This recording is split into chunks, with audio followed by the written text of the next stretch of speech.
on Saturday, and this is a 12-hour bootcamp, or signature bootcamp. Like it happens once in a month. We sometimes change the topics and all, but it's a signature bootcamp. It only happens once, and you're lucky enough to be here. And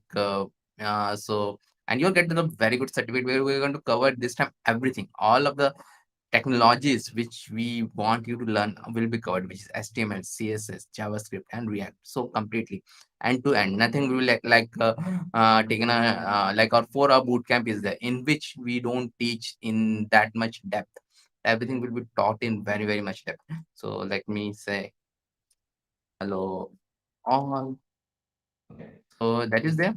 And before starting, I'm going to tell you some of the things what is the path you should take to be a web developer and all. So you can find these things anywhere in the internet. You can find this thing HTML, CSS, JavaScript, but nobody tells you the path. Nobody tells you what path you have to take to become a highly paid web developer. Okay, so what path you have to take? Those paths you have to learn here. First 15-20 minutes will be that. Then we're going to start it because we have a lot of things to cover. So HTML, we'll start with HTML, the very basic. So if you are a beginner, don't worry. We are going to start with very basics like HTML. We are going to start HTML, CSS, JavaScript, and those who are watching from other platform, LinkedIn and all. So hello, Yash. So what is there? Please do come on our YouTube channel, because the thing is that LinkedIn doesn't allow 12 hours of streaming. So 12 hour of whole streaming will be on YouTube only. So those who are watching from LinkedIn, Twitch, and other platform, please do come to our YouTube. Maybe on the LinkedIn, I'll paste the thing. And let me now tell about everything. So what is there and what is this is all about, and what path you have to take. Okay, so that is there. And so let me share my screen. Good morning, everyone. So good morning. So as I've told earlier, please do those who are watching from LinkedIn, please do watch from YouTube. Okay, so maybe I'll give that. Okay, so let me first tell about myself. Okay, I am live on LinkedIn also. That is one thing, is that I'm live on LinkedIn also. So that is that. So my name is Navendu Vishwas, and I am a full-time trainer, corporate trainer, ReactJS teacher, mentor, YouTuber, everything. But I was not always like that. Okay, I was working as an developer for the past 16 years. Okay, and right now also I am a teacher, not a developer. I'm a teacher. Okay, like teaching code, everyone. Okay, so for the past 16 years, I'm working as a developer. In fact, I was at the top of the ladder. One step behind CTO is something known as the architect. Architect is in company. Those who design big projects. So I was that at a product-based company in Bangalore. So most of my career, I've worked in Bangalore and Mumbai and Bangalore and Pune and all those places. So that is there. But right now, I'm working from my hometown of Bhopal. Okay, for the past more than 1.5 years. So that is there. And I have worked in Oracle, I have worked in JP Morgan. Those who don't know, they are very big companies. Those who know, that's good. Okay, so that is there, and this is about me. And I do a lot of things. I am JavaScript teacher and a founder also, because we have other people also in the company. This is a TWD, fully functional company. We have five. We have now five partners. Okay, five people who are working with me. We are helping me to grow TWD. Five people are there. So we have two more teachers, we have a very good intern, and we have a community manager also. So that is there. So this is TWD. From the past 1.5 years, I'm located in Bhopal. I've written a lot of technical books also. YouTube, you are watching it on YouTube. So YouTube, I'm doing for the 2.5 years. So my YouTube channel have got everything. If you just browse through the YouTube channel, you'll find like there is nothing left in the JavaScript ecosystem. Okay, so we do everything, and we are live 365 days most of the time. Okay, Sunday sometimes we miss, but most of the time 6 days a week we are live. Okay, so that is there. This was my last job in Bangalore. Before that, I have worked in a lot of other companies like IBM and all, and also are there. Okay, IBM, L&T Infotech, JP Morgan, Oracle, and all these things. Okay, so those are there. And good morning. And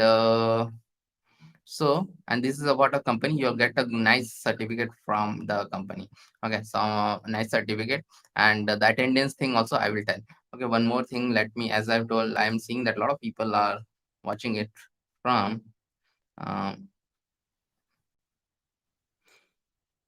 LinkedIn. So please, as I've told, please to watch it.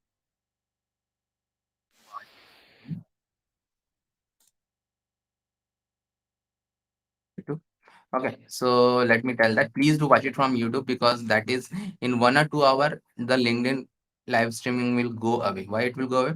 Because LinkedIn doesn't allow more than 1 hour of live stream. Okay, so please let me tell, please do watch on YouTube. Please do watch on YouTube. And this is the link for the YouTube. Please do watch on YouTube. Okay. So that is on me. And as I have told earlier, this is a completely certification course. You'll get a nice certificate. Okay. And we are going to teach everything. HTML, CSS, JavaScript, everything. Because 12 hours is more than enough for us. It is not like less, and it is not more, but we are going to teach everything, cover every topic. And then after that, you have to grab those things. So what path you have to take and all those things we're going to tell. Okay, so there will be, this is a certification process, and we want you to attend the whole 12 hours. So we are not going to give one attendance sheet to fill. We are going to give 1, 2, 3, 4 attendance sheet to fill. First attendance sheet will be given at the starting, which is around maybe around 9:30 a.m. Second attendance sheet, so after every major topic is been done, second attendance sheet around 1:30, third attendance sheet around 5:30, and fourth attendance sheet at the end at 8:45 or 9. So that is there. So there will be four attendance sheet, and you have to fill all the four attendance sheet. So let me take you all through what you have to fill in this attendance sheet. So you have to fill in this attendance sheet your email ID, your name, and the first attendance sheet I will share on LinkedIn also, but please do, you all please start coming on YouTube. Okay, so you have to fill your email, you have to fill your name. Please give a valid email, because you will get this on your valid email. Okay, one more thing I want to tell, like this 12-hour boot camp, we also give you our like one thing, let me tell. Okay, we also give you our very premium thing, like bootcamp. Okay, so this is something which is like paid, but we are going to give you all for free. So this is like a pre-recorded, but a very like a premium course which you are going to give free. You're not getting something like this on Udemy. And beside this, we are also going to invite to our private Discord channel. Plus, we are going to invite you on our private Zoom call, which happens every Wednesday. So those who are going to get the certificate, we are going to get all these three goodies they are going to get. Okay, so free premium recorded course, inviting to Discord channel, and also in the we are going to have a inviting into Zoom call, which happens every Wednesday, a private Zoom call for only the students. It happens, and we are going to solve every doubt and every technical, non-technical doubts. Many non-technical doubts are like welcome, because a lot of people have career doubts, so those are very difficult to solve. So those will be solved. So as I'm telling, you have to fill the email, you have to fill the name, you have to fill. We are doing so much going live for 12 hours. So we want you to subscribe to our YouTube channel. The link is there. Please fill the username by which you have subscribed to the channel, not my username. I know my username. Instagram ID by which you have subscribed to our Instagram. I know my Instagram ID. We do very good educational stuff on Instagram also. Please do subscribe to on. Please do follow us on Instagram also. And I want that ID, not this. Okay.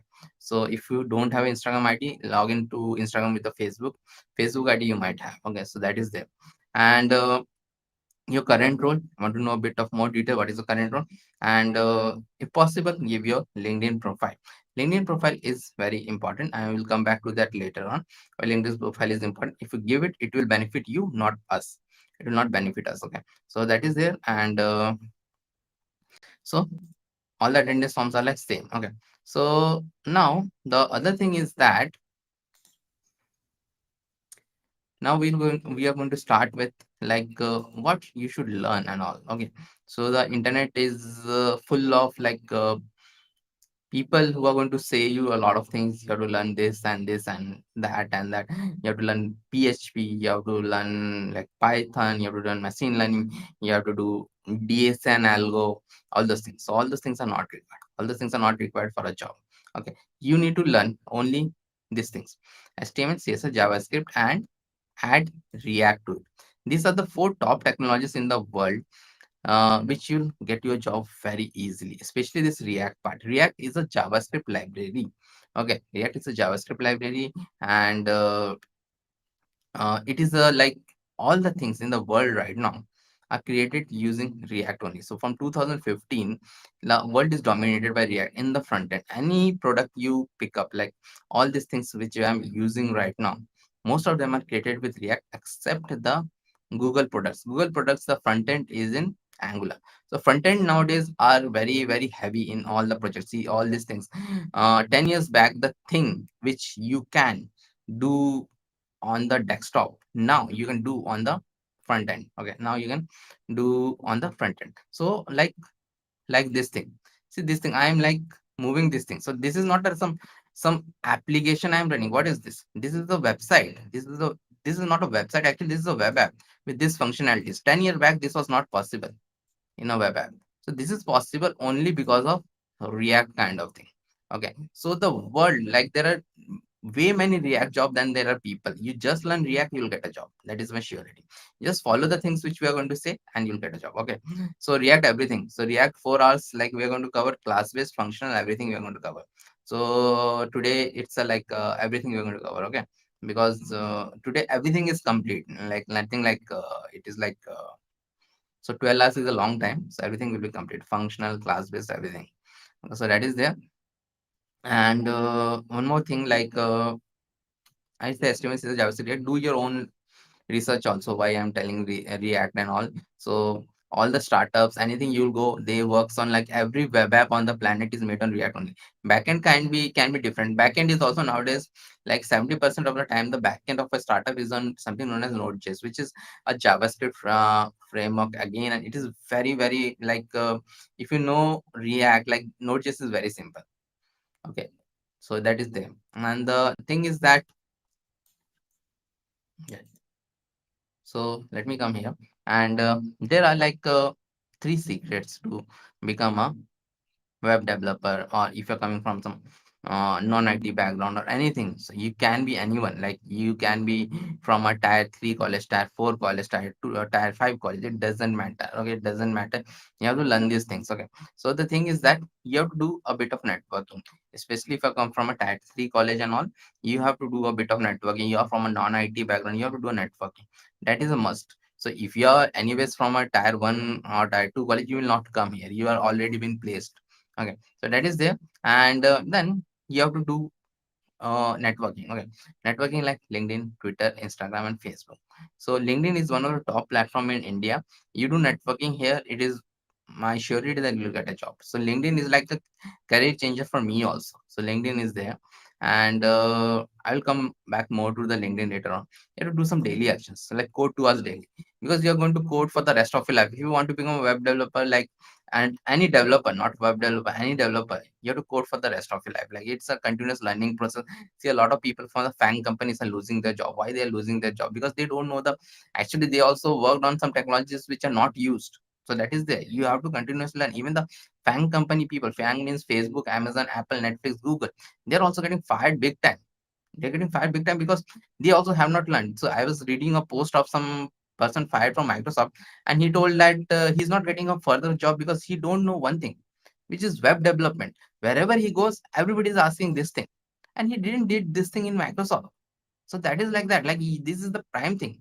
Like if you know this thing, like you never have to like go for anything else. So that is there.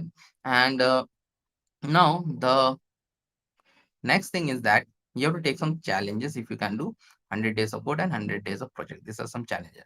Okay. So I will tell one more thing before starting, which is that you have to have a good presence on LinkedIn.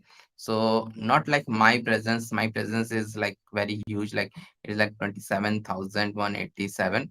27,000. Okay, 197.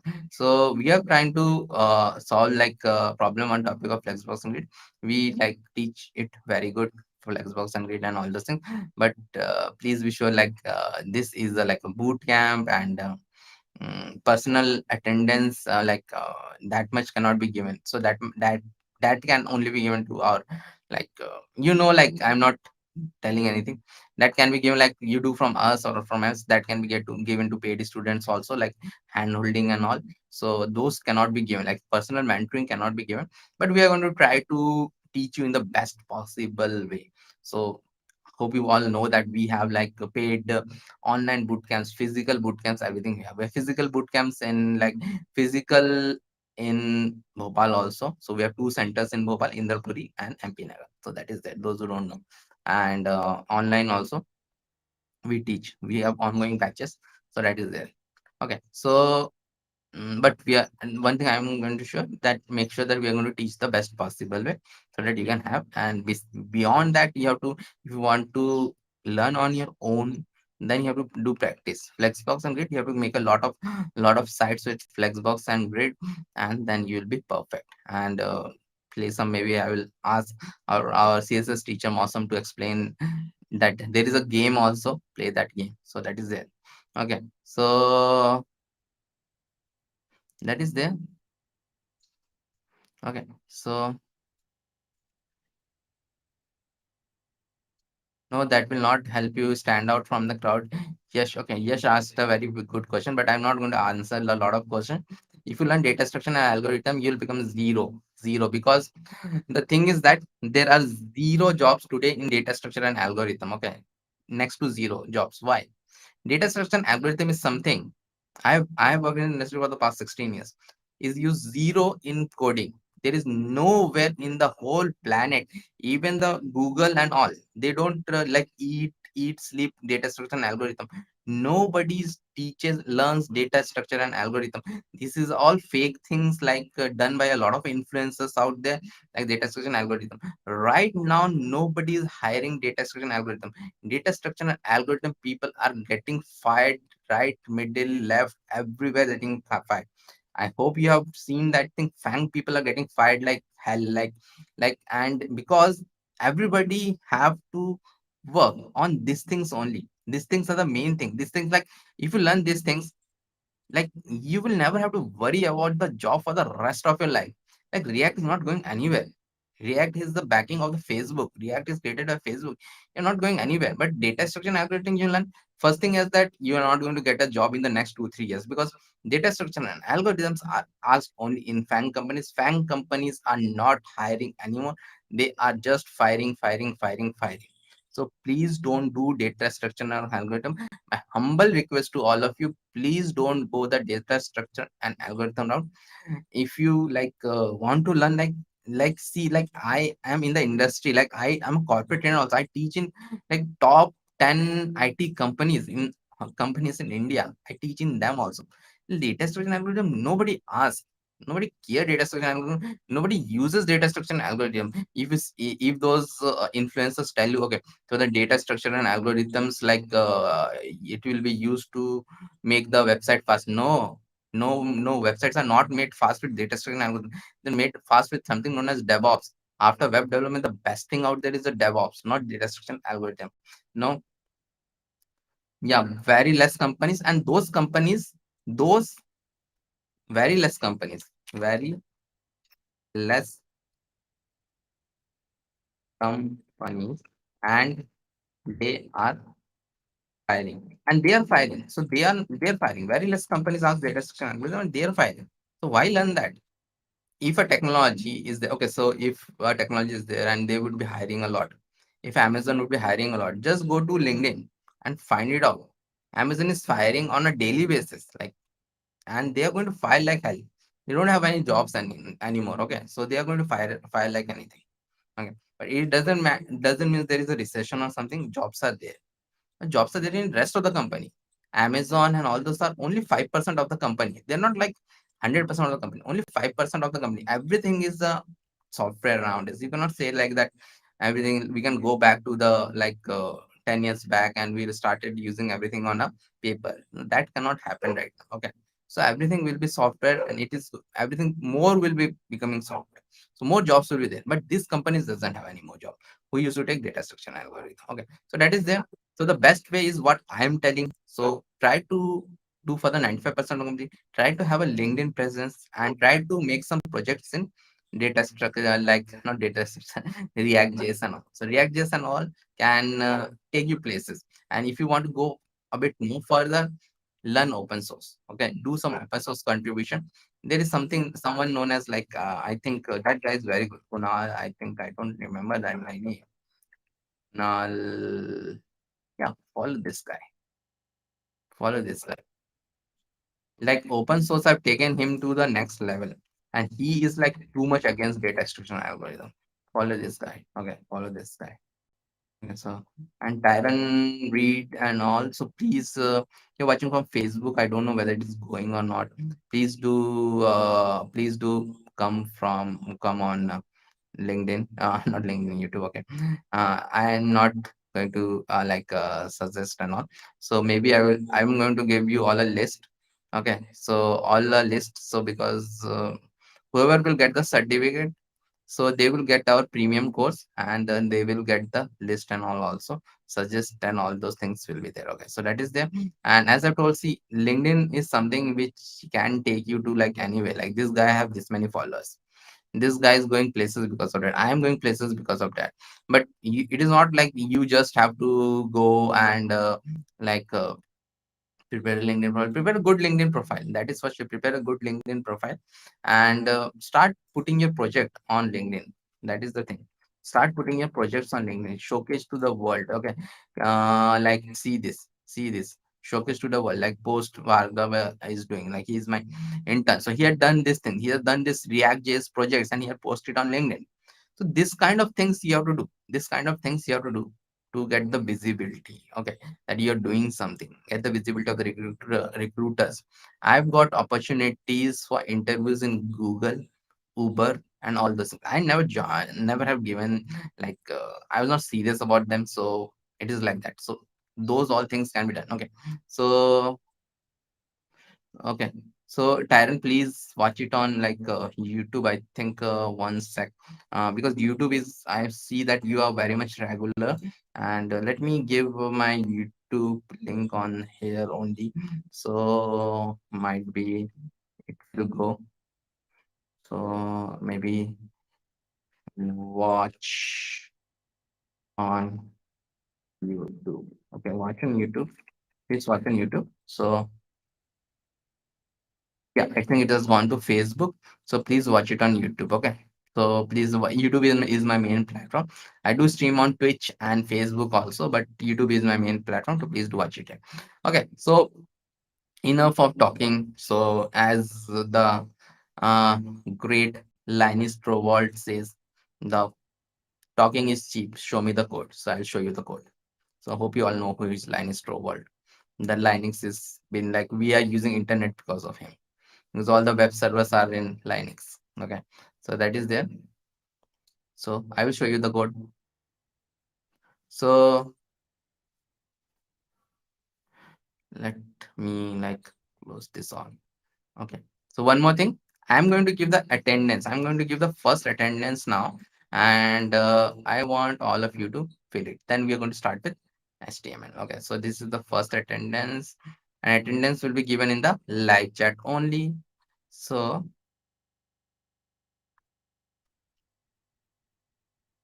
attendance one, attendance one, it is gone. Okay. So let me this time only I will give it on LinkedIn also. Not start filling the attendance. I will see. Okay. So LinkedIn only first attendance will be given. Please do as I have told. Please do come on YouTube and see it. But this time let me give it on LinkedIn because a lot of people are watching on LinkedIn also. But as I've told, please do come to the YouTube channel. Okay. So I give a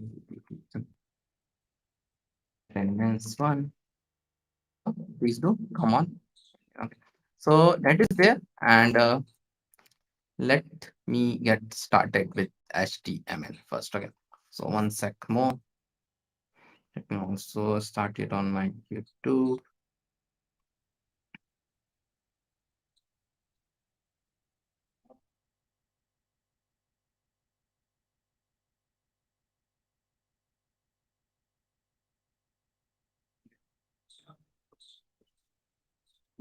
So yeah, so we are going to start now. So HTML stands for Hypertext Markup Language, and for that we recommend a tool for all of front-end development, which is VS Code, which is known as VS Code. All of front-end development, this is a very lightweight code, and we recommend you to use a laptop. Some people ask me that I don't have a laptop. Please arrange a laptop from somewhere, like good laptop, like coding laptop you can get for 11,000, also 10 to 11,000. I checked it out. You can get it for that, but coding on a mobile is like very difficult. So please purchase a laptop. And Visual Studio Code is like a very lightweight code editor. It will not take much of a resources. It is like very lightweight. Okay, so 4 GB of RAM is also more than enough.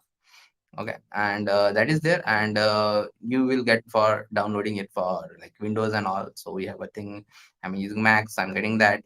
So you can download it, and like when you install it, you'll get something like this, VS Code, something like this you'll get. Okay, so and then the best way to like there are a lot of way to start a project here.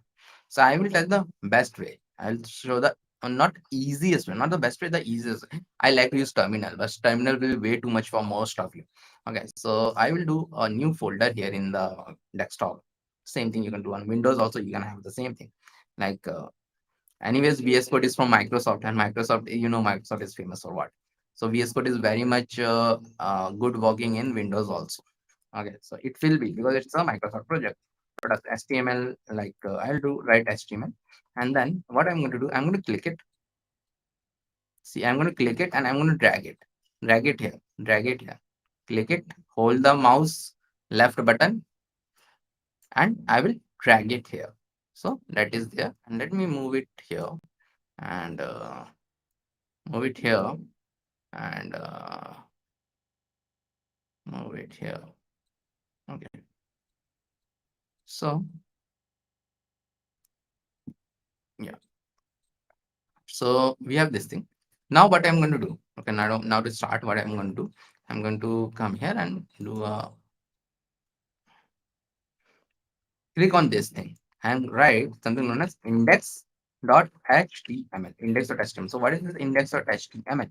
So index.html is like a file. So why.html, just like JPG files have JPG ending, PNG file have PNG ending, XLS file have XLS ending, HTML files have HTML ending. All coding files have something ending. So index.html. We write it index because the home page is always index. So like it is like a rule, like here you don't have to go and write like index.html like this. You don't have to write. Okay, okay, it is, they don't even have this thing, but you don't have to write like this index.html. But because they might have mapped or something and all. So but if you go to some other page like this, so okay, so like if I go to the docs, see this is slash docs, actually it's a .html. All right, so that is there. So this is like that. Okay, index.html is will always go to the home page. That's why we write index.html, but you can write anything else also only it should be html. Now the next thing is that I will like close it from here so that I can have more space. Okay, so that is there. Now I want some basic structure in the HTML. So how do I do the basic structure in the HTML? Okay, so for that, and okay, only 8 people have filled the attendance form. Please do fill the attendance form because it will go away, or else it will go away the first attendance form. Okay, so that is there. Now for in the index.html, I'll give a not. So VS Code, we ask you to use VS Code and not Notepad++, which people used to use earlier because there is a lot of functionality in VS Code. I'll do this not, and then give a tab or a enter. So what it is, it will create. It will create the whole HTML, whole HTML structure. It will create, and in this title, I will go and give thing. I will take you all through this. So first thing is it is telling that doc type HTML. So what is this doc type HTML? Doc type HTML means it is HTML version 5. Doc type HTML means it is HTML version 5. Then this HTML tag. HTML is not a programming language. It's a templating language. So this it is like it starts here and it ends here, starts here and ends here. Okay, so like this, greater than and all. So it is all about tags, different tags. So first tag is this HTML tag. So HTML line English, starting here and ending here. Then head is there. Head is like head tag is there, and then the body tag is there. Okay, so head tag and body tag is there. So this head tag have something which you see here, like this HTML title which I have seen. When I'll open this website, you'll see that it will come here. It will come here. And but what is this meta? Meta is something, and meta is like it seems very complicated, and you don't have to learn. I also don't like learn it. Like it is been created automatically. So meta tag is something which is actually mainly used for the website to process properly. Mainly it is used for digital marketing or SEO purpose, search engine optimization purpose, because here you can give the keyword. Here you can give the keyword or the like description title of the website. So when Google bots, actually Google, what it does, when you search something in Google, it has got a very huge database. Though that database is hit, and it will give you the data when you search something on Google. Like I will search like free code editor, like this I'll search in Google. So it will hit the database and give it everything which is like the top ranking there. So here, see, I'm getting this also. Means the Microsoft people have done a good thing to come on the first page of Google. First page of Google is very difficult to come. So that is there. And but how does Google even find out about this thing? So Google bots are there which like scans the whole of internet one or twice a day. And it is very difficult to scan the whole of internet like twice a day. It's a totally automated bots, Google bots, which search the internet, and it searches your web. It will come to your website and search what is your name and what is the description. So it will do those things. Okay, and then it will do. Okay, so that is there. Now in the HTML, let me write something, some like then also H1 heading one. So mainly we are going to write work in the body tag for HTML. H1 heading 1, 2, 3, 4, 5. 2, 3, 4, 5. And then we'll also have something as a paragraph tag. And paragraph tag is like it contains the paragraph. Okay. So maybe I will have this, or we'll have this one. Just copying it, okay, pasting it here and saving it here. So before going forward, I will tell one more thing. So there is something known as comments.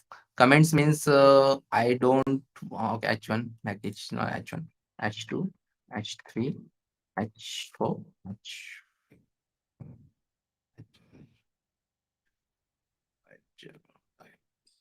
okay.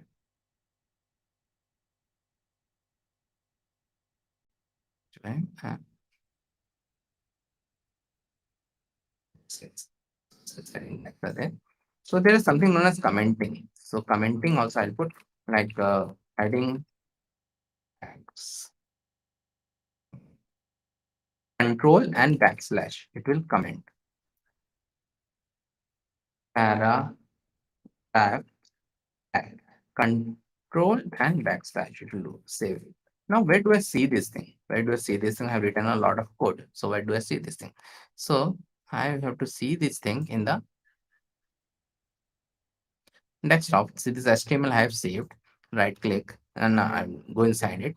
Index.html has been created. So index.html has been created. I will, if I double click it, it will open it in my Safari. I don't want it to open it in Safari. So right click and open it with like this is Firefox Developer Edition, which I'm using right now. So see, now the website has been shown. Okay.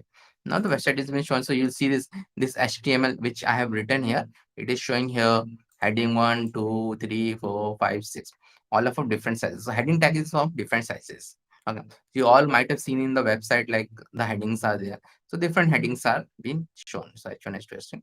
And paragraph tags is used for using the paragraph. So all the websites which you go, you'll find the heading and the paragraph. Both of those things you want to find. Okay. So that is there. Both of the things you are going to find. So now before moving forward to the next tag, I'm going to tell. And one more thing you notice that this thing These are known as comment. These are not for the end user. This is what the developer sees. This is what the end user sees. The thing. So this comment which I am putting it here, this the end user will not see, like the user will not see, only the developer will see, and it is to help the developer to understand what this code means. Comments are very important. Okay.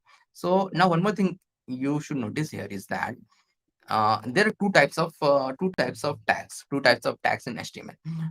One is known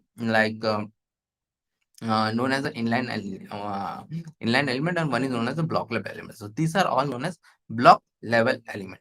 Why they are known as block level element? Because this heading 1 to 6, they're all coming in different lines. So there is a space here, space here, space here, space here, space here. So this heading 2 could have come here, heading 3 could have come, everything could have come in one line, but they're coming in different lines. Similarly, if I have this like paragraph, it can if I have another paragraph, it could have come in another line. Okay, let me try to have another paragraph. And one more thing I'm going to tell is here is that, okay, so I cannot always have some this thing. Like in real case scenarios also, when you create a website, you will not always have the text. Sometimes client give the text at the end. So I want some dummy text, and the best dummy text in the world is known as lorem ipsum. Okay. So lorem ipsum is a very old kind of a dummy text, lorem ipsum. So it comes from the printing press at 200 years old text. So they also needed some dummy text when they used to print for the first time. So this is like 200-year-old text. Now there are a lot of lorem ipsum generator, but you don't have to use those also, because VS Code comes inbuilt with lorem ipsum generator. So you go here and do a LOREM, and then press a tab to generate the code, generate the lorem ipsum text. I'll save it. I've saved it, but why it is not showing?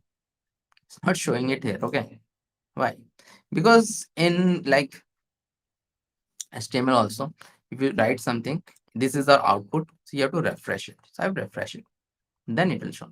But suppose I don't want to have this functionality, like to refresh it every time, then only it will show. Then what to do? Then you have to come here again, and this is like known as extensions. So HTML got a lot of extensions. Okay, so small projects created by like talented developers, and they do it for free. Everything in open source is free. So if you come here and do live, and then I'll come here, and then I'll see this thing is there. There will be install button for you or enable for you. Very easy, just install it and it will install. So this only you have to do live serve from Ritvik Day to install it. So when you install it, what happens? These are like small extensions. Okay, these are like small extensions. So it will come here. If you come here and do a right click and open with live server, or there will go live also here down. Right click, open with live server. Now it opened something like it is opening in my default browser. I don't like my default browser that much. So which is Safari. Just like Windows people don't like Internet Explorer. Everybody uses like Chrome only, or Edge. Nobody likes. Okay. So I like Firefox more. It has got some cool features for developers, but that's for a different time. So now see it opened in it's something like 127.0, something like that. It opened some, no need to worry much about it. It's some local hosting. And one more thing, when you like done with everything, close this port. Okay. So do not harm or anything. So now what will happen here? So before seeing what is happening, let us start to write the next tag, which is the link tag, or this is also known as anchor tag. Anchor tag. So let me write two things here: a href, and mm, I will give one thing here.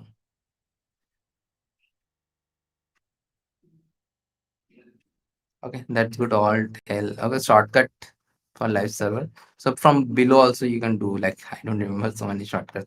From below also you can do. So that is a good place to do. So from below also you can do. Okay, so that is there, and still I'm getting scalar ads when there are no jobs. Okay, so you know, but you should know. Okay, so href you can paste any site and all. You can paste anything in the href. You can paste anything. So here I will write TWDYT. And the next thing is I do and href.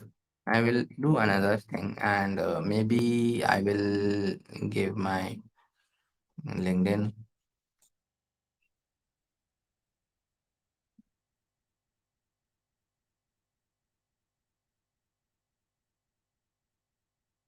But in the second href, I will have a something as target equal to underscore blank and then bring then I'll do and save it.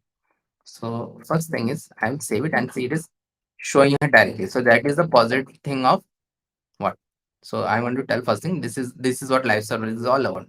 The moment I saved it, it is coming here. But if I go here, it is still not there. I have to like refresh it manually. I don't want to refresh it manually every time, so I use live server. So that is it. Next thing which I want to tell. See this link tag before even showing what is how link tag works. So is an inline element. This and this are block level element because they're coming in each line. This is a inline element. So they're all coming in the same line. Even if I have something more like this and save it, so it will come in the same line. It will come in the same line. Okay. Same line, inline, same line, inline. So it is like that. Okay, same line, inline. So now the next thing. What is this like href you might be knowing. So href will be the link in which you'll go when I click on it. Links all of you have known. So if I let me click here, see what will happen. It is opening in the same. It is opening in the same window. It is opening in the same window. Okay. Now I'll go back and second one have something different on a target equal underscore blank. I'll click it. See, it is opening in a new tab. It is opening in a new tab. So that is very much nowadays required to open it in a new tab because that is how like it should be there. Okay, it should be there. Even I'll show one thing. Okay, so if I go here and this is like YouTube link. Suppose I click here. Okay, I click here. See what will happen. Is it opening in the same link? No, it is opening in a different link because nobody wants you to go away from their site. That is bad for SEO. All these companies earns the more you spend your time there. Okay, so that is there. So this is there, and this is the link tag, and why this target equal to underscore blank is very much important. I have told. So now, and the next thing which we are going to do is the list tag. So I'll go here and do a list tag like this, and UL and line. There are basically two kinds of list. One is known as unordered list. UL means unordered list. Li means list item. So it will have this dot dot dot around it. Okay. So that is the UL. Then we have OL. OL means ordered list. OL means ordered list. It also I can have this here list item. It will have 1, 2, 3, 4, 5. So more you increase it, the thing will increase. So that is there. Now the next tag which we are going to learn is a group of tags known as table tag. Although you don't have to learn the format and all, but it is used. Okay, it is used sometime to create those pricing tables and all those things. Okay, so tags, table tags starts with uh, table, and then inside it we have two things. One is a key head and one is the T body, T head and T body, like head and body we have here also. And then here I'll have a TR table row and table edge is the table header. And here I'll view. So you don't have to buy hat everything. Some of the tags you can buy hat, but a table tag and all you can find it from the internet. Okay, so like this and age. but you should know that there is a table tag and there is something like this. And once you refer things, you like it gets in your mind. Okay. So th name, age, and email. So if I save it, so it will show this like bold thing. This is a header thing. Okay. And the T body, you have to put the rows. Table have rows. Okay. You put the rows there. Again, I will have a table row here. But instead of th, I have a td. Okay. This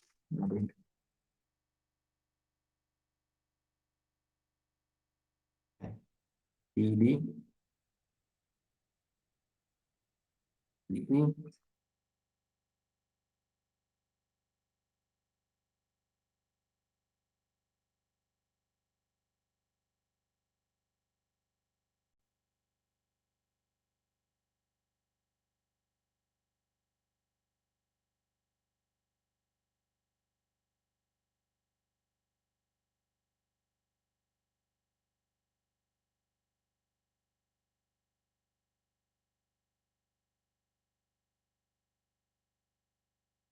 So like this, I have all these things. So it is like the this is how we give the rows here. So okay, this is a table tag. But the most important tags which we are going to learn is are the form tags. Okay, form tags are very important. Form tags, why form tags are very important? Because when you go to some site like Facebook, you might have gone for the first time, you might not remember.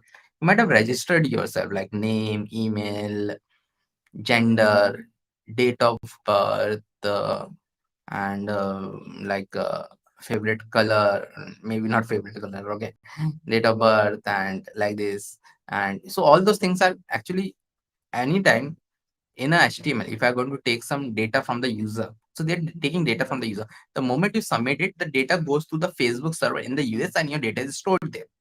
So a front-end engineer responsibility is used to get the data, and there is something known as API endpoint, which you are going to learn today itself because we're going to cover everything, and send it to that API endpoint, and then the backend, whatever thing is done, it is done by the backend engineer. So backend engineer will give you an API endpoint.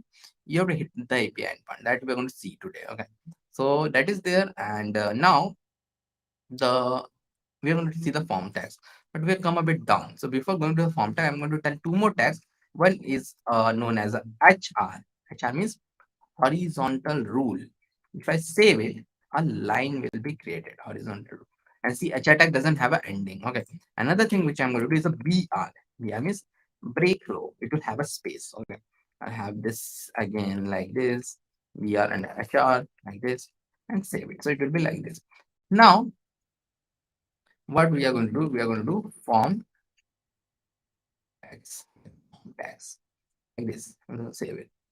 Then we're going to do the form. Like this form we are going to do, and then by the form tag, everything will be there. Okay. So form tag generally comes with input tags, but there are some other tags also. And input tags are the main thing in a form tag. Okay. But the input tags always comes in pair with something known as a label tag. So we are going to see that label for name, name, input type text, name equal to name, ID equal to name. ID is something I'm going to tell what are they. Then age, age,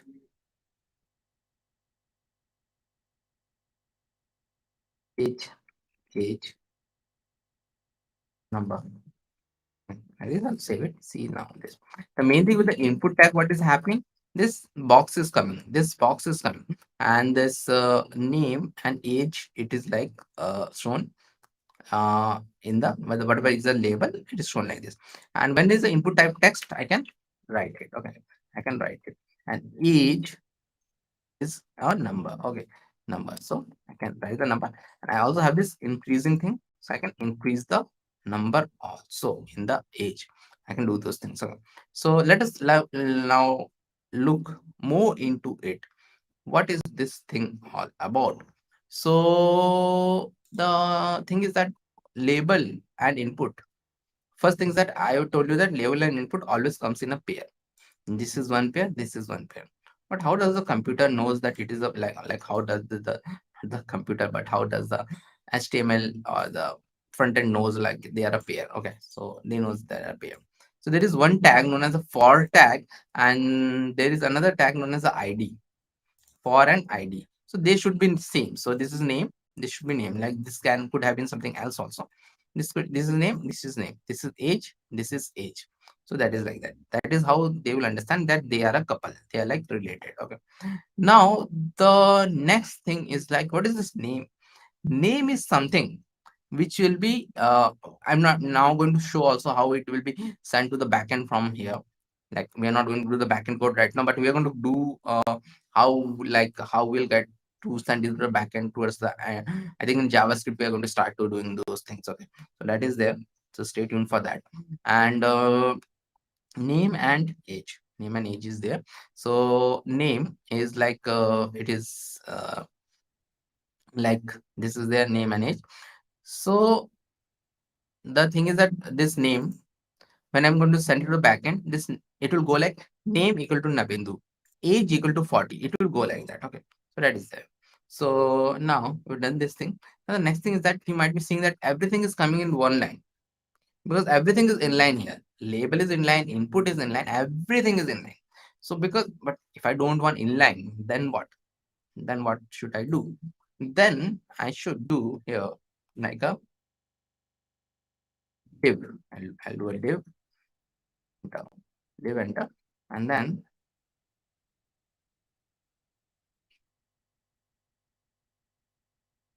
okay. So what I'm doing here, I'm putting it inside a div tag. What is the div tag? Div tag you will always see in HTML code. Div tag is a block level element. It doesn't mean much, but it's a block level element. It's a block level element. Okay, like this, it is there. So see, now everything will come in its own line. Like this two will commit in one line and this two will commit in one line. We have put the div, which is a block level element. So there is one more thing, still they are very close. There is one more thing to achieve this thing, which is the BR. BR also means break row. And I want some more space. So I'm showing it with BR also. BR I'll do.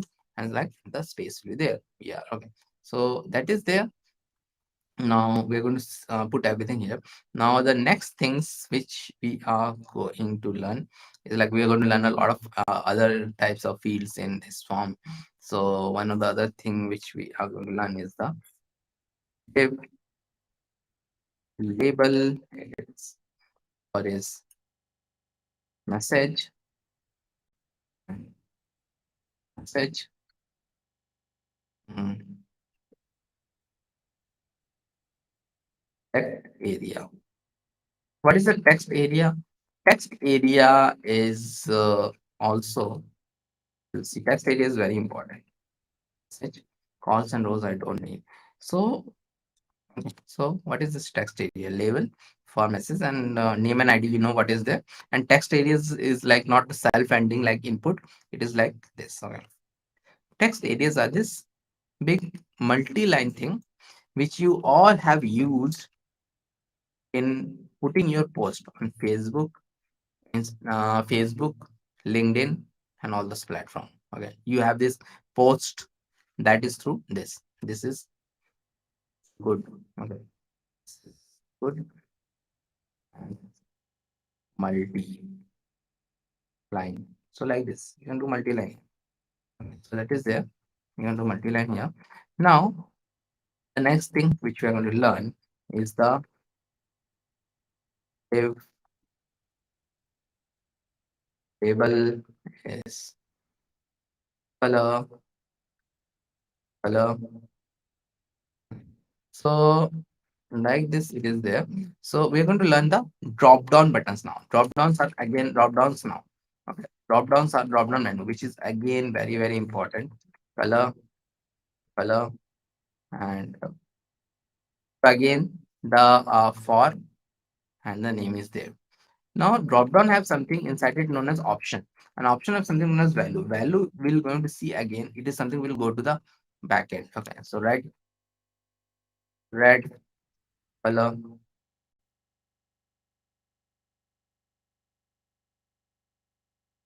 green green, blue,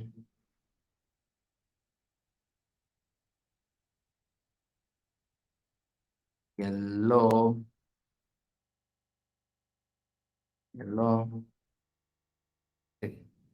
red, green, blue, yellow. I'll click here and see it will. I can choose any one of them. So this is a drop down you might have used in almost every site from Amazon to like you might have used in some e-commerce site, Amazon, Flipkart, and all. So color is given like this. Okay. So we are still not done with the HTML and all, this form and all. So the next two important things which we are going to learn is the checkbox and the radio box. So yeah, and if do and do what do you want? So I'm going to have an example here. Then one more thing is that I can have the input box before the label also. It doesn't matter because I want to show it like that. Okay. Input type is the check box, name equal to vehicle one,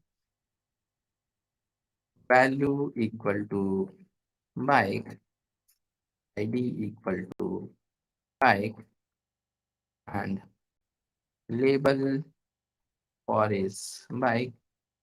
This is bike. Okay. In this like same for an ID. And name is something which will go to the backend, and value is bike. So this is very important. Value is bike. The checkbox you're going to see checkbox are like the square boxes. So the value is very important, or else we are not able to understand it. So vehicle two is car, car, car, car. So it will be like this. Okay, it will be like this. And checkboxes are something which you can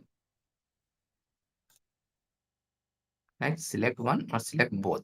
So all of you might have used checkboxes. So that is like the checkboxes. You can select one and you can select both of them. And vehicle one and vehicle two are different. Now the next thing is like radio box. Again, radio boxes, all you might have seen mostly when you fill something like gender, which you can fill only once. So BR and div and like H4 is gender, input type is radio, and name equal to gender, value equal to male, ID equal to male, and label male,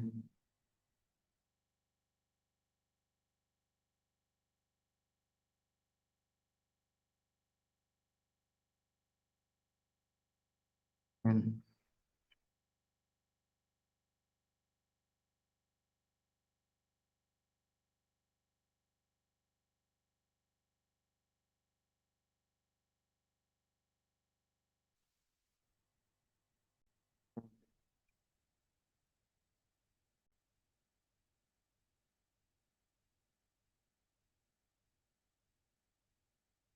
so that is the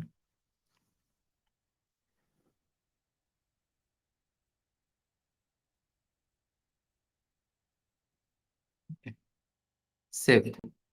Now see, this is coming like this, and then I can click anything like mail. I can click, and I can click whenever I click on something else, the other thing will go away. So that is like that. One more thing which is different in the checkbox and the radio box is that name is same gender. Here name is different because radio box is also known as radio box group, and checkboxes are different. Checkboxes are different. Okay, now we've done a lot, but we are going to do a little bit more here.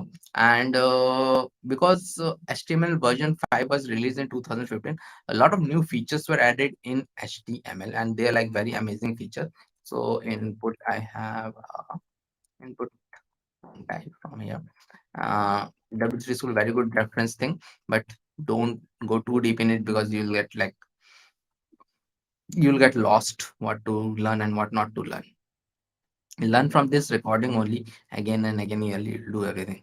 Okay, so I want to take something from here, which is like input type date, which is like very important, like a calendar.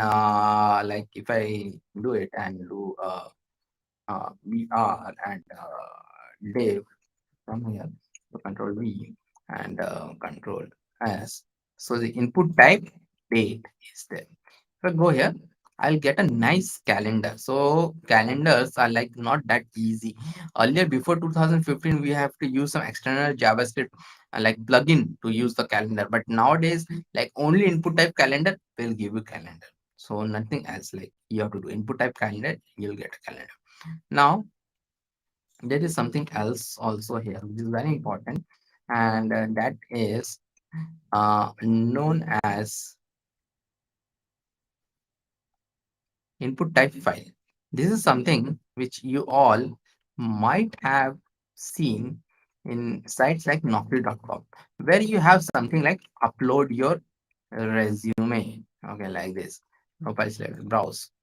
It will open my browser. Okay, so this is why this is like very important, like very easy also. This all are the new features in HTML.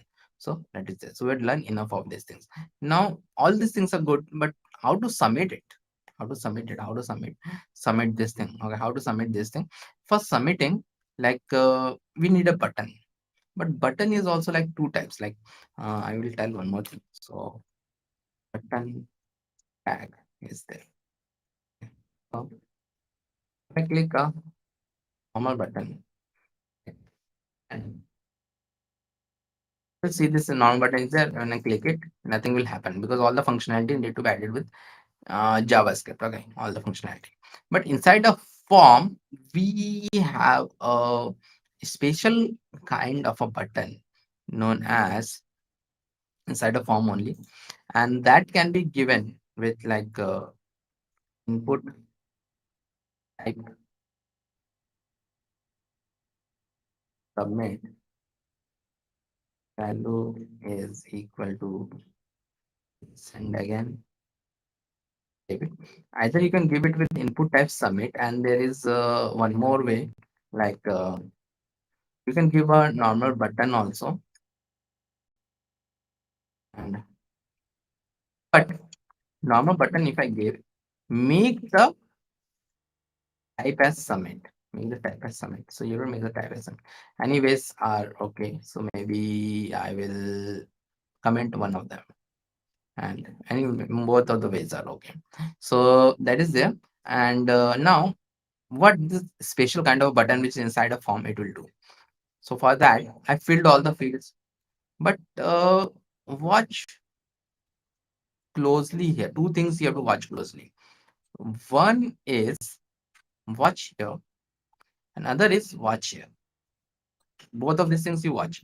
So I will do a send. I'll do a send. See what happens. Something was sent and then it got refreshed. It got refreshed and everything has gone away. It got reloaded. So what was sent? This is what happens with this special kind of a input type submit button. Okay, which is inside. Okay, and this is how you submit the data.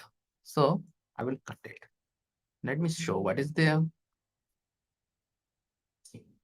The name equal to Nabendu is going, age is going, and age is going.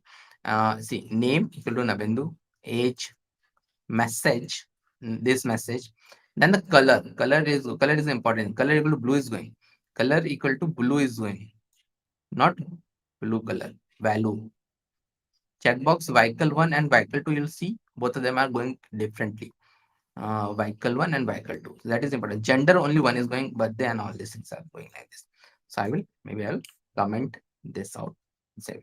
So now we are going to learn the last thing in HTML before we are going to start with the CSS, and that is the image tag. So how to show images in HTML, and trust me, all these things I have told. This is enough in HTML. HTML is a small topic. If you want to spend your time, spend in CSS, not in HTML. HTML, if some new tag is there, there are nothing tags, important tags more than this. Some other tags are there. You're going to learn it. you're going to see it from the W3C school. So, but spend more time on CSS, CSS, Flexbox, Grid, and all those things. Okay, so that is there. And now the other thing is that I'll go here and create a images folder. So create a images folder, and then here I'll show some image. Okay, I should put some image, and the best place to put some image is the unsplash.com. Splash.com. Okay, so here I will go and maybe laptop.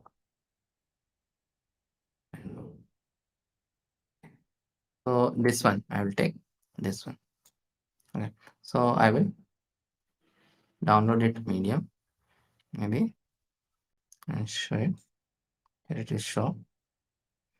Write it laptop unsplash I'll do, and then I will do one thing. I will drag this image and put it in the images. You can do it in Windows also, everywhere you can do it. So images, it will put it in the images, and that is like this. And there are two ways to show images. One way is like showing it through here. I'll do BR again, and image character there, and then have an image RC, and have an images, because you have to go to the exact place images and uh, laptop and splash and write a laptop here. And I want to show one more image. So I do, and you can directly, what you can do, you can directly right click and copy image link. You can do this, paste it. Alt is like it's Mac. What's the alt tag? I'll say. So I'll save it, and I will go to see both of the images. Both of the images are quite big. In HTML, you cannot do much. Okay, so but we have something known as a width. Like it is like 600, and height is like 400. So is to have and save it. See now, both of these things are coming fine. So, but what is this alt tag? Alt tag is all about. So, alt tag is something which will be shown if somehow the image is not able to see. You're going to see. You might have visited some website and the images are shown as broken. So this is shown broken because of this only. So let maybe I will broke this thing. So maybe I give a wrong link here like this, and because or some it, and it also happens all the time. Developers give strong links, or suddenly the internet also get closed. So that is also one of the reason. So in mobile, you go somewhere where there is no internet. I'll save it. See, now second thing, the MacBook is been shown because that is the alt tag. See, one more thing is there, like everything behaves differently in different browsers. Okay, so this is how it is showing in Firefox. But if I show it in the most popular browser, which is Chrome, which most of you use, see, it will show as a broken image. Okay, it will show as a broken image, and Safari is even one step ahead. Like it is like it is like shown like, see what it is showing in Safari. Safari, the space is also taken. So that is the difference. All browser behaves differently because they're not owned by the some same people. See, like even the calendar, it is like different here in Safari, and we all have seen like this is different here in here.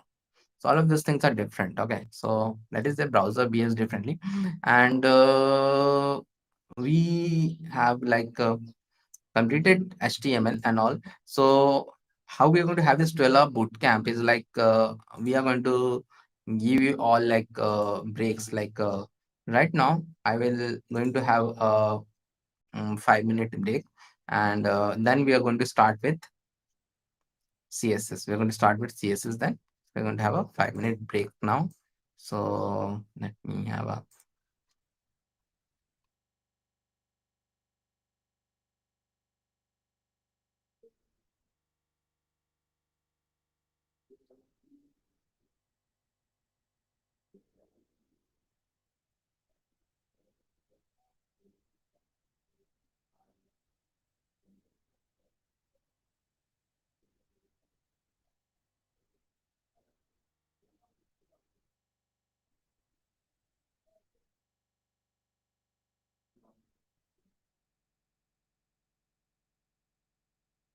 10:15 a.m. with we'll start at 10:15 a.m. with CSS. Okay, another 5 minutes.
So, hi all, and we'll start with CSS in a minute. So, while the meantime, I hope you all will be right back. And today we will be covering with today we will be having with HTML, CSS, JavaScript, and React. So we will try to cover each and everything in a full depth because this special 12 hours bootcamp again is a very big event which we are doing every month. And also it is very difficult for us also to manage, and it is difficult for you also to sit for hours. But yes, this is a once in a lifetime opportunity that you will get every time. And yes, you need to be keep patient, and we will be having some breaks also in between so that you have your attention. So 1 second. Okay, so I hope my screen is visible to all of you and my voice is also audible to all of you. Can someone please confirm that it is audible?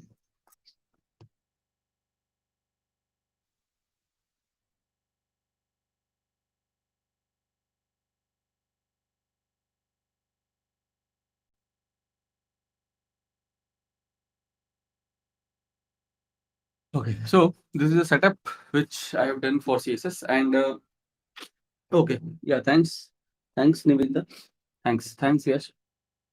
So we will in CSS we will be covering the basics of CSS, which have the type of CSS, the colors, classes, IDs, box model, positioning, and the pseudo classes in CSS.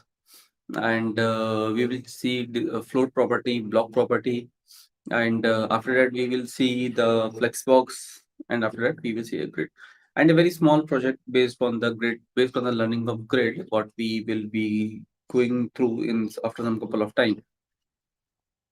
So that is all the entire schedule what we will be covering in CSS. Okay, so let us start with this thing. And okay, so I have opened the VS Code and the CSS folder. I have added it. Now let me have a lot of problem in Flex and Grid. So I guess we'll try to explain. We'll try to explain in a layman language, so that you will get to have the understanding. मतलब कोशिश करेंगे पूरी की बिल्कुल बिल्कुल ground level से आपको समझाएं, ठीक है, सो दैट आपको क्लियर हो कॉन्सेप्ट्स, और कोर्स भी ऐसा डिजाइन किया हुआ है कि इजी रहेगा आपको समझने के लिए, ठीक है. And also one more thing,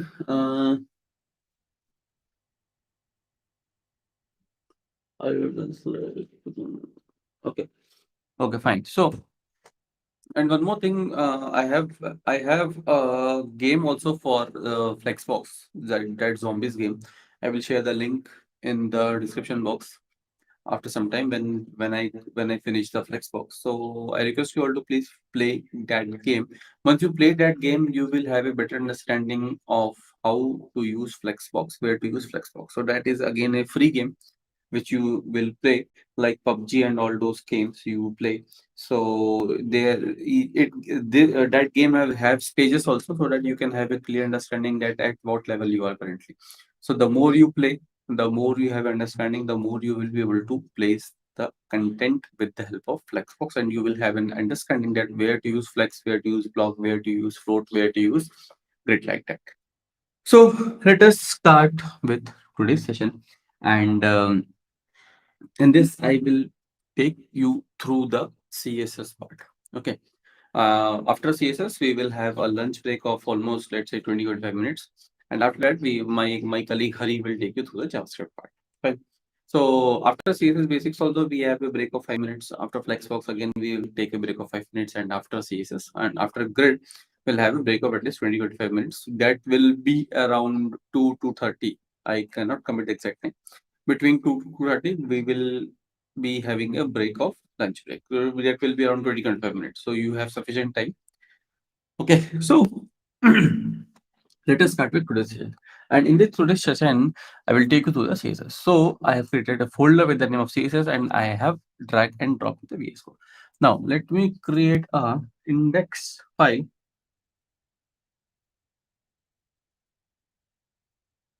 And in this index file, we have the basic skeleton, and here we have the CSS. Now go live.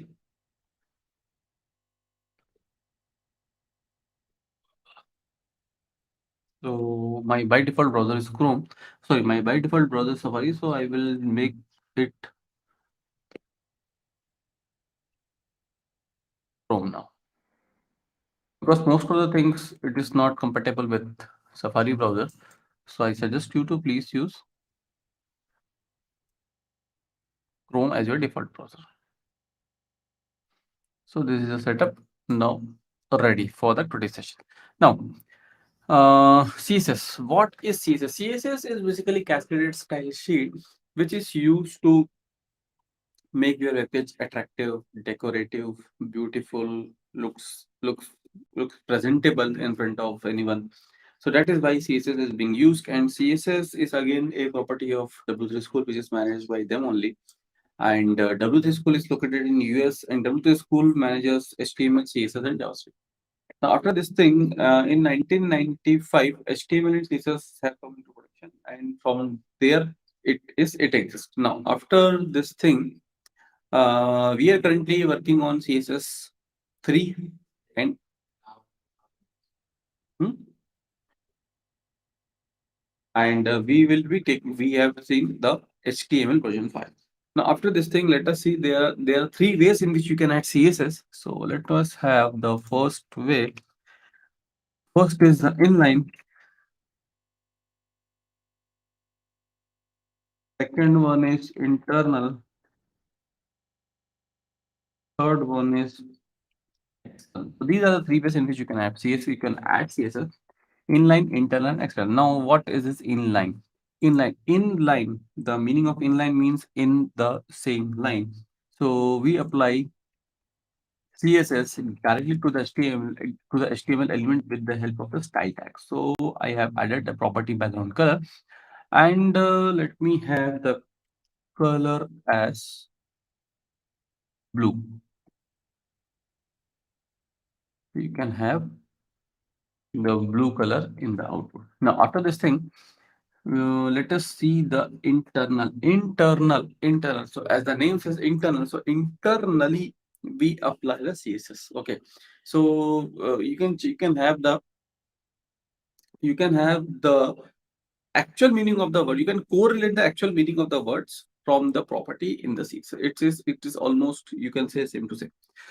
Now, internal means internally we apply CSS to the HTML file. Okay, so this is the HTML file. So what we do, again, we use the style tag, and in this style tag we apply the CSS. So how to, and here we apply the background color property, and we'll use a color double F, double zero, double F, somewhat a pink type of color is here. Now, the third one is the external. External. Again, the meaning of external is externally means in from a different part, from different portion. So externally we are applying CSS. So for this external part, what we do, we create a file. We create a file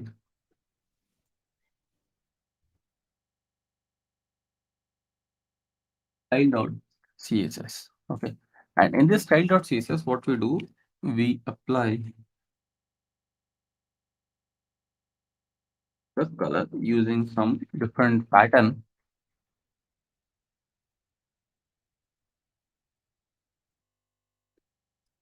Zero.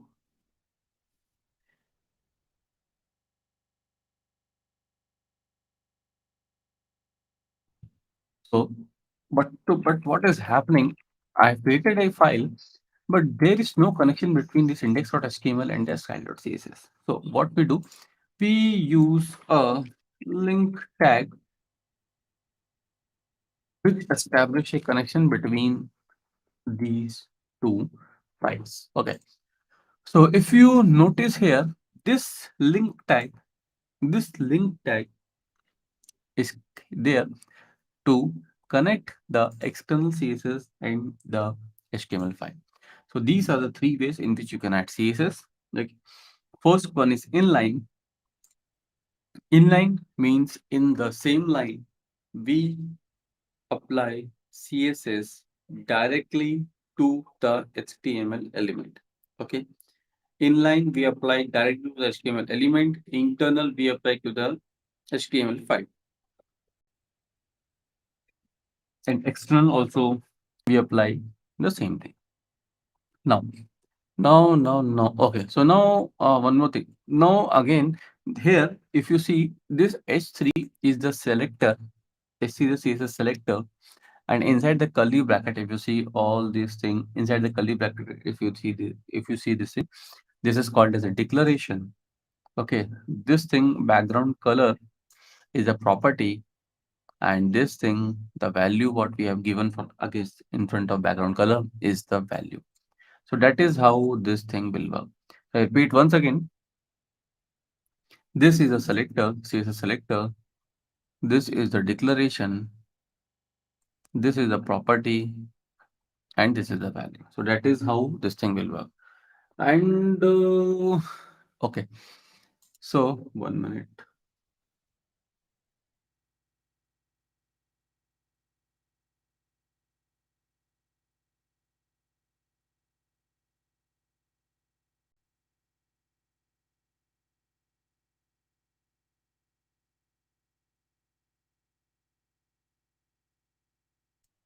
Okay, and one more thing I just want to check with all of you, that I hope you all are associated with us through the WhatsApp group also. And in case someone is not associated or linked or connected us with the help of WhatsApp, so let me share you the WhatsApp group link also, so that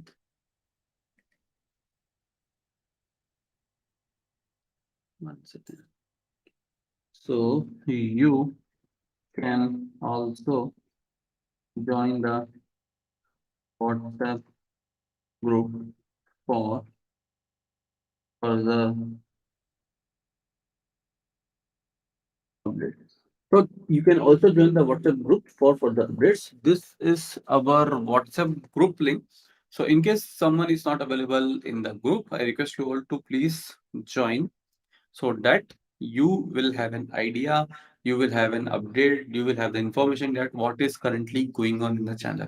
In case someone is not available in the group, so you can click the WhatsApp group link and you can join easily. Fine. So let us resume the today's session. Now, one thing, if you have noticed, okay, so here in all these three kind of CSS, okay, what I did, I have added a property which is the background color property, okay, and in this background color property, I have taken the colors only. So if you notice here, this is the blue color. I have simply written the name of the color as blue, okay. Now, the second one is some kind of a hash pattern where I have used hash, double F, double O, and double A sort of a thing. And the third one is a simple RGB pattern in where I have put the values, which is 0, 100, and 255. Now, what is this all about? And why I have not used a single thing? I can say why I have not used the name of the color simply. Now, let me tell you one thing very clearly. I just want to tell you that these are the ways in which I just want to tell you that you can add colors. Okay. So, first one is simply typing the name of the color. Okay. The name of the color means you can have red, green, blue, black, purple, orange, like that. Now, in this simply typing the name of the color, if you have noticed, there are around 140 color names. So let us have a understanding. So we have HTML color codes. As I've told you, it is being managed by W3 School. So you can have see. These are around 140 color names, which you can simply type it out.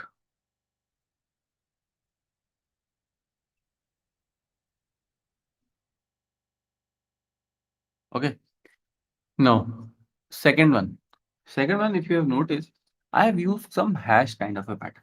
Now, what is this hash kind of pattern? This hash kind of a pattern is something related to the number system which you have learned in engineering.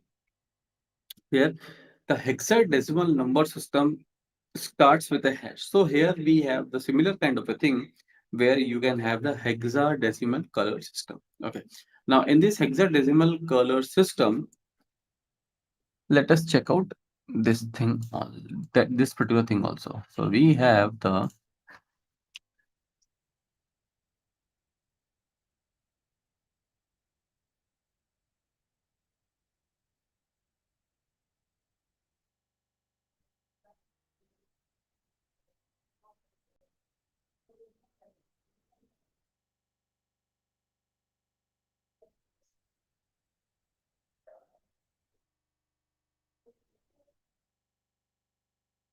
we have the second thing as a HTML color picker. Now, this again is a very useful site which helps you to pick the color of your choice. Now, if you select on any color, okay, so you can have their hexadecimal code, RGB code, and the HSL code. Okay. Now, here, if you see hexadecimal, so hexadecimal, this is a hexadecimal number system from where we have taken the reference. The company of the WC school have taken the reference, which is the hexadecimal color system. Now, the range of the hexadecimal color system starts from 0 to F, so 0 to 9 and A to F. So, it is a hexadecimal color system. Now, after this thing, the third method where I have added the color is a RGB pattern. Now, what is this RGB pattern? Now, in this RGB pattern, RGB means red, green, and blue. So, you can make any color with the help of RGB. Okay, using the combination of using the certain percentage of this RGB, you can prepare any color. So let us see how we will be able to do this. So in the last, okay. So here, if you see,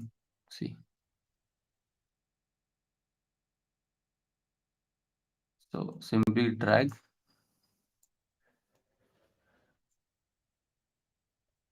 So if this is 255, 255, 255, it is white, and if it is 0, 0, and 0, it is black.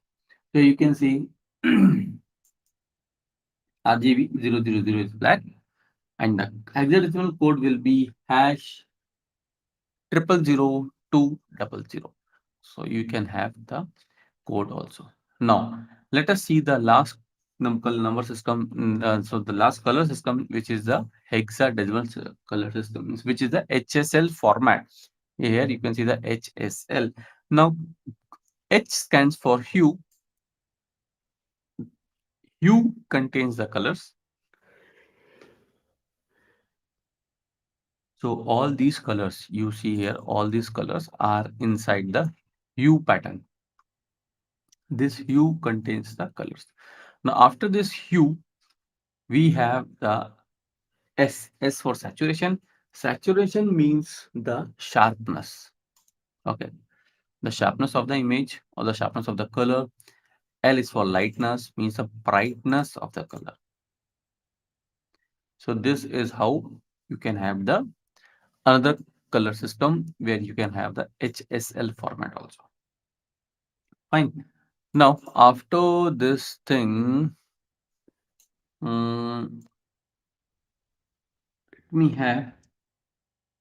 So, guys, can someone please confirm that it is by here things are clear to all of you? Can someone, or let us check with all of you that things what I have explained you is clear to all of you by here?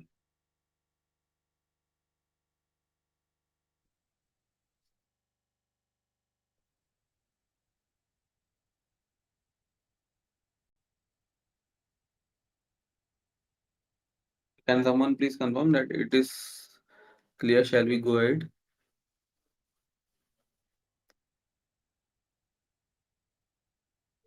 Okay, guys, like भी कर देना भाइयों. Like is also Likes is also very important. Please do like the video. Please do like the content, because without likes, it will not reach to the right set of people who are looking for such type of content in YouTube. So that is again with the help of your help, with the help of my help, the content will reach to the right set of people who are looking after this content. Okay. So, my dear friend, code today, can I have your actual name so that I will recognize also?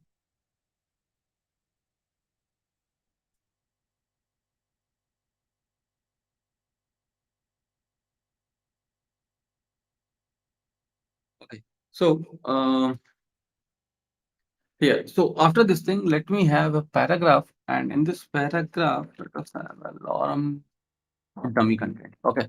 Now in this lorem paragraph, what I will do, let me have some basic set of styles for this paragraph. So we'll have a para, and in this, what we do, we apply some font size. So let's say 30 px. After font size, let me have line height property to 1.5 rem, and so let us change this to 3.5 rem. And after this thing, we'll use the text decoration to underline. And after this, let me have uh, text transform to uppercase. And later on, what we do, let me have a letter spacing of let's say 10 px. Similarly, we have word spacing,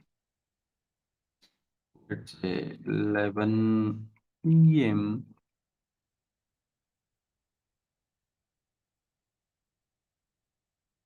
Okay. So now let us go through each and every property. What is this all about? Now here, if you see, we have selected paragraph P.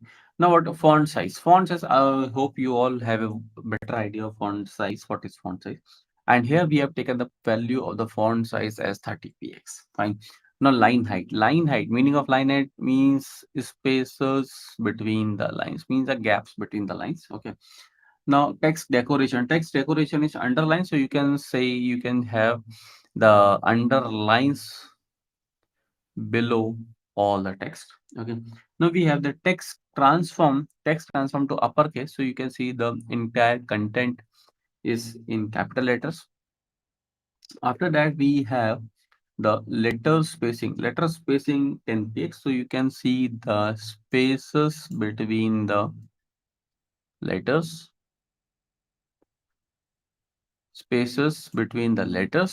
Okay. So it is with the help of letter spacing. After that, we have the word spacing. Word spacing means spaces between the words. So you can see the spaces between the words. So these are some basic font properties. Okay. Now, no. Let us have a font family. So we have font family, and the fonts which you see in front of your screen. Okay.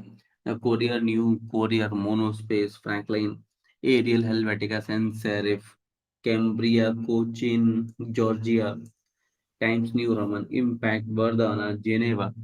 So these are basically the traditional fonts. Okay. Now, if you have noticed one thing, by default, a set of three font we need to choose. Okay, in the font family, by default, a set of three font we need to choose. Now, why a set of three font is required? So here, if you see the first font thing, which is the Arial font. Okay, now in this Arial font, this Arial is the primary font, and this Helvetica and the Sans Serif are the secondary font. Now, what is this primary and what is secondary? So, primary means this font is a primary font, means first this font will get applied to the paragraph, and let us suppose Let us suppose that the current browser does not support the Arial font, so it will automatically take up the next available secondary font what we have given, which is the Helvetica font. Okay. Now suppose if there is a prime possibility that the current browser does not support these two fonts, so what it will do, it will automatically take up the next font, which is a sans serif font. Okay. So that is how this thing will work. So it is advisable that when you are doing some project, so kindly have a mini, kindly check your page, kindly check your web page, or kindly check your project with minimum of two fonts, because it is not possible for every browser to support each and every type of available fonts. And also these days there are so many type of browser, and it is, I have not seen that everybody is using Chrome. Some is using Safari, some is using Chrome, some is using Edge, and also there are so many type of browsers being available these days. Okay, so just check your web page with a minimum of two fonts. First one is pick as a primary, second one will be the secondary font. Okay, so which is advisable. Now after this thing, uh, okay, so let us see the Google fonts. What is this Google font? So here,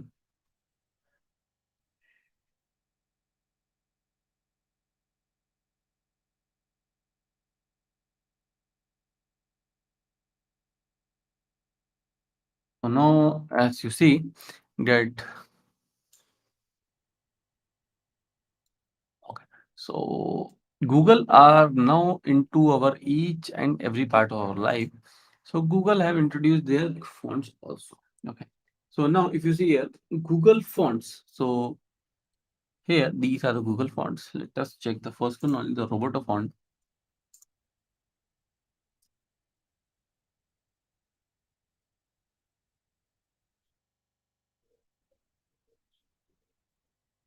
So these are the styles you can select here.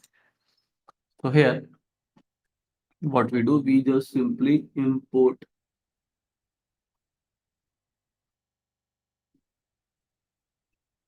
this import part we do in the top of the CSS. Now let us apply the Google font. So let me comment out this thing.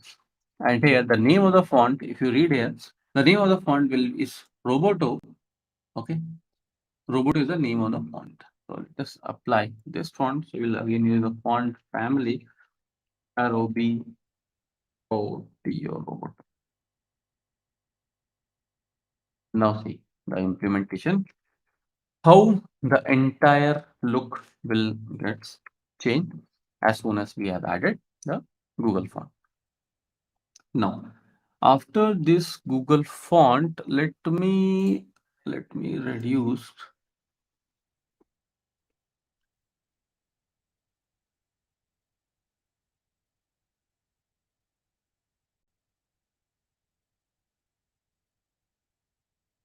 So now, what I will do, let me have another paragraph with a lorem of. It's not. No, no, no. Some problem is there. If you have noticed one thing, okay, the set of styles what I have given for this set of styles, what I have given for this particular paragraph will gets applied to the second one also. Okay.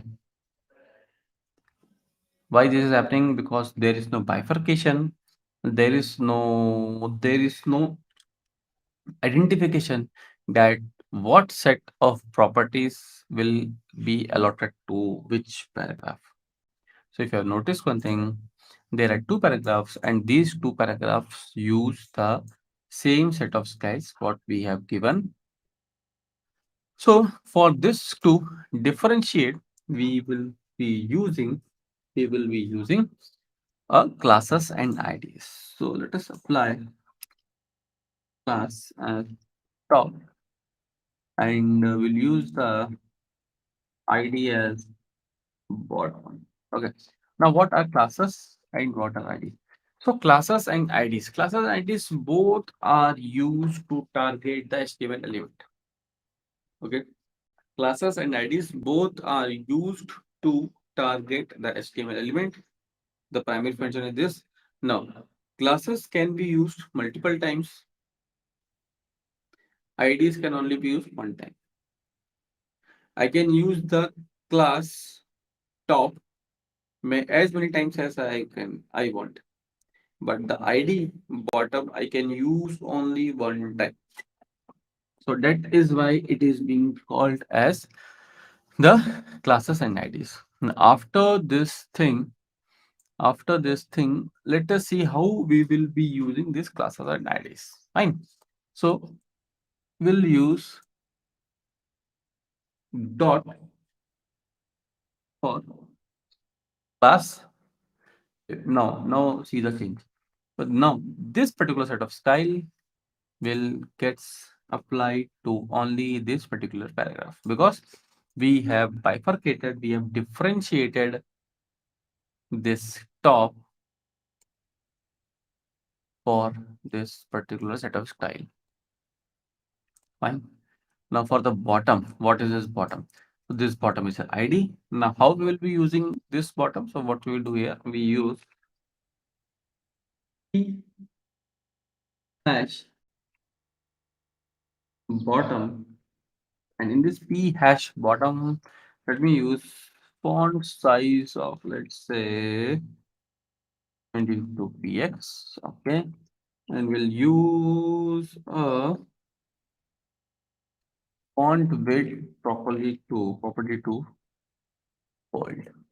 Okay, so these two particular set of styles we have allotted to this particular second paragraph, which have the ID as bottom. So that is how this thing will work. Okay. Now after this thing, let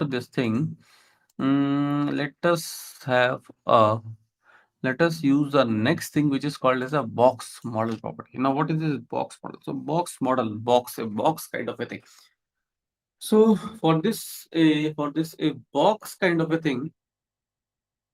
Okay, so let us create the box structure. Now, in this box model property, uh, this box model property contains the content inside it, and after this content, we have some padding of, let's say, 30px. And after padding, we have a border 4p, followed with black color. And after border, we have a margin of, let's say, 22p. X. So this is the box model. The box model contains of four things. First one is the content. Second one is the padding. Third one is the border, and the fourth one is the margin. So these four things contains the box model. Now let us discuss this thing. So here what I do,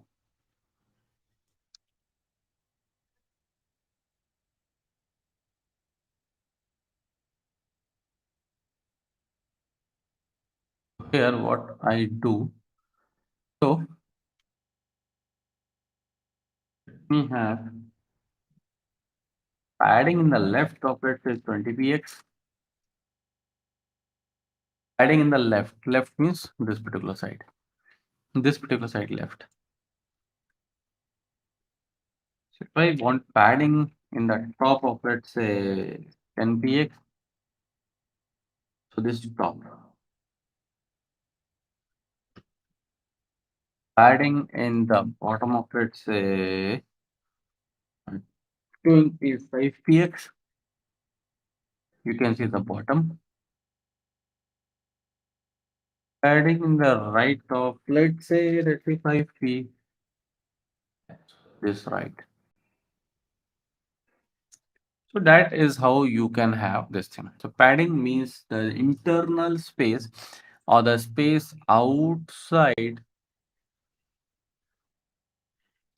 the content, the internal space outside the content, which is called as a padding. Okay. Now, similarly, we can have for margin also. So I can have margin of let's say 10px, margin of left, let's say 20px, margin of bottom, let's say 30px, margin of right, let's say 40px. So these are the ways in which you can have the margin and padding different for different sides. For different directions, you can have the padding and margin for different values. Okay. Now, one more thing in where you can have the padding and margin. If I use padding of let's say 20px and 40px, now 20px will be for left and right, and 40px will be for top and bottom. Okay. Similarly, we can have for margin also. So let's say 40px and 20. That is how this thing will work also. Now, this completes a box model property. Now, after this box model property, let us have a styling of list. How we create a list and how do we style it.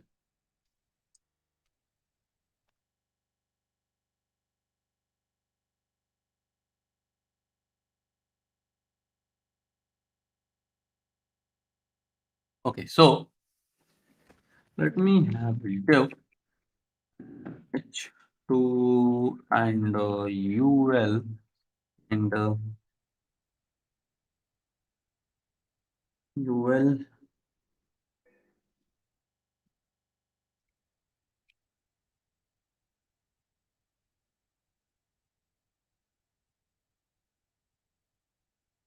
Oh wow. ul like तो हो गया but 1 second.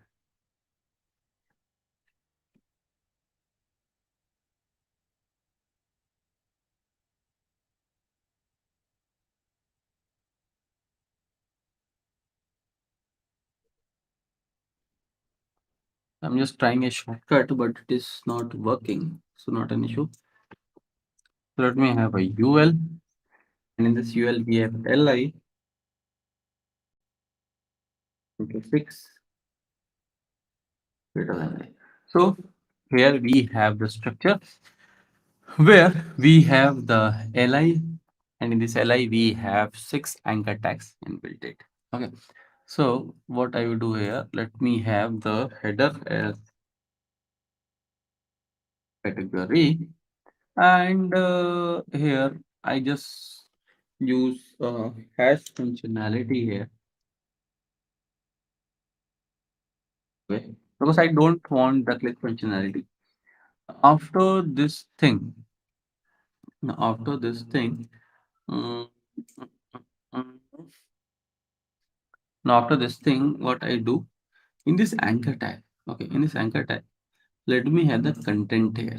So let us have red, green,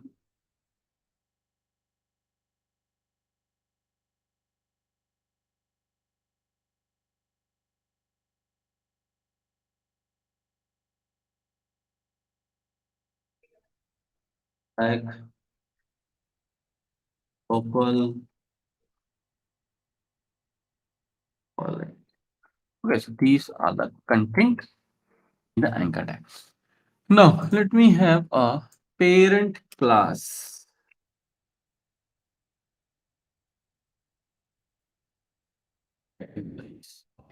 Now let us understand, let us discuss what is this all about.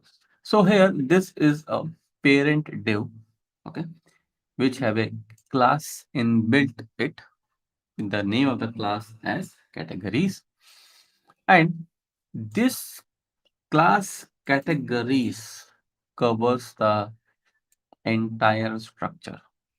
So if you apply anything on this class categories, it will get replicate to the entire items inside it. Now after this thing, we have a H2. H2 is for the header and the content inside the H2 is the category. And after that, we have the unordered list. And this unordered list, we have the list item. And in the list item, we have the anchor tag. And this anchor tag, we have the value of the anchor tag as red, green, blue, black, purple, violet. Okay, so this is the structure. Now, let us do the styling. But if you have noticed one thing, okay, that this particular category is by default gets a pink type of color. Why is it like that?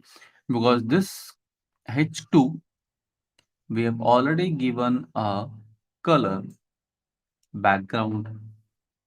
So that is why it is getting replicated from there. Now what I do here, let me comment out this thing. Okay. Now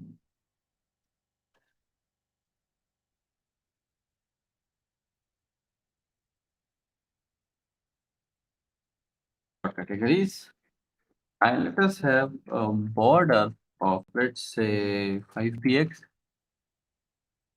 colored with blue color, and we'll have a border radius property of let's say 10px. So this border radius property, what it do? It basically remove the sharpness, okay, the sharpness of the edges.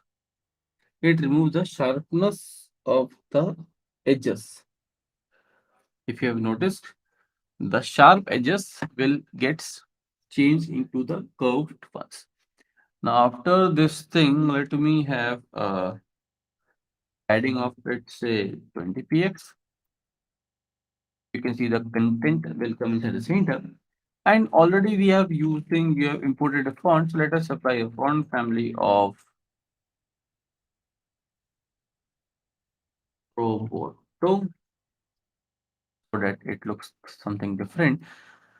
Now, what I will do, let us pick up each and every content or each and every item and we'll do the style part. So after the categories, what we do, we have dot categories H2, and in this 2 we apply the color to let's say orange, right? And we'll use a text transform to uppercase and CSC text align center so that it looks like that. Now after this thing, let us target the unordered list. What you do? We use this style as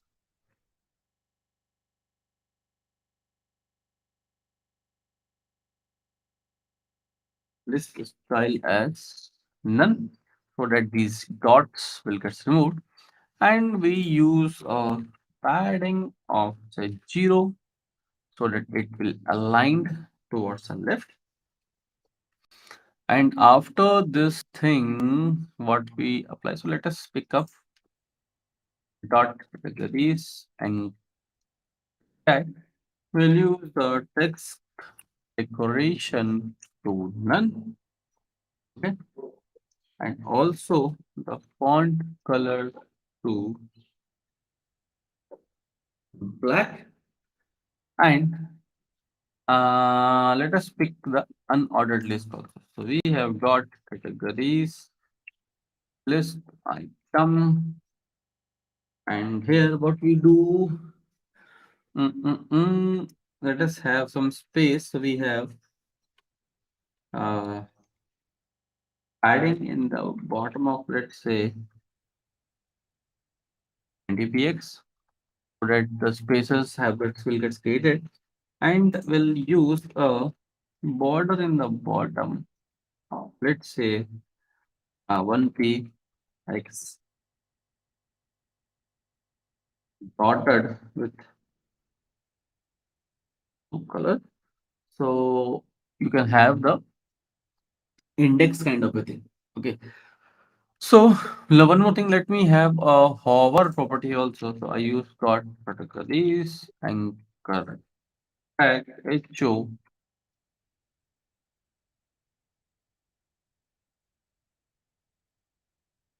hover. Hover means as soon as you put the cursor on the item, the set of properties what you give in this will get applied. So I want to change the background color to, let's say, pink.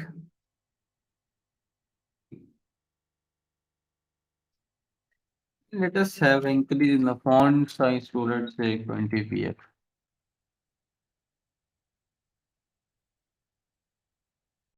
We have given only to this thing, so that is why it is getting replicated only here only. So that is what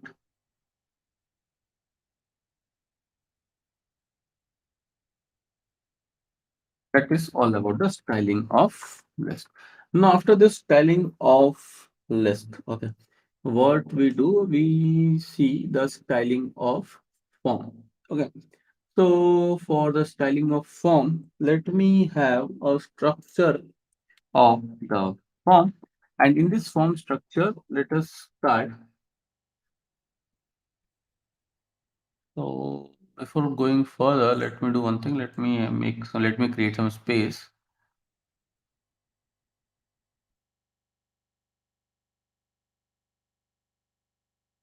Now we'll have a form, and in this form, mm, what I will do, will create a structure first. So I create a label.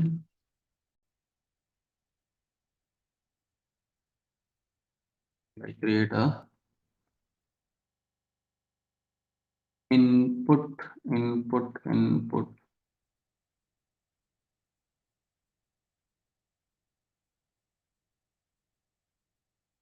input type text. Okay.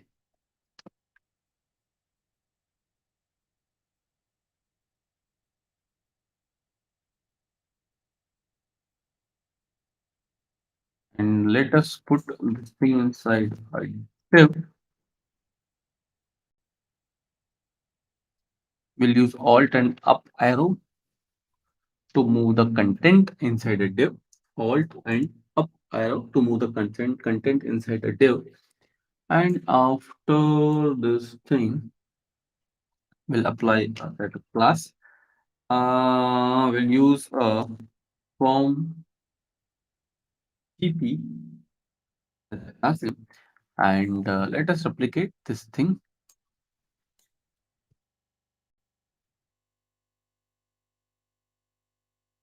Oh, it looks like that. Now let us apply the label. Label will be for name. Input type will be text. Label will be for each.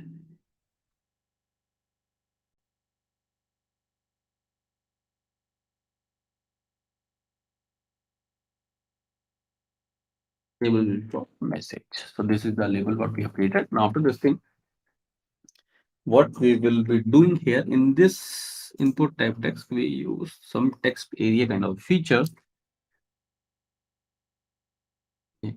Now in this text area, the value of the text area will use a name as message,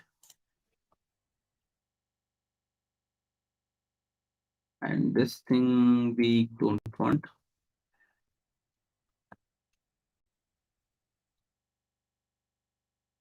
Add, and for the name we have the value as name, and for age we again use the value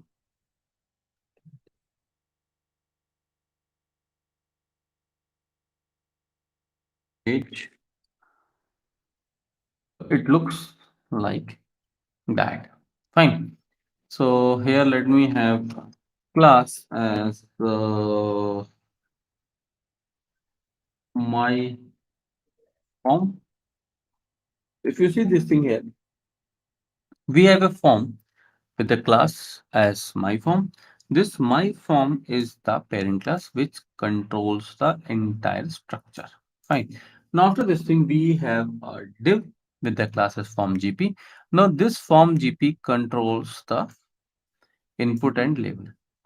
Here also label and input. Here also label and text area.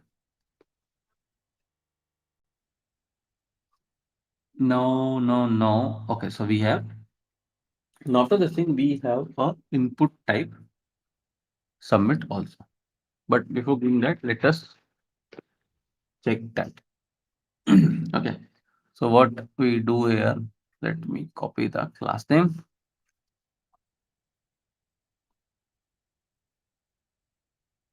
dot my form is dot form gp and will use. So here what we are doing here, we have used two class names. Okay. So we have used two class names. Fine.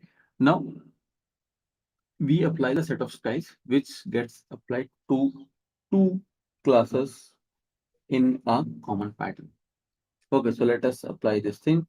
So what we do, we have some padding in the bottom of, let's say, 20 px, and here padding in the bottom.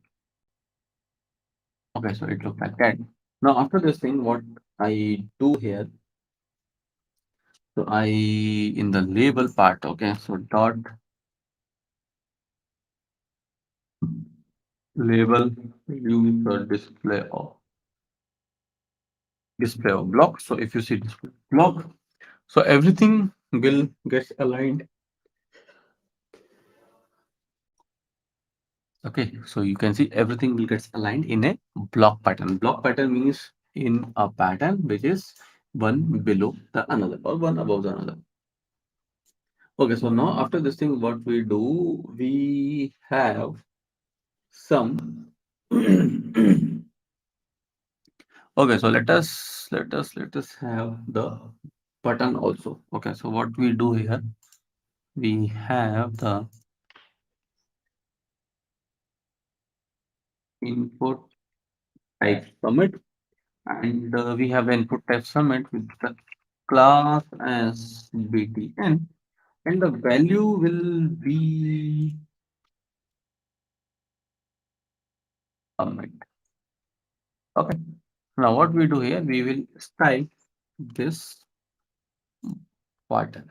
Okay, so for this button, what we do, we have so what so far we have learned, we apply the same thing and we will try to style this thing. Okay, so we use some margin of, let's say, 10 px and 20 px. And after this margin, what we do, we have some padding of, let's say, 20 px. 20 px, it's more. Let us apply 10 px. After 10 px, what we use, we remove the border to none, and we use TSC text align center.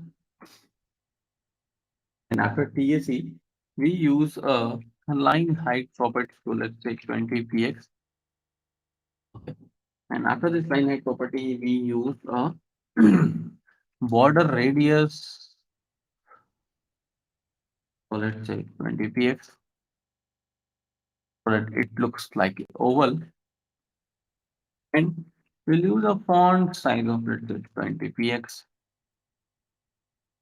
And the font color will use white, and the background color will use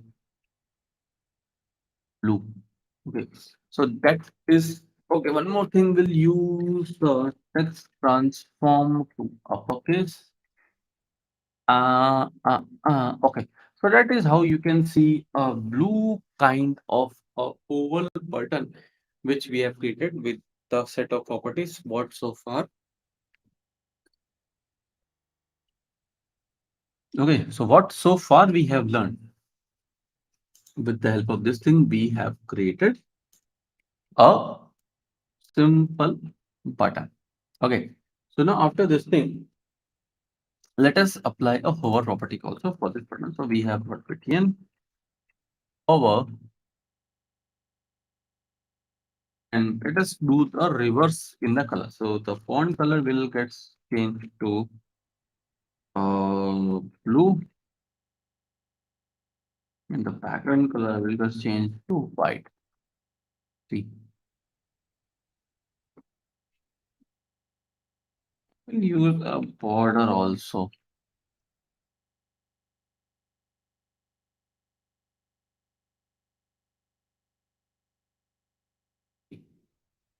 So these three set of properties will get applied as soon as I move my mouse on this button.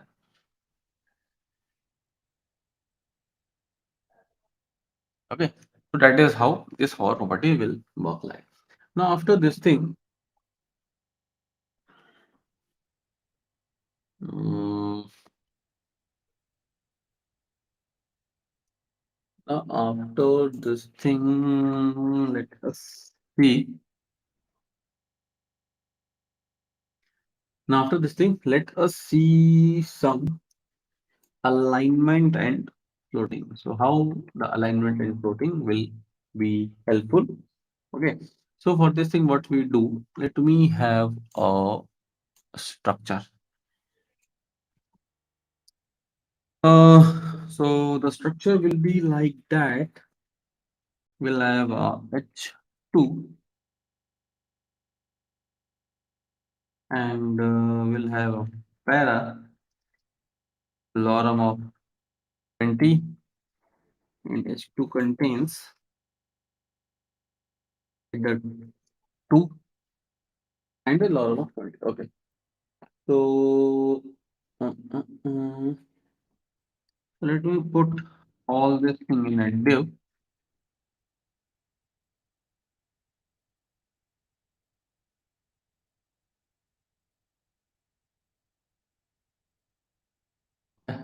So here we'll use a class also.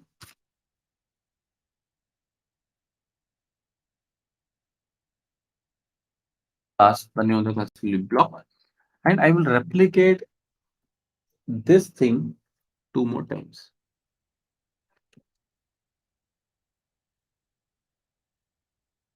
So we have header, um,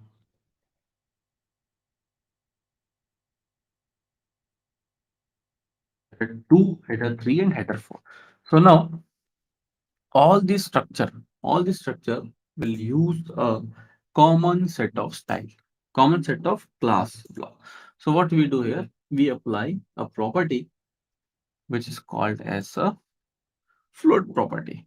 So dot block, and we'll use a float of left with a width of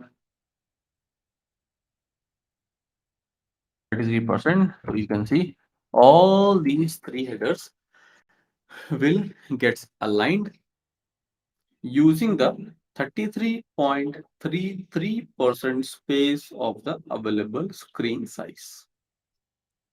So a very simple thing which you can create, which you can make with the help of a float property.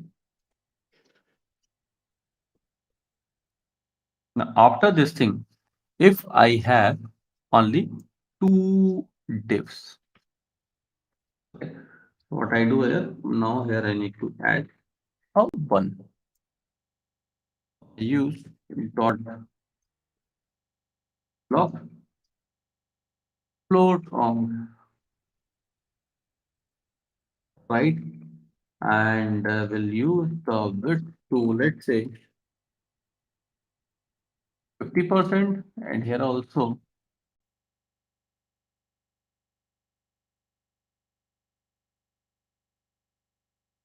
percent. Now half of the screen size will be taken by one header and half will be taken by the another header. So that is how you can see this thing will gets applied with the help of a float 50%, float left and float right with the width desired as per the requirement. So that is how you can apply this thing. Now after this thing, let me have one more thing here.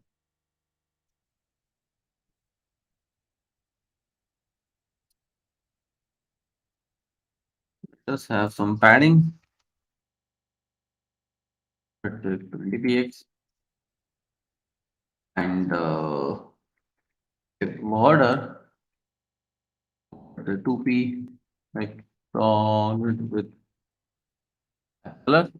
And similarly, I apply the same sort of style. This thing now, what is happening here?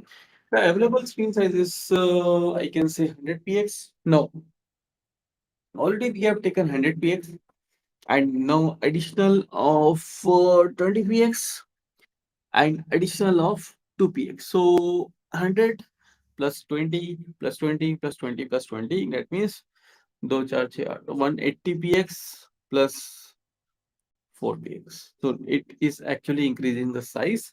Now for this thing, there is a code where if you want to overcome from this particular set of problem, so we use a box sizing property. Box sizing property to folder box. Similarly, we apply to this also box sizing.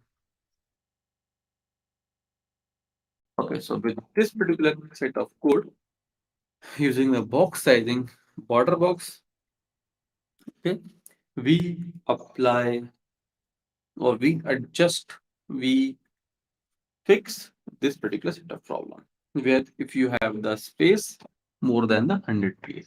Okay, so this is how you can do with the help of a box sizing border box.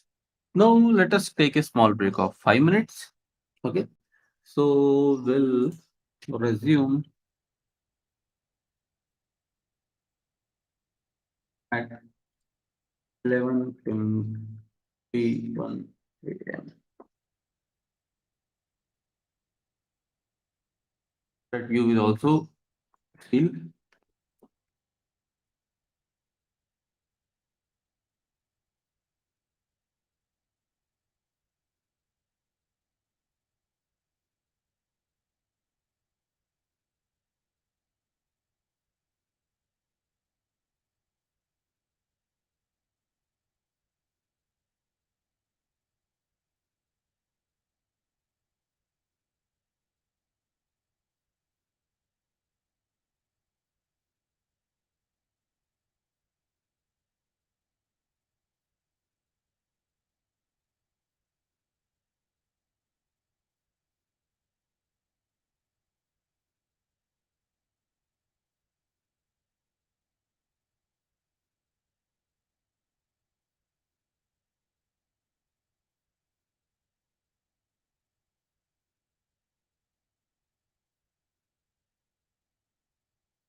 Okay. So I hope you've also refreshed yourself.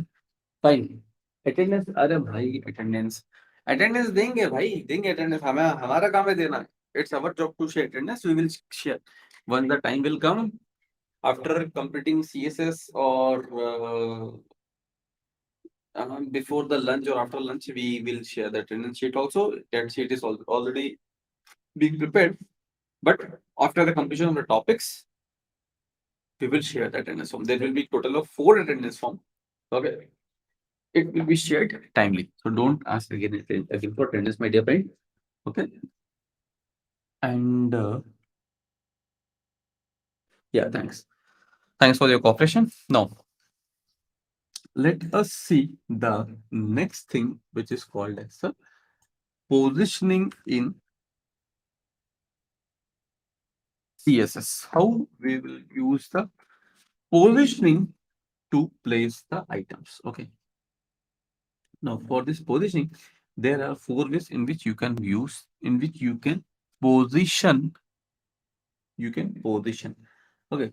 So first one is static, second is relative, third is absolute, and the fourth one is fixed. Fine. Now,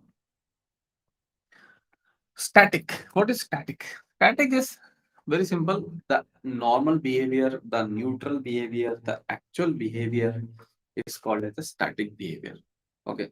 So if I have mentioned here a paragraph or a div, so what it is doing, it gets it plays the content due to its static behavior.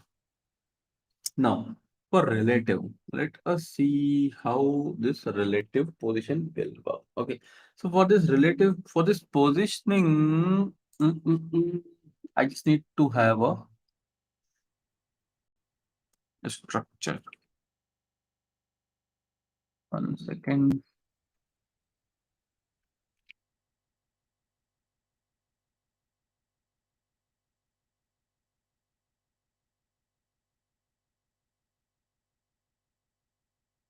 What I do here, I use a div, and in this div, I have h1 and h2. So this div, let me have a class as p box, position box.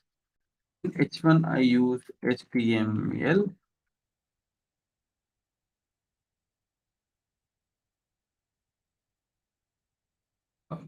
If you have noticed one thing here, H1 is for HTML, H2 is for CSS. So by default, H1 will always be above H2. So here it is using the same set of styles. Okay.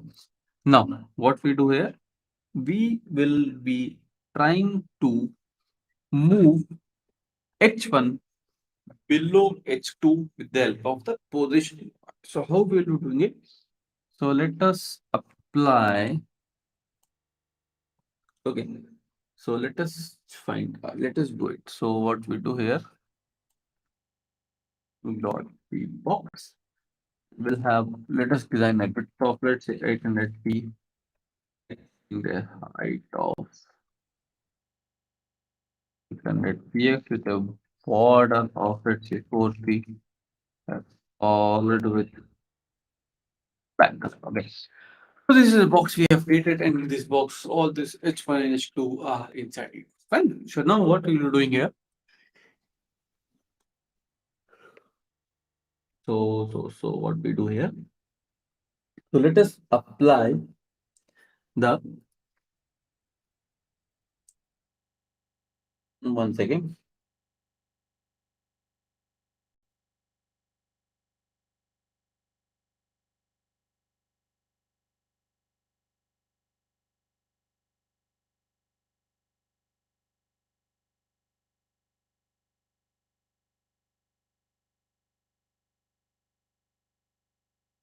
Okay.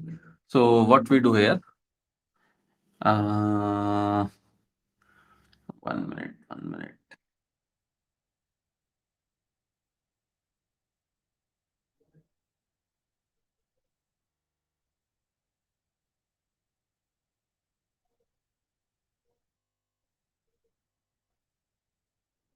So here we have created a border, and in this border we have the we have the H1 and H2 inside it. So by default, H1 will always be above H2 because it is the natural behavior of H1. So what we do here, okay, so what we do here, for this H1 dot P box H1, we use the position to loop, and from the top, I just want this to be 300 px down. Now see what has happened. Now H1 is below H2. So that thing will only be possible with the help of positioning. Okay. Now how this position absolute, what this position absolute will work. So we can use it in any element. We can move the element from the top with top, left, right, and bottom properties. Now, wow, how this position absolute will work. So here in this position absolute, okay, it, so I can say by default it takes the whole page as its parent. So this whole page, if you see, it takes the whole page as its parent. Okay.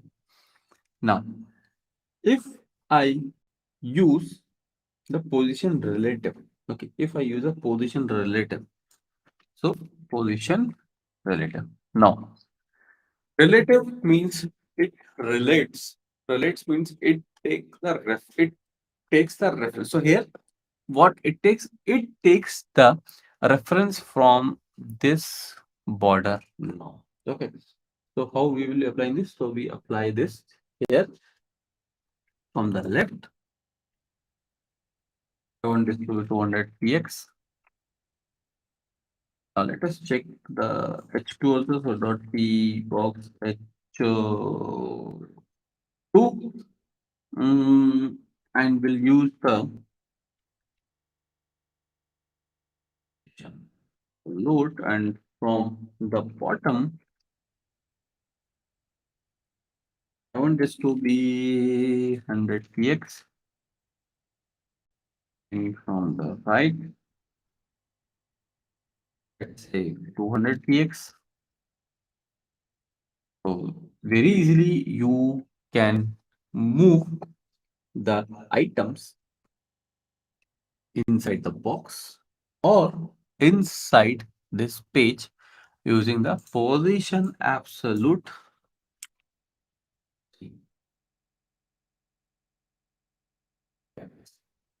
Okay. Now after this thing, let us apply, let us create a button also. So we have a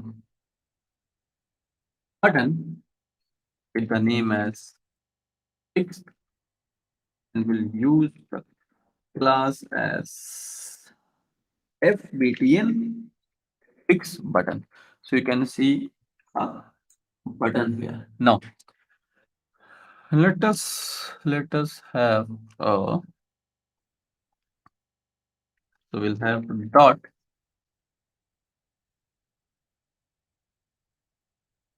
FBTN, use a position to fix, and from the top I just want this to be 200 px. You can see this button will remain fixed in the page in this particular side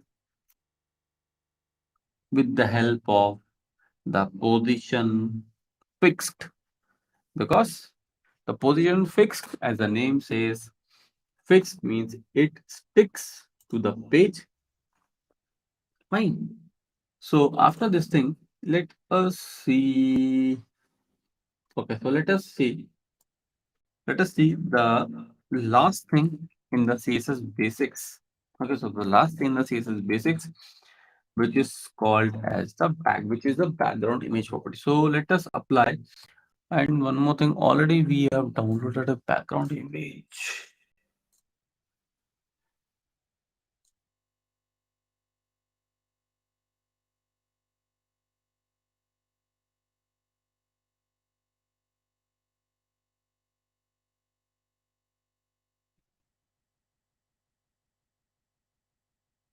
Okay, so already I have used the previous image.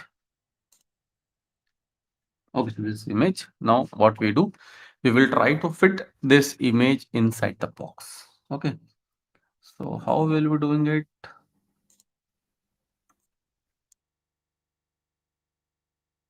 With help of this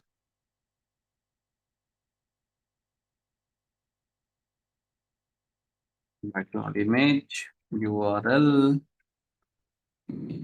just this is the image. Now 1 minute, 1 minute, 1 minute. If you have noticed one thing, okay, only a part, only a part of the image, only a part of the image fits in the screen. So let us try to fit the complete one. So what we do, we'll use a background size to cover and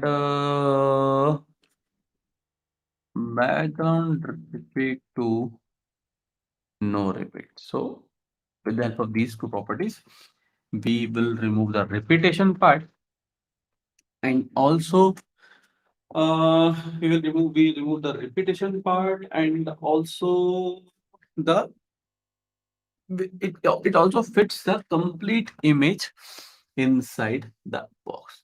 Now after this thing, let us see some pseudo classes properties in CSS. Okay, what are pseudo classes? Pseudo classes properties are nothing but it is it is an extended way. It is an extended way to target the HTML, to target any HTML element. Okay, so how we will be using the pseudo classes properties to target the to target the HTML element. So how will you do it? So for this thing, let me have a structure, use a UL, and in this UL we use li into 6.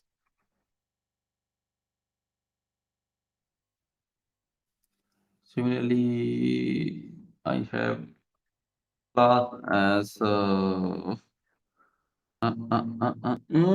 class s pseudo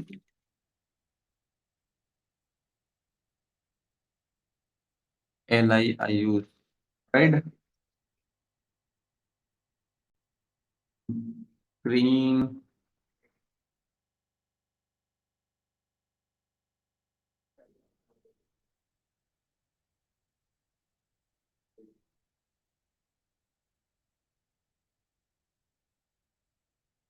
oh.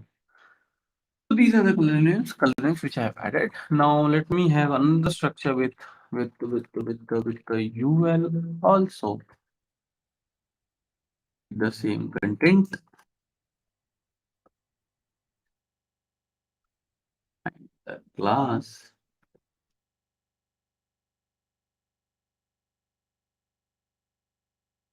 pseudo one. So we have the structure in front of you. Now what we do here, let me copy the class and let us use the extended way how to target the element. So in this thing, what we are doing, we use dot class name li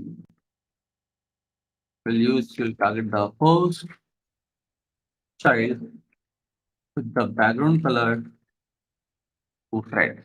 Okay. So here what I did, out of these 6 items, I only target the first one. Okay. Now from this thing, what I do here, I want to target the last child. The background color as orange. So you can have the orange color. Now, if I want to target the blue is in number third position. So I use the nth child number third, and I want OR orange red color. So you can see this thing. Now after this thing, if I want this, if I want to target the orange is in the fifth position. Then I use the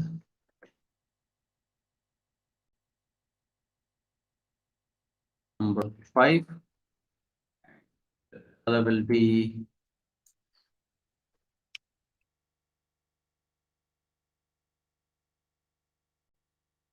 light green.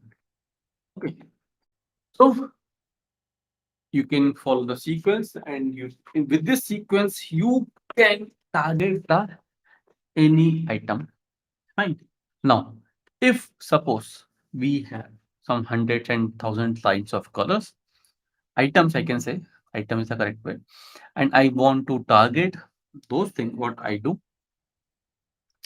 So I have to have and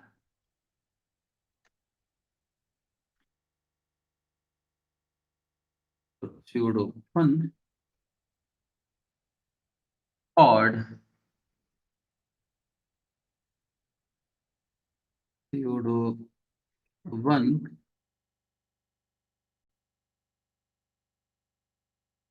even from right. Using the odd even concept. Using the odd even concept, what I did, these odd ones will get colored with the help of light green. So you can see light green, light green, light green. And this even will gets applied using the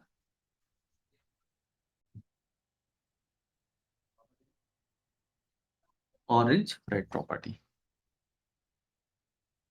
Okay, so that is how this thing will gets applied.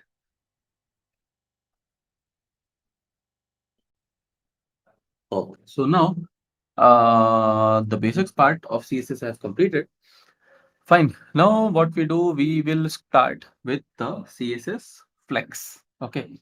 But if you want a break of 5 minutes, I can give a break of 5 minutes, because after that we will again resume for another 1 hour. Okay. So if you are looking for a break for another 5 minutes, we'll have. Let us take the poll from all you people.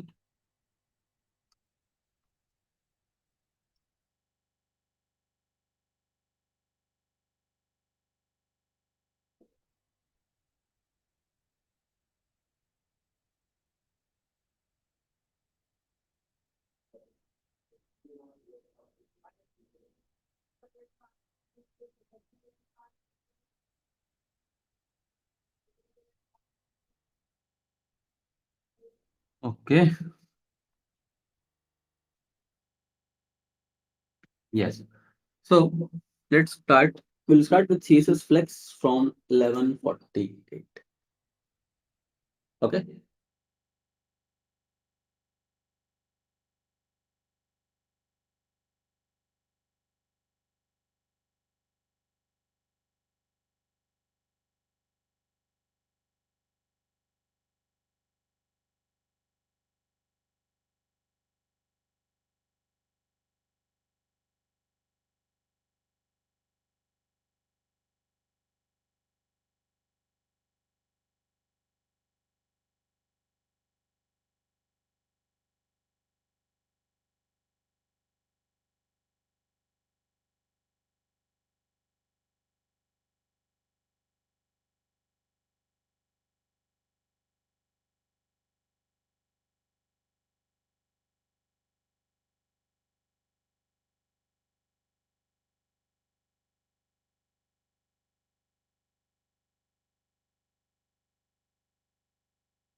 Okay, so अरे मेरे भाई attendance form देंगे भाई देंगे attendance form भी देंगे will share attendance form also but थोड़े time के बाद इतनी जल्दी नहीं देंगे अटेंडेंस फॉर्म क्योंकि अभी हमारे पास आया नहीं है एक्चुअल में so let us start with flex css flex okay so for this thing let me have the setup we'll have flex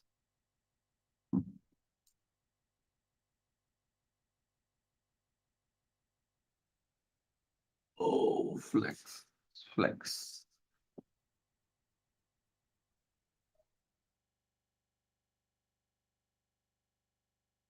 index.html and have the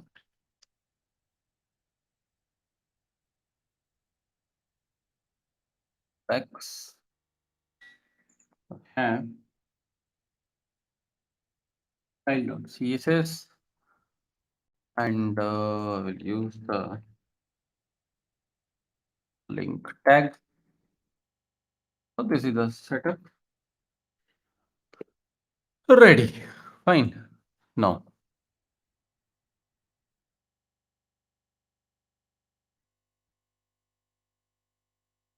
up. So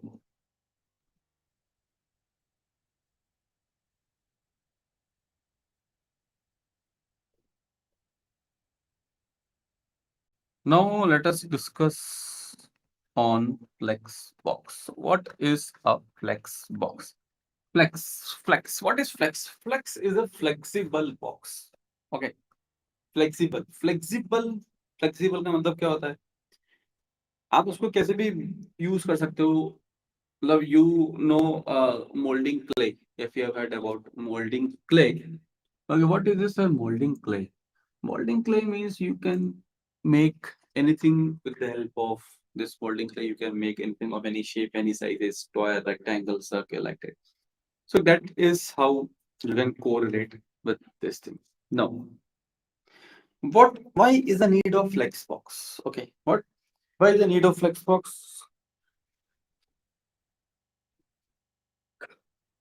so Flexbox comes into existence in 2015 when the need of when the evolution of different handsets have come into picture and that particular handsets are of different shapes and different size and also these handsets comes into a vertical pattern and horizontal pattern both so earlier what has happened there is only a mobile device there is a laptop or desktop device. So developers used to prepare anything with these two devices. So if you have heard earlier, there is a web page called facebook.com for the desktop, and there is a web page for the mobile device of the same Facebook, which is m.facebook.com. m.facebook means mobile.facebook. So it works like that. Now, after this thing, what has happened here? After the evolution of devices, different devices of different shapes and sizes have come. Now, what it is very difficult for developers to prepare the web pages for different devices. So what they do, they have created Flexbox and Grid. So from that particular need, the Flexbox and Grid came into existence. Fine. Now here, if you see Flex is a flexible box, and it is again being managed by Trinity School in 2015, and it is invented by them only. Now, for this flex box, what we do? Let us have a structure here. So, for this structure, what I do?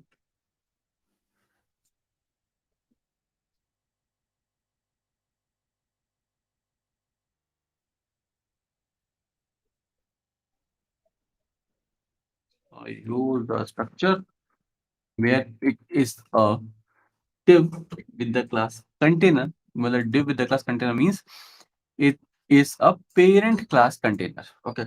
And after this parent class container, what we have items from 1 to 10. We have items from 1 to 10, and all these items from 1 to 10, all these items from 1 to 10 have a common class. Okay. Common class and a separate class. So this box is the common class. Mhm, mhm. This box is a common class. Uh, this box is a common class, and box 1 to box 10 is the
so 1 second. 1 second.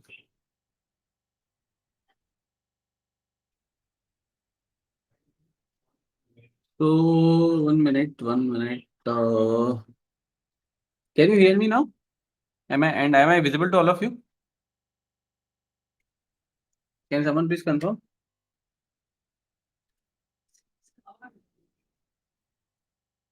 Okay, okay, Nivedita, okay. So some technical problem, I can say. Okay, okay, okay. So my screen is also visible to all of you, I guess. Fine, fine, fine. So let us resume.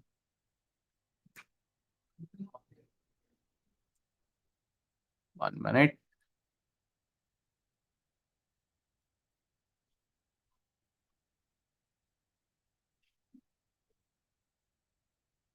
Mm, mm, mm, Flags.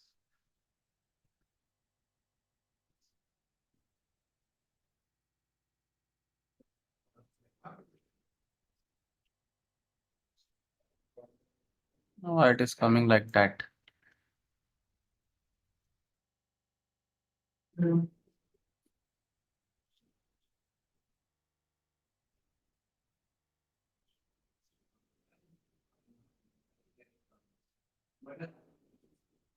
Okay, so 1 minute.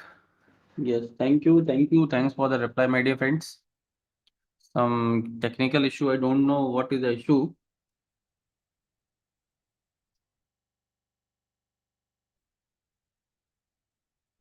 Of live server, and again we'll do open with live server. Okay, so now the setup is complete. Okay, so now we are discussing about the flex. What is a flex box?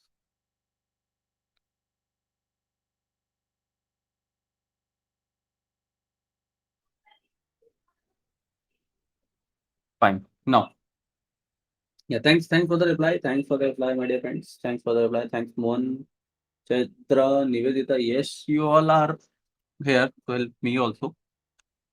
Fine. So now, what is a flex box? Flex box, as I've told you, is nothing but a flexible box. And why? What is the need of flex box?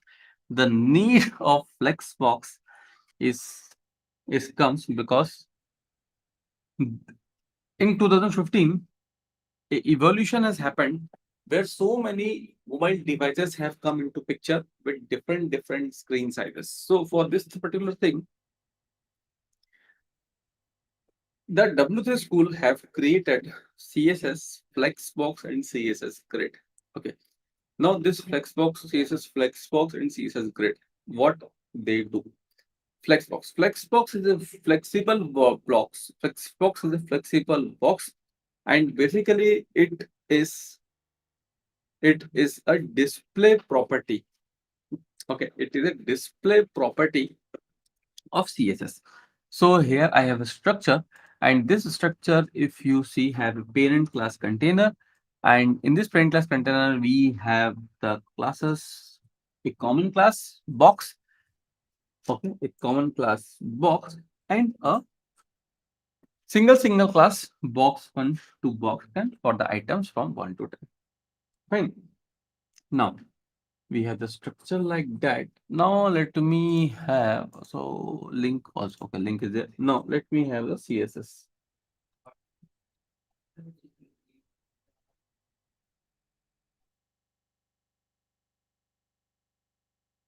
This is a structure which comes. Okay. So if you see here, what we do, we have a box as importer box for this particular common class box. What we did, we have a color of white, okay, font size of 100 px, text line center, and a padding of 10 px. And separate box have separate colors, a common set of style. Okay. So now what I do for this parent class container,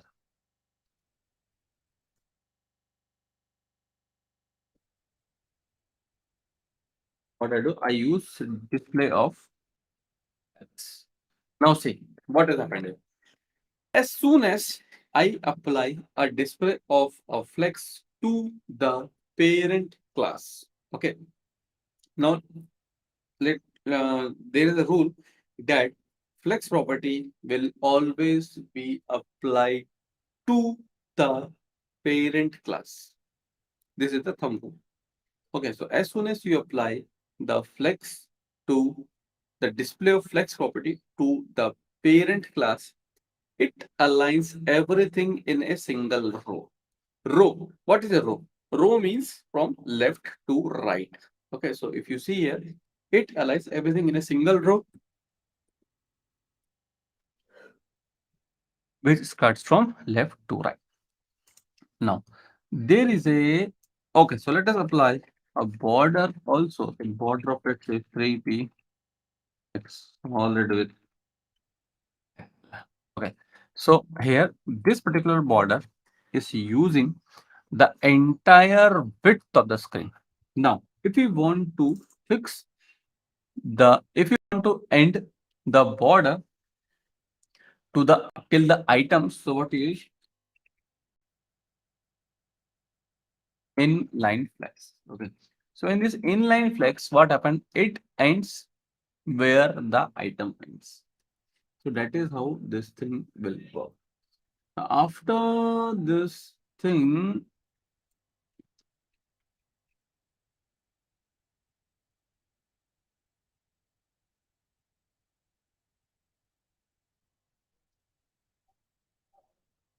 After this thing, 1 second.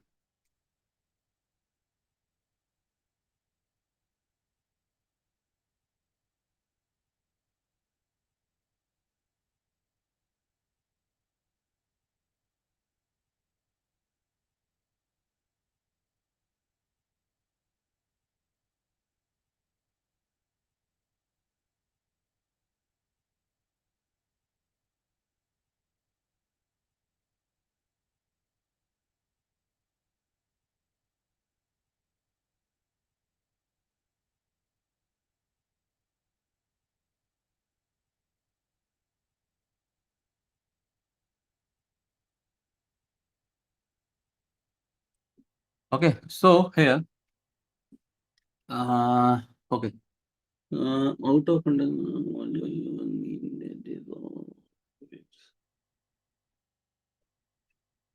okay, so here,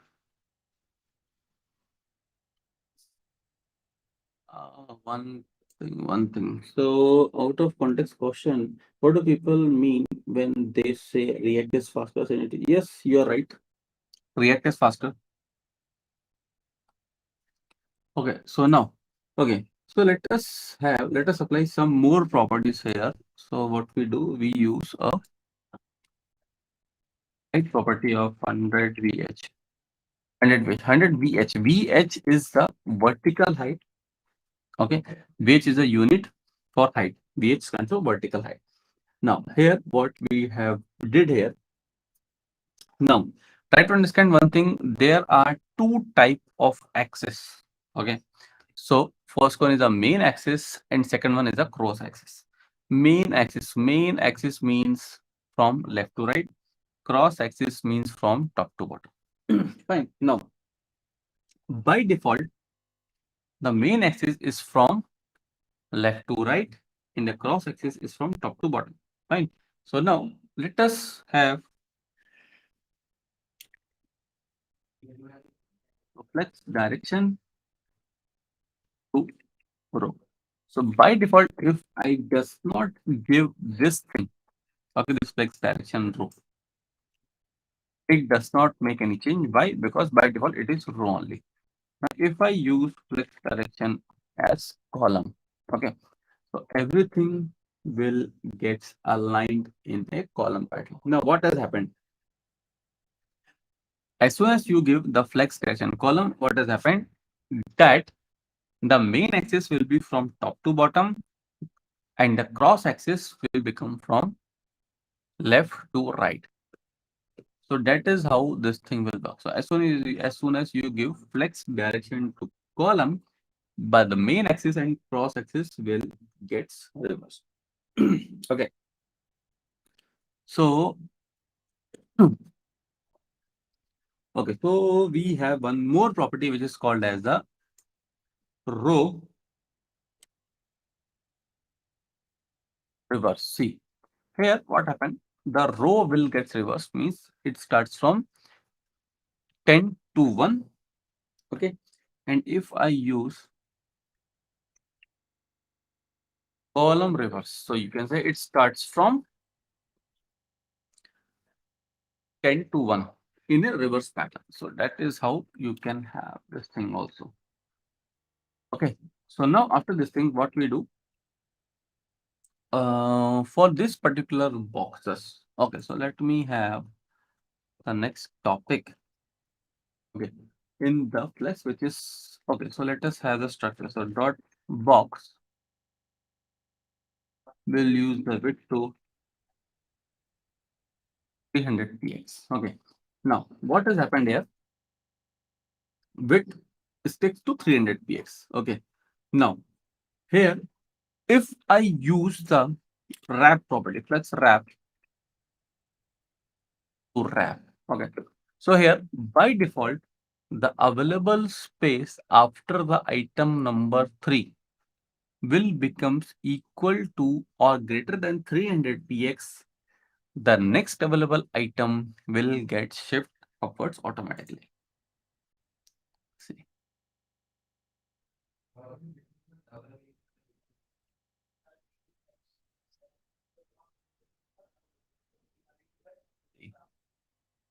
The use of CSS and Flexbox is to make the web page responsive. So that is the primary use to make it responsive. Okay. So that is how this thing will work like that. Now, after this thing, if we have, okay, so now let us, so okay, so if I use the width to 33.33 px, 33.33%, it will stick like that.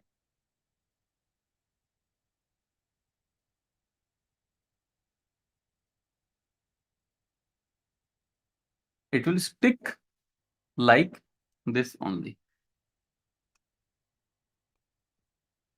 See,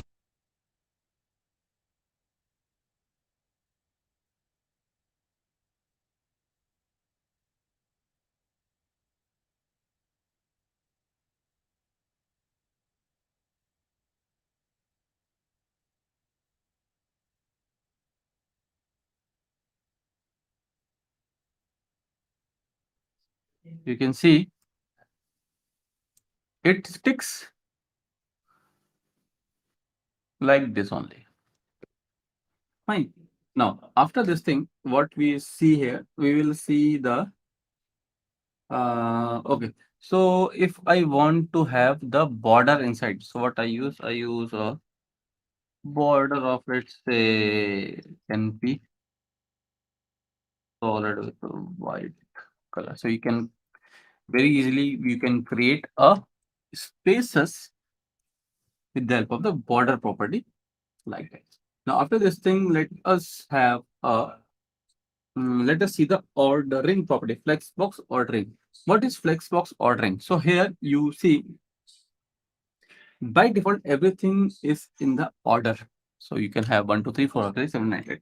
Now if I want to pick any item from this sequence and put it in the end after the item 10. So what do we do? So we'll apply. So we'll have a display of like simple and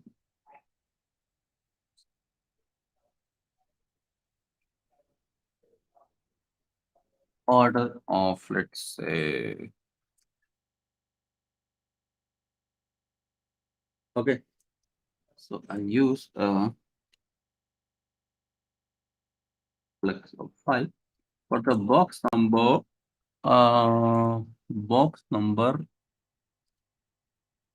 3. Sorry.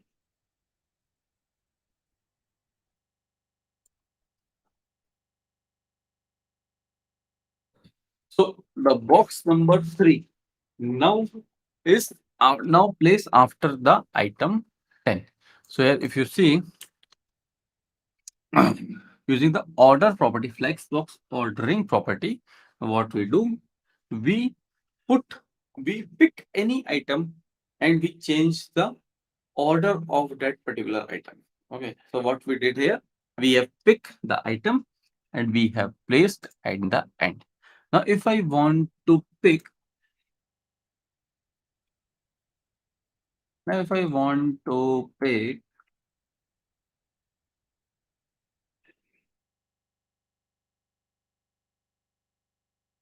5 and we'll place it at 8. Now 5 is after 3. Now if I want to put something between 3 and 5, so let us pick 1.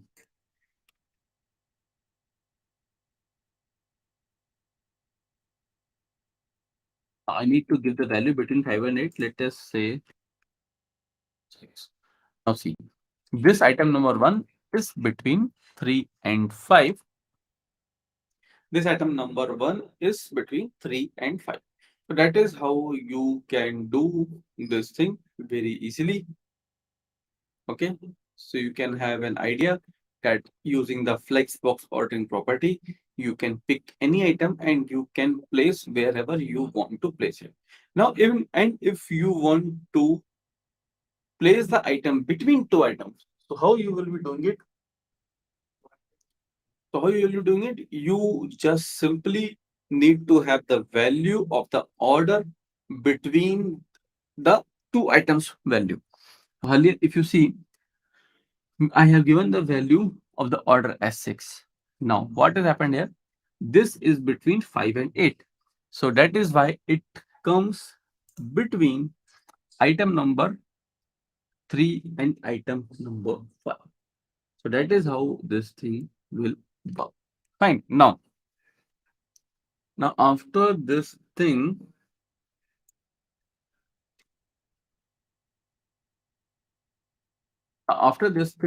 let us see. Let us see the alignment and centering.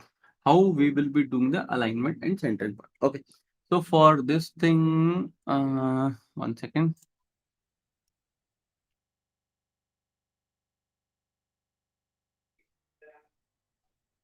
We use a justify content property. Okay. So what we do, we use JC justify content and will have the value as flex of the start, border of repeat. Now see what is happening here. We will be moving the entire set of items starting from 1 to 10 in a row pattern. Row pattern means from left to right.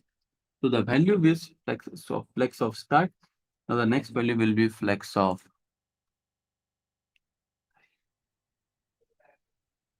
end. After flex of end, we have the center.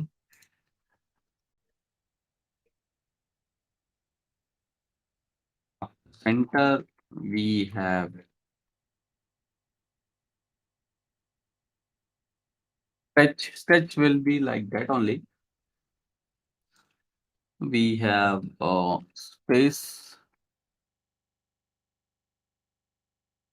between. Okay. And we have space evenly. So evenly means evenly the whole space will get distributed among all. So let us see how this thing will work. See,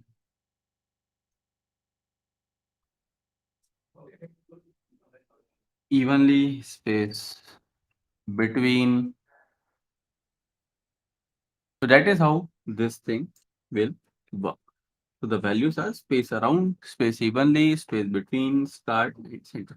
Now let us apply the flex direction. So how this flex direction will work? So as soon as I apply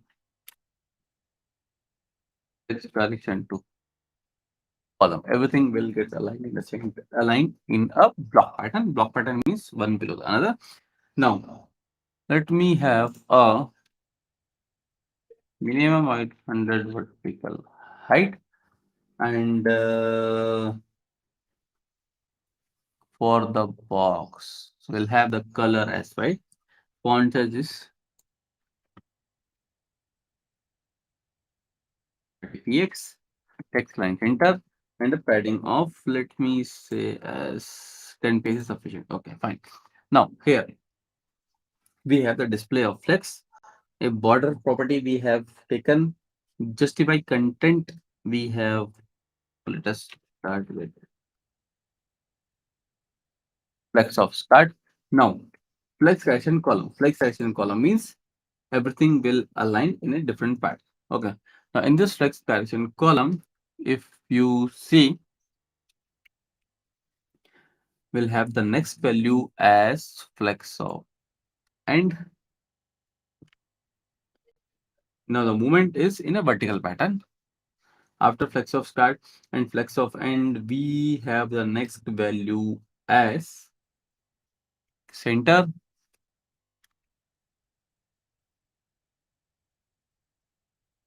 After center, we have the next value which is called as the space between. After space between, we have space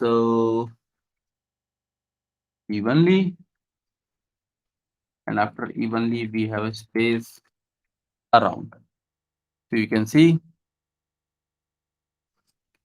how this thing will work. So automatically it adjusted themselves. So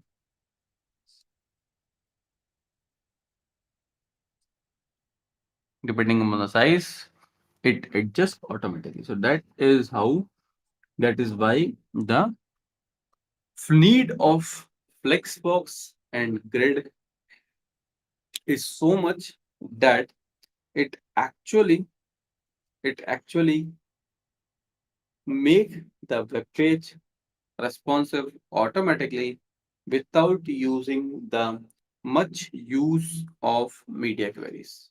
So that is why grid and flexbox are being used a lot. Now, after this thing, let us check the align item properties. Now, align item on the cross axis. So, align item is actually the opposite of justified content. Fine. So, let us see how this thing will work. Now, for this thing, okay. So we have, for this particular box, we have the colors, right?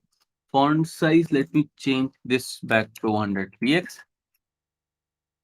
And after this thing, we have text line center and a padding of 10 px. After this thing, we have for this the display of flex, a border property we take, and a height of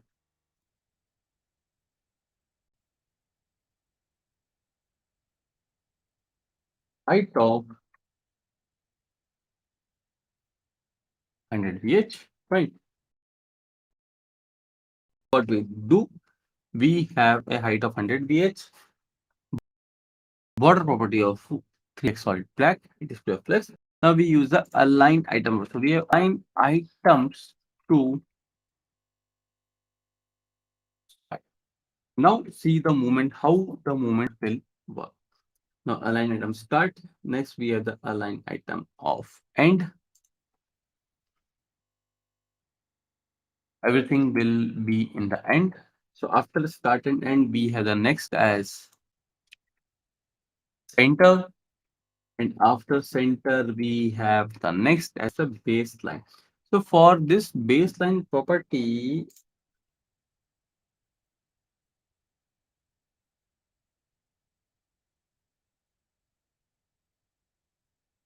I use the align item to baseline. Now see, what is this baseline? So this baseline here, if you see the base of all the items, okay. So the base of all the items is common. The base of all the item is common. So irrespective of the size, okay, it is aligned in a common line. So that is why it is being called as a baseline, where the base of all the items, the base of all the item is same.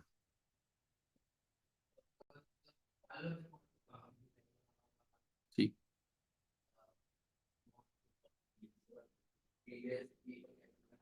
the base is same. Using the align item baseline, you can do this. Now after this align item property, fine. Let us see the next thing, which is called as what? The align content property. Okay, align content. How we will bring align content property? So for this align content, let me comment out this thing.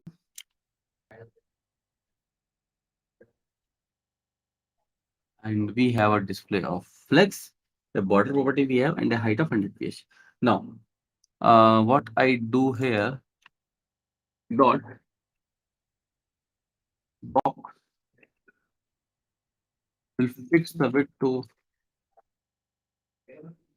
33.33%. Now, here, let us apply the flex wrap property also. Flex wrap to wrap. Okay. And after this thing, 1 second. Display of flex, height and base, flex wrap is there. and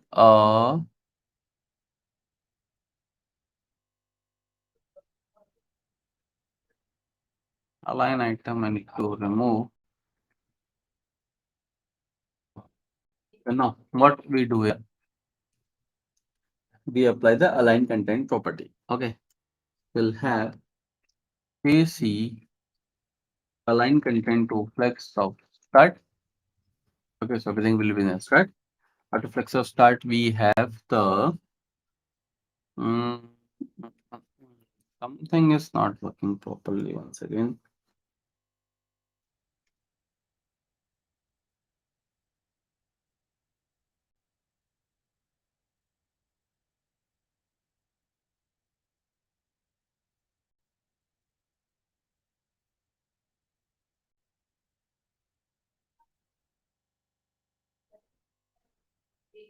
After flex of start, we have the flex of end. And you can see everything will be in the end. After flex of end, we have the next property which is called as the center.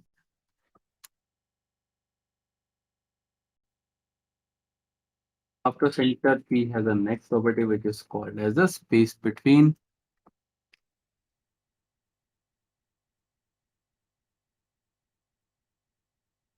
One second, one second.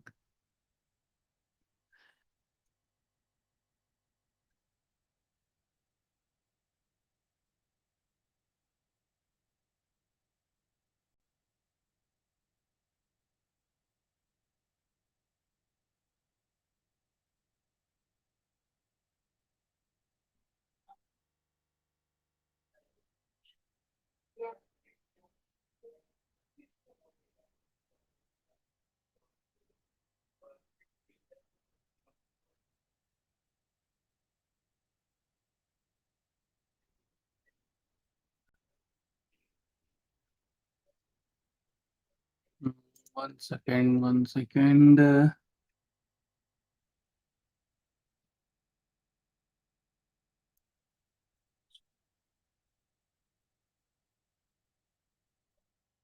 Okay. So we have the space between, we have space round property, and we have space evenly property. So now the space will get distributed evenly, and after that we have the space between. So the spaces will get distributed between, and after between we have the space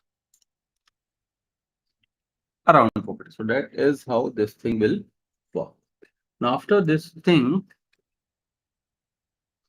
let us see the next thing in flex. So I, as I've told you, yes, I removed comma. That is why it is not working. Okay. Now after this thing, as I've told you, I will give you the Flexbox zombies game link. So after some time, I will share you that link also. Or let me share you right now. One second. Flexbox zombies. So,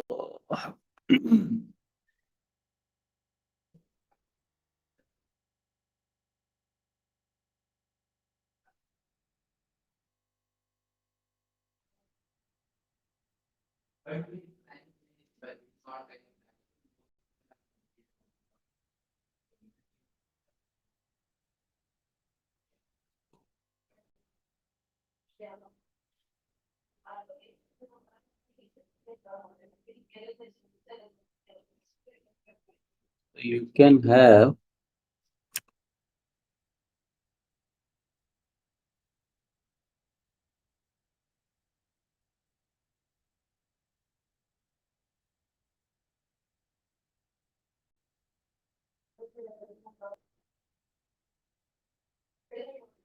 So I've shared the Flexbox zombies game link. Okay. So this link is very helpful for you to understand how to place the items, how to place the content, either in a horizontal pattern or in a vertical pattern, in a row pattern or in a column pattern. So that will be again very helpful. So simply sign in, and you have around 9 to 10 pages. So the more you play, so you will have to have a better understanding.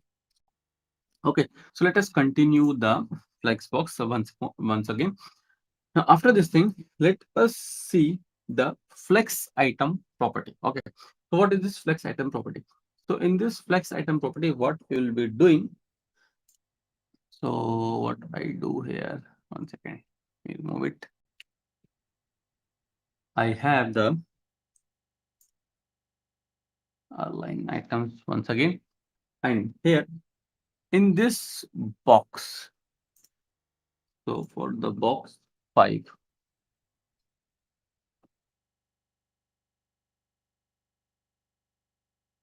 or box 5 will have some adding in the bottom of, let's say, let me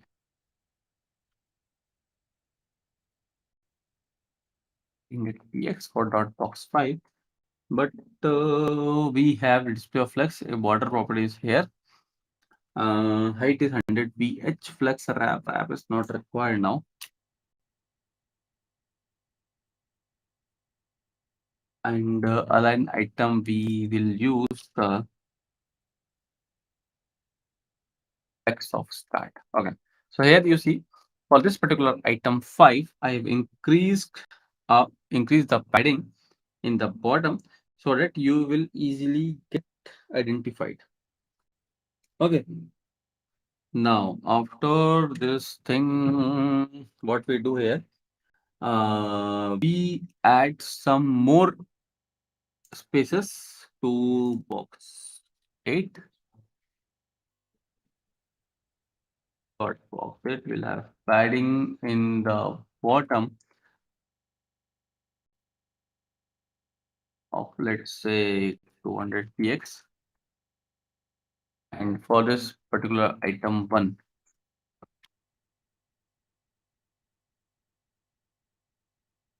we'll have padding, let's say, 150 px. Now what we do, now we apply the align item property, align self property to the item. So we have the align self property, and I want this to be in the center. You have align self property to flex of, and this one flex of start. But if I change this to flex of end, okay, so now you will be able to see the item 1 because I moved the entire set to the end. Now this flex start will be visible to you. So that is how we can have the use of align self property. Now align self means what you are doing currently. You are overwriting the current set of rules what we have applied to this particular set of 10 items. It is actually, it is what is doing, what it is doing, it is actually overwriting the rule what we have applied to the parent container. So using this align self property, you can move a single item.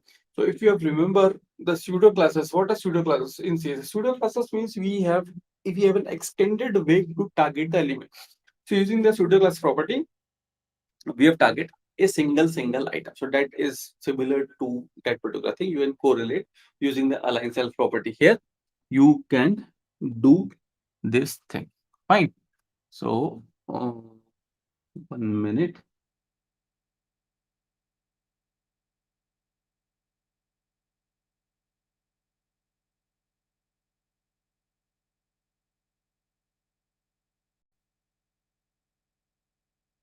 Okay, so that is how you can do with this thing. And the game is very nice because why I'm just telling you, because with this thing you will be have to have a complete set of idea where you to use what property. Okay.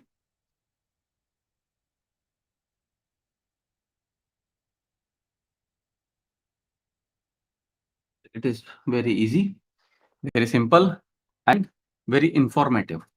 So once you play it, your all doubts related to box will get removed. You will be able to move your items very easily inside the box, inside the page, like that. So that is why I told you to play the game. After the session, just play it. A single stage will take you, I can say, for 5 to 10 minutes. No, not more than that. And keep playing it every week, every 15 days, every month, so that you will have to have a better understanding. You will not forget that how which property to use. Okay.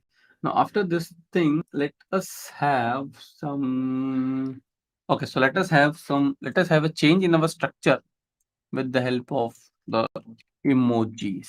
So what I do,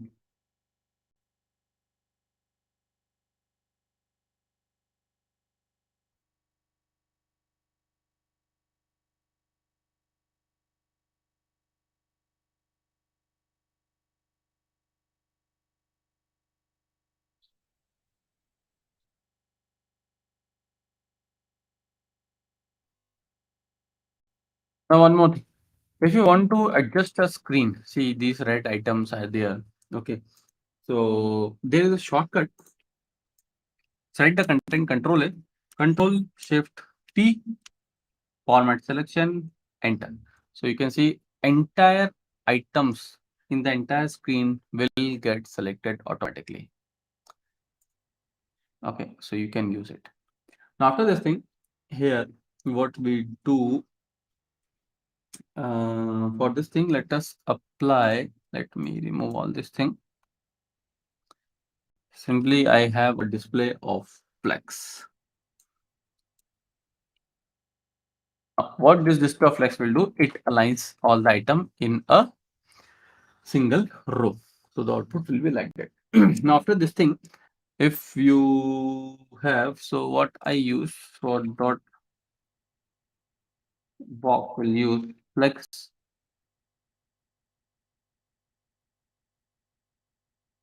of 1. So flex of 1. What is flex of 1? The leftover space will gets allotted to all the items here. So this flex of 1 will do this thing for us.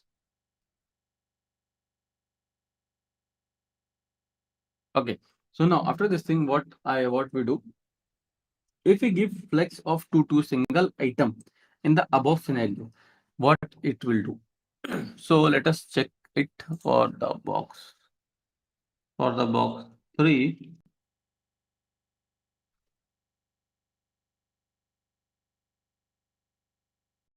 flex of 2.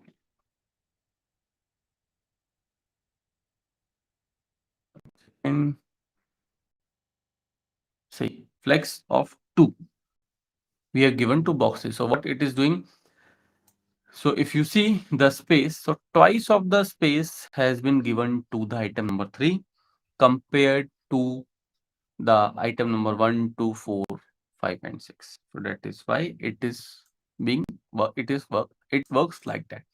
Now after this thing, let us let us make it this a little bit small and see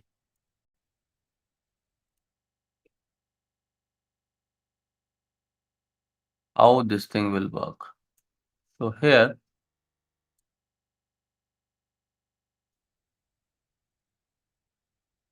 now see, here twice of the space has been given to item number 2 and one part has been given to item number 1.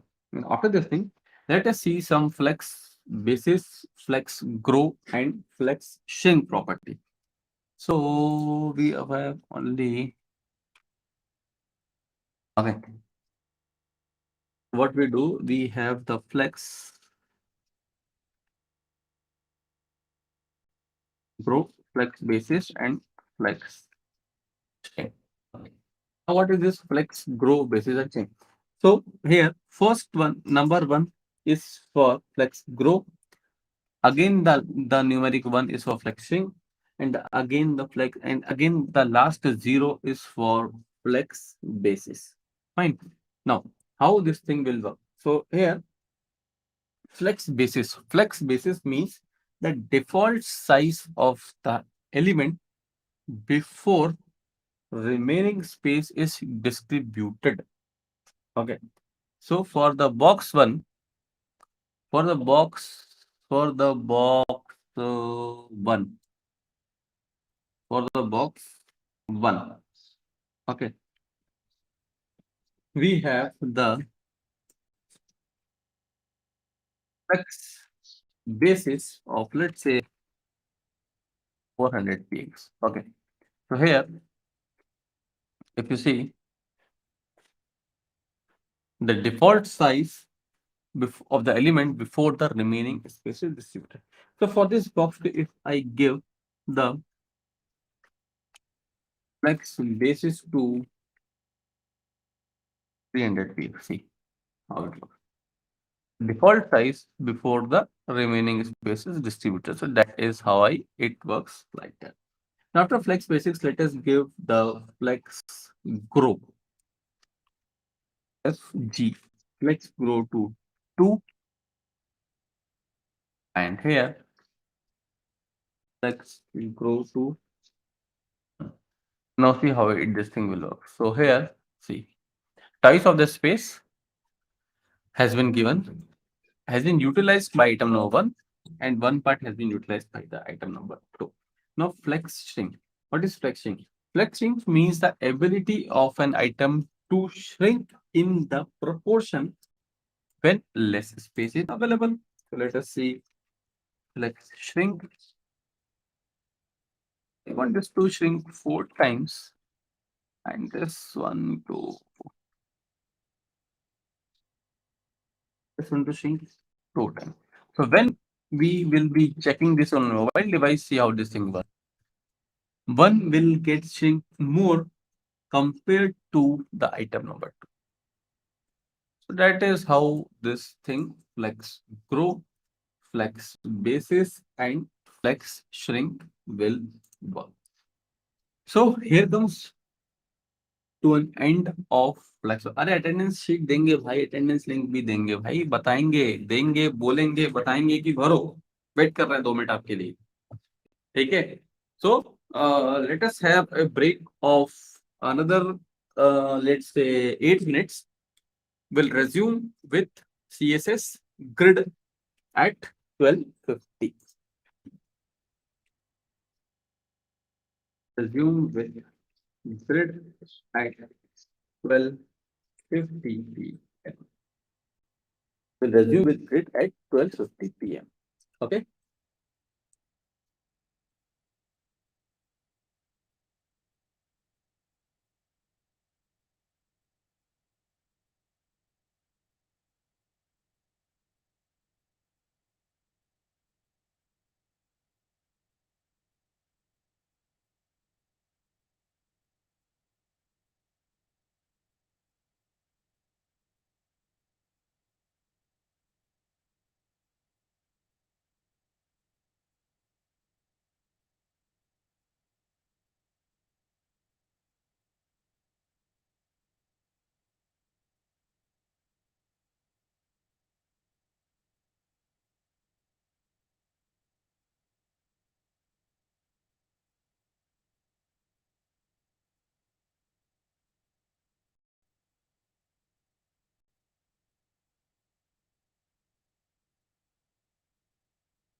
Okay. Okay.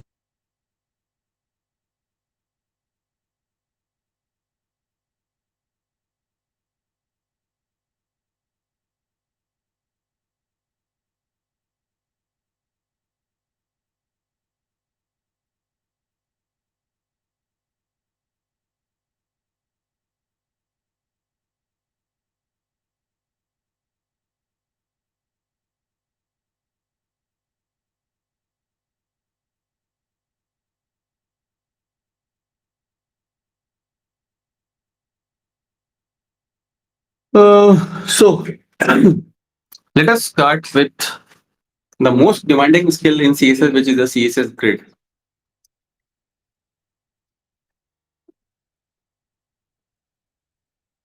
So I will try to make things very simple in grid. So 1 minute, let me have the structure. Uh,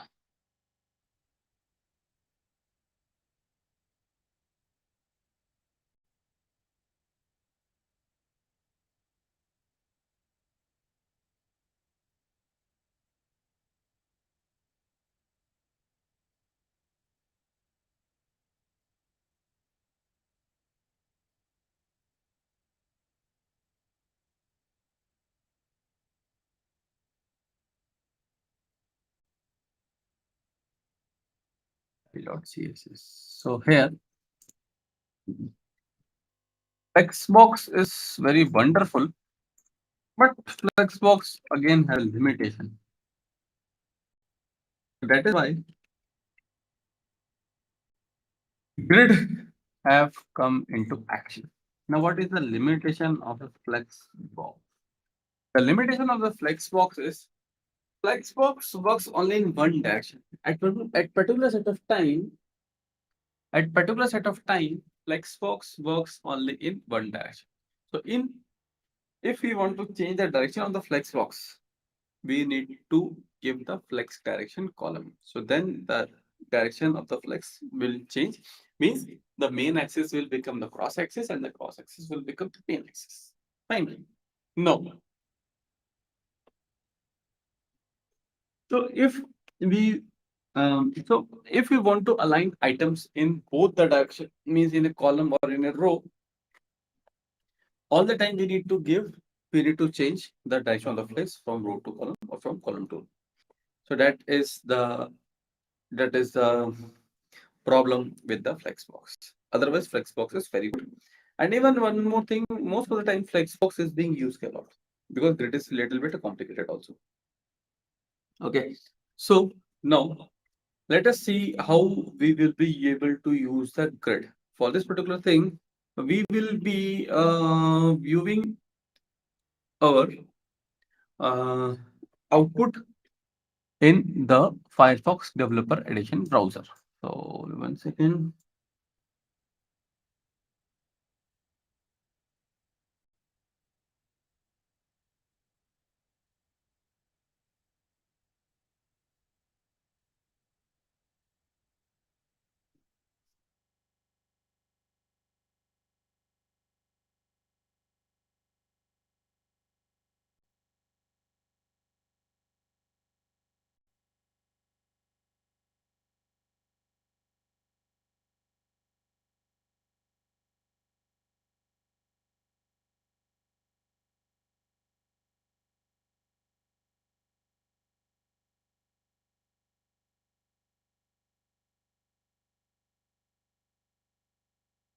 1 second. So this is the Firefox Developer Edition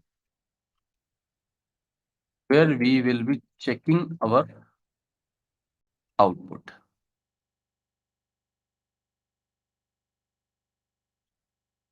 Okay. So this is the setup now ready. Now, now 1 second.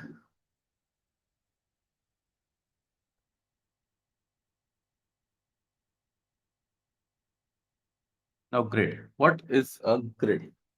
So grid basically divides whole of the page into rows and columns. Okay. So that is the first thing what grid will do. Grid divides whole of the page into rows and columns. at the first instant. Then in these rows and columns, we will be placing the items. Okay. So let us see how we will be doing it. And grid also will be introduced in 2015. Okay. So for this thing, 1 second.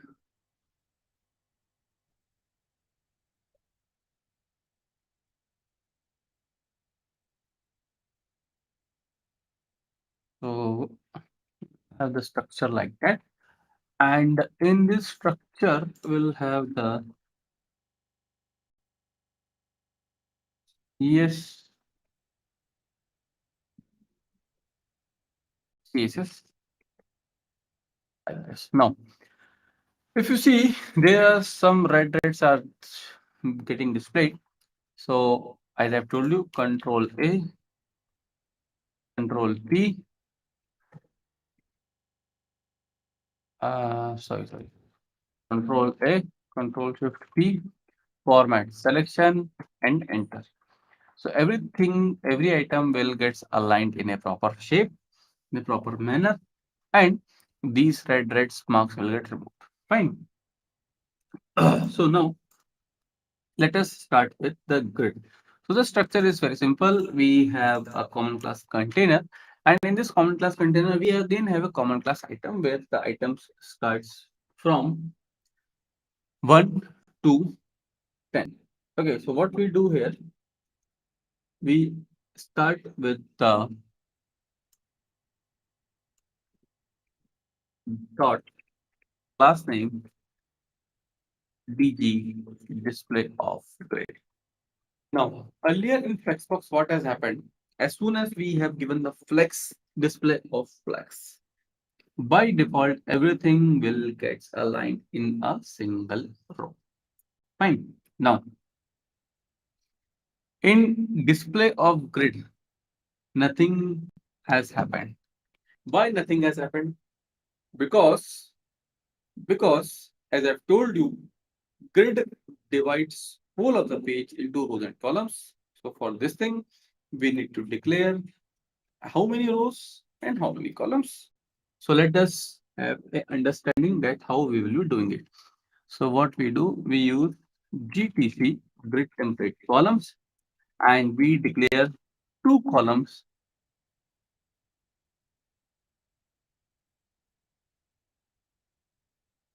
We have declared two columns, and let us declare rows also. So we declare three rows. So GTR grid template rows of let's say 200 px, and what we did, we have declared two columns and three rows. So in these two columns and three rows, if you have seen, we have a total of 10 items and we have a total of 6 rows and columns. So again, a very difficult situation. But what is happening here? The set of items, set of columns, what we have declared for 1, 2, 3, 4, 5, 6, because we have space for only 6 items, but a total of 10 items are available. So the first 6 items will get placed in the structure, and the rest of the items 7, 8, 9, and 10. Okay. So 7, 8, 9, and 10 will get space depending upon the height or depending upon the content inside the cell.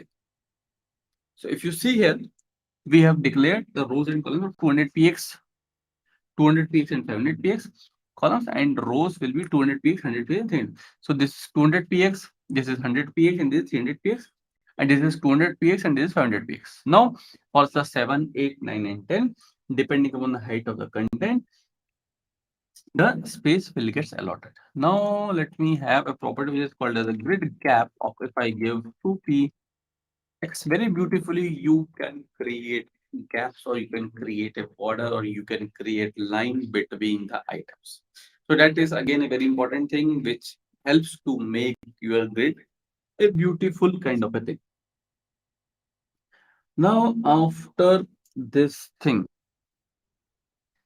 After this thing, uh, let us see the next thing here in क्या बोलते हैं इसको, grid, which is called as the how to use the inspect part. So in this inspect part, let us try to read the grid.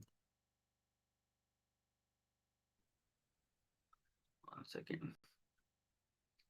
So if you read this, so here, see, one second.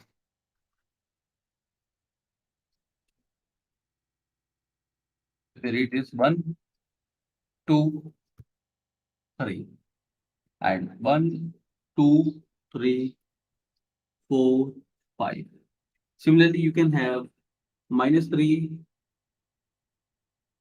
-2, -1, or you can have -1, like that. So if you go in a clockwise direction, means from left to right, you have the things in a plus pattern.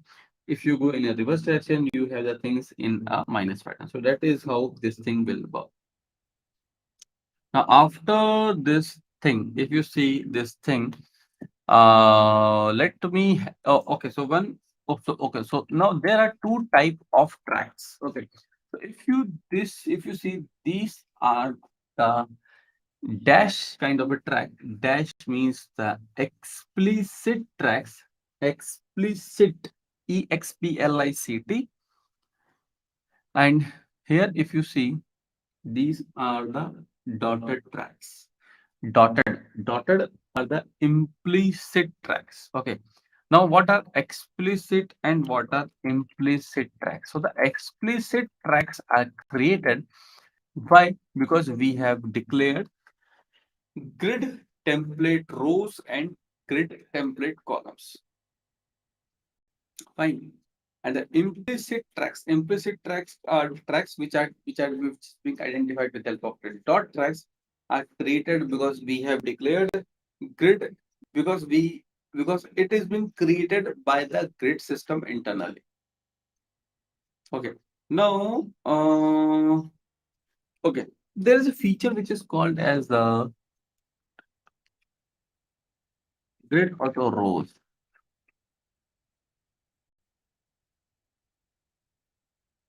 Now, for this 7, 8, 9, and 10, if we use grid auto rows 150px, so this particular space of 150px will gets allotted to 7, 8, 9, and 10. Why?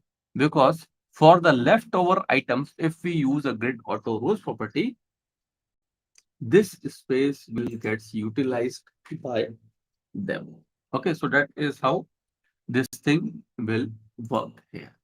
Now, after this thing, let us have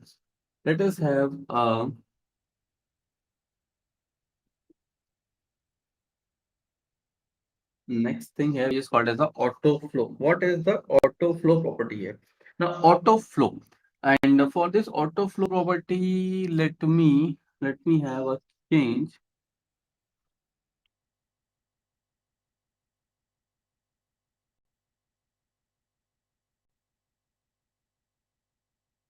So here, let me close the inspect part also.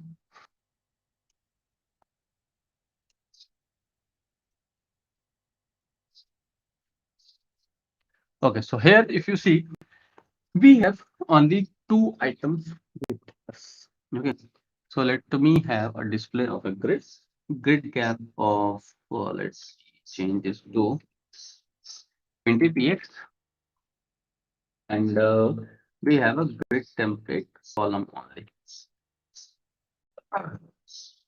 Display of grid template columns, and a grid gap of 20 px. Now, what is happening? By default, if any item will gets added, what will happen? It will gets add below the item number 1. Why? Because we have created grid template column.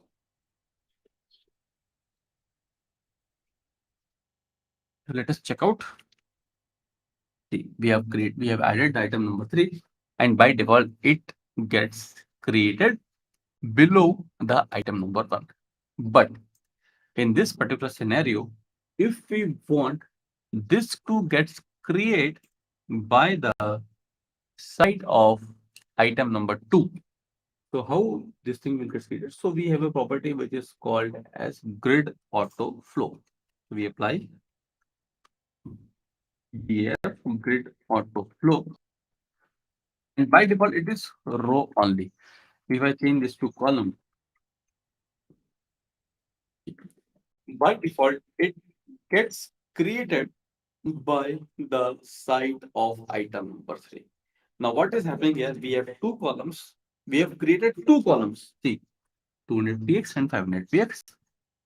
But we have currently we have 3 columns available with the help of grid auto flow. Now 1 second.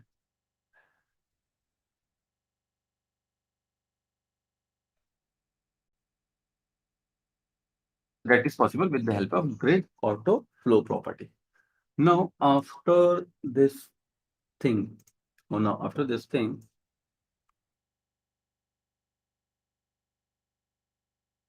let us see the next thing in CSS grid, which is called as a sizing of tracks. Okay, so sizing of tracks. This sizing of tracks, let us check out how this sizing of tracks will get work. Now for this thing, let me have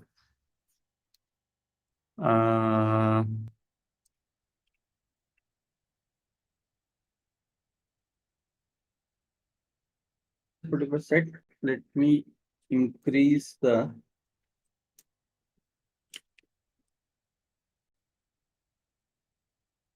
items to 50. Now see the beauty. We have only 2 columns, but as we have given grid out of 4 columns, every items will get created in a column pattern, and the space allotted to them will be based upon the size of the content inside the item. Now, after this thing, what we do, let us have a simple display of a grid and a grid gap of 20 px. Now, after this thing, what we will do, we will declare the grid template column. So we have GTC using the percentage pattern, 25%, 25%, 25%, and what we have created 4 columns using the percentage pattern. Now, if you see here, once again, this particular thing is not perfect. Why it is not perfect? Because here 25% into 4 is 100% plus 20 px. So 120% of 120 px is it. So why? So now what is happening here? The last of the column, if you see the last column, see, it actually sticks at the end. It actually sticks at the end. So that is why for this particular last column, what is happening here? The free space. Okay, so we have a unit which is called as a FR. FR is a free space left after the explicit bit. So what we do here, let me have a border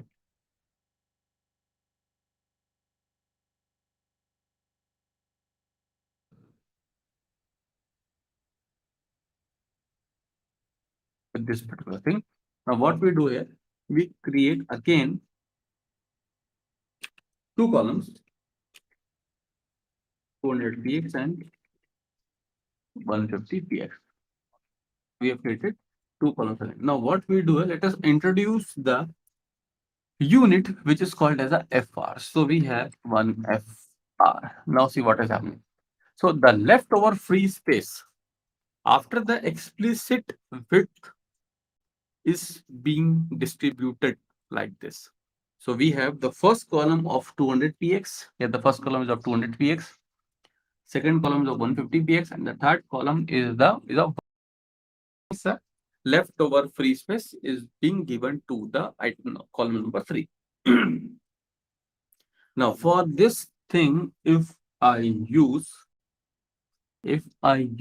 another column of 2FR, so you can see first column of 200 px, second of 150 px, third of 1FR, and the fourth of 2FR. 2FR means twice of the free space is being allotted to the column number 4.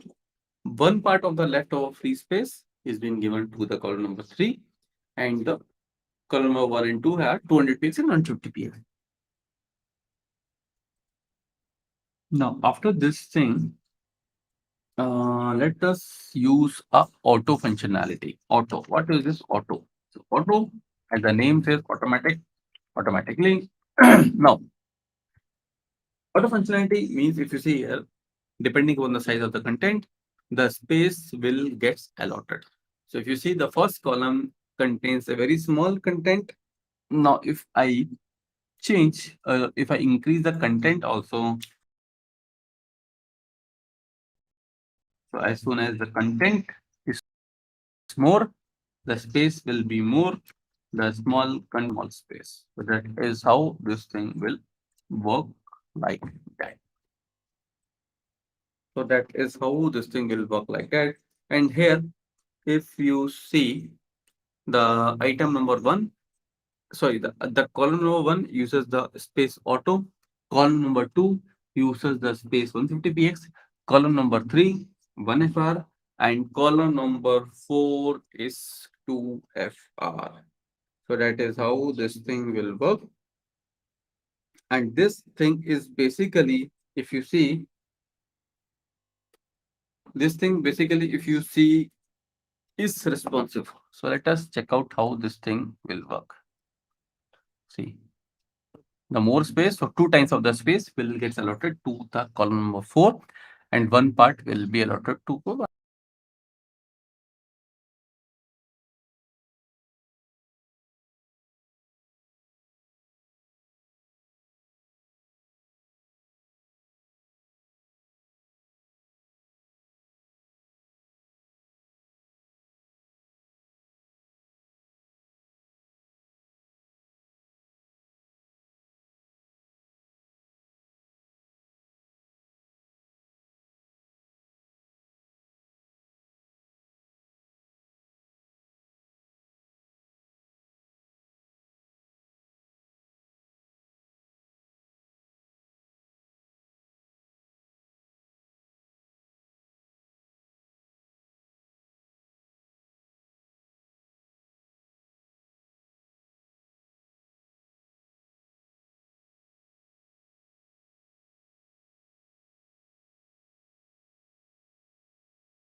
लो, कोई दिक्कत हो गई है इसमें? नहीं, ठीक है।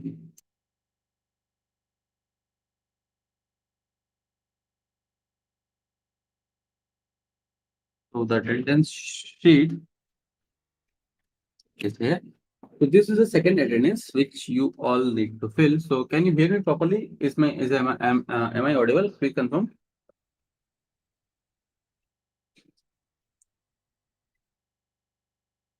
Okay, yes, अभी आवाज क्लियर है?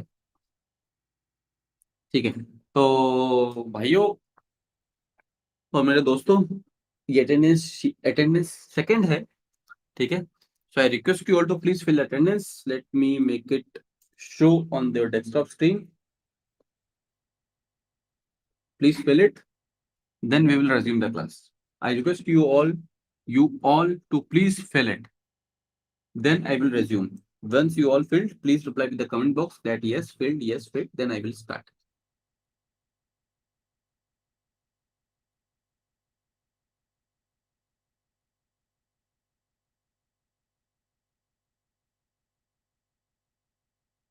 So the attendance sheet has been shared. Please fill it.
So if you filled it, please confirm.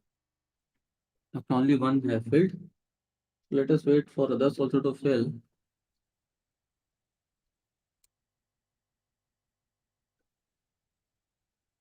Okay, two have filled.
Yes, you are right. Code today get CSS grid and flex. The role of this is to make it responsive only.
Okay, so I hope everybody have filled by now.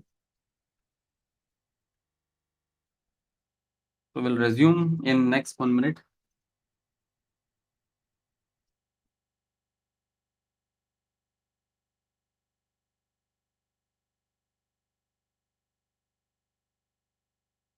Okay, so I hope everybody have filled by now. Let me resume now. Okay, so here we have the auto functionality where the space will be allotted based upon the content inside the cell. Now, after this auto functionality, let me have the next thing here, which is called as a repeat functionality. Okay, Now repeat. Repeat again is a very repeat with auto. Let us check. Repeat two times of one FR. Now see. First one is auto.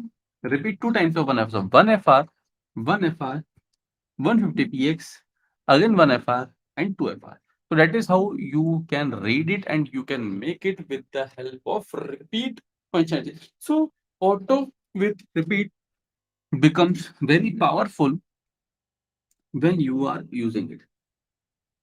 1 minute, 1 minute.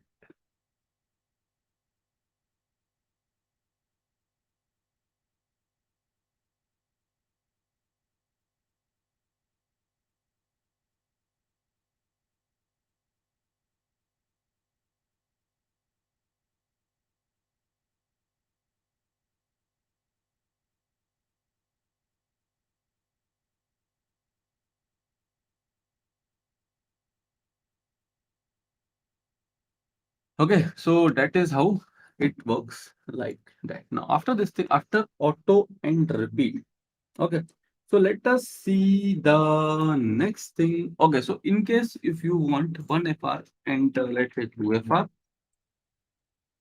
you can have auto repeat two times of one FR, one FR, two FR, one FR, two FR, 150px, and again one FR and two FR. So that is how you can count it. Now after this thing, let us see. The next thing here is called as the sizing of grid items. Okay, sizing of grid items. So what this thing, let me have the structure. Let me have a different or to a different structure. 1 second.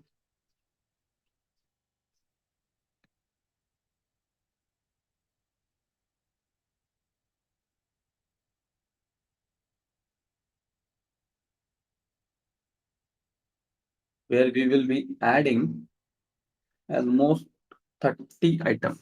So we have here we have 30 items. Now see the beauty of this particular repeat functionality. So here we have auto repeat automatically, it adjusted without doing any effort. So that is how this thing will work. Now after this thing, what we do, we have the grid template columns. Will use repeat five times of one R. Okay, see very easily five columns of one F I will see it. Now let us target this item number 9. So for the item number 9, we have the class as item 9, and in this class, what we do dot item 9, and we'll change the background color to white so that it is easily identified, and we'll increase the width to, let's say, 500p. Okay. Now what has happened here? This particular width of item number 9 is 500px. Now, what it is doing, it is actually disturbing the whole of the structure of the column. So what we do, we have a functionality which is called as a span functionality, which we use with GC grid column with a span of 2. Grid column with a span of 2. Now see what has happened here. Twice of the space has been given to item number 9 without disturbing the rest of the column structure. So that is how you can use the span functionality. Now you can have this for row also. So we have GR grid row with the span of 2. Let's say for it uses the 2 column space and 2 row space. Okay, now if I want this to start from a particular column and at a particular column, so let us see how this thing we will be doing. So I want this to start from grid column, start from 1 of letter 2, grid column and 4. It start at 2. So 1, 2, 3, and 4. It ended 4. Similarly, if I want this to, let me change this to 7. So you can see it works. So if I use for 5, 1, 2, 3, 4, 5. So it works like that. Now after this thing, similarly, we can have this for row also. So if I want this for row, so I have GRS grid row start starts from 2 and grid row end 1, 2, 3, 4, 5. Let's say for 6. So you can see 1, 2 start 3, 4, 5, 6 end. So that is how, with the help of this span functionality, you can merge the cells very easily. Now, if I want this to start from -2, let's see how it works. So -2, oh, sorry, -2, see, -2, 2 plus 5. So -1, -2. Oh, sorry, -1, -2. So it works like that. So that is how you can use this particular thing. Now, after this thing, let us see one more thing here, which is called as the auto fit and auto fill property. Now, what is this auto fill and auto fit? So, auto fit and auto fill are, I can say, almost very similar properties. And okay, and it is being used by the grid. So, autofill, let us discuss autofill first. So, autofill property is being used by the grid system to fit as many as possible items in the same row without moving on to the next row. So that is how you can see the autofill and auto fit property. So the autofill property is like that you can fit as many as possible items in the same row without moving on to the next row. Now here, one second.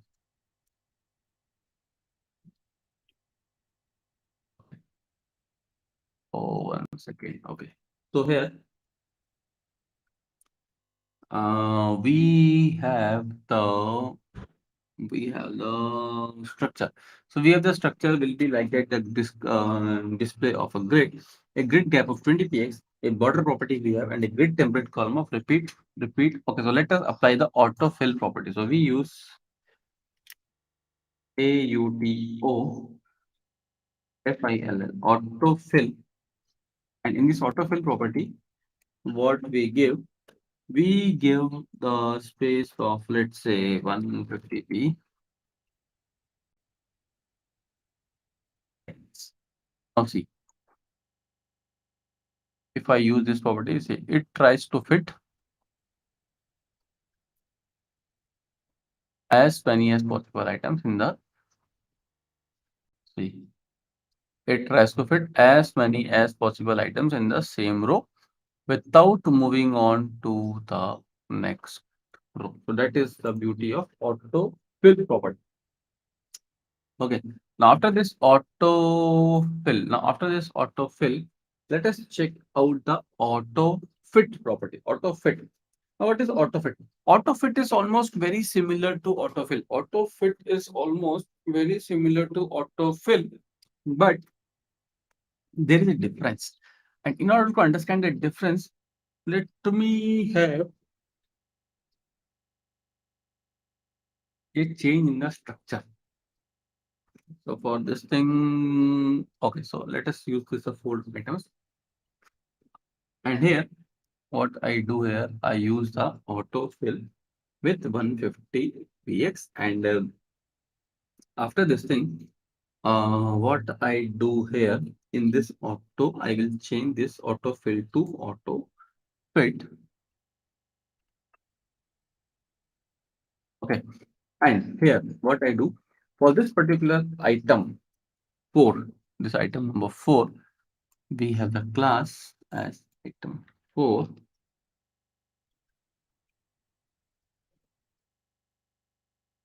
For item 4, we use grid column and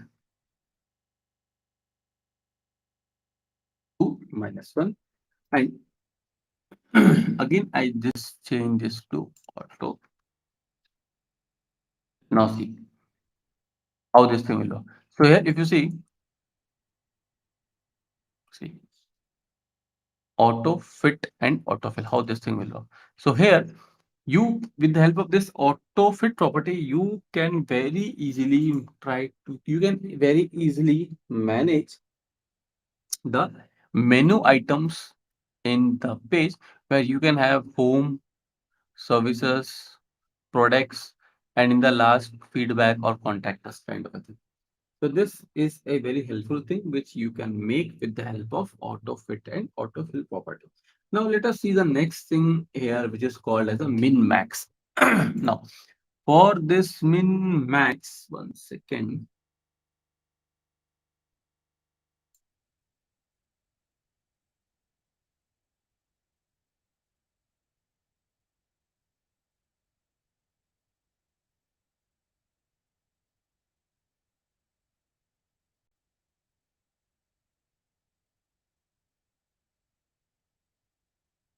We will see the min max. What is the min max? Max.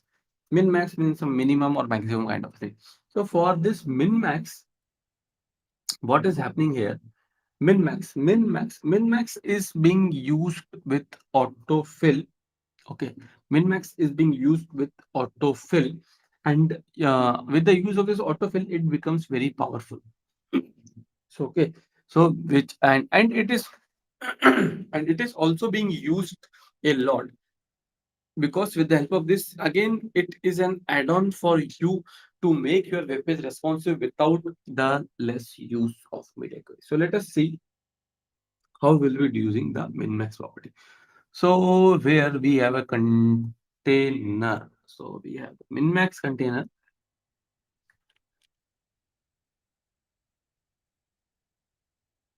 Min max container, okay, and a display of a grid gap of 20 px, a border property, and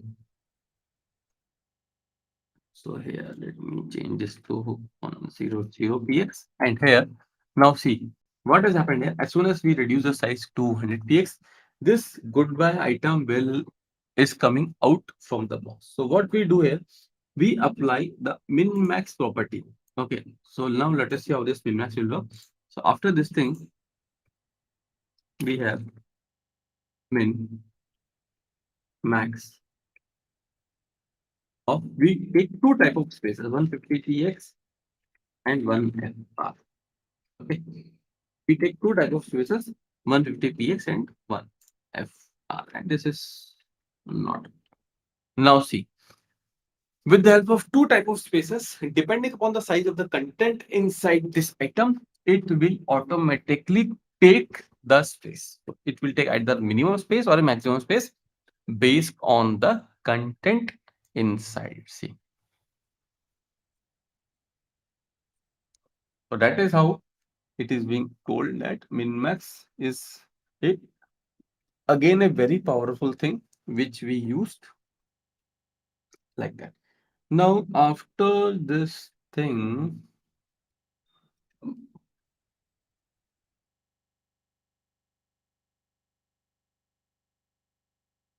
let's see the next thing in grid, which is next thing in grid, which is called as the grid template areas. Grid template areas to place the items. Okay. Now let us see how we will be deploying the grid template areas. So for this thing, I need to have a change in the structure. The structure will be like,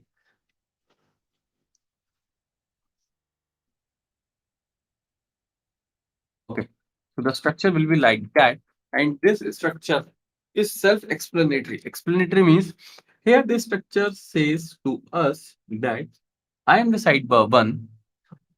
You can see I am the sidebar 1. This will be the center content. This will be the center content. I am the sidebar 2 and I am the footer.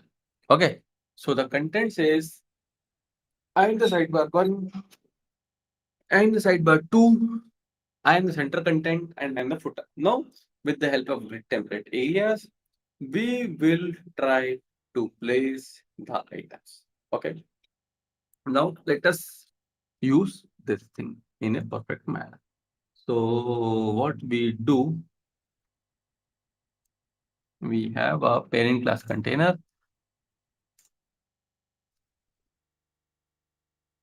Okay, so we have what we do here. One second. We have a display of grid gap of 20 px.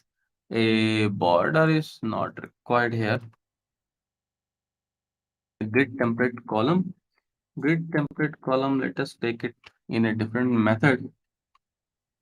1fr, 10fr, and 1fr.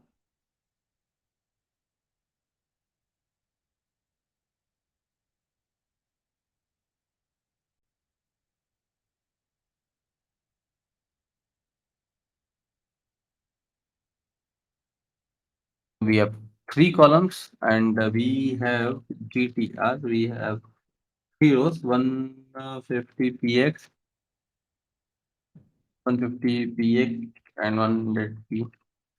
So what we did, we have 3 columns and 3 rows. The columns will be of 1fr, 10fr, and 1fr, and the rows will be of 150 px, 150 px, and 100 px. So that is how it works like that. Now Control A, Control Shift P, format selection, things will get selected. Okay, and after that, what we will do here, we will use the grid template areas to place the item. So we use G, T, A, and in this grid template area, how will we using it? Simple.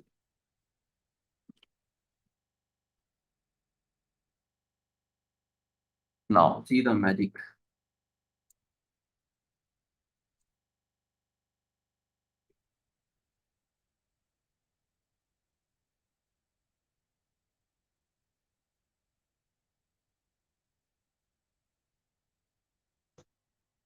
Okay, so this is the grid template area. 1 minute, 1 minute.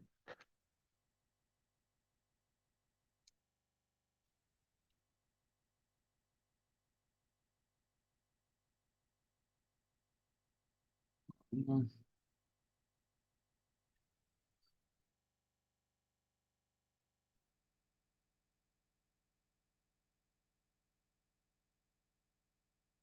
Now see, in this grid template area, okay, you can see where which item needs to be placed. Okay, so it shows that this is the sidebar one, footer, content, sidebar two. So this thing will only be possible because we are using the Firefox Developer Edition, and you can see this thing only. So what we do now, using the grid area property, we will be placing the item. So for this thing, what we do, we have the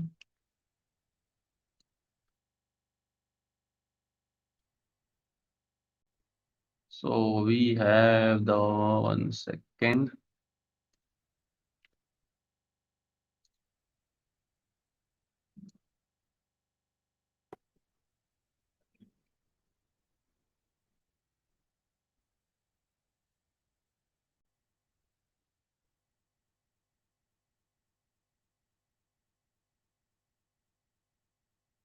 We have got footer, grid area, and footer is now in its actual place. Now for item one, for item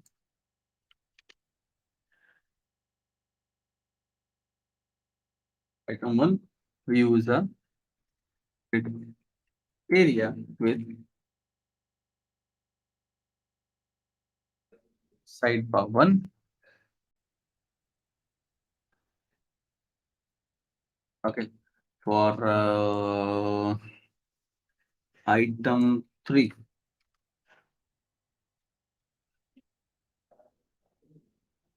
use grid area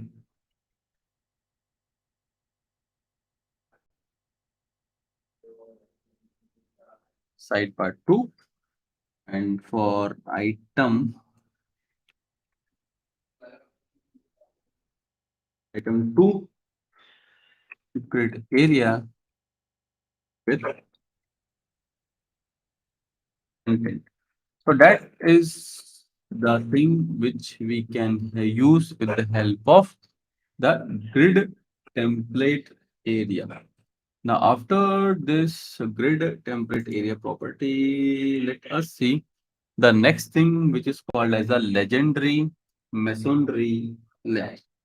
So how we will be able to use the legendary masonry layout? Let us check out this particular thing. So for this legendary masonry layout, I need to have a change in the structure. 1 second.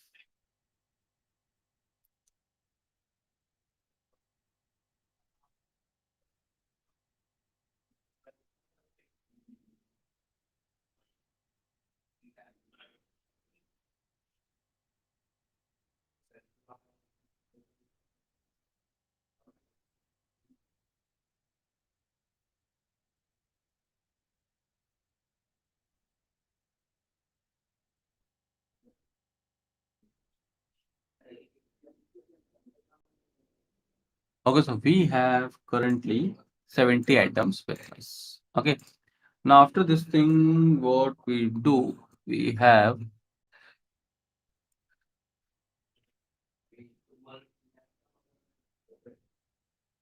dot container will use a display of grid, and in this grid, what we do, grid gap of let's say 20 px, and we'll use, and what we do, we use GTC grid template columns with repeat 10 times of 1f. So very beautifully we have created 10 columns with 1 FR, and all are beautifully placed. Now, how the legendary masonry layout will work. So for this thing, let us add some irregularities, and let us see.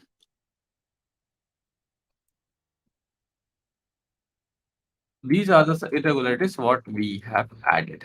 Okay. Now in this irregularities, if you see, we have nothing. We have only did the span feature. Okay. So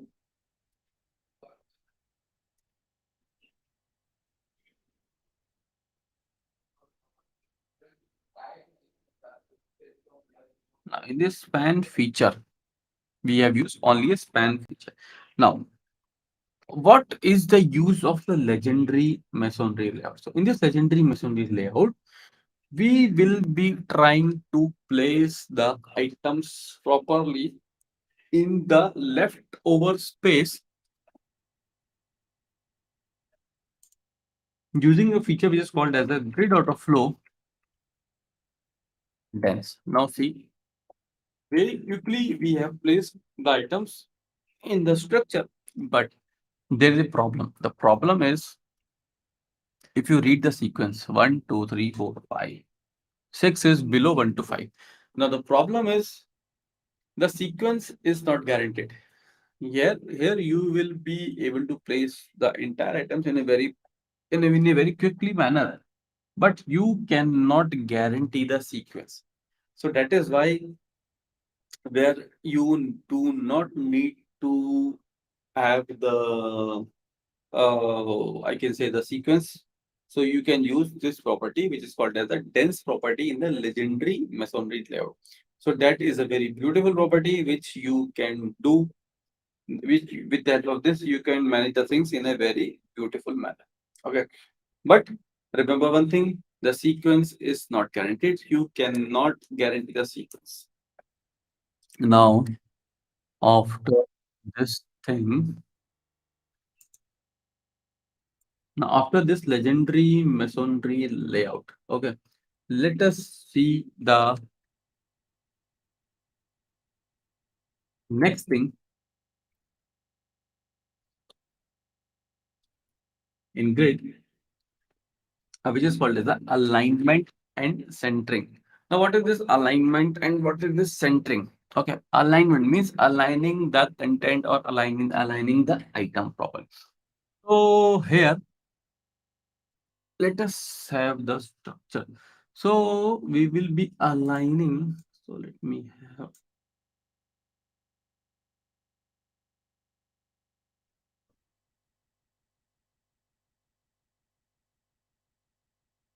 Okay. So what we're doing, we will be using the justify item, align item, justify content, align content, justify self, and align self.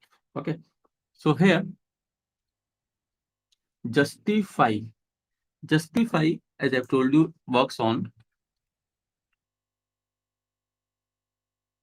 row axis, align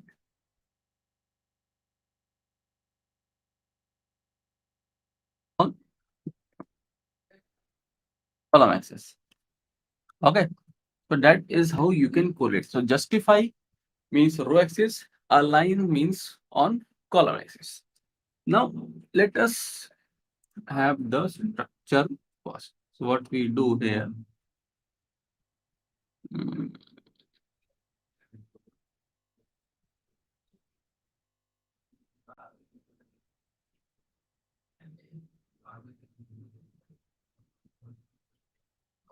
so we currently work with 40 items. Okay. Now in this 40 item,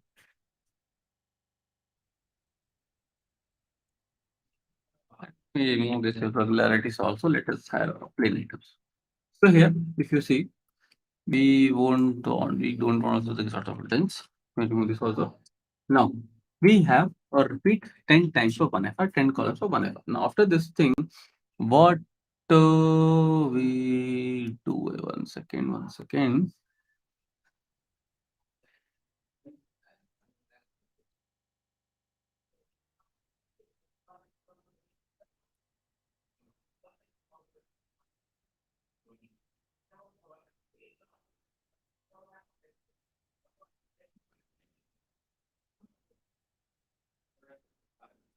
Let's start with justify item. So the values of justify item, wait, justify item KI item will have the start. Now see the movement. Entire item will be in the start only. We have the next will have the end. The entire item will be the end. Okay, so what I do,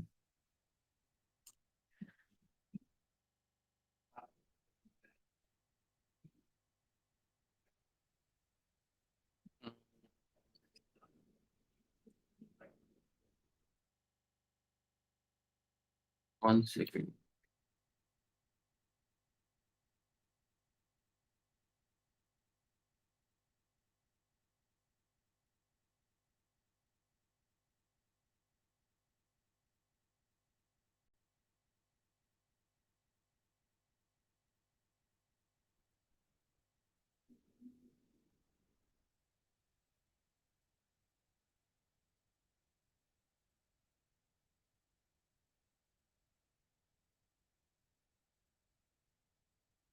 Okay, now it looks nice. And for this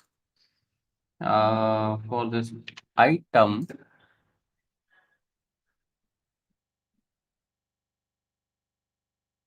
use a background to white. Now let me do the inspect and will active the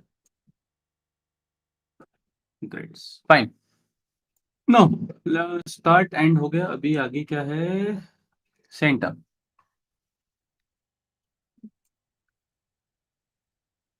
centre.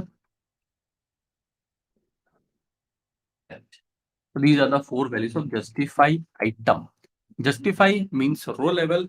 Row level means from left to right. So the items will only align or move or work in a left right pattern. Okay. If you move, if you write justify, items means row level means from left to right. Now after justify item, we have the next, which is called as the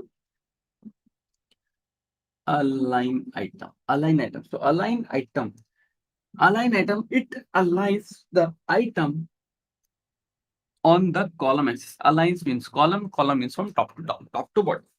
So the values are again common, but we need to declare the rows also. So we have GTR grid template rows with repeat 5 times of 100 px.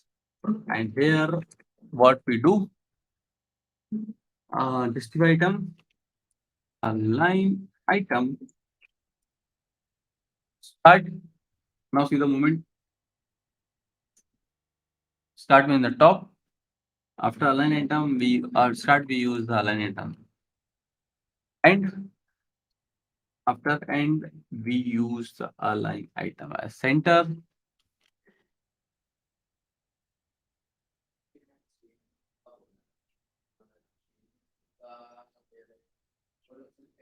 And align item stretch. Okay. So here it goes. Now if I use justify item center, align item center, so your content or your item will be in a perfect center. Most of the times, these two properties, after giving display of grid, display grid, justify item center, align item center, all of your items will get automatically adjusted in a perfect center position. So out of this, in a nutshell, these 3 lines of code will be used a lot. Display grid, justify item center, align item center. It moves all the item in a perfect center position. So if you see,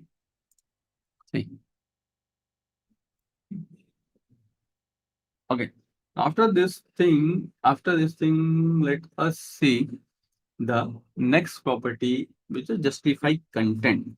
Now justify content. Justify content have 7 values. Okay. So for this thing, let us have the structure. We'll have the display of a grid gap of 20 px. And let us have a border property also. We have border of, let's say,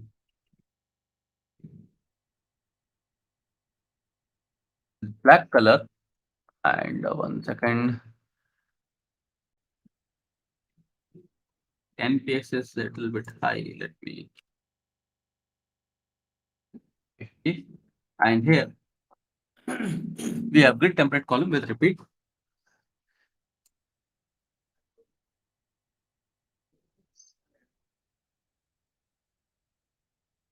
I've done the 100 px and grid template row again 5 times 100 px. Fine. We have justify item center, align item center. Now we have the justify content. JC justify content start. Now see the movement where it is moving. Start and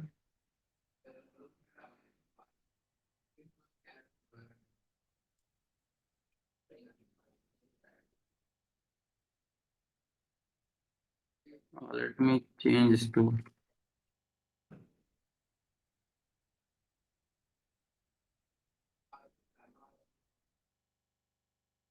okay. Now see the movement. This will start center stretch space around space between space even.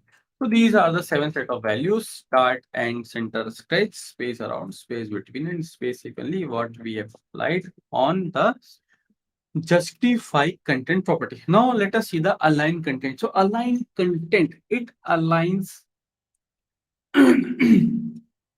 along the column axis. So how we will be doing this? So for this thing,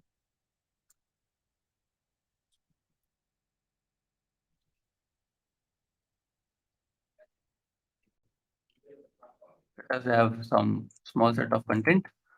So how are you doing it? So we have a display of a grid gap of 20 px. Let us introduce height also. 500 px. And in border property, we have grid template column attribute 500 px, grid temperature with 500 px. Row is not required currently. Okay. Justify item, justify content. Now let us add the align content property. Align content. So in this align content, start,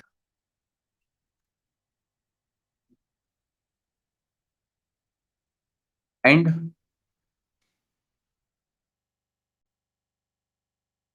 center,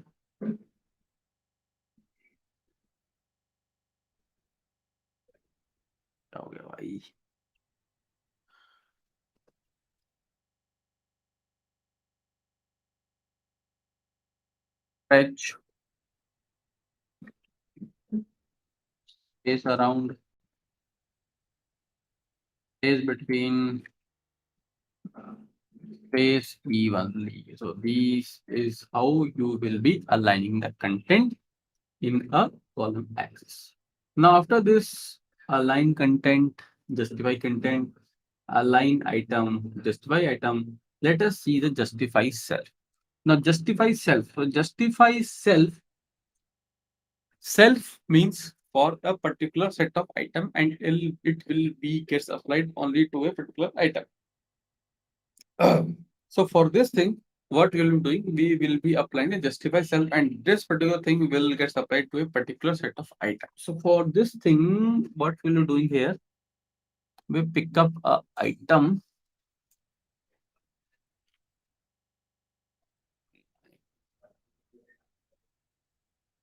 item 9 with the background. Let us change the background color to white or a white red.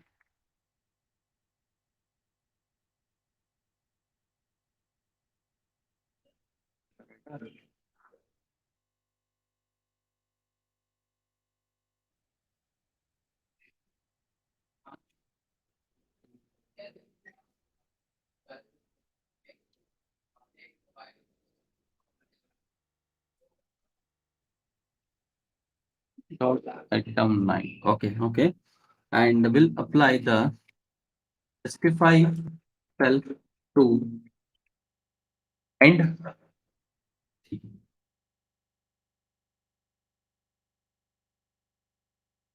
start,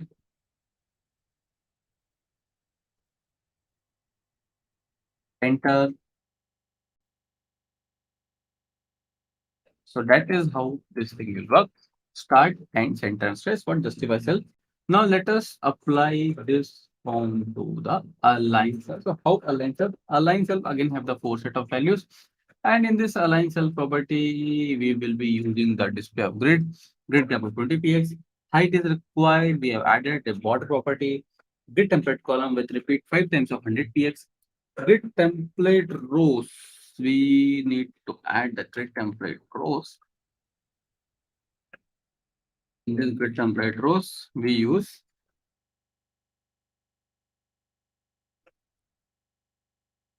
FR,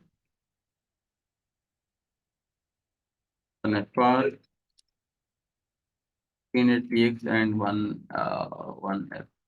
FR. So we have four columns. Now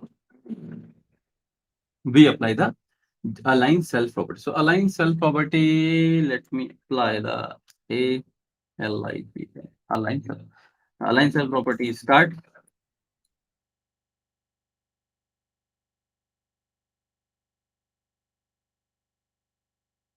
and center, stretch. So the four set of values we applied for the align cell property. So, my dear friends and colleagues, here comes to an end of place items we are not using here. Here comes to an end of our session of CSS. Now we will be having a break of, let's say, 30 minutes. Okay. So I'll have a lunch break of, let's say, 40 minutes. Back, back at, uh,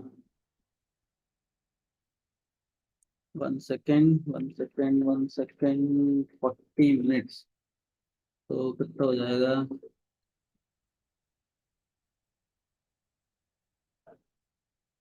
2:45 p.m. We'll start JS.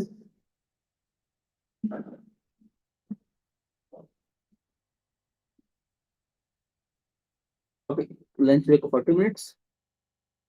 We'll resume back at 2:45 p.m. with, we'll start with JavaScript.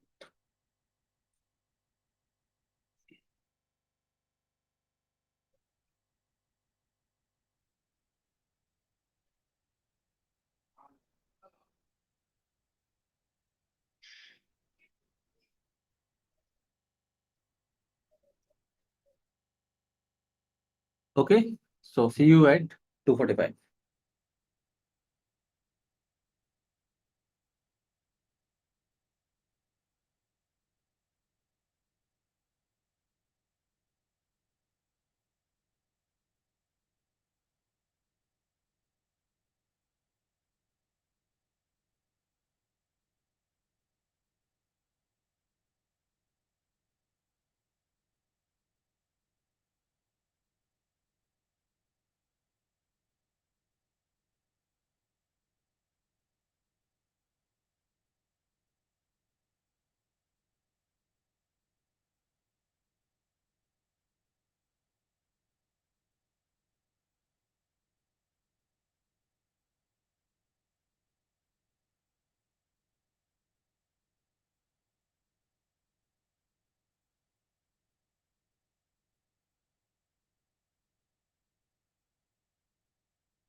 Welcome back, everyone.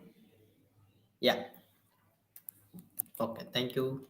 Welcome back, everyone. So it's 2:45. I hope that you have completed your lunch break. So we continue with our 12 hours of boot camp. Okay. So is my voice is audible for all? Just give a message in the chat box. We can continue with the JavaScript part. Okay. And I will go through what are the things that we're going to learn. Everything I will tell about here. Just so my voice is clear for all.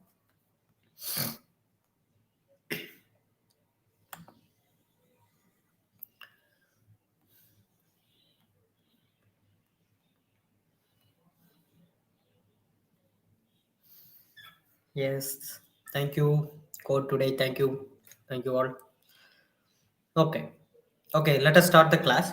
Okay, so the next around two to it's three. We're going to see discuss about the JavaScript for the next 4 to 3.5 hours. We discuss, and then I will cover the React class-based component.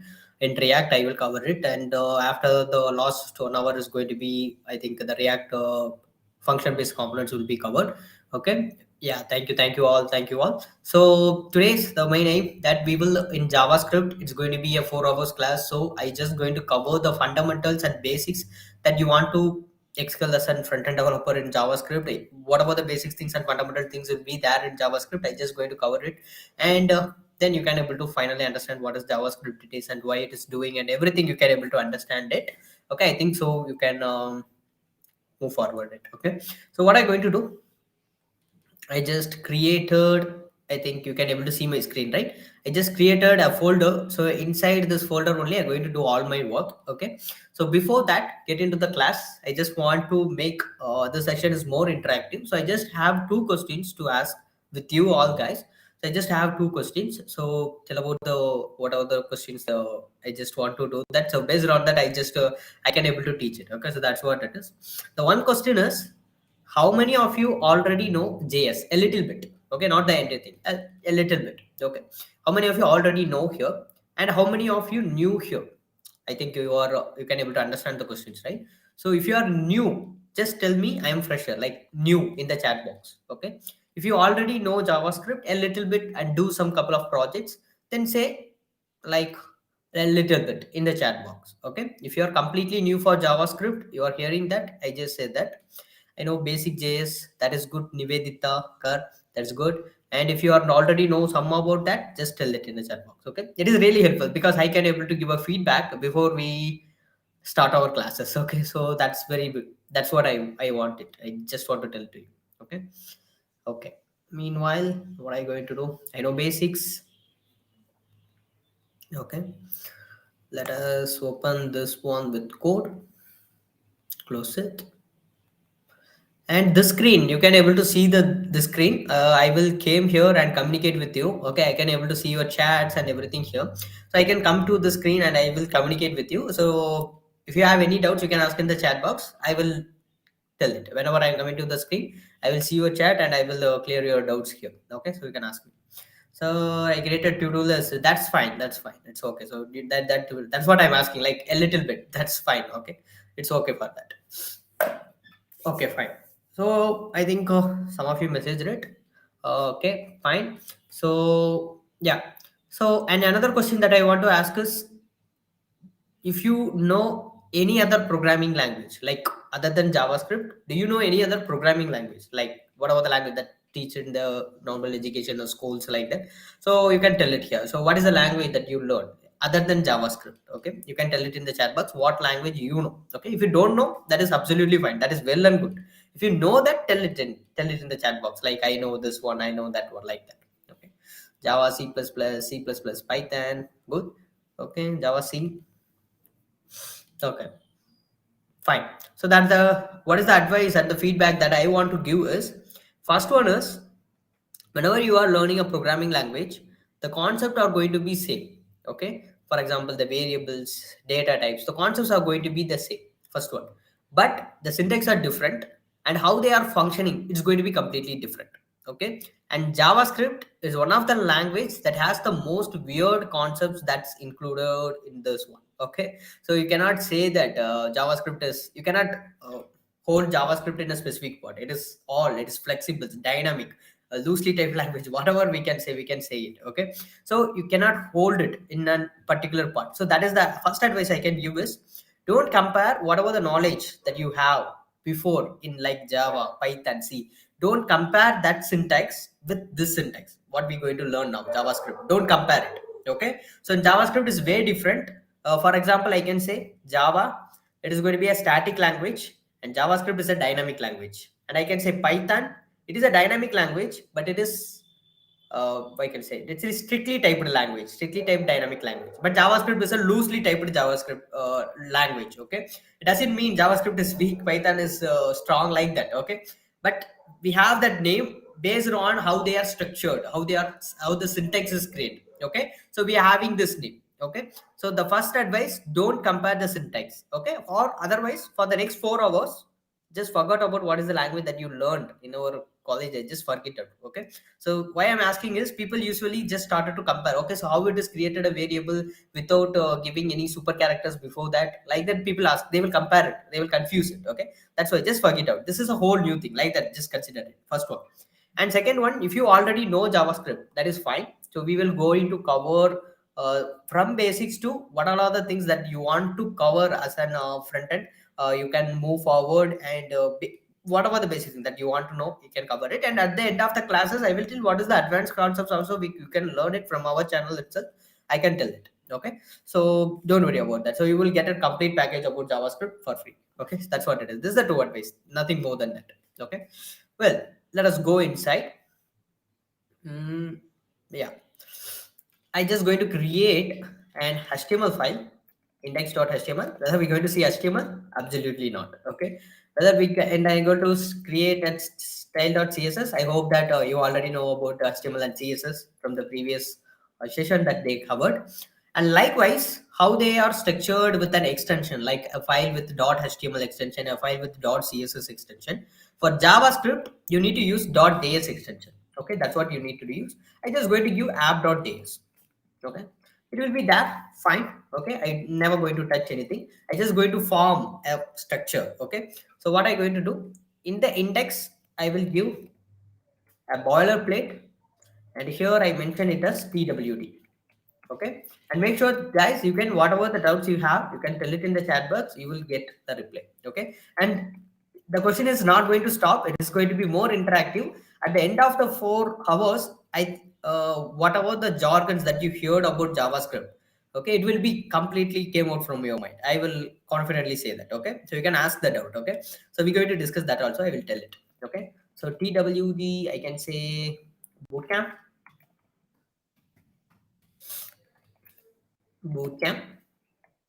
Okay, so first thing, we open it with the live server. You can able to see the live server, right? So this is the TWD bootcamp. Now I just going to add CSS. I just taken the body and I just give the background color. I just some of the color like this aqua. Okay, but I saved it, it will not work. Why? Because we need to link this external file with our HTML file, right? So how can we link it? Well, we can use the link tag, link.css, and once we save it, you can see it will be applied. Boom, right? So JavaScript is also a such thing. Like what the CSS is doing for this HTML is going to be the base. Without HTML, nothing is there, right? So it is a base, it's a structure. But HTML is ugly. I want to beautify it. So for that only I created .css extension, which means a file with .css extension. Whatever the styling things I'm given here, it will be accepted. So to link this file with this file, I just want a link tag and I want to link it. And here we have JavaScript. And note one thing, we don't know what is JavaScript. Okay, we don't know what is JavaScript, but it is going to do something. So it is going to do something. So for that, what I want to do, first I want to link this JavaScript file with my HTML tag. How can I link it? Okay, the first thing, you need to use the .js extension for a file, and how you can link the external JavaScript file, the code, to your HTML tag. How can you link it? Just in the bottom of the body tag, you can able to see the bottom of body tag, right? Script, you can able to see src, right? Just click it. You can able to get a script tag and you can get an src tag, like attribute, src attribute, and inside this you need to tell the file name. For example, app.js, this is the file name I leave, and that's it. Okay, so I will tell how you can check whether the link is successfully linked or not. Like that you can check. For example, if I right click and inspect, okay, go for this console. If you click it, you can able to see what is this one. These are called as browser tool. So this is really helpful. This is really helpful in developing things. Okay, so it makes things easier. For example, this element, okay, what it will do, so it will give all the HTML codes here, and we can able to see the CSS property here. Okay, if you want to do anything, for example, let us click this body, and you can able to see the h1 tag. You can able to see here, right? So if I want to align this h1 exactly here, you can able to see this one, right? So view site information, like the secured information will be there. I want to align it here. I just want to give a padding right. Okay, just let us consider padding or margin, anything. I just want to give a padding right. Okay, so but I don't know exact pixel of it. So what can I do now? Well, you can edit it here itself. The browser will allow it. What can you do now? Do is just click on the element and right click it. Right click the inspect. You can able to see the h1 with twd bootcamp, and you can come up with here. This is the custom style that you can able to here, and this is the default styling. For example, if it is h1, it is bigger, bolder, and it has something, right? So it has some font family and everything. This is the default style. If you want to give the custom styling, you can give it here, like margin, and I can give, you can say 2 pixel. You can able to see in the top, bottom, left and right, all the 4 places, the margin 2 pixel will be applied. And here itself you can change it, like I just give margin left, okay, 2 pixel. Now what I'm going to do here, you can increase this like this. You can able to see. Now I just want to align it here. That's it. So what is the pixel I want? It's 120 and 121 pixel. That's what I want. So this is temporary. Okay. So this is a temporary change only. So if you want to make this change possible, then you need to apply the CSS in your code only. Okay. So why I'm telling this, these are our browser tools. It will helps to build our work easily. That's what it will do. So here you can come and you can check it, and whatever the CSS alternative that you want to do, you can do it, and you can able to see the box model property. I think it will be explained in the box model. You can see it here. Okay, so that's what you need to do. Okay, so simply now what I can do, if I refresh this page, this will be gone. You can see, because it is temporary one. So if I want to apply it, then once I know that, once I get the information from the browser, what I want to do,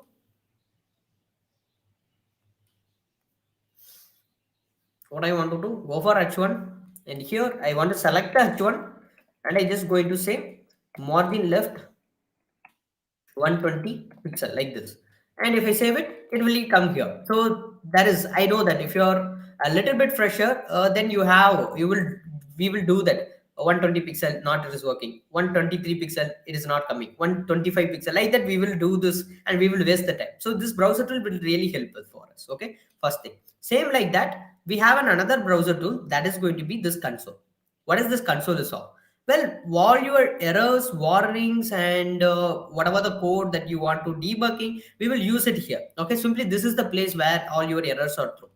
For example, if you enter a wrong file name, for example, I say appo.js.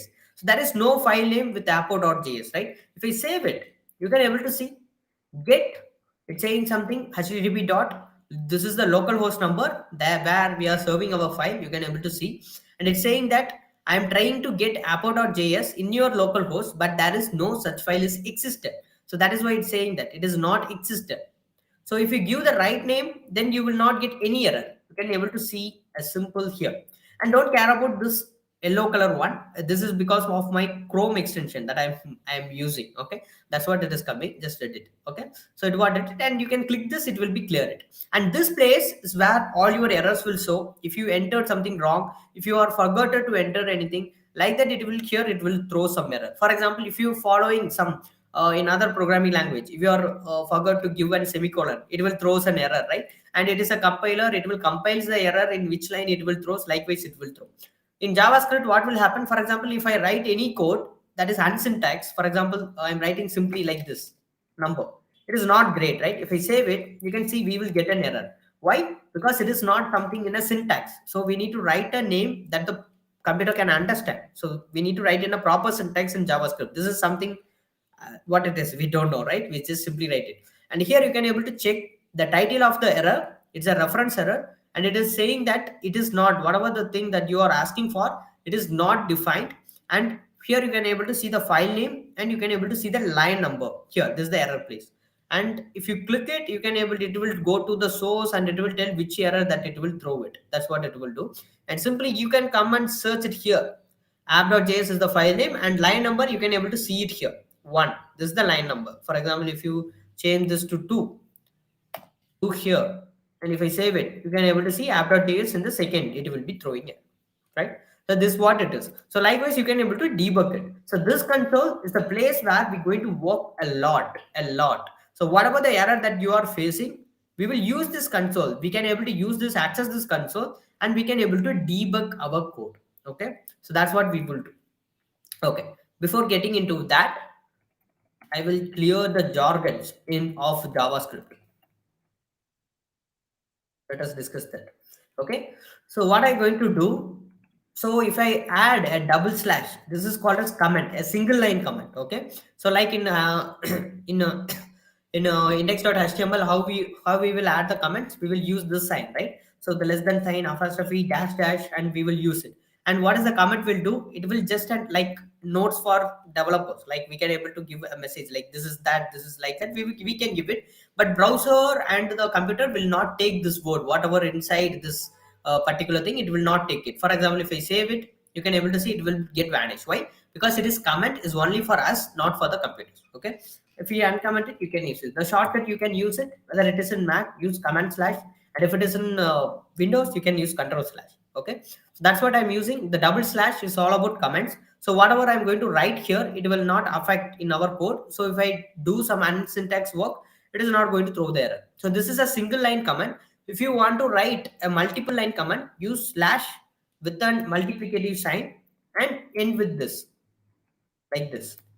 Okay, so here inside this you can write multiple line comments. Whatever you are writing, it is just a comment only. You can write it here. Okay, this is going to be a comment only. Okay, so that's what it is. So finally done.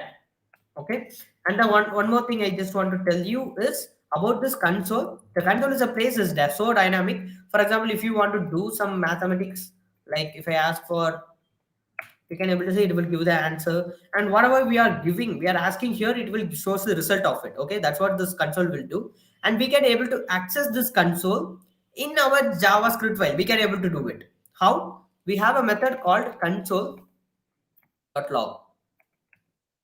What this method will do means, I will tell what is a method and how it is created, why it is having everything. I will tell it. But I now understand we have something called as console.log, and whatever we are giving inside this console.log, it will be logged inside here. For example, I want to do a mathematics calculation like this, 5 plus 5, 8, like this.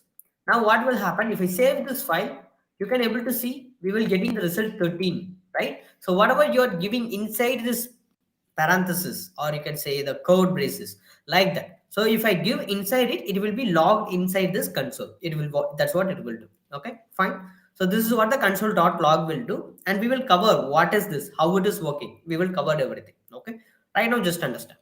Like these are all the startup, the Kickstarter things that we need to know. Okay, these are all the Kickstarter things that we need to know. If you know this, that is fine. So one is how to add JavaScript file, what is the extension that you need to use, what is console, and what is browser tools, and how can we use it. Okay, how can we open it? Just right click, inspect. Okay, and initially it will be somewhere around like this. You can see the dock side. Just click the dock side and keep it in the back, like in the bottom of the browser. Okay, that will be bit greater. So because initially it will be in the right hand side, I think so. Okay, so we can use it. So now let us get into JavaScript.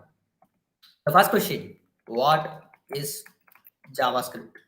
So I want to ask one another question. What is the jargon that you came up while learning JavaScript? So some of you learned some of the basic JavaScript, right? So you will hear some of the people are telling that JavaScript is an interpreter language. JavaScript is can do interpreter and compiler. JavaScript is not a programming language. JavaScript is a scripting language.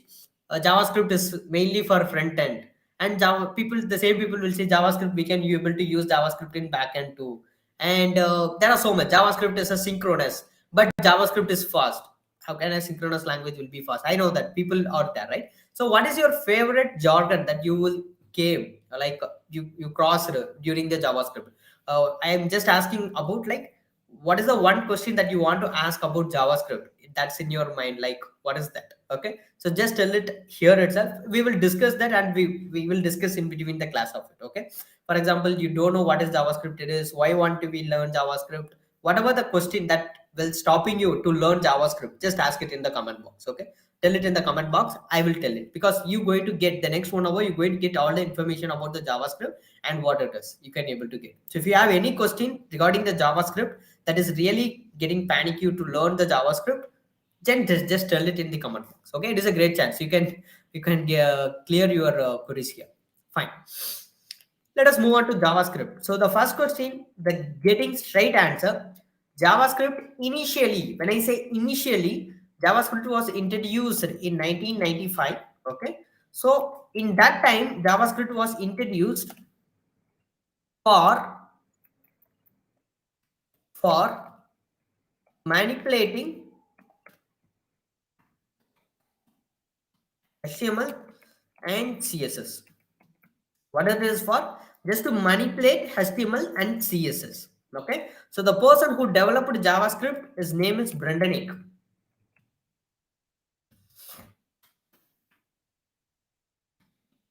and he developed in 10 days. Okay, that's what it is. Okay, that's what the history. We don't want to go into the simply why JavaScript was introduced to manipulate HTML and CSS, and making, we can say why we need this, making the website more interactive without the participation of the backend. We will discuss, or we can say without communicating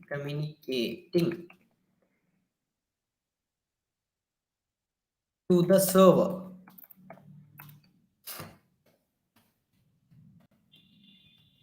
Let's save it.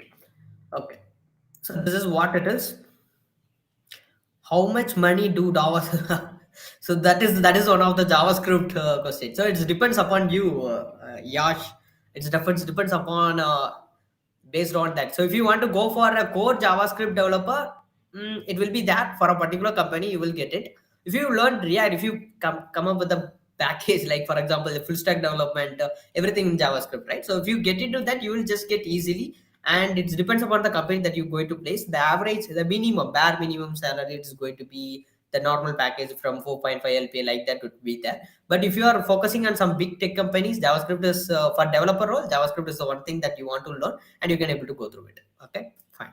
So I'm asking, if you want to learn JavaScript, what is the one of the funniest question that you, not funniest question, what the serious question that you came across when JavaScript? For example, the question, what is the relationship between Java and JavaScript?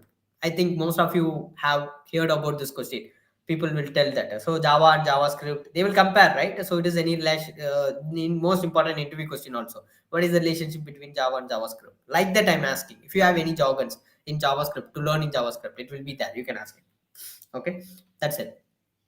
Well, let's see that. Let me look into deeper how it is doing, and then do one thing. Okay, take my screen. Yeah.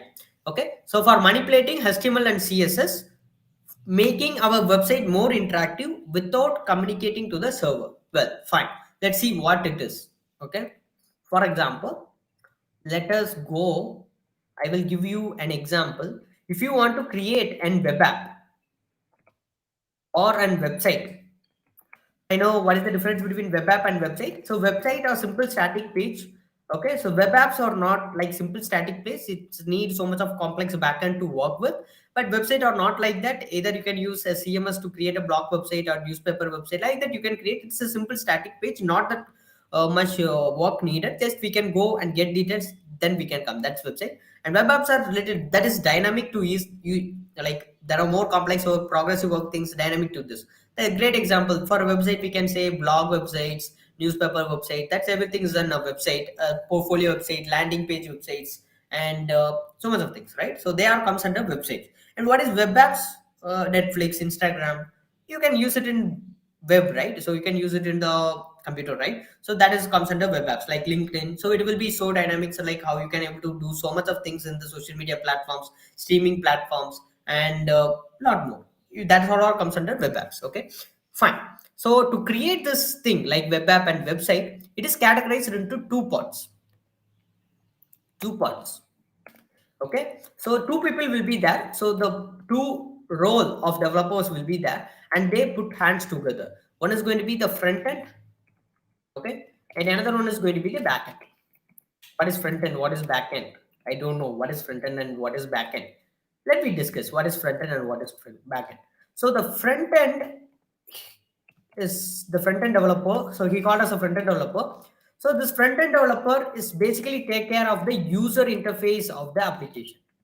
What is mean by user interface of an application? I'm not getting what is mean by user interface of an application. Let us go to this and let's comes to Ream Studio.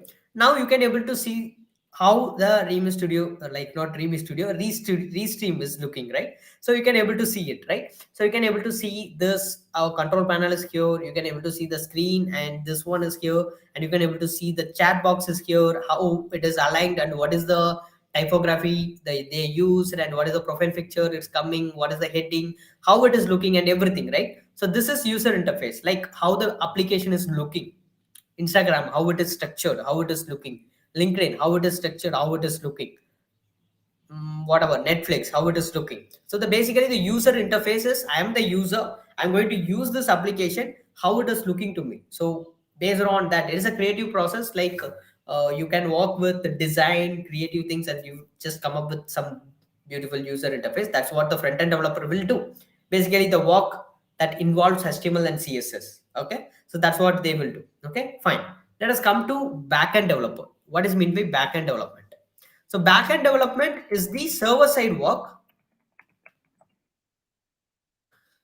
Backend development is the server side work. Means logical part of a web app or anything. Logical part. So what is mean by that logical part? Well, now you can understand what is the logic of creating an application like Restream. So what we are doing here. So I'm just streaming in Restream, and I'm just selecting. I just want to stream it in Instagram. I just want to stream it in YouTube and LinkedIn. It is just go and stream it in all the place where it want to stream, right? So that's what it is doing, right? So this is the logic. For example, you are going for an e-commerce application, Amazon, Flipkart, whatever. You just go here and you are buying something, and that is you are making the payment. And once it is confirmed and you get the money, and what will happen? It's just going to deliver you, and the delivery boy is going to deliver things and so much of things, right? So what is the backend work here? Well, they are getting the data, what is the purchase that you are making, and the payment gateway. And once the payment is done, they give a confirmation mail, OTP, so much of things, right? They are considered as backend. Okay, that's what it is. A simple example, we will go with the live website, and we will see what is front end and what is backend. Let us go for another website that is called as Wikipedia, and most of you know it, right? What is Wikipedia is, right? Just click here. It is an article sharing. What is the logic of Wikipedia? Whatever we are asking, it will share an article. Okay. If I say Google, what is that? It is a search engine. If we ask something, it will just going to give a related websites, right? So where so much of websites will be there, and one of the top number one search engine in the world. So we can ask for something. So which are the websites that contains the related information? It's going to give it. That's what it will do. What is Wikipedia will do? So they will give related articles, okay, like an encyclopedia for the internet, right? That's what it will do. Let's go here. Now you can able to see what is the front end. Let's see what is the front end. You can able to see this. Now we have a burger menu. We have an image. You can able to see it is an image, and we have an H1 tag. This is also an image. Okay, so yeah, so these all are the H1 tag, and we have it. These all are the image tag that we have, and you can see how it is structured. Not a great example for user interface, but it is okay, right? So you can able to see how it is structured. You can see they use the float property or flex property, whatever. The image is aligned in the right side, and what is the typography they want to use, underline they want to give. Like there's so much of work they have been done, right? You can see the table and how it is looking, right? So it's looking something good, right? Not good, so it's okay, right? So this is called as user interface. This is the work that the front end developer will do. Then what is the back end developer? Let us go here. You can go if you want to search something. For example, I can search it for git, not fit, it's git. Okay, if I click this, what is happening? The page is reloading and I'm getting information. You can see the link right now where the endpoint is get changed, and what I'm getting the information that is related to git, and it is showing what is git and what is the information about the git, what are the versions and what are the things it have. It will give an information. If I want to say movie film, just click it.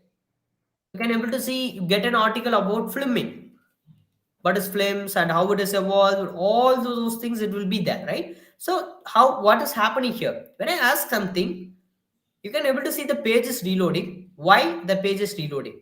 Just understand why the page is reloading. When I asking something, that is a request I'm making with the server of Wikipedia.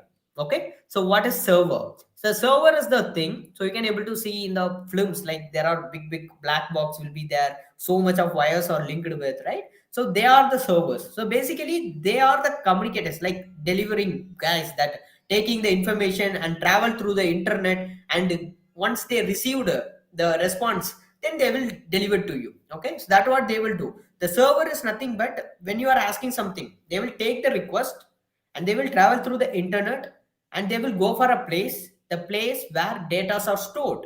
For example, in our case, I asked for a film. So we have a server. The server is going to take my request. Film is my request. It takes the request and it will travel through the internet, and it will go for a place where the data are stored. That is called as databases. So databases of Wikipedia, it just go here and it will search for anything, any data that is matched with git or not. So that is a logical part. We need to write it, right? We need to scan the entire data and we need to find which one is there, right? So we need to write the logic. And for getting the information from the server, we need to write the logic. It's go here and it is going to get the data. Once it is received, I want to again send the response to my user who asked it. I just want to send it. For example, in case it is an HTML file, you can able to see it. An HTML file, right? A film HTML file. And if I ask for git, it is a git HTML file. You can able to see it is a git HTML file. And if I ask for movie, film, education, like this, it is reloading and it is doing. Why it is reloading? It is a time-taking process. It will travel through the internet and it is need to go for the database, and it will, once it received the response, then it need to come and it need to produce. It takes some time, right? So if you are using the 3G phones and the olden days, what will happen? We can see that while we are using 2Gs and 3Gs, you can able to see that it will take lots of time to load, and sometimes it will throw error also, right? So why it is loading lots of time? Because the speed. So how the workers is working in the server. So based upon the speed, the loading will be determined. Right now we are using 4G, so it is all about the internet speed. Okay, so how well we can send our data from one place to another and receive the response from one place to another. That's what it is, the speed about. Okay, so this is what the backend work. So here we are doing that. When the user is asking something for this keyword, take this keyword and you need to go. I need to write a logic for that. You need to go for my database and check for anything related to my this data is there or not. And once it is done, if it is there, then I want to send a response. Yes, I have the response. Then I need to share another HTML, fresh HTML page. So that will go and store it. Just go and show it to me, the fresh HTML page. That's what it will do. Okay. This is the backend process. Okay. Right now, just keep the backend process aside. Why I'm saying that? JavaScript, when it was introduced, it is not a programming language. Remember that JavaScript is not a programming language, but it can able to do what the programming language can able to do. Whatever the things that the programming language can do, JavaScript can able to do it. Okay. Let me tell why in the later of the class. But remember that JavaScript is not a programming language. It is called as client-side scripting language. So why it is called as client-side scripting language? Who is client? I am the client. I am the using that, right? So I am the end user. So the person who use the end website at finally he is called as client. Okay, so it is called as client side. It is called as client side scripting language. Okay, so it is meant, it is built for front end development. Okay, so what JavaScript will do? Let I say, like it will just go and manipulate HTML and CSS. What is mean by that? What is mean by that? Let us go for here. What are the JavaScript work is here? Let us go for the home. Let us click home. Now I am in the home. I think so. It is the home page. Okay, you can able to see this burger menu, right? If I click it, you can able to see a page is get opened, right? A page is get opened, and if I again click it, you can able to see it is get closed, right? So I'm making some interaction. You can able to see the page, the HTML page is changing according to those interaction. It is responding to me, right? We can able to make some interaction. It is responding to me. For example, I can give another example. Let us go for triple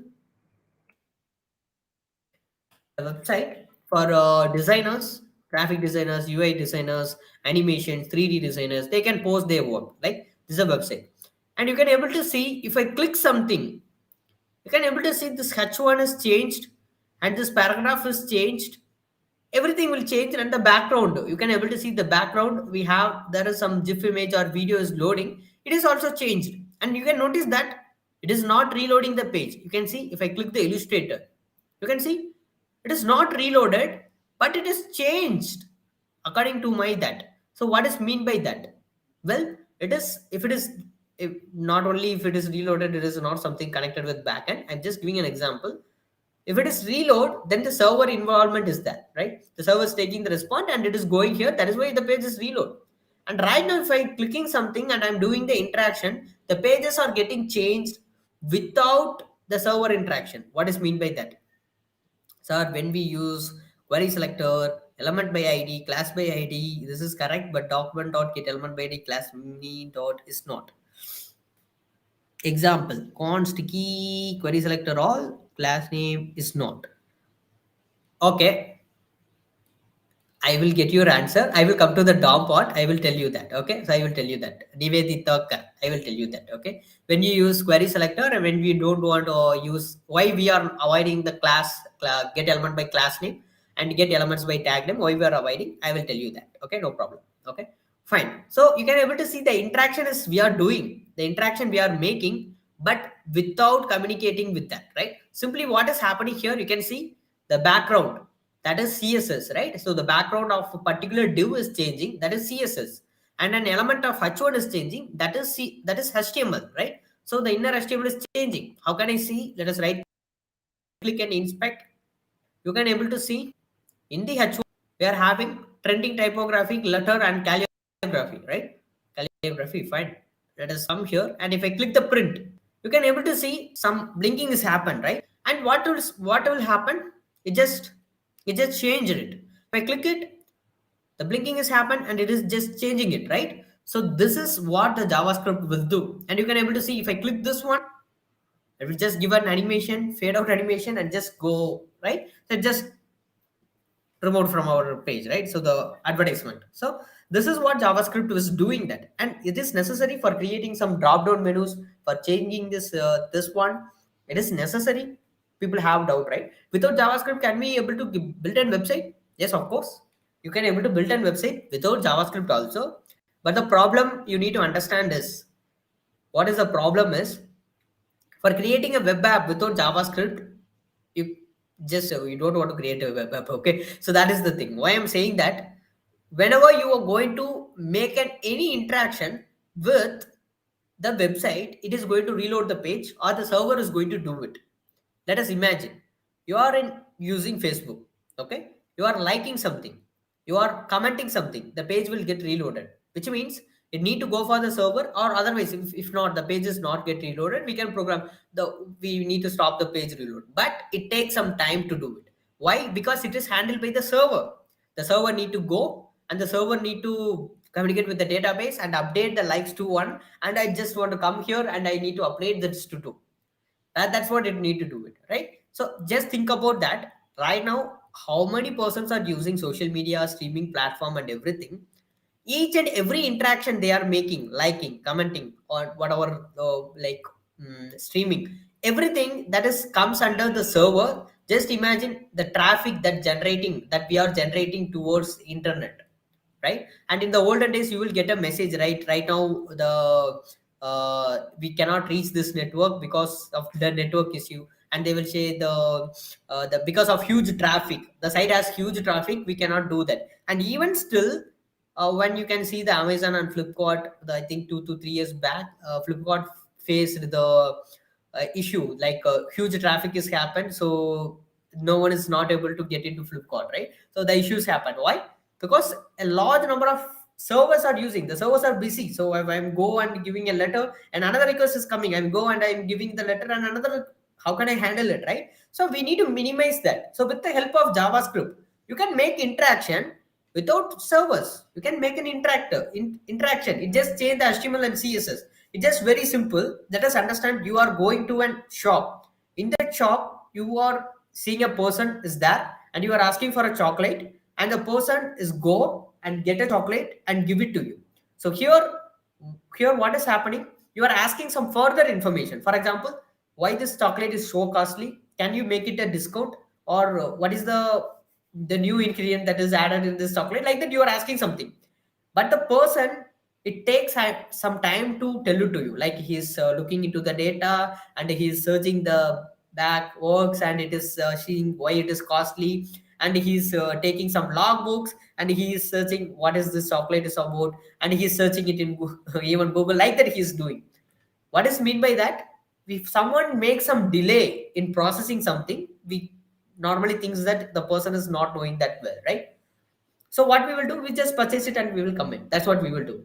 And if you go for another shop, in that shop, you are asking the core thing, I need a chocolate. The person that still there is a person is there, and he's go and get the chocolate for you. Okay. And now you are asking some information like why it is so costly and what is the ingredients they are added. It is in discount, like that. But now the person, he don't know anything, but we have another person that is a salesperson in that shop, and he's telling, well, he's just started to tell, right? So, well, this ma'am, this we have so much of ingredient there. This is for the week special chocolate, and you can buy it here, and you can able to use this for this purposes and this purposes. And if you buy some additional chocolates, you can able to get some discounts, and with the help of this discounts, you can able to, once again you are coming visiting our shop, you can able to buy it in 30% off for the same chocolate. You can get it, like that he is telling. Now you can see which process is good. The second one, right? Why the second one is good? Because we have a person who can tell it immediately. Okay, you can tell it immediately. That is what here the person one is going to be the server. Whenever you are asking something, if it is a real thing, like you want to work with the data, logical thing, the server will handle it. And for something that you need some information, interactions, and you want to do something for your preferences, so that is a salesperson will be there, and this person is keep resting. That's what is happening when you are visiting a website. Whenever I need to use the server, that time I can call the server and I can interact with the server and I can go with the server. And and meanwhile, if I want to do any other interaction, there is another person, JavaScript is there, and he will take care of it, right? So with the help of this, we can able to stay our customers in their website for a long time, and it will make it. And let us take web apps. Let us take Google Map. That is a great example, because Google Map done a very good job in JavaScript, contributed a very good thing in JavaScript. I will tell that later. So just imagine that. Okay. So what is happening? We are zooming in, zooming out. We are what we will do, so much of things, right? Dragging, drag up, drag down. Those all are interaction. Just imagine, for every time you are zoom in, zoom out, the page will get reloaded. It need to go for the server and it need to communicate with you for that particular place. Will you use Google Map? No, right? That's what it is. If you are liking something, you are streaming something, every time you are doing, you are anything that you interacted in a website, it is going to communicate with the server. So we will not do that, right? That is why JavaScript is that. And just stop, I just do this and I can do more. I can just change the HTML and CSS with the help of browser, not with the server, with the help of browser. That is which browser you are using. I communicate with that browser and I can able to do whatever the favor that I want to give to you. I can able to do. That's what JavaScript will do. and that is what it is doing. You can able to see here, if I click the sign in, the page is reloading. Why? Because I need to sign in, so it is the page is reloading. It is something related with server, because I need to give my data and I need to authenticate it and I need to come to this website, so I need to give this data. If I give this sign up, now also I'm going to give the data, so it is a server side work. But if I want to change, if I want to filter it, you can able to see a button is there. If I want to filter something, I don't want to go for the server, I can filter it here itself. Just click it here, you can see the drop down. I don't want to go for it, you can able to see it, right? So this will be happen.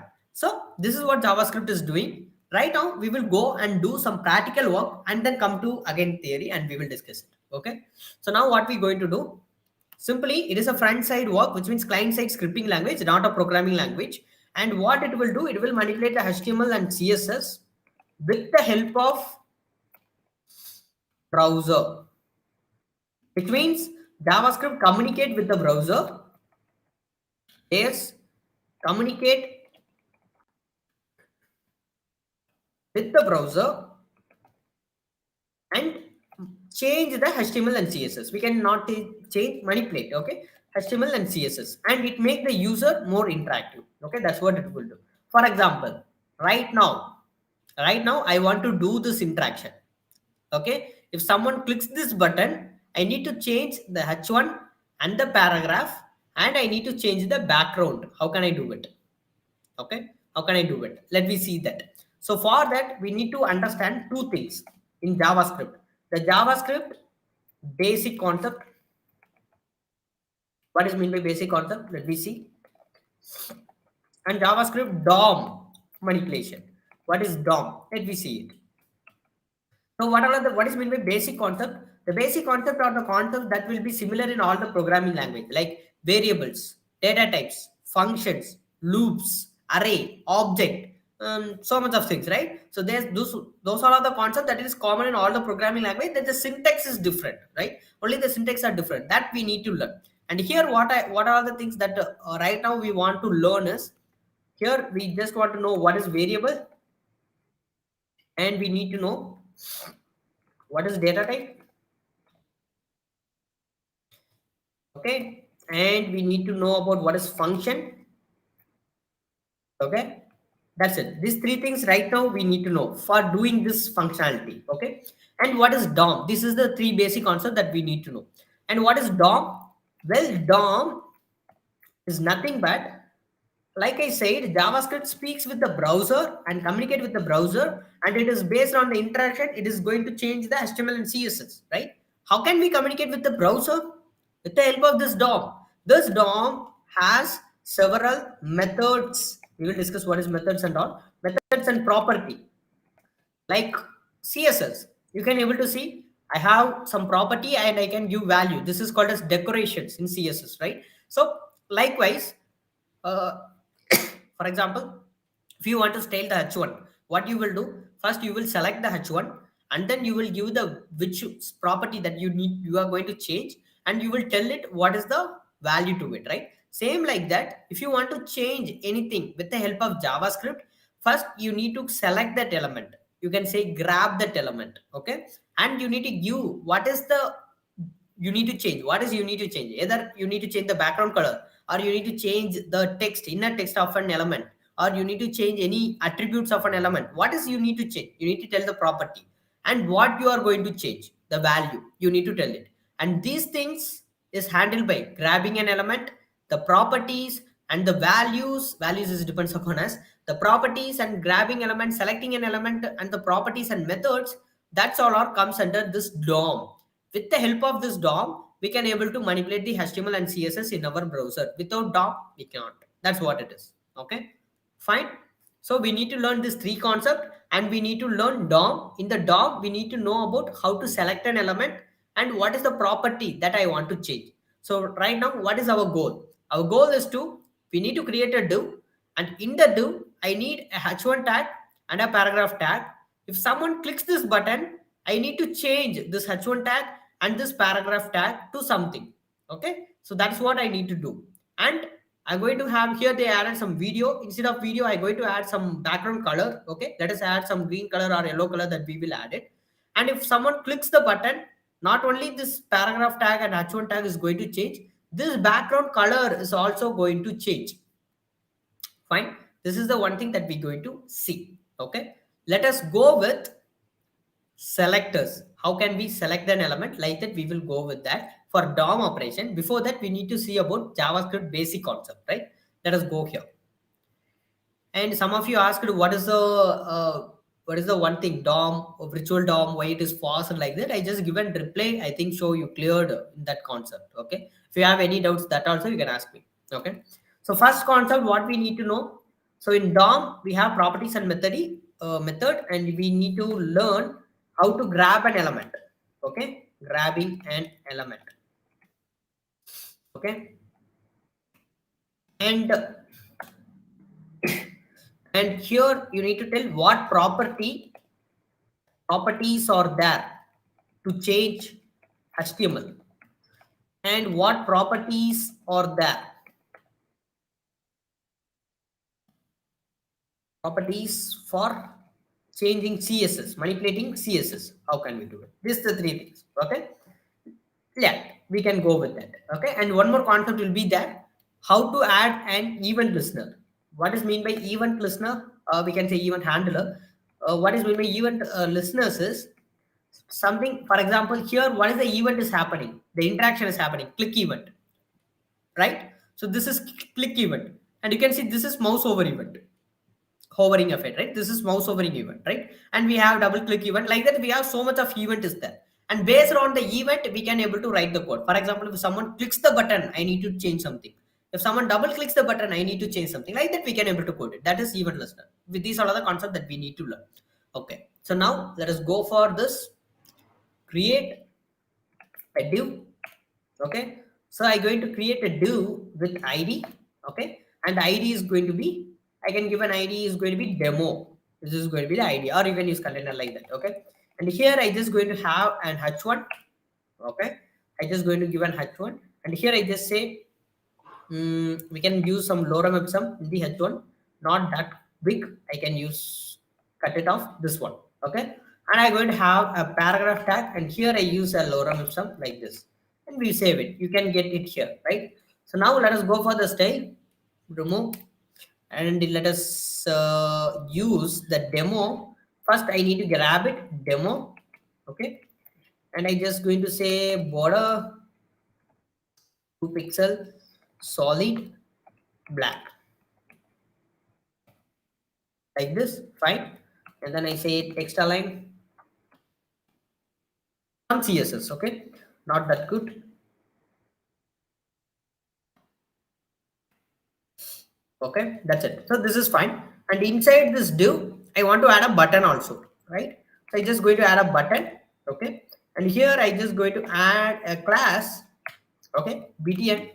And here I can say click for change. You can able to see a button. And I just give a br tag.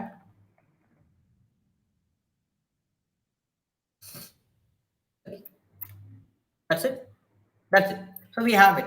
So let us understand the same functionality. If someone clicks the button, the h1 is changing, and this one is changing, and the background color is changing. Here I don't give any background color. I want to give a background color. Here I just give a background color. Background color as green. Let us go like this. Like this. Okay. So we are having some background color and pink. And if someone clicked this button, I need to change this lorem ipsum to, I need to say, hey, welcome all. That's what I want to do. And I need to change this paragraph to something. And I want to change the background color. How can I do it? Let us do this. This is a concept. First, for that, we need to understand the JavaScript concept. What is variable? I think most of you know that. What is variable is? A variable is nothing but a container that stores data. Okay, that's what it will do. Okay, a container that stores data. How can we create a variable? For creating a variable, so I just, if you want to create a variable,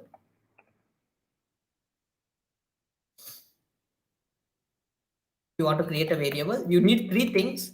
One is going to be keyword, another one is going to be identifier, Another one is going to be value. These three things you need. Okay, let us see what is keyword. What is keyword? A keyword, they are called as predefined word. Predefined words. Well, you're going to create a container. It is going to store some data. For example, a water bottle that stores water, and masala bottle that stores some masala, right? So that is what you're going to do. You're going to create a container in a small space, and that container is going to store some data that you are going to put. For example, the username. You're going to create a username container, and you need to put it in it. And why I want to put it? Well, I can keep the value in safe, and whenever I want, I can just take the container and I can use that name. That's what it is. Okay, that is why we are storing the data. So that is what it is. That so browser need to understand, right? We are going to create a container, right? So for that only we have this keyword. For that only we have this keyword. So this keywords will help us to understand, okay, so you want to create a container. So if I use these words, and it will understand that, okay, so they are going to create a container, they are going to create a function, like that it will understand it. Okay, so what all are the keywords are creating for variable? We have let, we have let, we have const, we have let and const, and we have var. There are three keyword is used for creating an variable. Okay, so that's the one thing. Okay, that's a keyword. And second one is going to be identifier. What is an identifier? Identifier is nothing but labeling your container. What is mean by that? Well, you let us think. You have 10 boxes. In each and every boxes, some items are there. For example, and stones, water, and some organs like that, toys or something like that. You have some 10 containers. Each and every container, you have something, right? And what we will do? Well, we will label the things. This is a toys container. This is a stationery container. This is like that. We will label it. Why we label it? We can easily identify it because everything will be same here, and we can able to easily identify it. If we see the label, we just pull out the container and we can use it, right? So labeling the things, that's what it is, it will do. Okay, so that is the thing, and that is going to be value. Value, what is value? What I want to store, that is the value. A container toys, a container water, a container stone, that is the value. That's what it is. Okay, so let us create with the help of it. So we have three keywords. What are the keywords that I want to use? Well, whatever the keyword you like to use, you can use it. But there is a difference between them is that we will discuss that later. So right now I'm just going to use the let keyword. I just say let. Okay, I just going to label the things. Second thing is going to be labeling.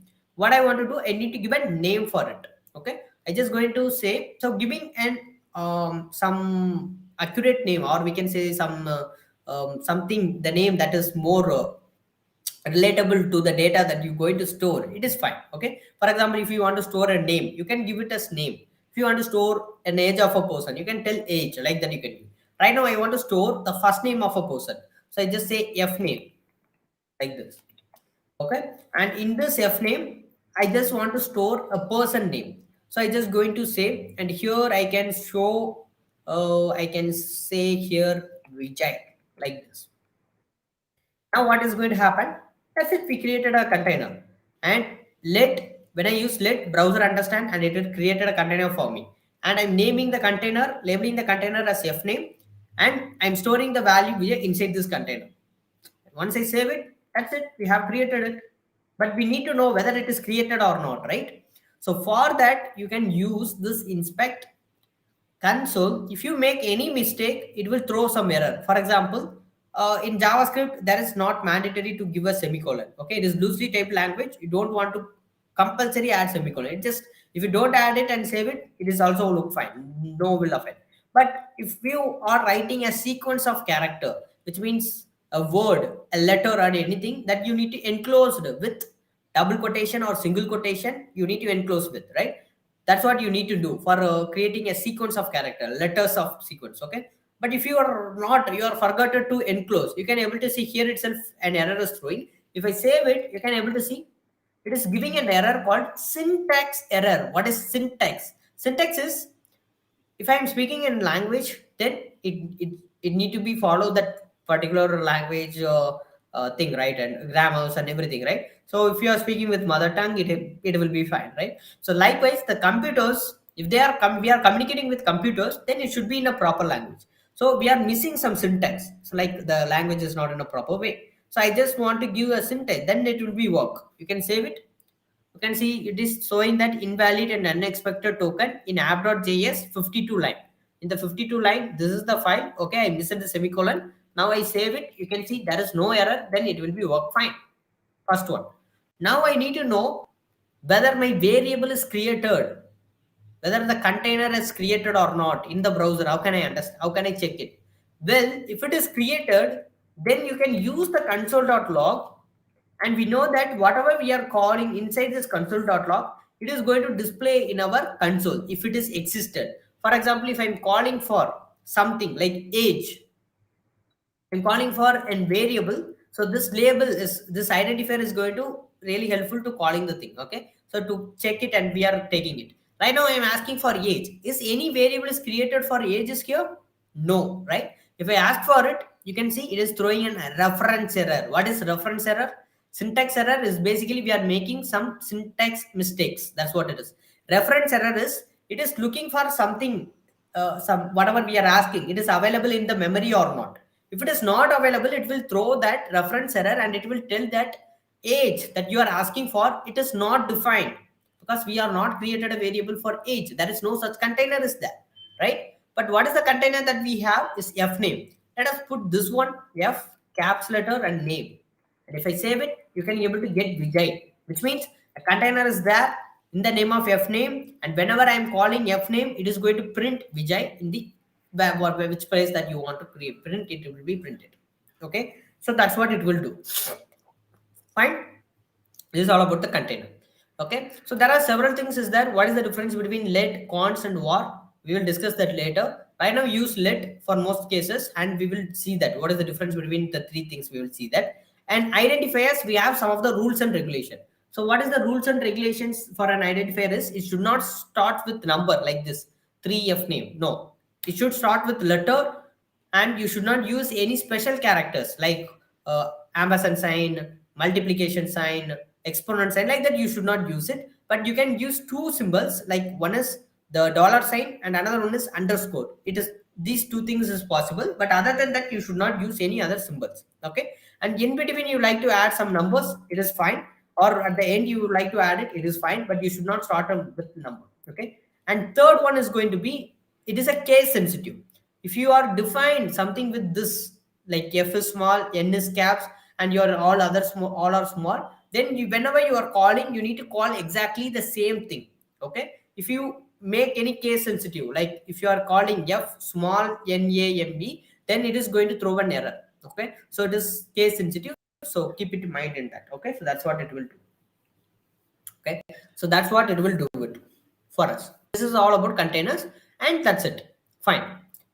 Right now we have created a variable. The next second one is going to be data type. What is data type? Well, you can able to see this data, right? So what is the data I given? It is a name of a person, right? It is a name of a person, right? So is that only a string, like a word is only data that I can able to store? No, we can have numbers. I can able to store 1 to 3 or 3.0, 4.0, like that, anything, like I can able to store it, right? And we can, like that, we have so much of type of data, right? So those data they will derive, and they will categorize those data, and they are giving it us in the topic called data type. And data type is nothing but what are the data are available, and based on they are separated it. This is words, they are numbers, and they are numbers, they are categorized into different data types. Like that, they created a category, and they will tell you these are the data available, and you can able to store it in my language. That's what it is. So the data types in JavaScript is specifically divided into two parts. One is primitive data types, and another one is reference data type. Two categories. Okay, so right now we need to know what is primitive data types. We will come to reference data type. Okay, no worry. Primitive data types. The primitive data types or the data types that can hold only one value. One value. So what is mean by this? Well, you can able to see we have Vijay. It is having one value. If I give comma, and if I give some other name like Google, You can see it is throwing an error. It is not possible. So it will hold one variable is for one value only. One container, we can able to store one value. They are called as primitive data types. And what is reference data type? They can able to hold list of data. Okay. So based on that, based on this, it will be varied. And there is another difference is also there. Primitive values are passed by values and reference values are passed by reference. That is not needed right now. Just now, what are the data that can able to hold only one that are comes under only one value, that is comes under primitive data types. And what are the data types that we have is we have string in primitive data types. If we have string, we have numbers, and we have boolean, and we have null, we have undefined. These are the most commonly used data types. And two more is introduced recently. They are begin and symbol, but not in real use. We are using that. They will be there, okay, for some use purposes. Okay, symbol. Okay, so these two data types is newly introduced in the what primitive data types. Okay, so okay, let us go for string first of all. Let us go for string. What is a string? A string is nothing but sequence of characters.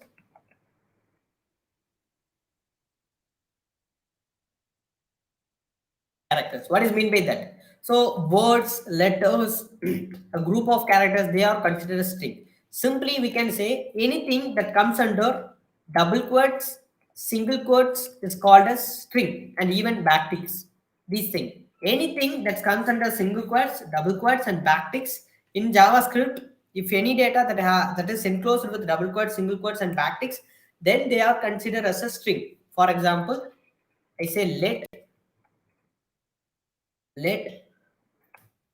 name equal to, and I just say hello. Here you can see it is enclosed in a single quote. And if I go and I just ask for the console.log, and if I ask for name, and if I save it, it will giving hello. But I need to check what is the data type of this value. How can I check it? Whether you can use an operator called type of. Okay. So what this type of will do means, well, this type of operator will help us to identify which data type that particular variable is of. For example, right now it is string, right? So if you use type of operator before you are accessing that variable, it will returns which data type that particular variable is. For example, what you need to do, you need to put type of, give a space and tell which variable. That's it.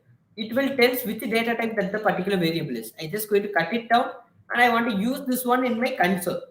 If I ask for it, you can see it is returning which data type that the particular variable is. So that's what the type of operator will do. So now if I add a number like 1, 2, 3, this is number, and if I save it, you can see it is producing number. That's how the type of operator will work. But here there is another thing you need to notice is, when you are enclose a number inside a double quotes or single quotes, this is also considered as strings. You can save it. You can see it is telling it is a string. It is not a number. It is a string. Okay. So even a number or anything, any data type that is comes under double quotes, single quotes, and backticks, then it is considered as string only. Okay. This is the one thing that you want to remember. Okay. Just a minute.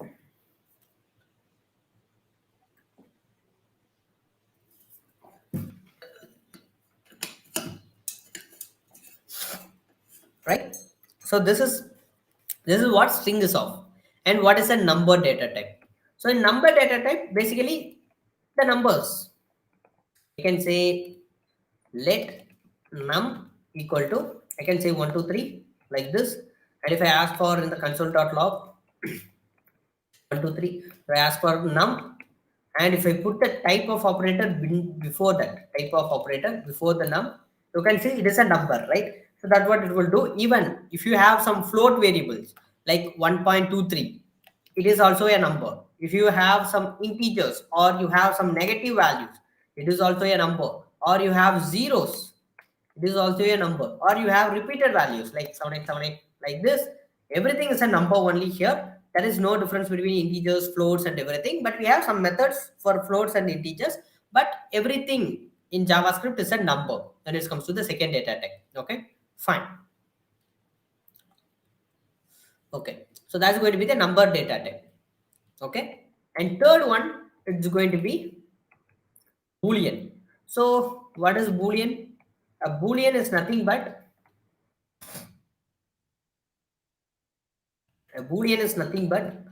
I can simply say true or false.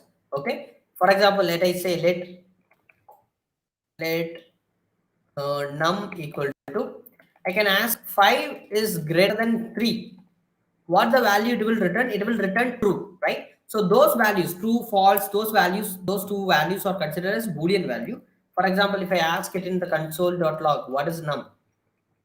It will return true, and you can see this. You can consider it is not a string. Okay, if it is a string, then it is enclosed with the double quotes or single quotes. And if I check for type of only this Boolean, they are comes under to checking some condition, and based on the condition we want to work, it will be really helpful. And if I save it, you can see it is a separate data type, Boolean data type. Okay, but you can able to give true here itself. I save it, it is Boolean. But if you give a value with double quotation or single quotation, then it is considered as a string. If you don't give in a double quotation or single quotation or backticks, then it is a Boolean data type. Okay, so this is called as auto type conversion in JavaScript. Well, JavaScript is automatically convert their one data type to another data type. That's what it will do that. Okay, so that is why it is called as dynamic programming language. Fine. So this is what it will do. And we have two more data types. One is going to be let null, and we have undefined. So we discuss about this null and undefined after the concept that we have discussed. Okay, so undefined we will discuss it later. Okay, we need to discuss something inside it. Okay, we discuss it, and we will discuss the other thing like the begin and symbol. So it is not needed. I will just tell why it is used, begin and symbol, but null and undefined we needed it. Okay, we will discuss that. Okay, so right now what are all the topics that we need to know? We need to know what is data types and what is variable. And in data types, we covered the primitive data types. First 3 primitive data types we have covered, and we not discuss about the reference data type. We will discuss it later, and we will communicate with that. And second is going to be a function. What is a function? Right now we need to know this for basic concept. Okay, so what is a function? A function is nothing but it will runs whenever you are creating a function. If you call a function, it will runs a block of statement.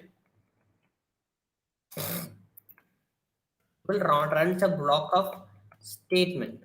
It will runs a block of statement. And if you want to, you just imagine you have something like a set of code, 5-line code or 10 line of code is there, and you are thinking like this code I want to execute again and again. So then what you can do, you can create a function and you can store those data, those line of codes. Okay, and what you can do whenever you want it, you can simply call the function name. It will execute all the 5 lines of code or 10 lines of code. It just simply execute it. That's what it will do. For example, I want to create a function. What is the syntax for creating a function?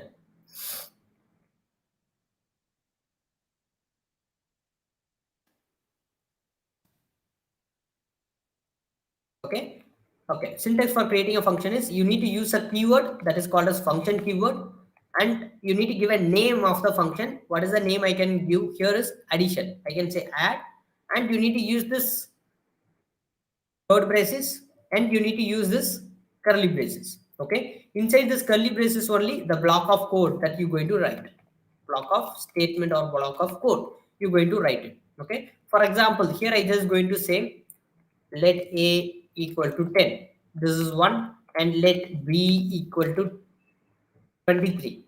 And what I want to do, I want to create a variable let c equal to, I want to add a and with b.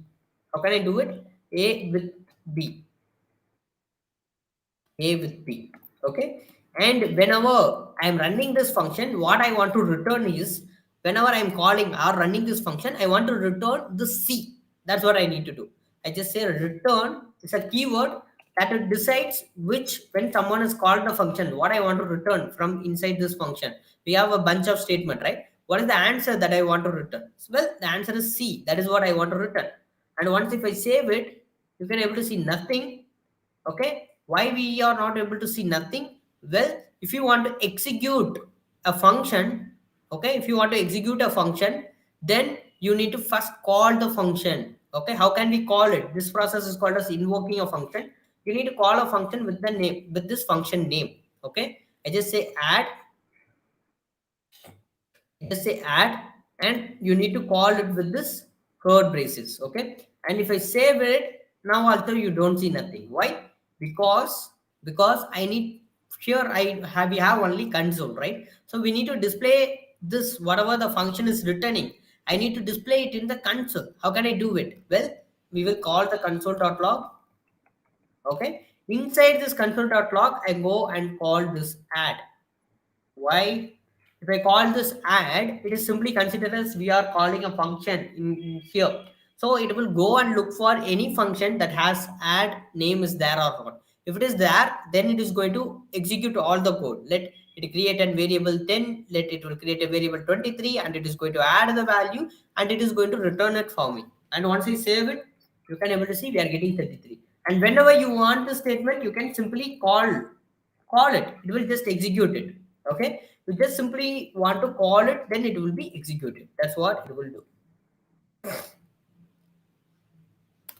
If I save it, you can able to see this. Fine. So this is what you need to do. So this is all about functions. Okay, and here, and one more thing we need to discuss is this parenthesis. Why, what it is used for? Well, here we created two variables. Instead of that, if we are creating, we have some variables. Okay, so these variables have some data. Okay, if I want to pass this data inside this function, how can I pass it? Okay, simply now you can create parameters. So what is parameters means? For example, I can say num1, num2. So parameter means it's also like variable. It is going to store some data, but this data is accessible only inside this function. Okay, whatever the value that we're going to pass to this parameter, it is accessible only inside this function. You cannot access those variable outside the function. Okay, so this is called as parameters, and this parameter takes value from a place. That place is called as argument. So well, where it takes the place? Well, it takes the value from the outside of here, the place where the function is executing. So here you need to give the value. For example, in my case, I want to give 4, 5. The order is very important. So now what is going to happen is the 4 is going to taken by num1, 6 is going to taken by num2, and it is accessible only inside this function. So I can able to use num1 and num2. How can I use it is, I can simply call num1 here, and I can use num2 here. Okay, we can able to access this parameter value inside this function only.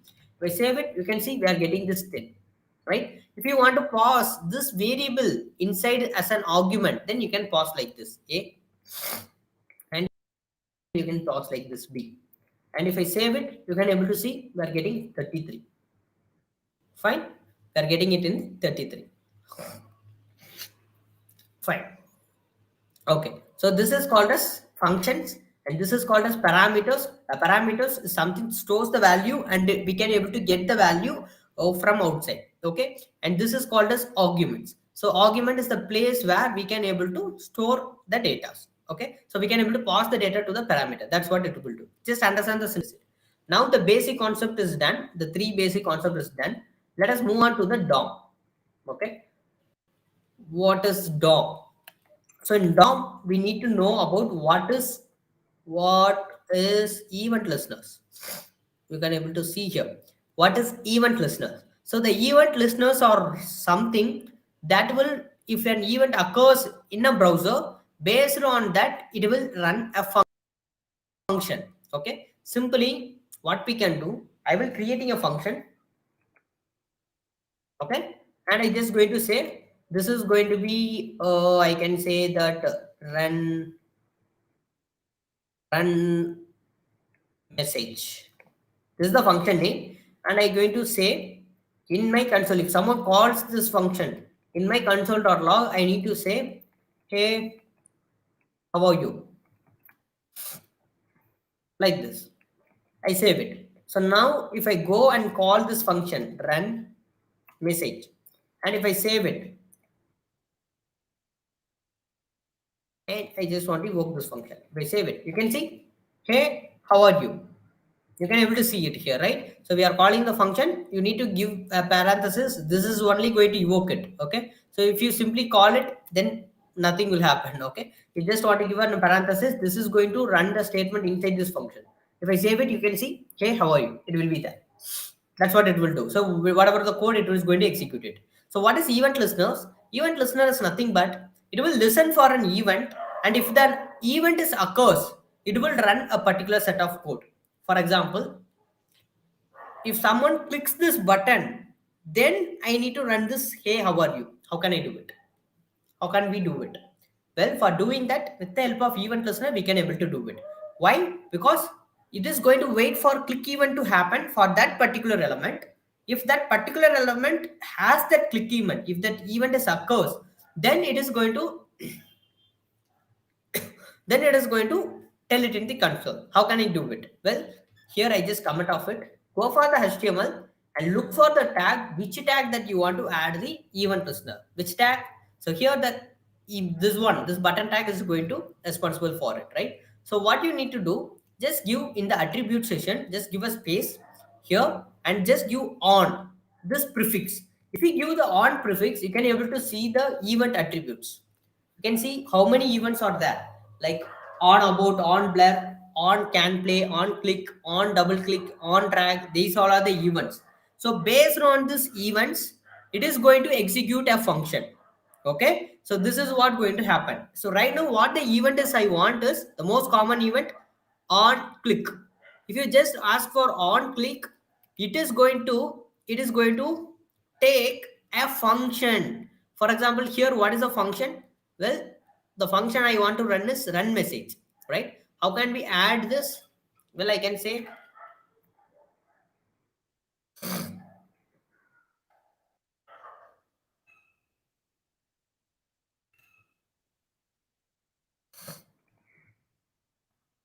that's it. And if I save it, let us go and click it. You can able to see it is running the function. If I save it, now you can see nothing is there, and I have a function. We know that when a function will evoke, well, when the function will evoke when someone calls it, right? Then only the function is going to execute. So here in on click, we added this function, right? So this on click, what the on click will do, when someone clicks the button, it is going to invoke it. For example, I just go here. You can able to see I'm not clicked here. I just going to click it. I click. You can able to see it will display. So instead of on click, if I use on mouse event, on mouse enter. So what is this on mouse enter event is going to do? So it is going to listen for if if the mouse, the cursor is coming inside this element or not. If the cursor is come inside, then it is going to evoke that function. For example, I just go and come inside this element. You can able to see once my cursor entered into that particular element, it is evoked that function. Okay, so that is called as event listeners. So this is called as event listeners. So we can able to add an event listeners in some other way. We have another good way. Right now this is okay for you. Right now this is okay, but we will discuss that way also. Okay, that is the one thing we need to understand. The second thing is going to be how to grab an element. So right now I can able to add an event listener for an element, right? So what is the functionality I want to do? If someone clicks this button, okay, then I want to change the inner HTML and the paragraph tag of this element. How can I do it? So if you want to change something, then first you need to grab it, right? For example, let us take CSS. If you want to change the style of the container demo, then first you need to select that, right? So with the help of dollar for ID, you need to use the number sign. If it is in a class, you need to use the dot sign. Like that, you need to select it, right? Same like that. Right now, I want to change the inner wordings that inside this HTML H1. So for that, what I want to do? First, I want to select it. How can I do it?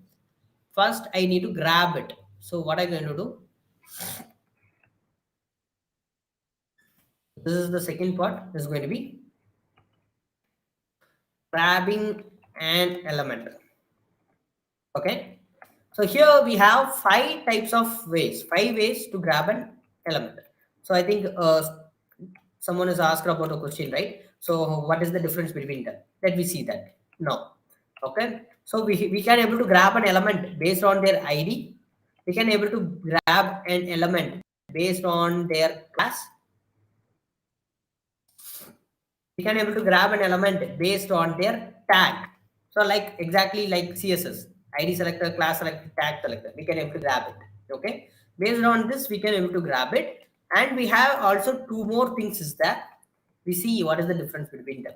So for grabbing an ID, we have a method called document dot get element by ID. This is the method. And inside this code braces, you need to tell which ID you're going to grab. For example, in my case, what is the ID I want to grab? Let us go here. You can able to see I have an ID called demo. Let us see. I need to grab this div. What I want to do, I just want to give it in a string. I want to grab it demo. And once you grabbed it, you can store it in some places. For example, I just say const. I say demo. I can instead of const, I say let demo equal to what I'm doing. I creating a variable, a container, and whatever I'm grabbing, I'm putting that container inside that variable. Okay. Now, if I want that value, then I can ask for demo. It will become. So how can I check it? I go for console.log. As for demo, you can able to see the entire div is returned. It is inside that variable. You can see h1 paragraph button is inside that variable, right? So we grabbed that element.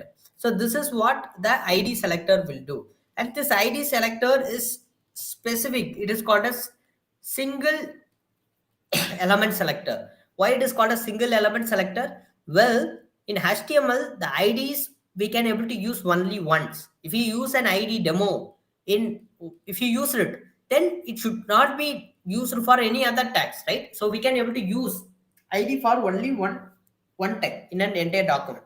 So that's what we will do it. Fine. So we have demo and we have document dot get element by ID demo and we have stored it. Then we see how can we select an element by using class name. Okay. So I just comment this one right now. I'm going to give a class name for this h1. I just give a class. Okay. Here I just going to say info. And what is the difference between ID and class? ID is unique. It is only one time return, right? But class, we can able to use it for multiple times. I can use the same class name for this paragraph also. Okay. You can see class info, ID demo. So what is mean by class info? Class info, we can able to use, I use the same class info for 2 IDs, which means if I use it to style the things, for example, I just say info in CSS. The style is going to apply for all the things, right? If I say background color, I can say, you can see the class is applied for the h1 and paragraph tag, right? Same like that, when I try to access and class, it is going to give me a list of things, okay? Not a single element. When I grabbed with an ID, it will going to give me that element only, okay? Because it is a single element selector. But when it comes to class, it is a multiple element selector. So let us see how can we get it. I just say let head. It is the container name, and I'm going to say document dot get element, not element, elements. You need to, it is a plural because it is a multiple element selector. You can see get elements. In ID it is element, in class it elements. Okay, elements, class name, and here you need to tell what is the class you need to select. Okay, for example, I think what is the question asked by the student? When we use query selector and when we use get element by ID class name. Example, const key, document.query selector is equal to key. It is correct, but document.get element, you can see you use the element, it is elements by class name, and here you don't want to use the dot. Okay, you don't want to specify the dot. Why? Because the elements by class name, here the element, this method is specifically going to get the classes only. You cannot get an ID or a tag with the help of this method. it is going to get a classes only. So we don't want to give any dot here, the first one, and it is a singular element, the second one. Okay, and the difference between query selector and class selector I will tell, no problem. Okay, I will tell, wait for it. Okay, fine, let us go for TW of thing, and I just going to say here, don't want to use any pre dot number sign, you don't want to use it. Okay, simply tell that info, because it is a method for selecting class. Okay, we don't want to tell it, simply like this. And if I console log head, it is going to list, it is going to give me the list of element that having head info, class info thing. It is going to give me a list. You can able to see it is producing me HTML collection. If I click it, you can able to see how many elements that having the class name info. You can able to see a h1 with class info is that, and you can able to see the hover is happening here. If I hover it here, you can able to see this one. And if this paragraph tag is having an info, so it is also having that. So how many element that having the same class, it will be there. Okay, so that what this class element will do. And tag selector exactly the same. If I ask for head1 equal to document dot get elements by tag name, and if I call for what is the tag that you want to call it. For example, right now we have one h1, like we have two h1, right? So I call for h1 tag. I just simply mention which tag you want to call it. Okay, elements by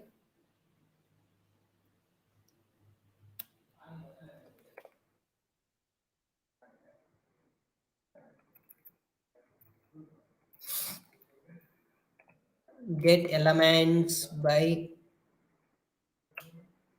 tag name. Save it. You can see it is returning what all are the element. Not here.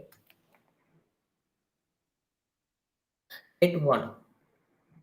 What it is returning in another HTML collection, but here it will return which element, all the h1 element it is going to return h1, a h1 without classes and id, a h1 with class info, it was returning, right? So both are returning an HTML collection. Okay, so it will return a list of things, it is returning some HTML collection.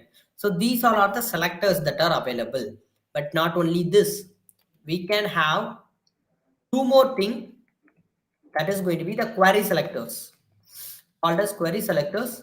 So the query selectors are both like they are dynamic and advanced selectors. Okay, so when you are using this HTML collection, the answer for it is, the answer for this one, the answer for what is the difference between query selector and get element by class name, the answer for it is, when you are using get element by class name, the higher order function, so like for example the advanced loop concept, the newly introduced loop concepts like for each method, those things will not be work here. Okay, so right now we are not able to see the higher order functions and everything, but just understand the native selectors, get element by class name and tag name, those things, they are old. Let us consider that they are old and they will be work with the native codes. And the higher order function which are newly introduced, okay, which are newly introduced, some of the methods and things will not works when you are using class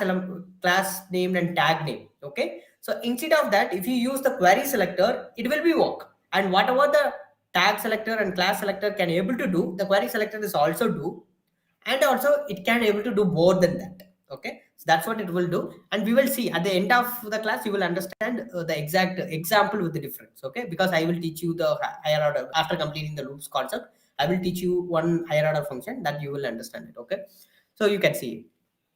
Okay, simply what is query selector? We have a query selector. Query selector. Two things is there. One is query selector and another one is query selector all. The query selector or example, they are exactly like CSS selector. So in CSS, if I want to select an ID, I use the number sign, right? If I want to use and dot, whatever class it, I just use dot sign. If I want to select a tag, I just call it, right? Same like that, we can use it. So instead of using class name, tags name, element, avoid it. Simply what you can do, const, I want to say head. If I want to fetch this h1, how can I call it? Means document dot query selector. Okay. So sorry, I want to fetch this div first of all, the container. So an ID, how can I call it? Simply you can say query selector here and you use number sign and say demo. Okay, just use query selector, number sign and demo. If I ask it in the console.log head, this is single element selector. If I ask for it, you can see it is returning the demo, right? That's what it will do. The same thing if I do for classes in query selector. Remember that query selector. If I fetch any classes with info, okay, we have two classes in the same name of info. If I started to select dot info and if I save it, you can able to see it is producing me only the first one, not the second one. It is only taking the first one, which is coming first, it is taking that. So that is what the query selector will do. The query selector is a single element selector. So if you are giving an ID, it will always single, so it will going to fetch that ID. If you are giving a class, even though you have multiple classes, it is going to select only the first class. If you're giving tag, even though you're going to have multiple same tags, it is going to select only the first tag. That's what it will do. So if you want to select all the thing, then what you need to do? Well, you need to do something like this. Query selector, you need to use query selector all. What the query selector all will do, if you are in classes and tags, in case of classes and tags, it is going to collect all the things. But you can see when I use this elements by tag name and elements by class name, what it returns a HTML collection, right? In HTML collection, a square bracket, and it is giving which all other tag element that we have, it just given, right? So, but here it will return something called as node list. You can able to see it. If I just save it, you can able to see instead of HTML collection, we are getting something called as node list, but it's exactly the same structure. You can see zeros and ones, h1 and paragraph with class selector, it will be there. Okay. So simply, instead of using id dot and these things, you can directly use this query selectors for grabbing a single element. You can use query selector, and for grabbing multiple elements, you can use query selector all. You can use it simply, right? So that's what you need to do. Fine. Okay, so this is what you need to do. And what is the main difference between query selectors and the normal multiple selectors means? In query selectors all, you just tell if you want an ID or if you want a class and tag, here itself you can change it, but there you need to tell it predefinitely, you need to tell it. And the main difference is it will return a node list, it will return a HTML collection. In HTML collection, we cannot do some higher order functions. We cannot do it. But in node list, we can able to do it. The newly introduced methods are possible in the node list, but not in the HTML collection. Okay, so that is why we are using the query selector all and all. And what is the higher order things? We will discuss that later. Okay, that's what it is. Okay, so now what is the one thing that I want to do? Okay, here what I'm going to do, if someone clicks this button, now I need to grab this element and I need to change this element. How can I do it? Well, right now we know what is the grab. How can we grab an element? And how can I change it? How can I change the text that is inside that element? How can I change it? How can we do it? Well, right now we know how to select an element, but I need to know what are the property. So when, like for example, once you started CSS, you may get confused, right? So, but because of the English, you can able to understand, but you have a confusion like font weight, font size. Well, what is font weight will do? What is font size will do? So you started to apply it, then you can understand, okay, so size is going to be increase the size, weight is going to be the thickness. That's what it is going to increase the weight of it, right? That's what it will do. And meanwhile, you start to write more CSS and all, you will get familiar with this property, right? Same like that, we have some of the properties in DOM, and so much of properties is there. Okay, there are so much of, like CSS, you cannot say this all of the properties are familiar, right? You cannot say that. So since we are working CSS most, so we can able to understand, and it is background color. Okay, it is going to change background color. That is fine. But in JavaScript, we have so much of property for changing something in an element, changing something in a style. We have so much of property, right? So we need to know the basics first of all, and then whenever we want, we can refer it in the Google or whatever the place that you, by seeing some other person's projects, and we can learn it, and then you started to implement again and again. You can get what all of the all properties that the most commonly used. Okay, so right now I'm going to show you some of the most common used properties for an element. Okay, for an element to change the to change the text of an element. If you want to change the text of an element, which means the inner thing, words and everything, you want to change it, we have something called as inner HTML. This is the property that we have. It is called as inner HTML. And if you want to change the style of an attribute, then which means the CSS of a particular tag, then we have something called as style dot, and you need to tell which style you need to change. For example, color, then you need to tell color. This is the property that we have. We will apply it, no problem. And if you want to change an attribute, attributes. What is attributes? An additional information provided by the HTML tag. For example, ID, class, and when it comes to an image, SRC, everything is an attribute.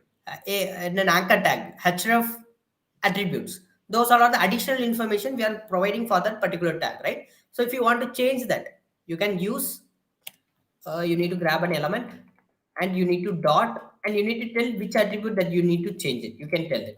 Okay, so I think you can refer a website called W3 School, and they will listed out what are the most common JavaScript DOM properties is there. But in the end of the class, we're going to see some of the most common, not in here they don't mention, but not in but we will use it for some principles that we will use it, and we will cover it, I think, in documents.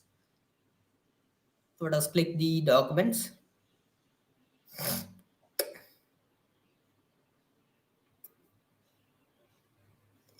Okay, you can see for finding an HTML elements, we have get element by ID, get element by class name, and we can have get elements by tag name. So we have these things, and query selector, query selector all. It will be later. They will tell it in some other page. I don't know where is the page is that. You can have a look into this documentation. It is clear and neat.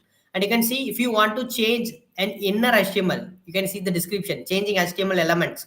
What are the most common properties are changing the inner HTML of an element. Then you need to use the dot inner HTML. You need to select the element. You need to grab the element. And for that element, you need to say inner HTML. Then you need to tell what is the new value that you're going to add. Then you need to tell it, it will be changed. And for changing an attribute, select the element. What is the attribute and what is the value of an attribute. So if you want to change the CSS, just select the element. You need to add style, the keyboard, and you need to tell which property you are going to change. Background color, image, whatever property you need to change, you can tell it here. And what is the new style? Here you can mention it. And here you can see one more method is there. For attribute, we have property and we have method also. You can use either of it. Okay. And here there are some properties will be there. For creating an HTML element, remove an element from the document, and replace an element, and append an HTML element. We have those methods and all also we are available. Okay. So yeah, they will give an example like this, how to add an event listener. How to add an event listener, they have been added. So there is another way is for adding an event listener. So this is, we will discuss that. Okay. Okay. So these are all the things they have been mentioned. Let us go and we will write the code. So what I'm going to do, what is the logic I want to do? So here you can see, if someone clicks it, it is going to run a function called run message, right? So inside, where is the run message? I want to create a function in the name of run message. I'm going to create a function run message. And here I can say, someone clicks it, console.log, I say hello. Let us right click, inspect, go for the here. And if I just scroll it, click it, we are getting hello. Sorry, it is not click event. I think it is mouse over event. Yeah. I just change it to on click. Okay. So if I click it, you can able to see how many times I'm clicking, the function is get executing. So what I actually want, if I click it, then I want to change the h1, the paragraph, and the background color of this container. So I need to change three things, right? So I'm going to inside this function, I'm going to grab all the element that I want to change. Okay. first what element I want to change? The container's background, right? I just going to say const container. Here I going to use document dot query selector. You can use query selector. And we know that what is the container? How can we select this container? Simply the container, we have div and it is an ID. So I can use the ID. What I need to do for ID? Number sign. I need to tell ID demo. That's it. I selected the container. Let us cross check console.log. In the console.log, check the container. What is the container that we fetched? Container. So if someone clicks it, now I'm going to get the container. You can see I clicked it. We are getting this entire div successfully fetched. Now what I want to do? I want to do the same thing for h1 and paragraph tag. Copy, paste it. The one thing, this is for head h1. I can say head tag. And here, what is the head tag? This is going to be info, right? Now here we can do another thing. Instead of doing this, I just say const element. Okay, I can use query selector alt document dot query selector all. Okay, and what is the query selector all will do? It is going to fit all list of items, right? And you can notice that in paragraph we have a class called info, and in h1 also we have a common class called info. So if I fetch info $.info $.info, and if I ask for elm, what will we get? We will grab all the two things. If I click it, you can see it is a node list, and inside node list we have the h1 and I have the paragraph tag, right? So now what I want, I grabbed it. Now if I click it, what is the element that I grabbed? I need to change the inner thing and this inner thing, and I need to change the background color. How can I do it? So well, we discussed about the property. To change the inner HTML, we have something called as inner HTML. So what is the syntax? First, you need to call the element. So here we have elm. Okay. And here one more thing you need to notice is,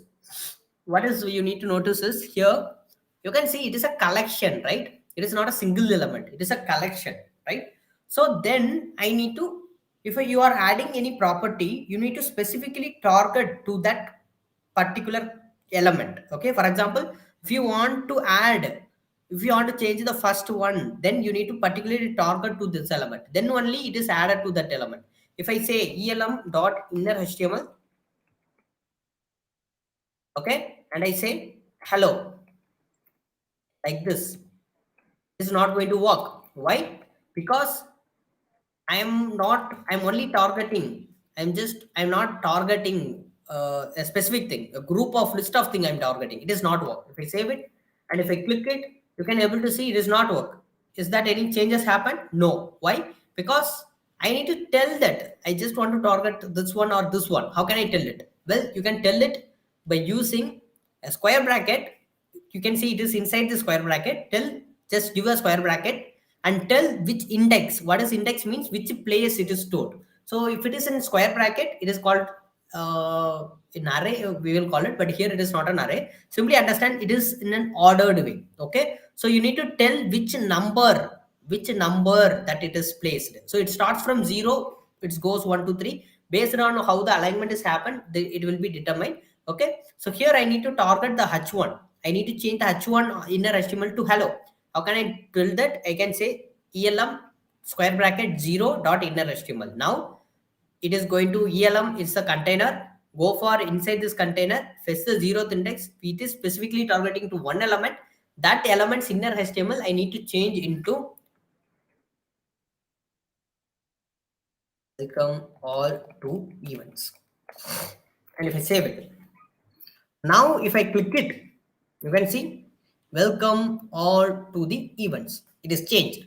The same thing what I want to do, for the which one? For one.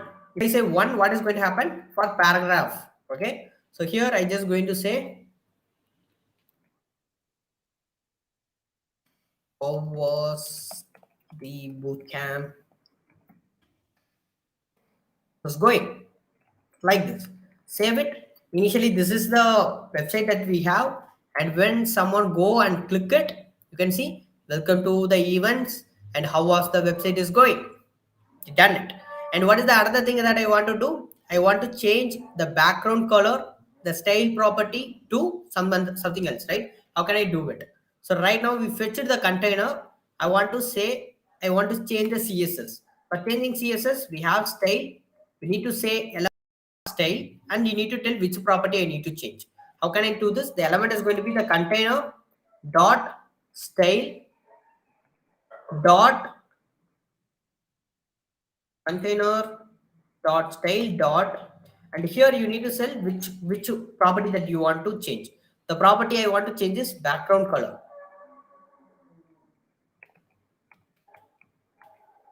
And one more thing here you need to notice is, you can see in CSS it follows something called, I think, caps case. Okay, so you can see each and every word is separated by a dash, right? So in JavaScript it follows whatever we are writing, it will follows lower camel case. You can notice that I will write R in small and M in caps, right?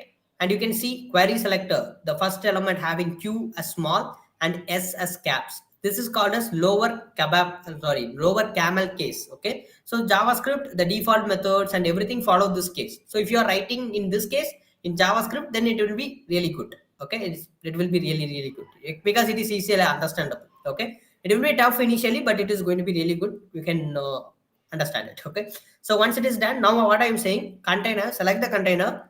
I need to change the CSS, so I'm using style, and I say background color. What is the color I want to change? I want to change this to, I have green now, orange. Save it. Now that's it. Let us click. It is not changing. Okay, I think I made a mistake. Orange, not this one. Orange. Now if I click it, you can see we have done the exact same thing is happening here. Click.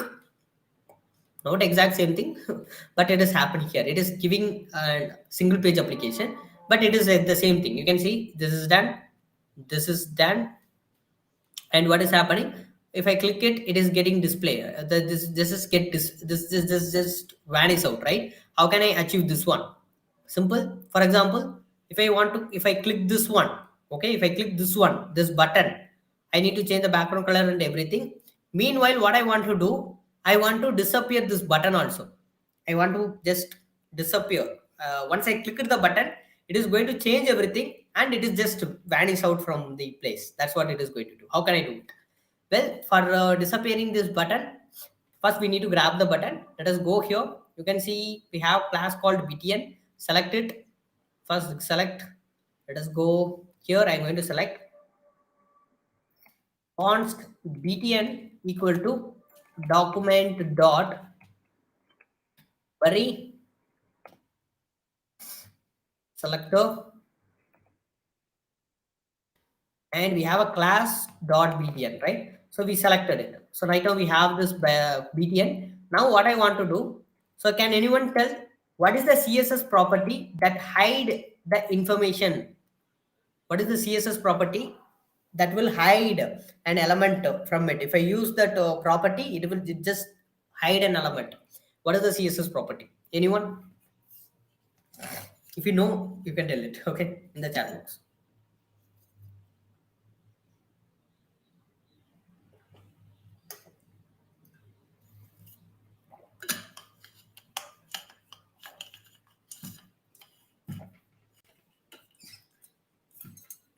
Okay, so you don't know? Well, if you don't know, just go for Google. I need to hide an element. Type like whatever comes to right. I need to hide an element using CSS. Just click it. You can able to see to both from the document layout. You can see set the display property to none instead of using visible. Okay, so simply this is the answer that we want. You set the display property to none. If you set the display property to none, then it is going to hide the element. So you can say, how do I hide an element in CSS? CSS property display null or visibility hidden. So the display none removes the entire element from the page and mat affect the layout of the page. And visibility hidden just hides the element while keep the same space it. Okay. So simply what is the difference between them is if I use, code today, thank you. So if you use display none, it just remove it from the document. There is no such element. I just wiped out. Okay. That's what happened. If I use visibility, then the space occupied by that element is still there. Okay. Only it is not visible. Okay. Only it is there. It is not visible. But display none is remove it. I don't want that. It's just going to remove it from the element. That's what it is going to do. Right. Okay. Then we can use display none. Okay. If you want to use visibility also, you can use it. So one thing I want to do, we selected the button, and when someone clicks the button dot style dot display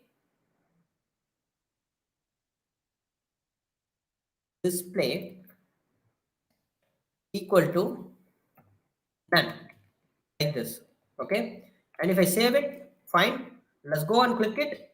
You can see the button is get disappeared and everything is done, right? But you need to do some animation to get the fade out, or you can if it is jQuery, the animations are simpler. But vanilla JavaScript, we need to do some animations, right? So in CSS animation, simply you need to achieve it with JavaScript. Okay, you need to tell. You need to wait for 2 seconds, and you need to simply minimize each and every pixel, like that you need to create it. Okay, that's what you need to do it. Okay, so this is the basic things about JavaScript. That's what JavaScript is doing. Okay, you can able to add more functionality as much as you can.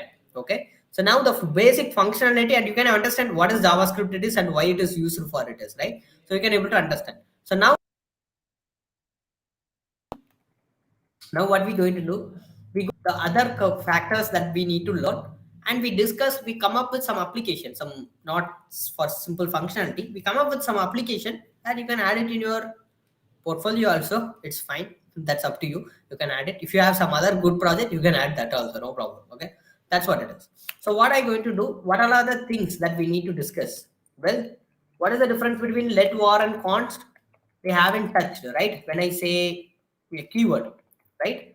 Well, still I'm going to not touch something. That is, what is the difference between var and let? I'm not going to touch. I'm going to touch only what is the difference between let and const. Why I'm not going to touch var is simply right now, understand, var is the only keyword that was introduced when JavaScript was introduced. Okay, it is the only keyword is for creating a variable, but we have a major problem with var. Okay, so we have two things. One is hoisting and another one is scope. So these two things are little bit intermediate, and understanding in JavaScript is important. So we need to take it in advanced classes only. Okay, so var, let us understand, we have some issue with var, so we avoided var. So right now, new introduced JavaScript have two things. One is let and const.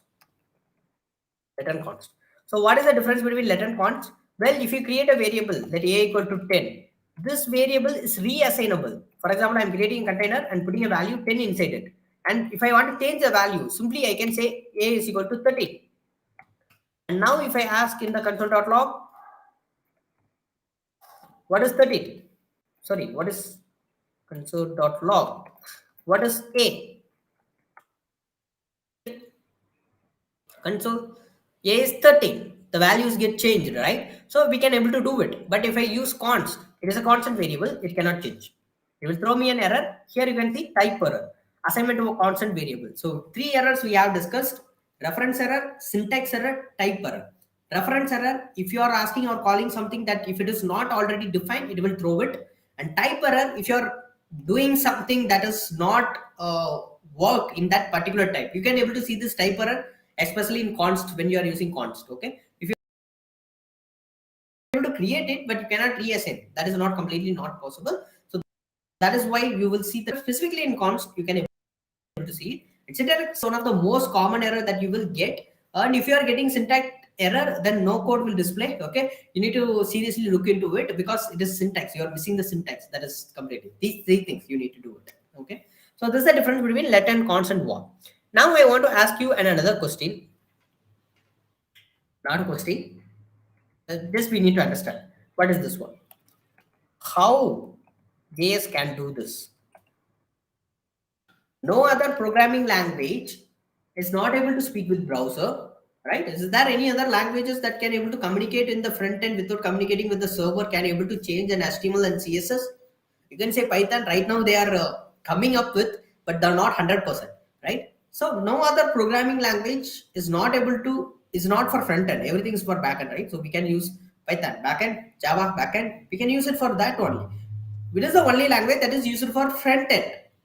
Why no other language is not used? So because some of them are coming not 100%, right? So only JavaScript is there. Why not other? And how JavaScript can do this? How can JavaScript can able to manipulate this? One of the important interview questions. How can able to JavaScript perform this? Well, understand the workflow. JS communicate with browser. What is JavaScript is do? Just communicating with the browser. Okay, it's just communicating with the browser. What is the browser? Google, Safari, Brave, Opera Mini, Edge, whatever the browser that are available. JavaScript is going to communicate with all. How it possible? How can a language that can able to communicate with the browser? Even a big programming language is not able to do it. But JavaScript, you are saying JavaScript is not a programming language, just a scripting language. How it can able to do this? Well, JavaScript is not able to communicate with the browser. The answer is that simple. Why? Because the computer understands only zeros and ones, right? How many of you accept this? Okay, so this is the basics. So it's a binary language, right? So it will understand only zeros and ones. Then what is JavaScript? What is actually JavaScript? It is JavaScript is just a file with English. We are writing it in English, right? Let const, egg, 10, function, whatever we are writing, it is in English. So it is a file that is written in English language. How a browser can able to understand it? First question. JavaScript is a web programming language. JavaScript is a web programming language only. Okay, so I will come to that point. It is a definition. Okay, but Java. Okay. Oh, JavaScript. It's not JavaScript. It's JavaScript. Okay. It is a web. We can able to build a language with that only. But it is a scripting language. So, what is the difference between a scripting language and a programming language?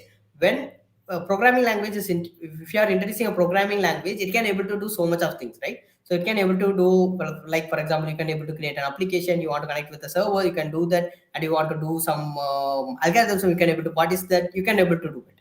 But if it is a scripting language, what is the difference between the scripting language and a programming language? If it is a scripting language, it is specifically meant for particular task. It just meant for that only. Okay. Right now, let us understand. Right now, when 1995 JavaScript is introduced, it is a scripting language. Now JavaScript is evolved. It's not the same language in 1995. Okay. Right now, JavaScript is the king.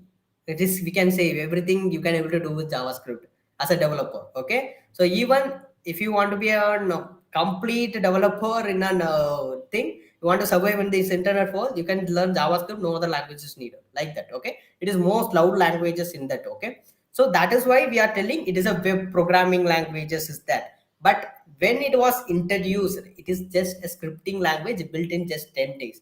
Right now, it can able to do more capability, not because of its own thing, because of the support that given by the communities and the developers, it can able to do it.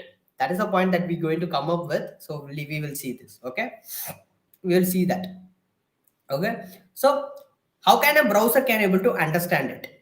Simply browser understand, the computer can able to understand only zeros and ones. So what happened is the browsers understand the potential. Okay, so the browsers understand the potential of what the JavaScript is going to impact in the world of web. Okay, so what they did, they invented, or we can say they programmed, they built something called as JavaScript engine. Okay, JS engine. Remember that browsers, not the JavaScript. Okay, whatever the functionality that you are working with the JavaScript, most of the functionalities that is given by the other source of JavaScript, not from the core Java. The core Java is just a scripting language.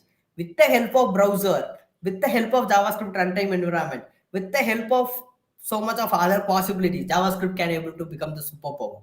That is why we are saying that a programming language, it's a web programming language. If you can able to say that, okay, but that is not a problem. But the definition, what actually it is a scripting language. That's what it is. Okay, fine. So what is the browser they are doing? They are creating an engine because they can able to understand it. Just imagine you are in Instagram and you can able to see someone's bio in the link. Okay, so link in the bio. Okay, just go and click it, and it is not reloading right now. The Instagram is, they are specifically stopping it, right? So it is take some time to load. And what we will do, whether we go to the website, we'll simply cut down within 2 seconds or 3 seconds. It is reloading something, we will cut down and we just come out and start scroll. That's what we will do it, right? Just imagine that speed that we actually want in our psychologically, right? That's what we wanted.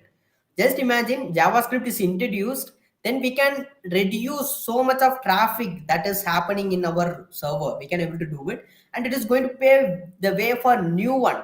That is what the era of Web 2. Right now we are speaking with Web 3, right? The era of Web 2 happens within the buddy right here he is, right?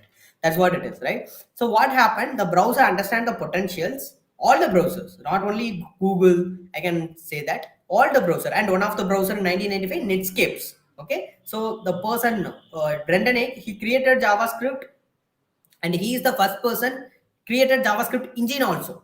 Okay, because I need to check whether the language is working or not, right? So he created the first engine also for a browser. Which company is Netscape? I think you heard it out, right? So Netscape, he created it. Okay, so and it will be work, it will be done. Okay, and every other browser started to do that, and we know that Google, Safari, whatever browser you are having, each and every browser, they have a JavaScript engine. What is the work of that JavaScript engine? It is a mediator. It just convert, okay, your code, whatever the code that you are giving, it's just going to take the code, okay, and it is just going to convert it to the computer understandable, which means the low level programming language we can say, or byte code we can say, or we can say the machine code, whatever the terms is that you can say it. Okay, it's just going to convert it and it is going to display for us. That's what it will do. Simply, we have JS file. It is dynamic programming language, which means we can write it in a simple syntax, but each and every browser is have JS engine. Okay, this engine is going to convert that code to the browser understandable code.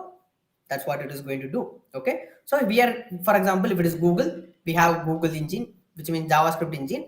They named it as V8. And if we are in Safari, it is Nitro. The engine name is Nitro. If you are in Mozilla Firefox, the name is SpiderMonkey. The SpiderMonkey is the engine that is created by Brendan Eck. Netscape right now it is not, right? So we have Firefox. The engine is used by Firefox company. Okay, so they have it. So we have browser. Understand? And you need to know how the engine is working, how it is, how can you able to do it, how the engine is working. Just say JS engine. Now the question is come. You can go and search it in Google, like code today is get the answer, right? So JavaScript is a web programming language. So likewise, go and search it in Google. Is JavaScript is an interpreter language? You can just search it in Google. What is JavaScript? If it is an interpreter language or a compiler.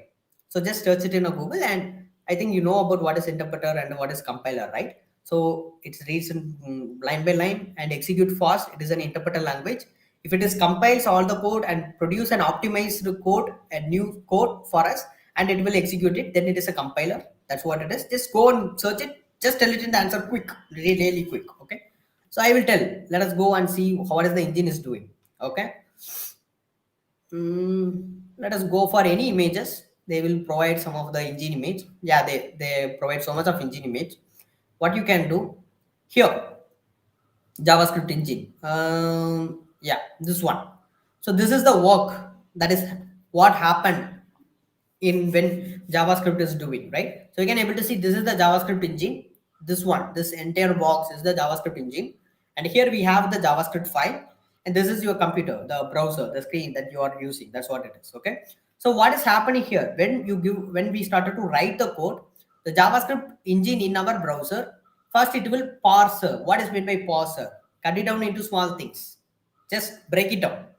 Cut it down. Okay. If I am writing a function name, parameters, the code that I want to execute, arguments, everything. It's cut it down. Just parse it, separate it. Okay. For example, dismantling the code. Just we are doing that. And what is AST? AST is nothing but abstract syntax tree. Okay, what is meant by abstract syntax tree? So, well, it is a graphical representation. It's a tree-like structure. So, what it will do, whatever the code that we cut it down, it will form a tree-like structure. A function with the name of hello, and we have parameters, and we have code to execute, and we can execute the code. And what is the output that it is going to? What is the input we are getting in an argument? What is the output it is going to produce? It just form an AST. And during this phase, you can able to see call stack and you can able to see memory heap. So what is the memory heap? The place where we can create a variable, it is going to store, and the place where we create a function, it is going to store. It is a storage unit. So now whenever we just pass down and it will do that, it goes to the memory and it will store it. Okay, what is call stack? Call stack is nothing but the place the execution is context. For example, you are calling a variable, like you created hello a equal to 10. What happened? First parse it, create an AST, and during that time, the A, once it is parsed down, it is go for the memory heap and stored, like A is equal to 10. The memory is get stored. Finally. And if I ask console.log A, okay, right now I'm calling the variable, right? So it is executed in the call stack. The execution is happening in the call stack. Okay, the function that is running is happening in the call stack. So the call stack look for any variable that is inside A is you have or not. If it is have, it will execute. If it is not, it will throw an error. That's what it will do. That's what the call stack will do. And once it is formed the AST, okay, you can see interpreter. You can able to see here, right? Interpreter. I think anyone got the answer? Yes, sir. Okay. So initially, I can say JavaScript, it's come up with interpreter only. Okay, so just come up with interpreter. JavaScript, if you say, most of the people will say JavaScript is an interpreter language. It's correct. Okay, so it's not wrong. Initially JavaScript is an interpreter, correct, but things change later. Okay, now JavaScript, it's an interpreter, and it is also, we can say that compiler. It also compiles the code like Python. It is also, we can able to compile the code and we can able to interpret the code. Same like that in JavaScript also, it will compile the code and we can able to interpret the code. And that is why JavaScript is fast. You can able to understand why JavaScript is fast. You can see the engine AST interpreter is here. And what will happen? They missed out one arrow here. Just mark it down, interpreter and directly to the screen. Okay, interpreter directly to the screen. There is another arrow will be there. I think they missed out.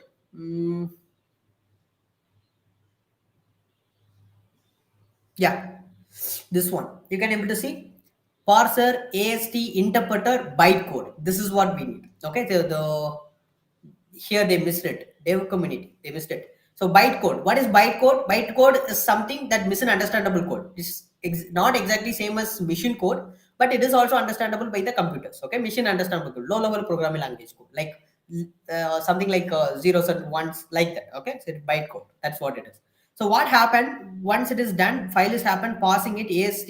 Interpreter is there, and interpreter. Why interpreter? Interpreter. What is the advantage of interpreter? Interpreter starts the program quickly. So once it is loading, it just want to run the function quickly. It is an interpreter. It is used with interpreter. Okay, it is fast. But what is the disadvantage? Whenever you are having repetition of codes, right? For example, functions, repetition codes. We will call the function again and again. We can say event listeners. We go and execute the code again and again. Every time the click event is happened, we will execute it, right? So they are repetition of codes. Those codes slows down the interpreter language. So if it is an interpreter language, it initially starts quick, but when the repetition, there are no more number of repeated code is there, then it is going to slow down. Okay, that's what the interpreter will do. Okay, because it is again and again, you need to run the code, right? So it is slows down. Then what is compiler? Compiler, it takes time to load. Okay, initially it takes time, and what it will do, it will identify is any repeated code is there or not in our program. It just identify it, and once it is identified, it just converted into whole different code, which means an optimized code. It creates its own code. Okay, so like that simply we can say, and it will upload it. So it will be fast. It takes initially time. It takes initial time, but the compiler, once it is done, then it will be fast. Okay, but now I want both the things also. When I am loading something, it need to be fast, and also when I have some repeated code, that time also it need to be fast. What can I do with? That is why Google Map, you heard about that, right? So Google Map, you can see for that they come up with an thing called JIT compilation. So that is what the engine is built of. Okay, so what they achieved, they achieved both the things. Initially, when JavaScript is loading, okay, we can create with an interpreter. We can start with interpreter, and after that we can run the code with compiler also, and then we can run it. That's what they did. If you have a bit of understanding, just understand now. You can able to see parse it asynchronous and interpreter. It starts the code quickly and it just converted to bytecode and it will loads in the screen. That. And here there is another person is called as profiler. He continuously watches our code. Okay, and he will get if any repetition code is there. If any repeated code is there in our code, right? In our code file, is any repeated code is there, then it will grab that code and it will send to the compiler, and the compiler compiles the code, a whole new thing, and it will send to the optimized code. Optimized code is also same exactly like the bytecode. Okay, so the easily understandable code. It's just optimized code is the code new code produced by this compiler. Okay, which is be fast. Okay, so that's what it will do. So this way, what we can achieve, initially the interpreter runs the code, so it will be fast. And meanwhile, the profiler is continuously looking for our code and it is continuously changing, right? So if any repeated code is there, it is changing that, right? So if any repeated code is there, it will be changed in the background parallelly. Okay. So if it is repeated code is there also, it will be achieved. So that is why, sorry, that is why you can able to see JavaScript. You can mention that yes, JavaScript is fast, like that they can mention, right? So we can it will be done. JavaScript is fast in the front end because of this way only, because of the engines, not because of JavaScript. Okay, so because of the engine that it interprets and compiles things. This is called as JIT compilation. So after you somehow time you will came this word, what is JIT compilation? This is also an important question they will ask it, where we can able to interpreter and compiler. So if someone asks you a question, JavaScript is an interpreter language, just tell yes, it is an interpreter language. But technically speaking, it can able to compile the code also. So we can tell the process why it is doing and how it is doing. Okay, you can tell it. So this is what it is, and this is how it is working. But there is a problem with here. What is the again problem? What is the problem? What is the other problem that I have here? It is fast, it is good. But what is the problem with here?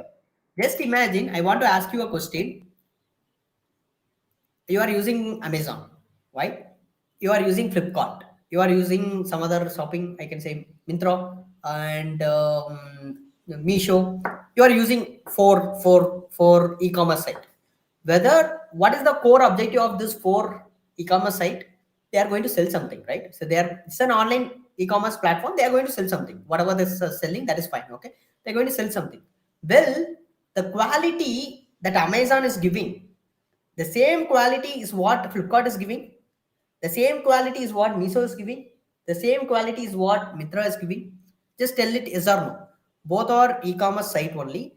Yes, whether they are all giving the same quantity. Just imagine some of them are, for example, if it is delivery, we can say Amazon is good in delivery. And if it is Flipkart, they have a very good user interface. We can say that. And if we say Meesho, it is very cheap and best. We can say that. Each and every company is something.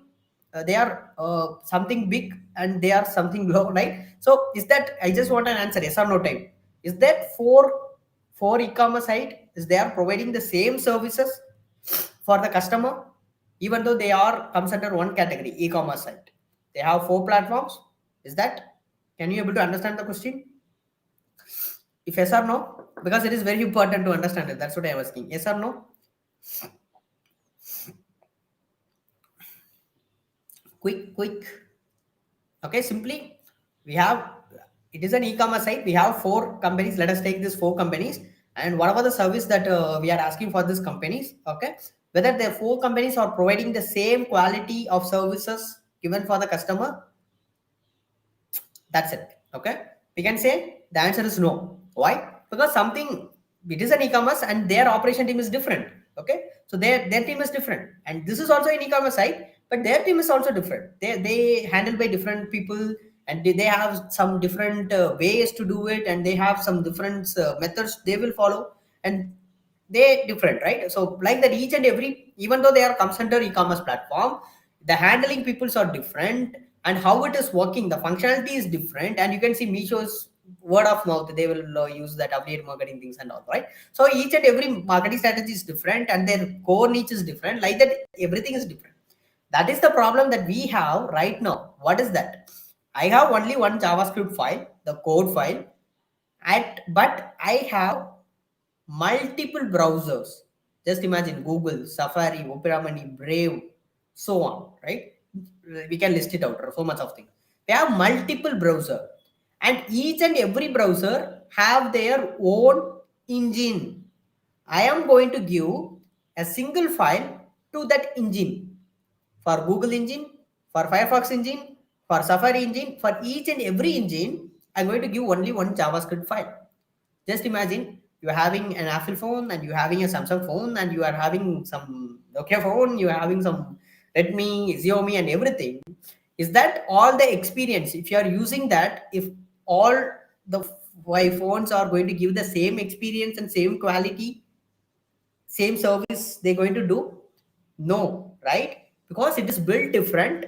It is built different, right? Just imagine Amazon Alexa with Google Siri. Even though their core reach is going to be the audio communication, they are different, right? So something is better than something is better than something, right? That's what they will do.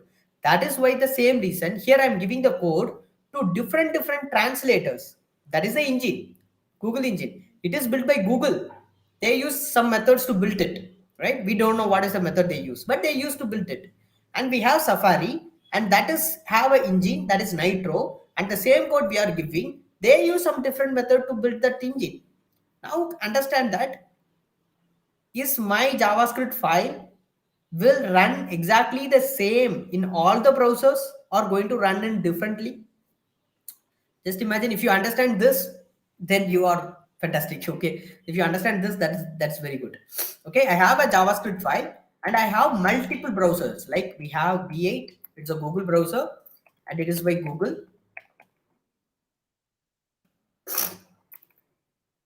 Is by Google. And we have Nitro, it is by Safari.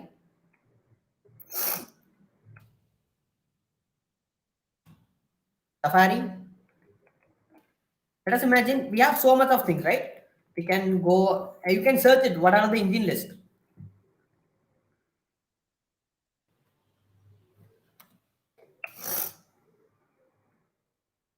Yes, engine list. Just click it. You can able to see JavaScript rendering engines. Don't care about this. JavaScript engine, just use the JavaScript engines are V8, Chakra, Spider Monkey, Firefox, or Safari. We have Nitro, Opera Mini. It's again V8. It is going to be Chakra. You can able to see it, right? Right? Can you able to understand this one? We have so much of there are listed some of the browsers, and they have been mentioned, right? So each engine is going to be, if I give a single line of code, even though they are translator, they're going to execute different result. Why? Because they build different. For example, I can say that 100% it will be work 100% correct in Google, but I cannot give the same assurity for Safari browsers. For Safari browser, why? Because it is, the translator is different. Just imagine you are going for a place, and there is a tourist guide is there, and you asking something with the tourist guide, and the tourist guide is explaining about some places, and that is fine, and you understand it completely, and you come for your home, and you go again the next day, you are going, and you are visiting some other tourist guide, and you are asking about the same place. He is also going to tell the same exact thing? The answer is no.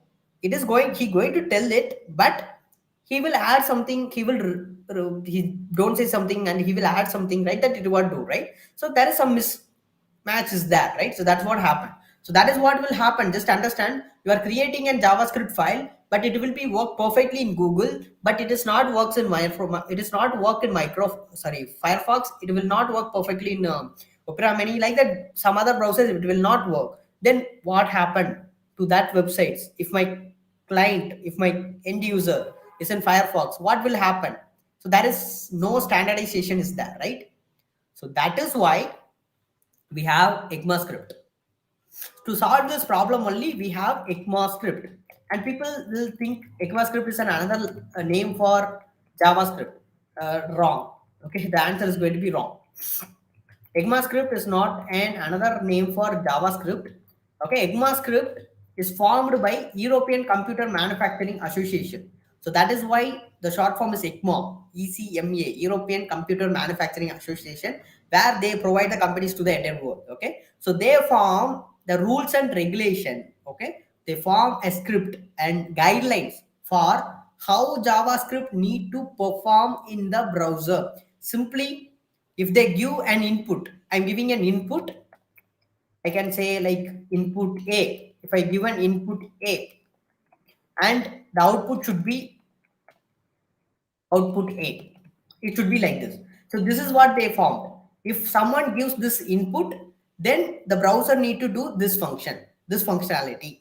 If someone does these things, the browser need to that functionality. So they will define the rules and regulation for JavaScript. Okay, ECMAScript is not another language, it is a scripting language. It is the guidance that it's just a governing body for JavaScript. It tells the browser how JavaScript need to be performed in your browser. Okay, all the browsers, whatever the browser it may be, even you going to create a browser, the same thing.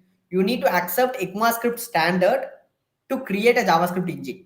Okay, based on that only you need to create a JavaScript engine, because they have the rules and regulation.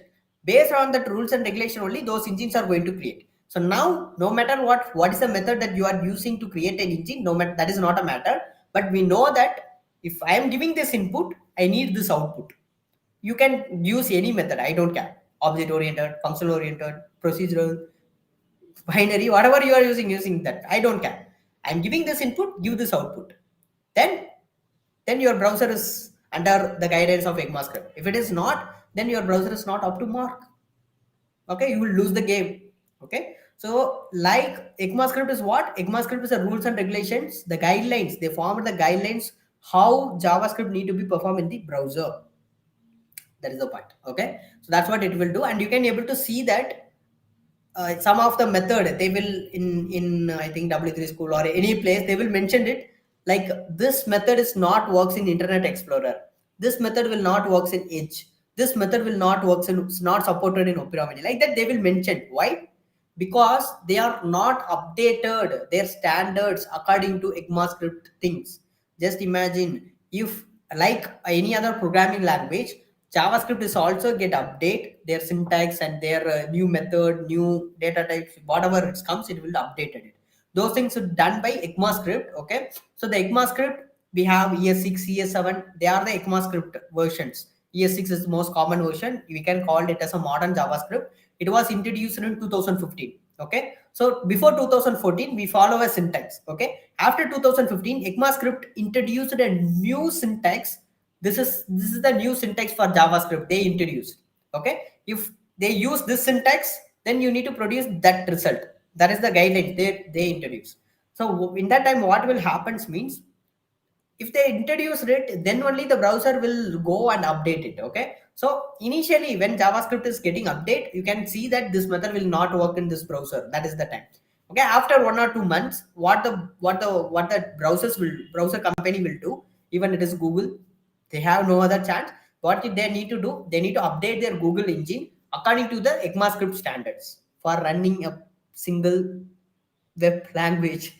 Okay, they need to update the engine. Okay, because understand JavaScript without a web application that they created, it is hard, right? It is not that good, right? That is why. So they will update the engine. If they are not updated, they will out of market.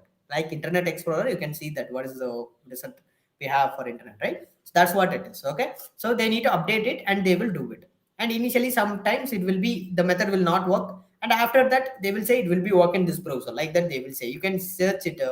Let us go for here in the versions. You can see ES6 after 2015. This is called as modern JavaScript, where most of the updation were happened. So you can see the JavaScript version ES6. ES6 is what? ECMAScript 6.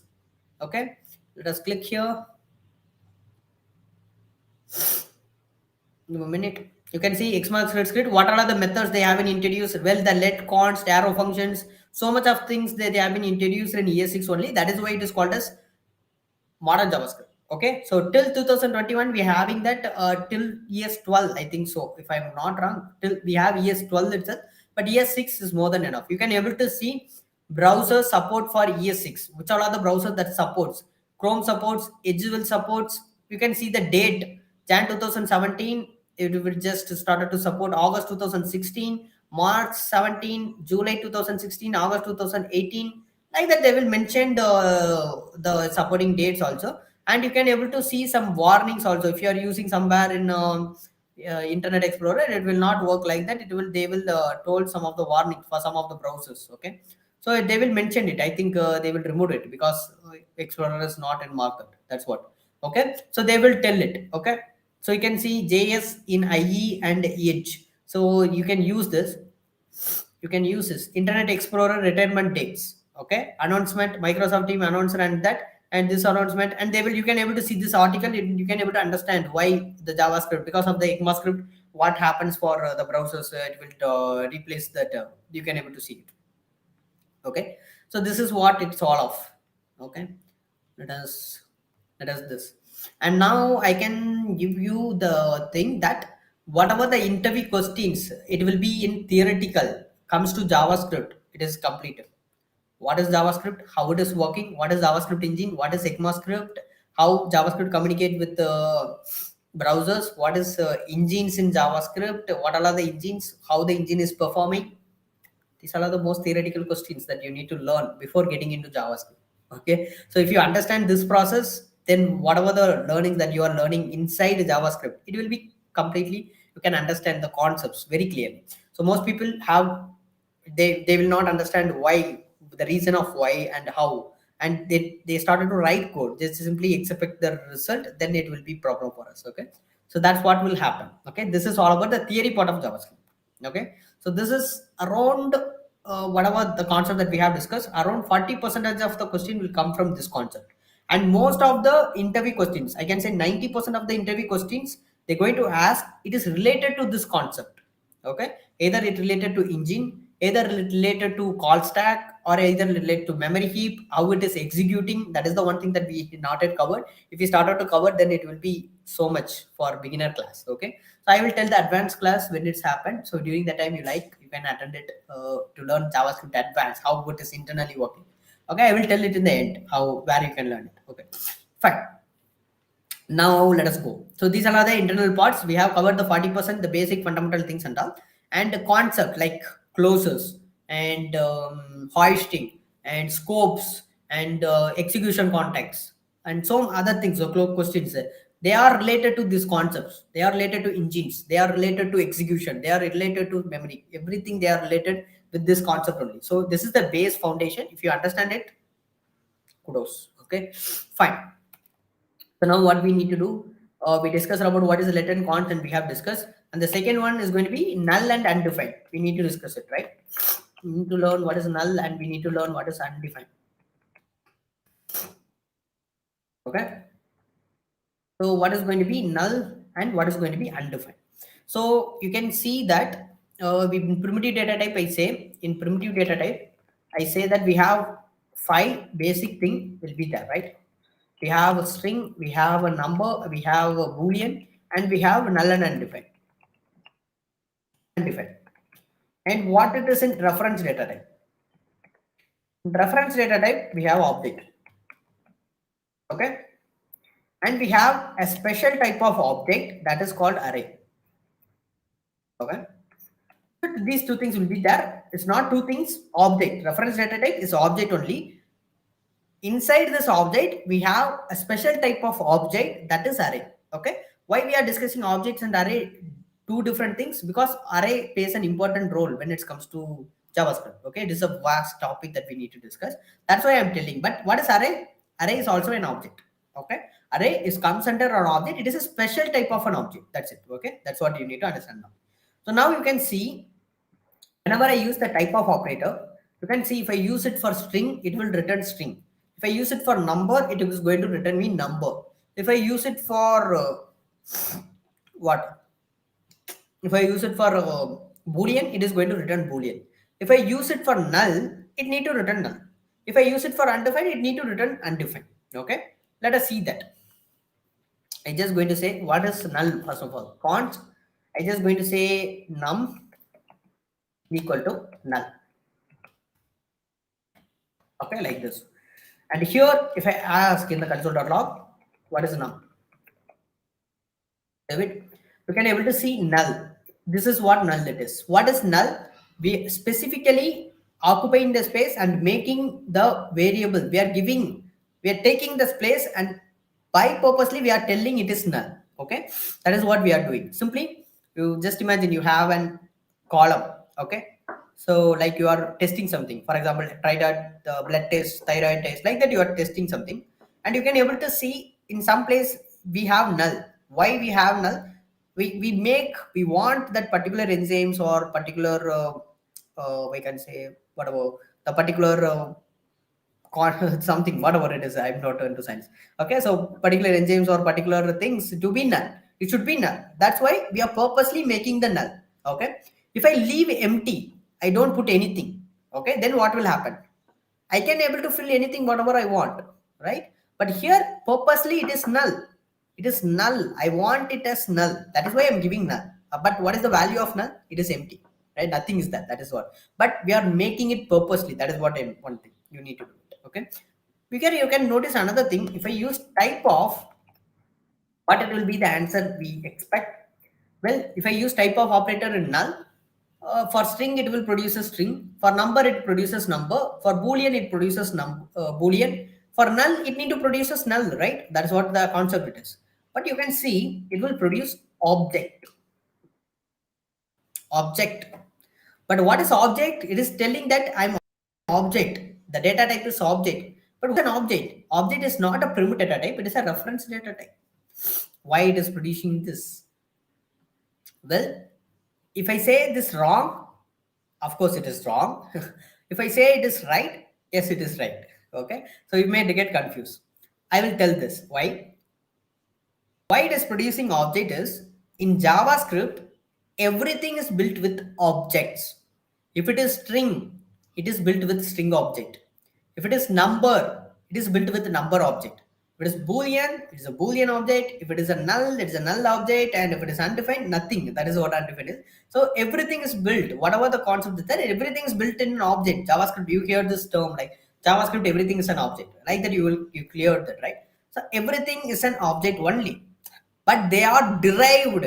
Simple. They are derived as string numbers, which means they are built with object, but they are derived some other data types. They are special categories. They are derived. Okay, so they are derived as string. So now it is string only. They are derived, but in the prototype, what is the prototype? It is an object. How the string is built? With the help of object only it is built. Okay, but I cannot say it is an object. I cannot say that.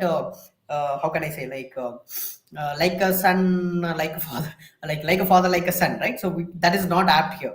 So if it is a prototype is an object, yes, it is also an object. But right now it is derived. It is derived into a category called primitive data types. Then it should return it's specifically that. Okay, it has its own identity now. Okay, even though it is built by some other data types, it has own identity. So we need to use. If I use type of operator, it will produce string. Good, thumbs up. If I use number, it is producing number, thumbs up. If I use boolean, it is producing boolean, thumbs up. But when I use null, it is producing object. Even though it is correct, because the prototype is object, everything is built with object. Okay, even though it's correct, but it is not correct. Why? Because we cannot say it is derived into a category, then it should be null only.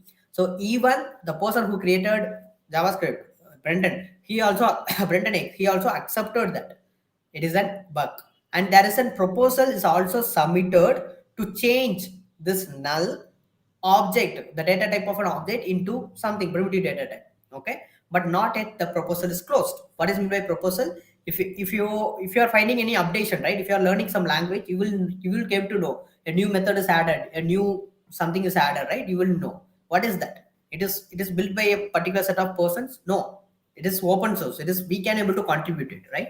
So that is what it is. A proposal is also submitted to change the data type of null into something else, but not yet changed.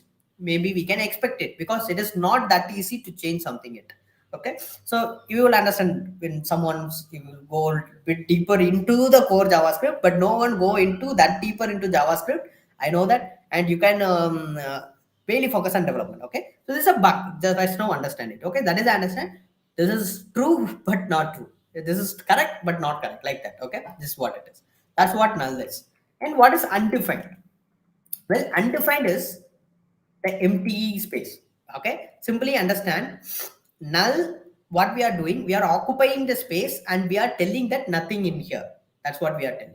But undefined is something this. If I create a like this, I just give a without any value, which means we are not specifically mentioning. We want to fill it, but we are not filling it. That place, that stage is called undefined area.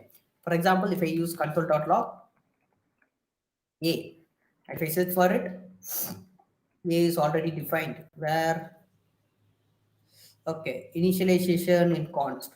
Okay, it is throwing an error. It is a syntax error. I make a mistake. Const.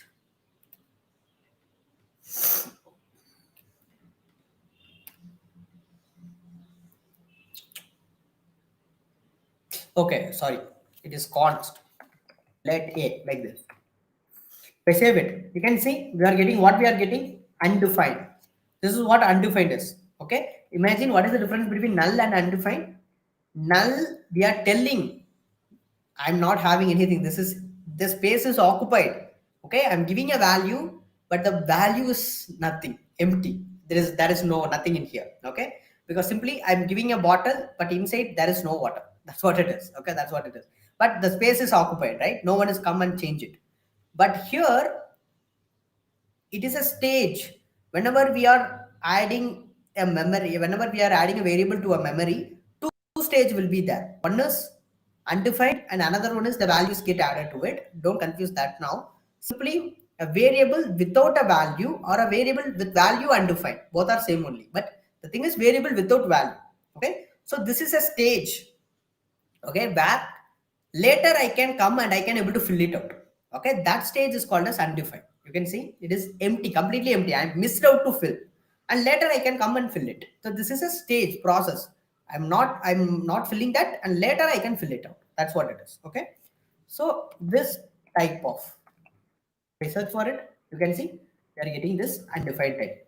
Okay, this is all of the five primitive data types. Any other doubts you have right now? Because these are fundamental things. If you have any doubt, you can ask it in the chat box right now. We can go. I will clear that. Okay, that's what it is.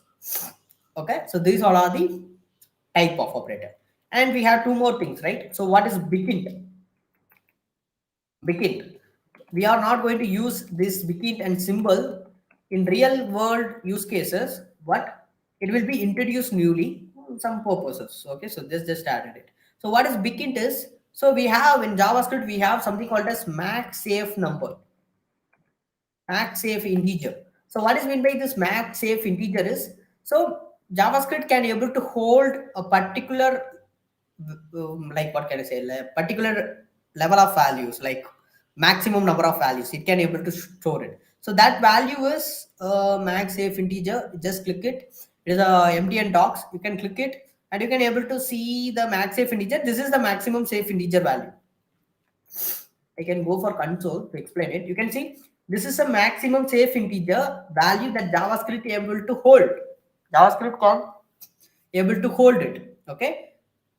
After, like if you are storing some value that is greater than this value, then it will produce some inappropriate answer, not correct answer. For example, here you can see that we have some number. This is the max safe integer. If I add 1000, what will happen? It need to produce 1000 here, 991, right? But you can see what it is producing, 1992, right? You can able to understand it. So if it is go, if I just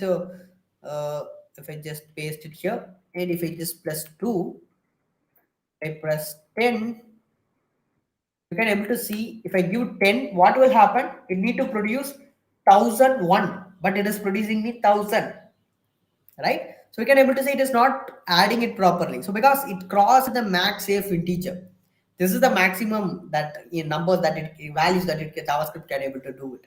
So what can I do that time? Well, you can use the begin concept. What is begin? Simply adding n at the number ends. You can add an n at the number ends, then it will be work fine. For example, here you can see it need to, if I add 10, it need to produce 1001, right? So I just going to add the number, put n here, and add n like this.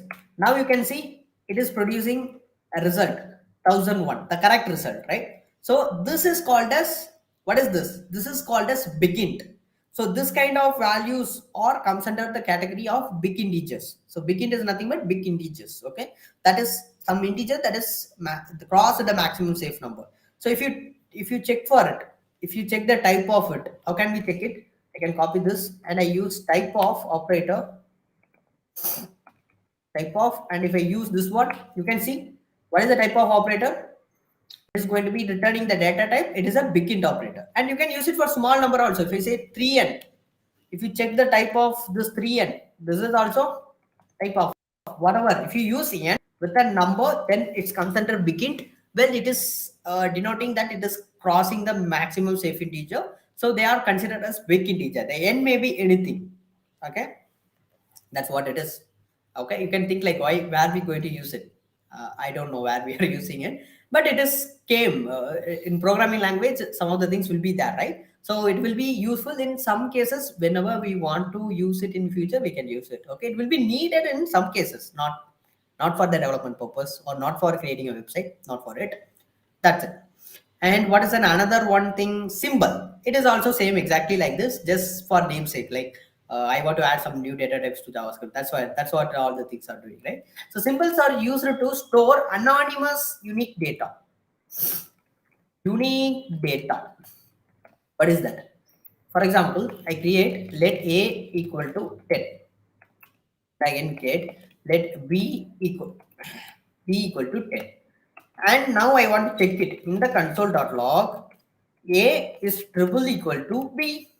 What is triple equal to? Well, it will check both are equal or not. Compare the value and check it. Both are equal or not. That's what it will do. Let us go for DWD and I ask for it. It is trying me true. A is equal to b. It is true only, right? And if I give like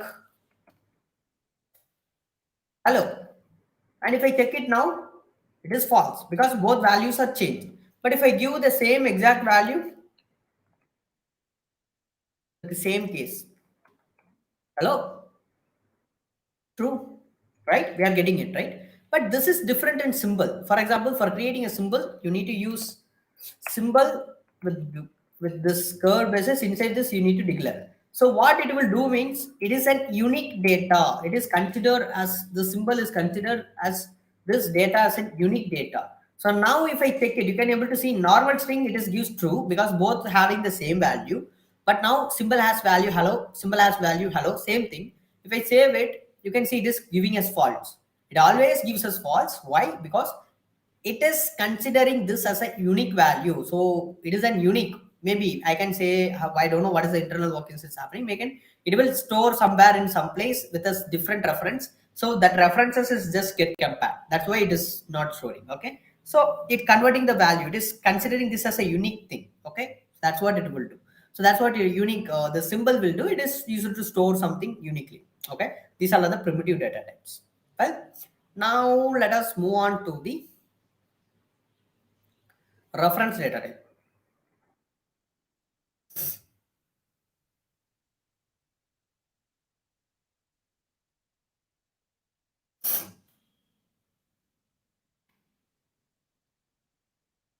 Let us move on to the reference data type.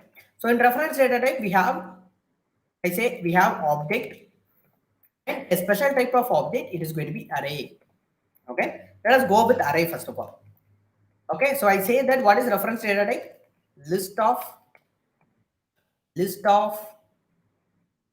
can able to hold list of values or items or anything, whatever it is. Okay. So let us go with array. What is array?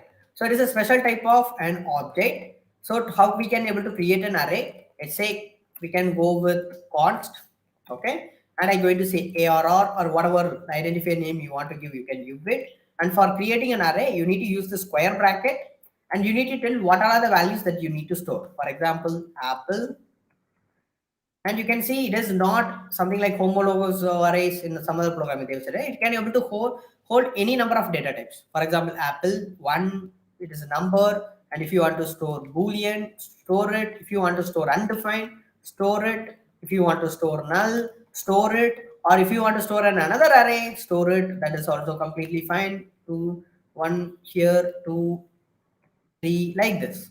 Okay, whatever you want to store, you can store it. So this is completely valid. Now I use it in the console.log ARR, and if I search for it, you can able to see we have 6 items. So this is the count of the array inside. How many items is that? It's the count of it. If I click it, you can able to see the syntax is something where we already see. In DOM, we discussed about HTML collection and node list, right? So they have some syntax with the square bracket, and they have listed like this, right? Right? Same thing here is also having, right? But arrays is different. That is different. Okay. So they are HTML collection and node list. They have the same structure of array, but they are not an array. Whatever the method and things that we going to use it here for a normal array, we cannot use it in the HTML collections or node list. We are not able to use it. Understand? So that's what it will do. That's what it is. Okay. Simply, this is an array. Okay. So now this is how you need to create an array. So one thing that you want to note here is, for creating an array, you need to be careful in the orders. So which order that you are giving, that order it is get assigned. For example, if you give apple first, it will be apple first, like that. Based on the orders, their position is been determined. Okay, that's what it will be. And you can see the fifth one, it is an another array. If I click it, inside the another array, it starts from 0, like that. It will be that. Okay, so now this is how you need to create an array. And if you want to access an array, how can we access an array? How can we?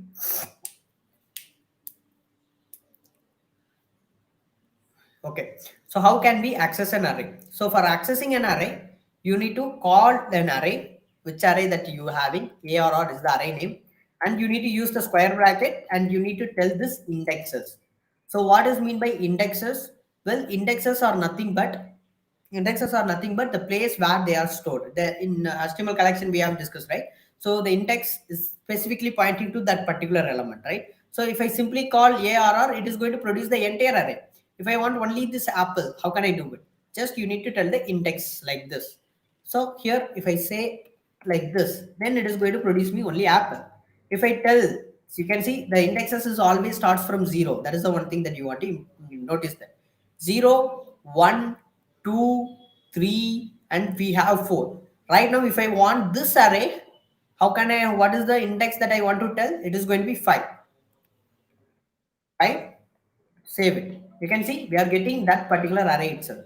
Now I want only this 3, or I want only this 2. How can I access it? Well, this is an array. So now you need to use another square bracket. This is nested array. Okay. Array inside an array, nested array. Okay. So for one array, you're using square bracket and you are telling the index. For another array, you're going to use another square bracket, and which index starts from 0. It is going to be 1. I just say 1 and save it. You can able to see we having 2. Right? Fine. We are having this 2. So now what we have, we are done with it. So this is how you need to access an array. And one more thing here we need to notice is, what is type of an array? What I said, array is also a special type of an object. Okay, it is not a separate data type. It is a special type of an object only. For example, if I use in the console.log, and if I use type of A or R, okay, if I use type of A or R, and if I save it, you can able to see what is the data type that we are getting, object. Why? Because array is also a type of object only. Okay, so it is also an object only. Okay, don't forget that. Okay, no doubts till now. If you have any doubts, you can ask me. Just give me a moment. If you have any doubts, you can tell it in the chat box. So like 5 minutes for discuss your doubts.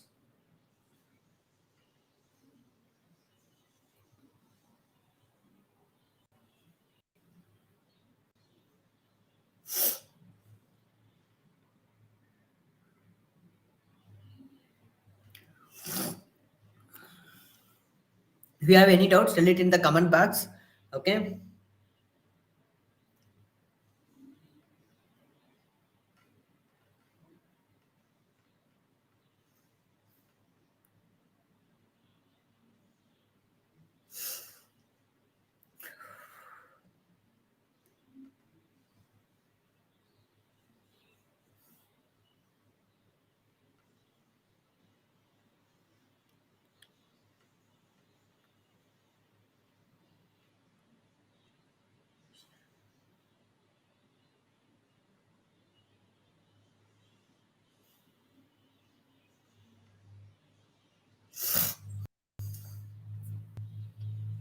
Okay. So till now we have completed these things, arrays and this one. Okay. So we're going to complete the concept also, and we're going to come up with some beautiful thing also. We're going to come up with.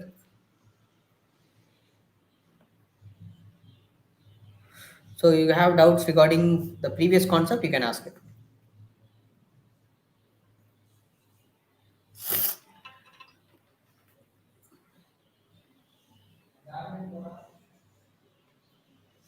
Okay. No doubts. Fine. So we can further move on. Okay. So I will ask for the attendance link. If the third attendance link will be, I think how many attendance is shared? 2 or 3. I don't know. If I get the attendance link, I will share it. No, maybe you will get it in the chat box itself. I will inform you during that time. Okay.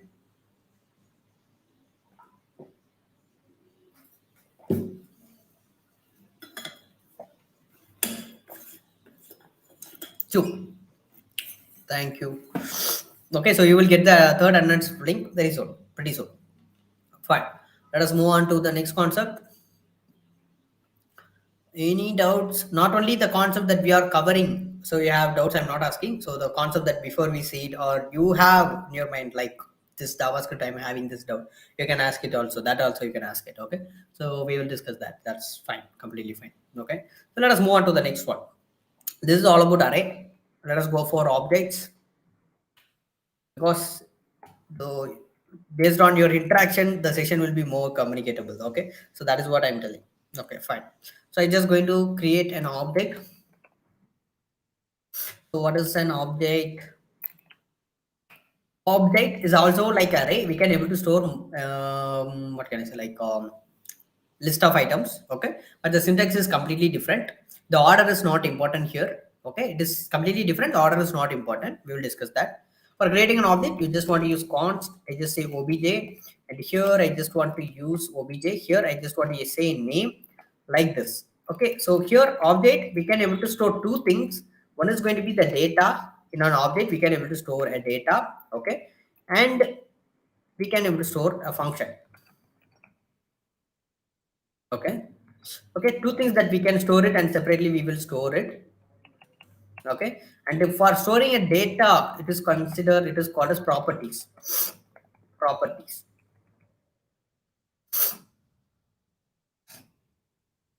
Okay, it is called as properties. Okay, so here how the properties are stored means, how the data are we stored means, in a key. We use a key and we use a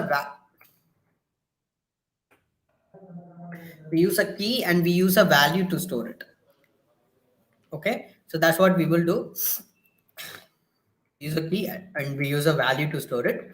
And what is a key? For example, a key is like an identifier, a variable identifier, where you can store, you can tell it, and value is normal value. For example, I say name, which is going to be John, like this, and age is going to be 23, like this, and whatever that you like to add, you can add it. Like is experience, I just say is equal to boolean value true. like this. Okay, so this is called as what? These all are called as object. This is how you need to do it, and this is the property of it. Okay, so and when I ask it in the console.log obj, and if I take it in this, you can able to see how the structure it is. The order is not important because not the order that we given is there. It is forms the ascending order based on the keys. It will forms the ascending order and it will just do it. We have aim, name, and experience is there. Okay, this is how we do it. And if you want to access, something inside an object, then you need to same for accessing array, you need to use the square bracket, right? So here you will use the dot operator. So I will say it. For example, I want only specific value. I can access it. Obj dot. You need to tell what is the value that I want to access. So the key will help you. Name, experience, or age. I want age. I just say age. And if I save it, I will get 23. If I want to experience, I get true. If I want age, I get 23. If I want name, you can see we get done. Right? This is how we will access it. And if you use the type of operator for object, just produce object. Okay.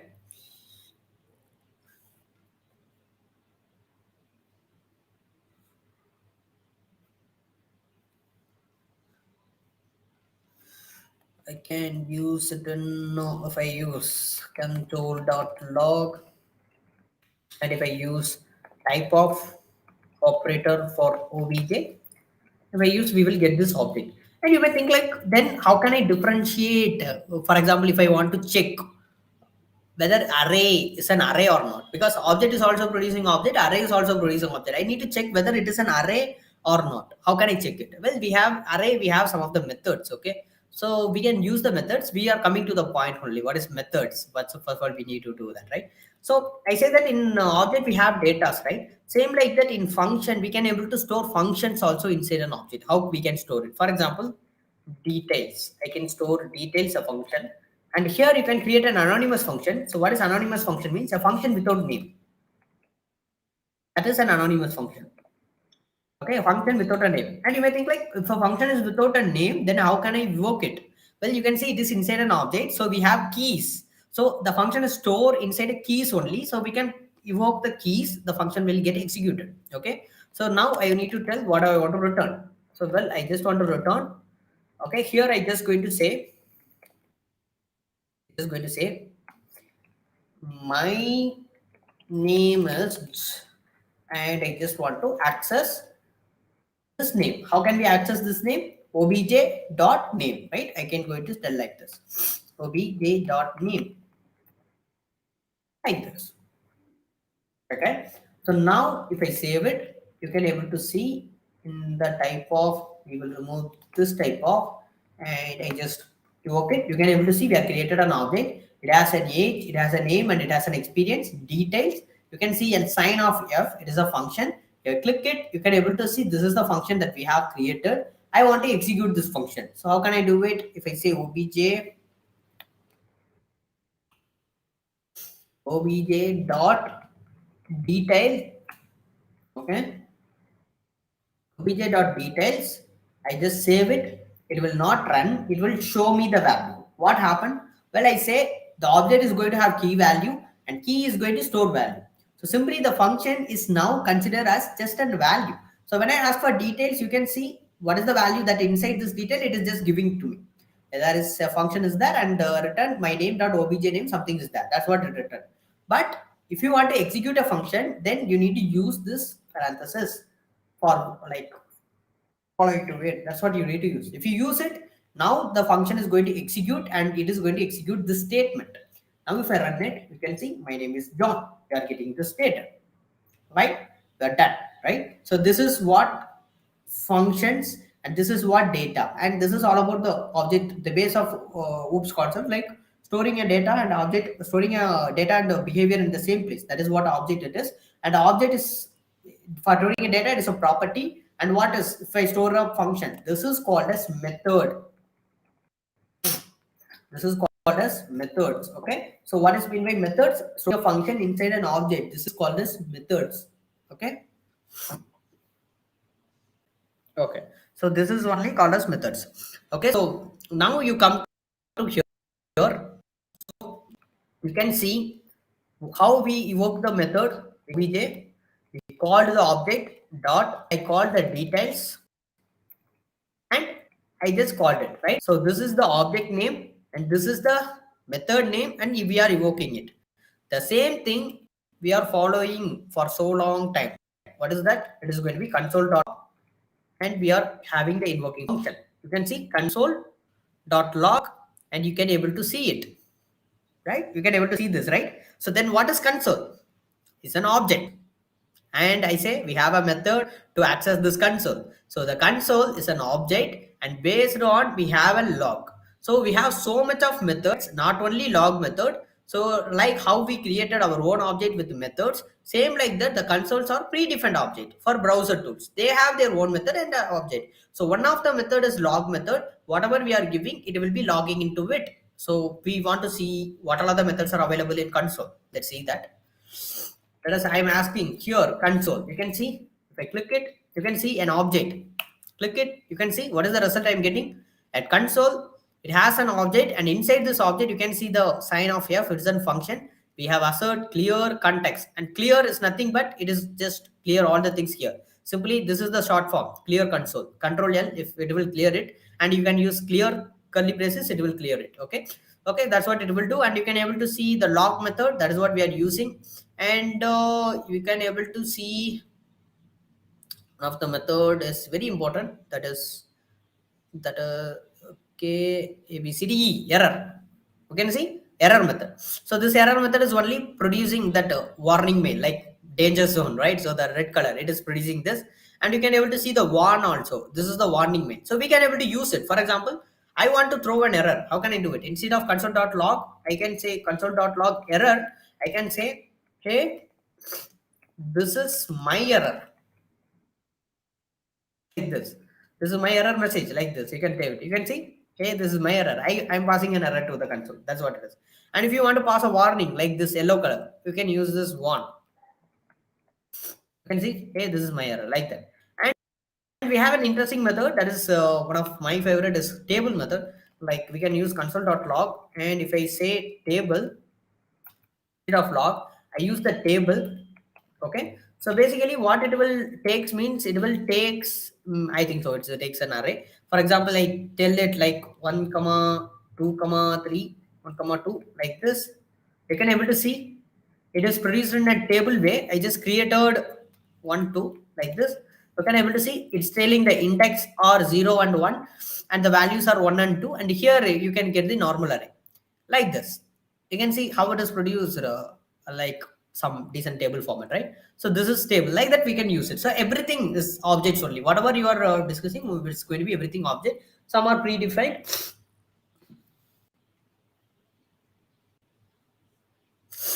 Okay, some of just a minute. Okay, some of things are predefined objects and some of things are normal objects. That's what it is. Okay, third ordinance.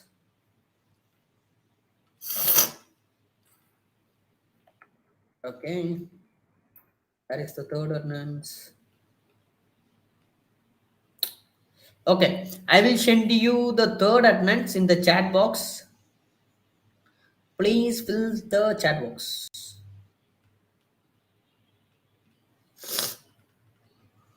Okay, give a thumbs up if you filled it.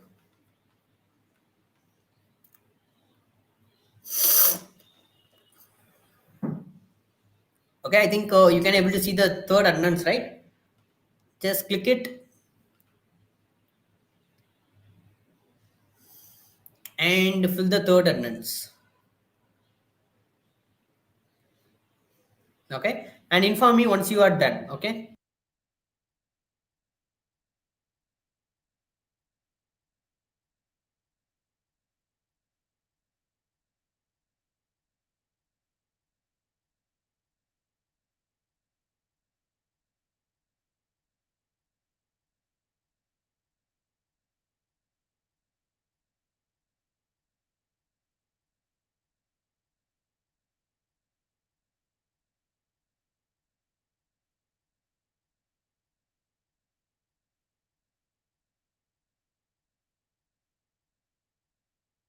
Okay.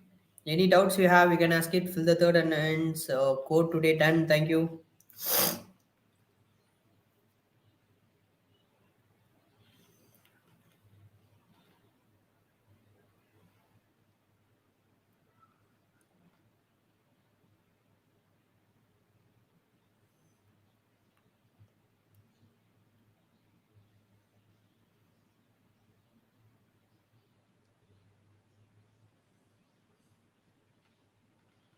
All done. Just give a response. All done. If everyone is done, because those attendance will be shared, not shared later. Okay.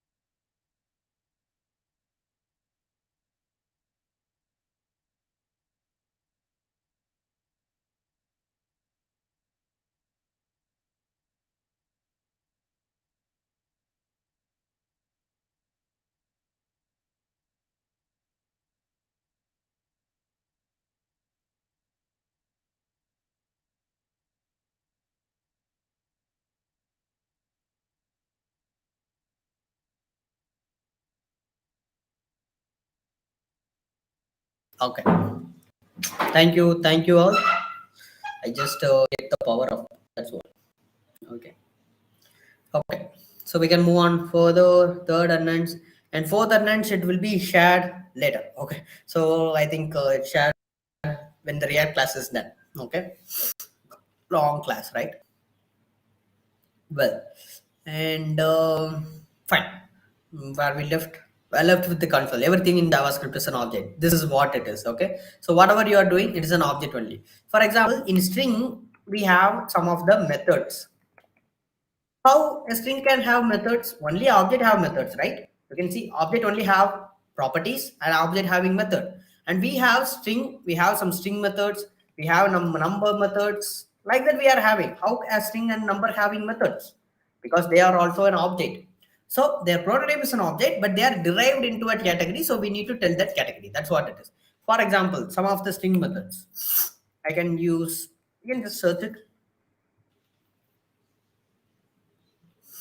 You get around 23. I think I'm not wrong. I don't know the exact number, how many methods are there. String methods in JS.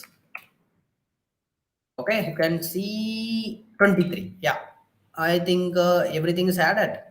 Yeah, I think everything is added. 23 methods mostly. Okay, so these are all the methods that we have.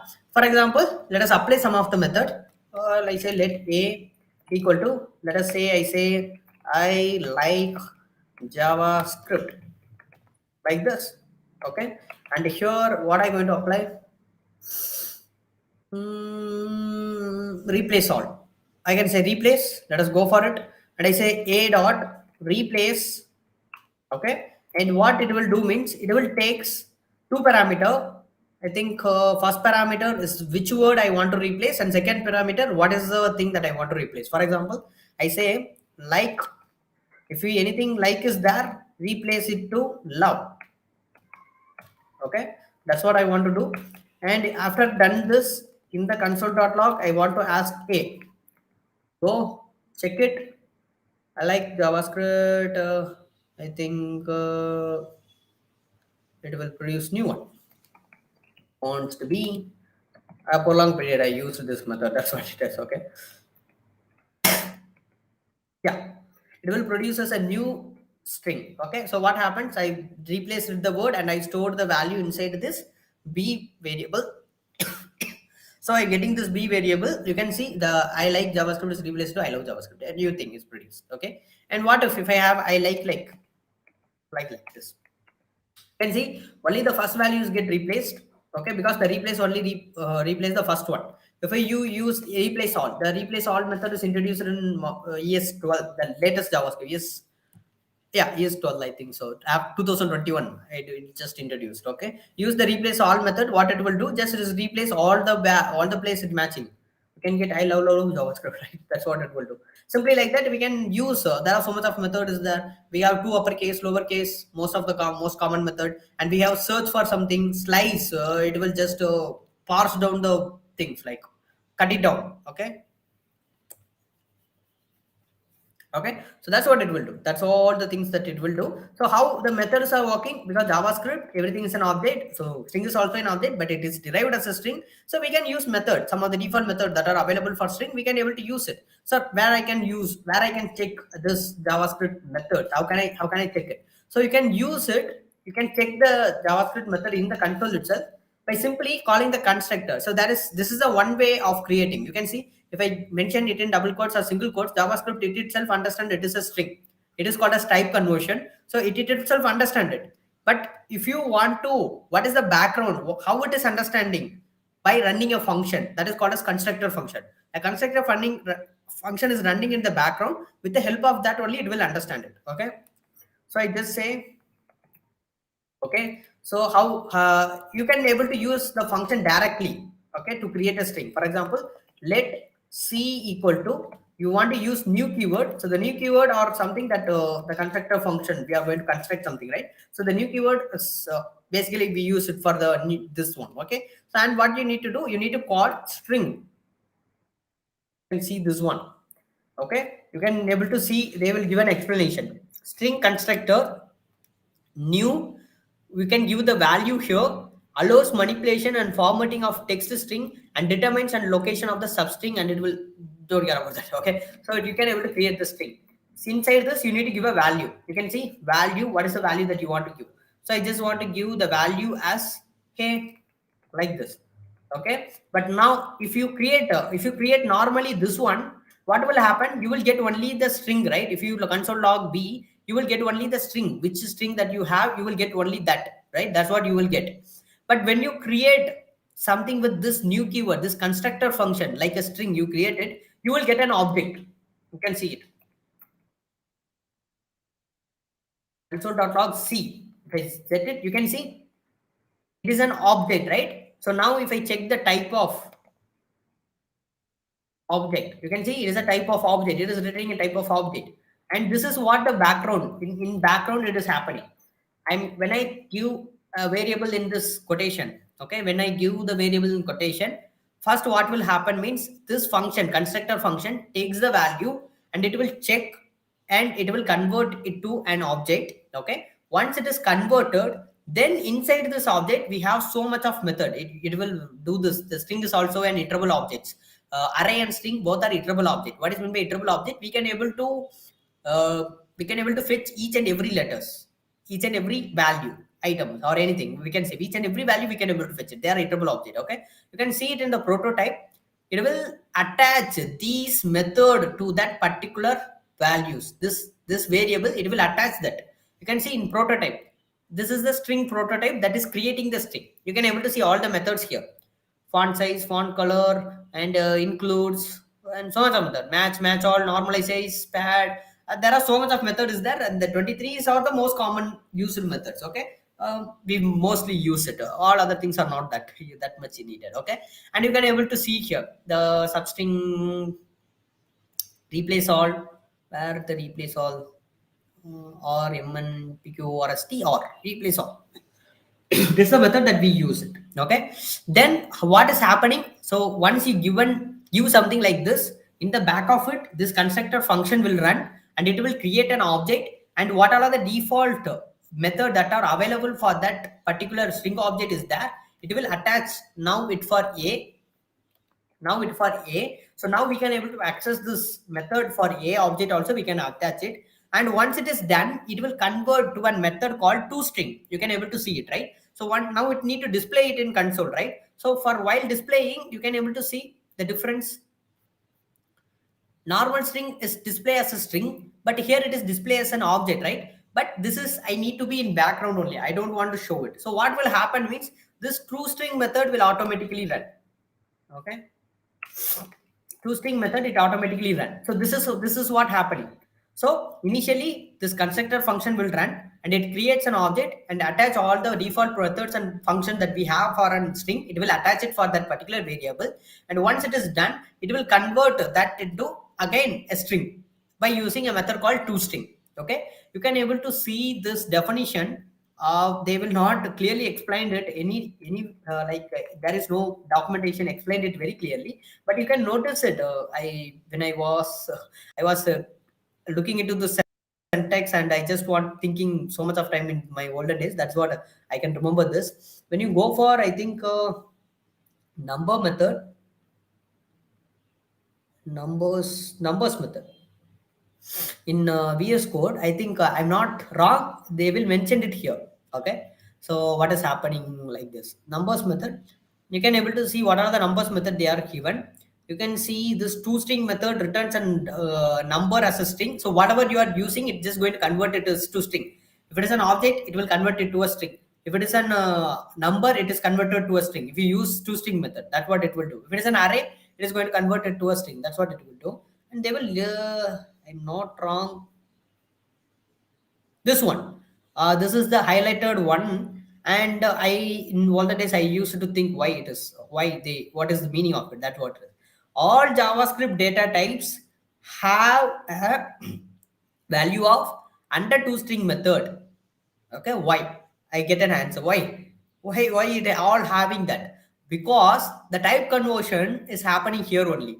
Whenever you are sending a data to here, it is a string output. This browser, it is converted to string automatically. For example, I can go and say, for example, I can fetch this element.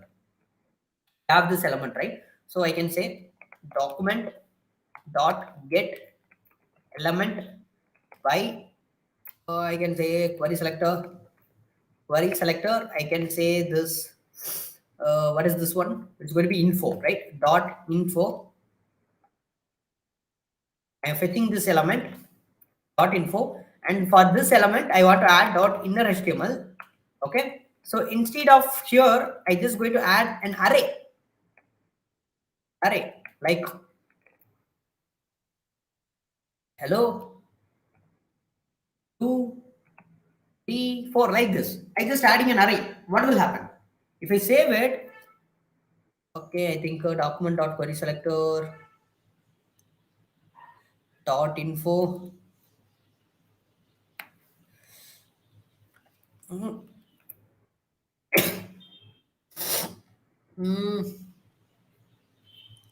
Not query selector all. You can see what has happened. It is just stored not like an array, right? You cannot see the square bracket. What is happening? It just store it as a normal string. That's what happened. But if you store it as an object, you cannot store an object like here. If I give an object like this, it will produce. If I just give like if it is a name age like this, name, I can give age, it will give us object like this. It will produce it. Okay, so what is happening here is, simply understand, whatever the data that you are getting, whatever the data that you are get from an browser to JavaScript, it is in string only. And whatever data that you are going to send to the browser, that is also going to be string only. Okay, if it is a number, it is used by default, it will use. That is why the toString method and value of method is all in JavaScript. So by default, and they will mention it also, like in JavaScript can be a primitive data type also initially primitive data types. There is no reason to use it in your code. Here the value of method is used internally. This is the line, internally in JavaScript, to convert number objects to primitive values. There is no reason to use it in your code. The same thing, I think they will give it in string also. The same for number they don't give, but string also the same thing. They will use internally. That is what happening. This is the internal things. We don't want to create something like this. We can simply create, hey, what will happen? The constructor function evoke, when I use the double quotation and I create something, the constructor function of string is evoked and it get the value, and it attacks and all the method to me, and it will use internally, it will use toString. I don't want to use it internally. It will use toString, and it is giving to me in the console as a string. This is the internal workings happening. Okay, so it will do it for that is type conversion. Okay, so in something some of the JavaScript follows auto type conversion. It is has both advantage and disadvantage. Okay, so because of this auto type conversion, you cannot define, for example, it is a variable C, it is must be an integer. I cannot say like that. Okay, so it may be anything, it will convert it. That is the reason even you are giving a number, it is enclosed in double quotes, it is considered as a string. So all the string methods are valid for that number right now. Okay, and there are so much weird concept will happen because of the type conversion, but the language is also so good that because of the type conversion. Okay, so both advantage and disadvantage will be there. Okay, so that's what it is. Okay, so how the internal working is happening when we are some numbers or thing. For string, it will new string constructor method. For number, it is new number, but you don't want to use it. You don't use new string, new number, and I think they will give, if there is an they follow right documentation, they will definitely give don't use new somewhere. I think I don't know, but they will give in some of the documentation, they will mention it as don't use the new keyword to create a string or a number. Okay, so because it will make some confusion like that, they will mention it. So to create a number, and I think so. If I am search it somewhere, it is possible, but it is a possible way, but it is so complex. The new keyword is so complex. Yeah, this one. Don't create a number object. The new keyword complicates the code and slows down the execution speed. Why? Why it is slows down? Because JavaScript it itself internally it is going to do it. Right now, what I am doing, I am telling that you don't want to do it. I do it for manually. Just imagine that there is an auto gear system is there in a car, and we are not following that. No, I want to put the gear manually. You are telling to that car. That is what is happening, right? That's what is slows down. Okay, so the number object can produce expected result. Simply you create a number, it will convert it and it will produce it as a number. Like that you want to do. Simple things. Okay, that's what it is. Okay, so everything in JavaScript and object, and this is the internal working things is happen. Fine. I think you will get something. Okay, if you are completely new, you have things. It's that it's completely fine, no problem. That just grasp as much as information you can grasp. Okay, and surely it will be helpful later. Okay, so if you are taking notes, that is fine. Okay, if you are not taking notes, just grab as much as information you like to grab, you can grab it, and it will be really helpful. Okay, so when you hear the engine name, JIT compilation, interpreter, compiler, these names you come to it, then you get a strike. Okay, so I think I somewhere heard about this, let us search it. Like in that time it will be really helpful, and those concepts are going to be the internal working. Even the senior developers will not know this one. Okay, it's damn true. Okay, so if you're not able to understand, that's fine. Okay, that's fine, completely fine, leave it. Okay, fine. Okay, so now what we're going to do, we completed the reference object, right? So now what are we going to do? We complete the reference object. We have so much of method to do it, right? So some of the method is I just going to use const array methods. Number we have so much of the like string numbers. Also we have 4 methods will be there that will do some of the number calculation, like toString, to value, exponential, precise, fixed off, and something I don't know. So you can just Google it and you can find it out those methods and all. And whenever I say Google it, don't think like okay, so we want to Google it anyway. Whatever, even though you learn it anything, you want to Google it. Okay, so why I'm saying this means we are not a machine, right? So you don't want to memorize all this method and what it is doing and all. Okay, just if right now I don't ever use it replace all in my entire lifetime, so I just okay replace all. I think it was a newly introduced method because till 2021 there is no method is there. 20 there is no method, then it is newly introduced. Okay, so we can try it out. So once you started to write, you can understand what is happening. This method is okay, this method is doing that. Then you can refer the documentation and you can confirm, okay, yes, of course, this method is doing that. Like that, you can do it. Okay, so this is how the practice will come. You never want to memorize the methods, all the 23 methods, all the 23, waste of time, simply waste of time. Don't do that. Okay, Okay, so yeah, we have array. Let us do some of the common method in array. The 4 common method like push, pop, and shift and unshift method. This 4 methods. I just say 1, 2, 3, 4, 5, 6. Let us see that. And what is this push pop method will do? Well, we have 4 methods to remove an element, add an element in a sequence way. For example, what is sequence way? In a like one directional flow. For example, removing element at the last, adding an element at the last, removing element at the first, adding an element at the first, like that. Okay, like that. So we have what are the methods? Pop and push for removing and adding an element at the last, and we have shift and unshift. Shift and unshift for first adding and removing element in the first. Okay, so we can say pop is like queue method.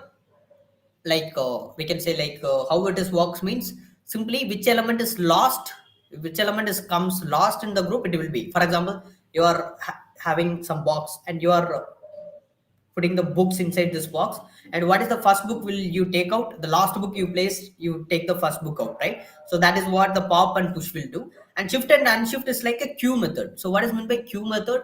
Well, like a bank queue. So who comes first, that it will consider that. That's what it will do. Okay, let's see how it is working. Well, I use a or array, and you need to tell pop. Okay, and it will not create new array, it will go and affect the original array. So this is the array. Now if I call, after running this code, if I call console.log, what will happen? You can able to see the 6 is gone. Why? Because it deleted it. If I run this code again like 5 times, you can see we get only 1. Why? Each and every time the code is running, the pop method is going to remove an element at the last of an array. Okay, it is going to manipulating the source array. That's what it is going to do. Okay, so individual array, that's what it is going to do, and remove it. And if I save it, you can get 6 is only removed, and we have that.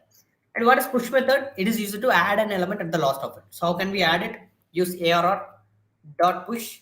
And what you want to add? Well, I want to add a string. I can say apple. Like this, save it.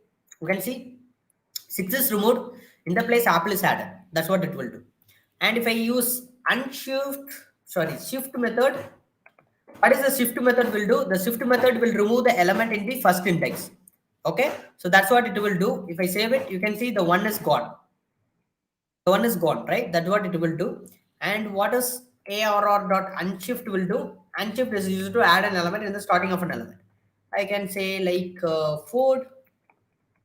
Now you can see 4, 2, 3, 4, 5 apple. This is the new array that we have, not a new array, the original array that we manipulated it. Okay, so these 4 methods are commonly that it is changing, deleting, adding something, and removing something in a most common cases. Okay, so that's what it will do.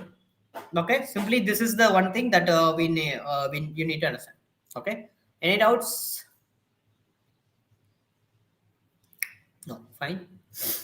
Okay, so these all are the methods that we are having. Okay, now let us move on to the next concept. It is going to be conditional statements.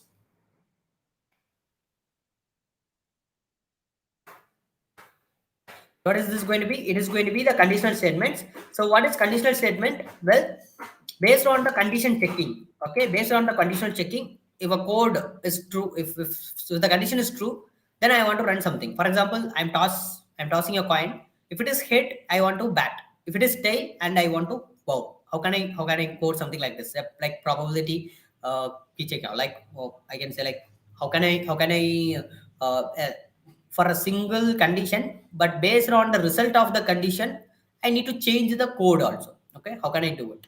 How can we do that? Simply, let's see that how can we do it. So the first, for condition segment, we have 4 things. One is if, another one is else, and we have if else, not if else, else if, and we have switch. These are all the statements. Okay, so first we see if. What is if means? Like what is if in English? If whether, right? If it is true, then do this. if it is correct, then you need to do that, right? Same thing. Same. This is the syntax. This is the syntax of if class. If something, the condition you need to give inside this parenthesis, if something is true inside this parenthesis and the following code, what you're going to write it in the block, it is going to execute it. Okay.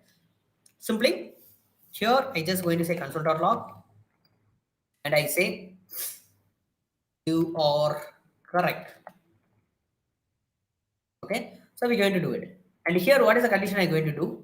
3 is greater than 5. Whether it is true, it is a true statement, false, right? So it is not a true statement. If I save it, you can see it, nothing is affected. This code is not working, right? Whatever I written in the console.log, it is not working. But when I change 3 is less than 5, if I save it, you can see you are correct. Right? You can able to see it, right? It will be working. So if the statement is true, it will be work. If it is false, it will not work. There is another thing is here. If I use 1, can anyone tell what is here? I don't compare anything or I don't use this. Can anyone tell what is going to do? What is going to happen when I execute 1? Anyone? This one. You can able to see this now. If I just simply give if, I give 1, okay, and I'm executing console.log, you are correct. Whether this code, this console.log code, this one is true or this one is false, anything. If it is true means this code will execute. If it is false means this code will not execute.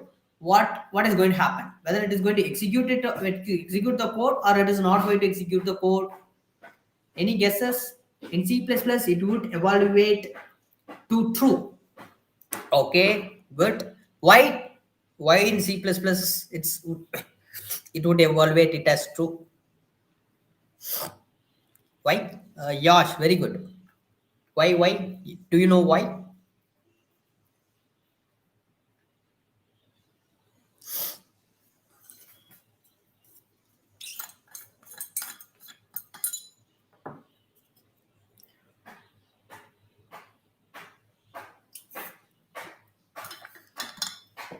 Good. By default, in numbers or anything, okay, so the values are determined as truthy and falsy. Okay, so let me Yash is guessed it correct. Only zeros in number, 0 has a falsy value and 1 has a truthy value. So what if you give an empty string here? Now what will happen? I think Yash is answered correct. You get it correct. It will be work. Okay. So it would be evaluate and it will be true. Okay. What if I give an empty string? If I give an empty string, what will happen? Any guesses? Just give a guesses. That's fine. Any guess?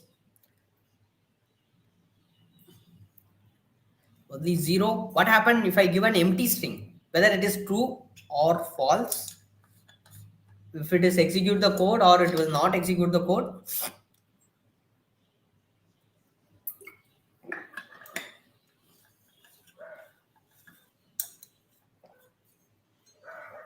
Fine, okay. I will tell you. It is false. Okay. So in JavaScript, not only the comparison operator or the Boolean operator, the direct true false. It is not only returning true. The values itself has truthy value and falsy value. Okay. So if you write 0, it is falsy value. It is considered as false because what the if class need, it need a Boolean operator, right? So type conversion is happened here. Okay. If you give a number, it is try to convert the number into a Boolean. Okay. If it is in number, 0 is there means it is a falsy value. Okay. So for just understand it, just come here. Falsy values in JS. Before search it, I will tell what is the falsy value. Zeros, null, undefined, empty string, false.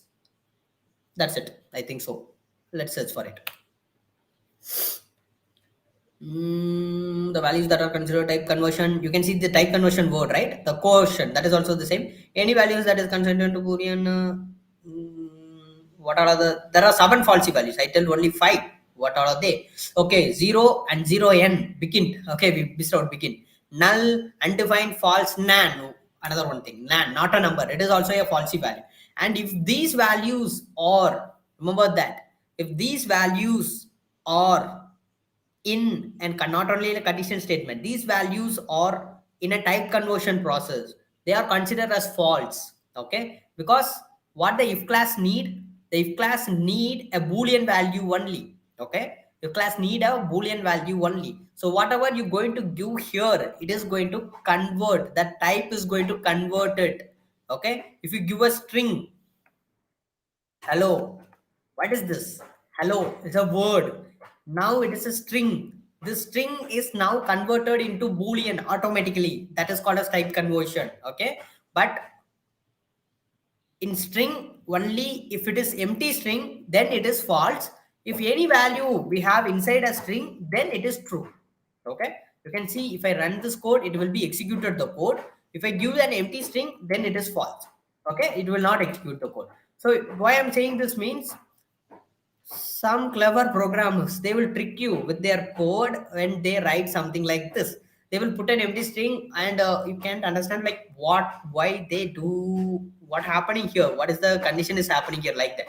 So remember that in that cases, we have some default falsy values for each and every data type. The type conversion will take place, and this is the 7 falsy values in JavaScript.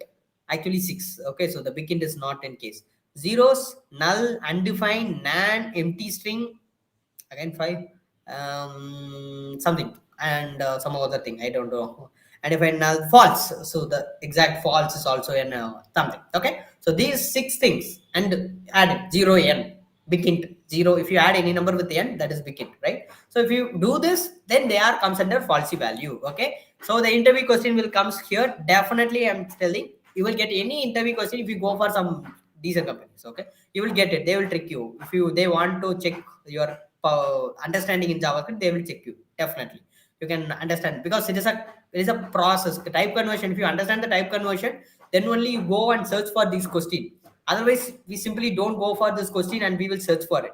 Okay, we simply think like if it is true, okay, that's what it is. No one, I can bet you, if some people tell that basics, I know about the basics, I know very well in JavaScript, like that, I can bet you that you will just understand the syntax, it will work like this. But each and every concept, there is a hidden details will be there. JavaScript is most one of the weirdest programming language, it will be there. Okay, most of the concept is there. In data type also, null, why object, they will ask you in the interview question. You need to understand why it is there. That is why I can able to remember, like I used to see this sentence, what is the sentences, I'm not able to understand, right, like that. Okay, so you need to remember that this one in conditional statement, this trick will become in some case, it will be really helpful. Remember it. If you don't have notes, just mark it down. Whatever I say, just mark it down. It will really helpful in interview, and you will thank me during your interviews. Fine, that's it. Fine, this is an empty string, and that what will happen. And what if I have 2 probability? So right now just one check, right? If it is true, I will execute. What is if it is false, I want, then you can go for else. You can put the else statement is here, it is combined with else here. And one more thing is also here, I forgot to tell. See this one, this curly braces. You can able to see this curly braces. What is this? What is this? It is called as block. Okay, it is used to groups the thing. Okay, if someone asks you, if I say true, and if I like hello, hello, if someone asks you, this is a valid syntax. Just a minute. I think people tell about, I know basics, right? Tell me that, yeah, block, yes, you correct. Tell me that whether this is valid syntax or not. Anyone? If true, I'm just telling that here, I can say like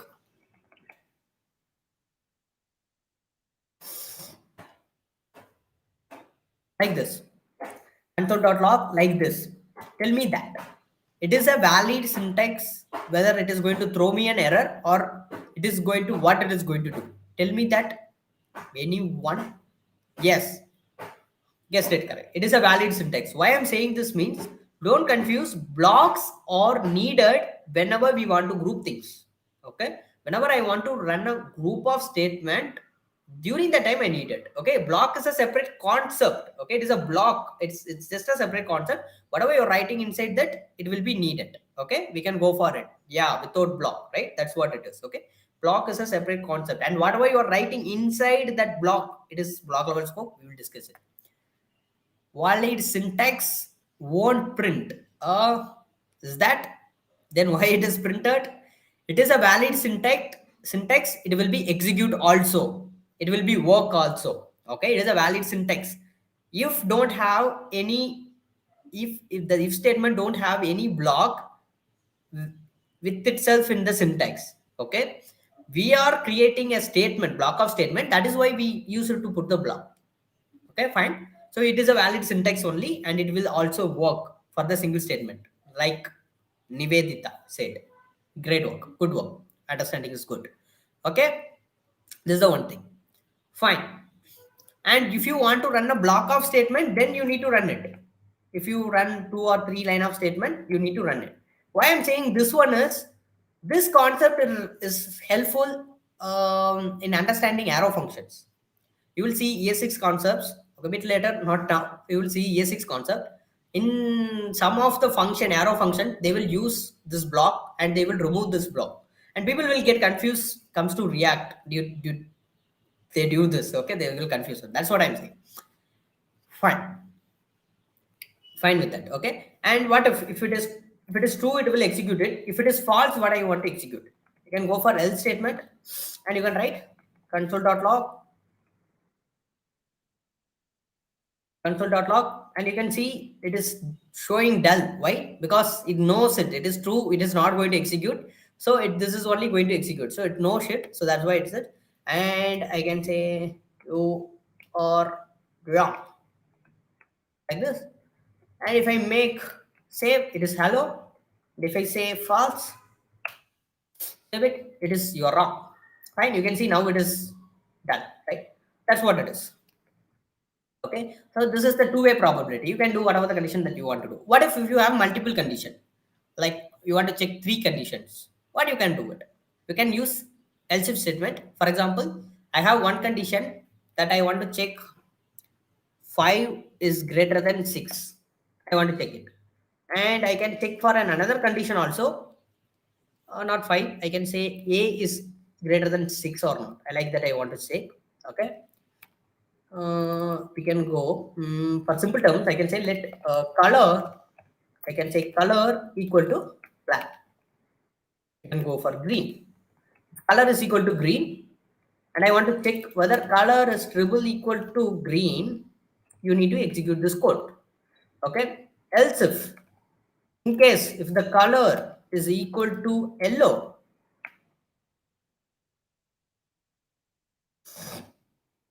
I need to run this code. Okay.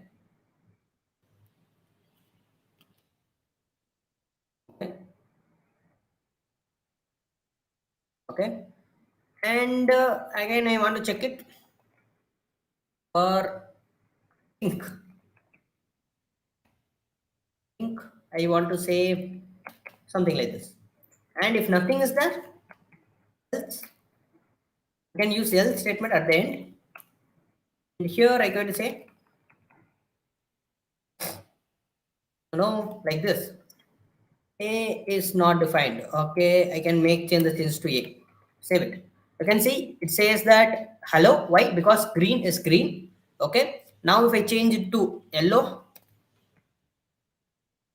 if I save it, you can see you are wrong because yellow. Because what is happening? It will check for this condition. If it is true, it will execute it. If it is not true, instead of going for else, it will come the next ladder. What is comes next to it? So it will check for the next condition to become false, true or false. It is true, so it will execute it. If it is pink, what happened? Checking this condition false, comes down next ladder, false, comes down next ladder. This is true. I'm going to execute this something. That's what I do. If I write something like this, checking this false, checking this false, check false, so it will execute the else statement now. Okay. So when it comes to multiple statement, it will check with the multiple statement. If it is true, it will execute that statement. If it is false, it's not going to execute it. Okay. So switch statement is also the same like what is if else, not same like the same thing. Okay, it is if else. Okay, to use it for multiple checking statement, but it will be the way different syntax. Okay, it will be very easier to understand. You can able to see this something what I have written. I am not able to write structure it, right? So we can use this switch statement instead of it. For example, which, okay, and here you need to tell what is the variable I need to get into.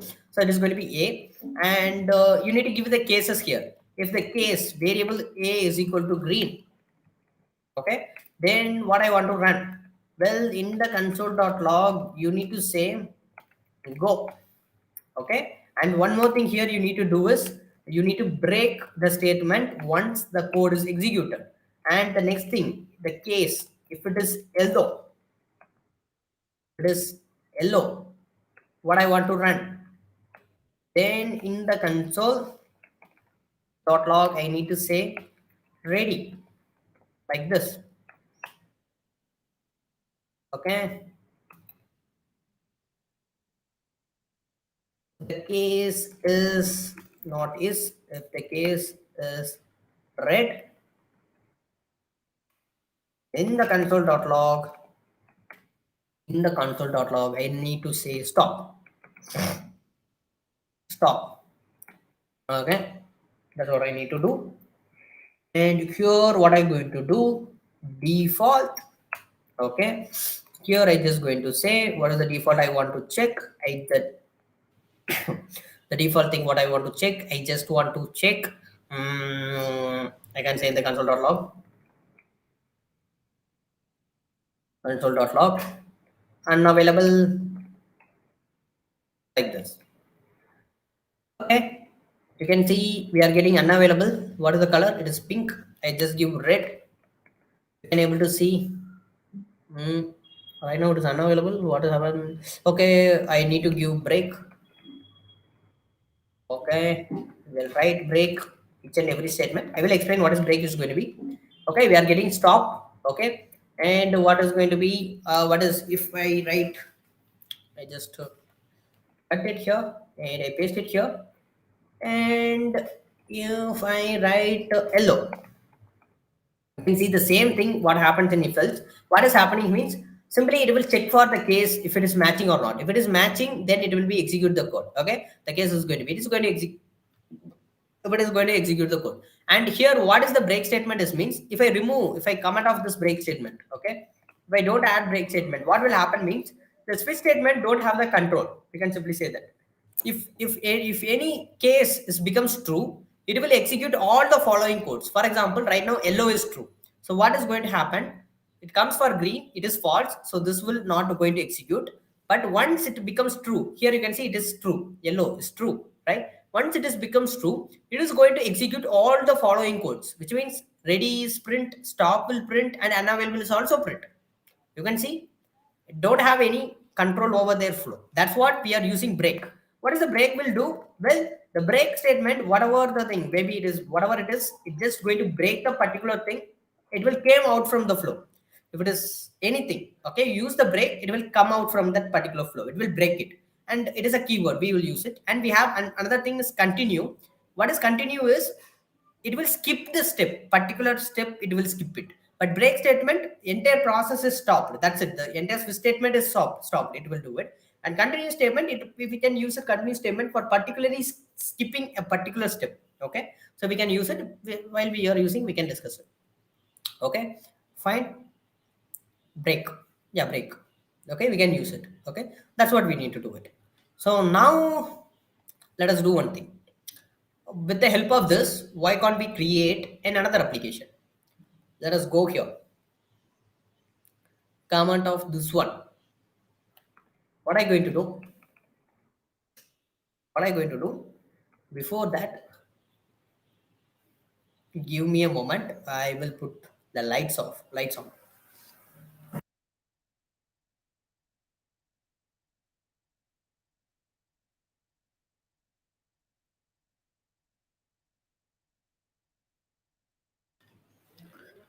Okay. Thank you. So it is so long hours of bootcamp, right? Just a minute.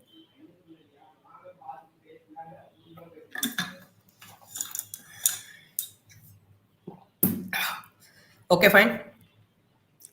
Okay. So what we're going to do? Well, with the help of the statement that we created, we do some DOM operations. We can do it. Okay. Okay. And we do some extra DOM also. Okay. Because practically applying is everything. What I'm going to do? Let us create an input tag. Okay. It's a text, and I just going to give an ID. It is going to be color. Okay. It is going to fetch the color, and I just going to say button.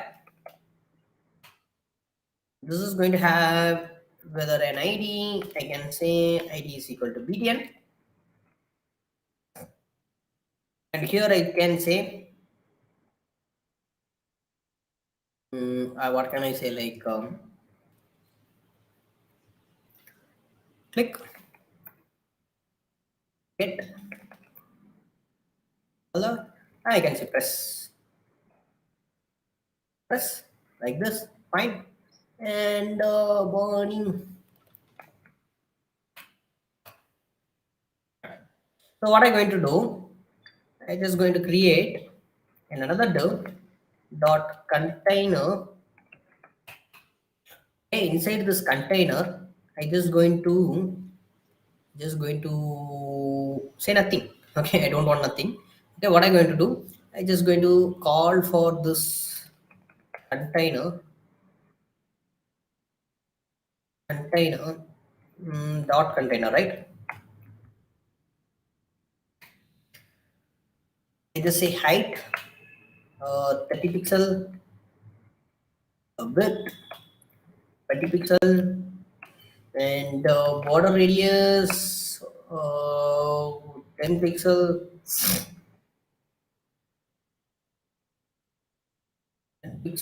you can say not border, it's going to be border 2 pixel solid, go for transparent,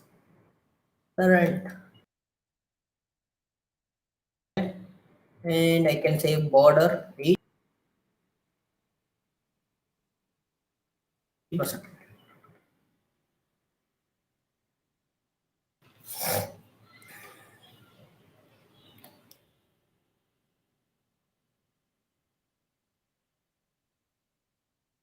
Okay.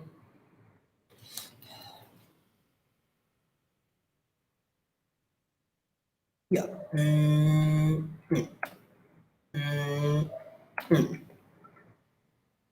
We can make it to another 300, right? And I can go and say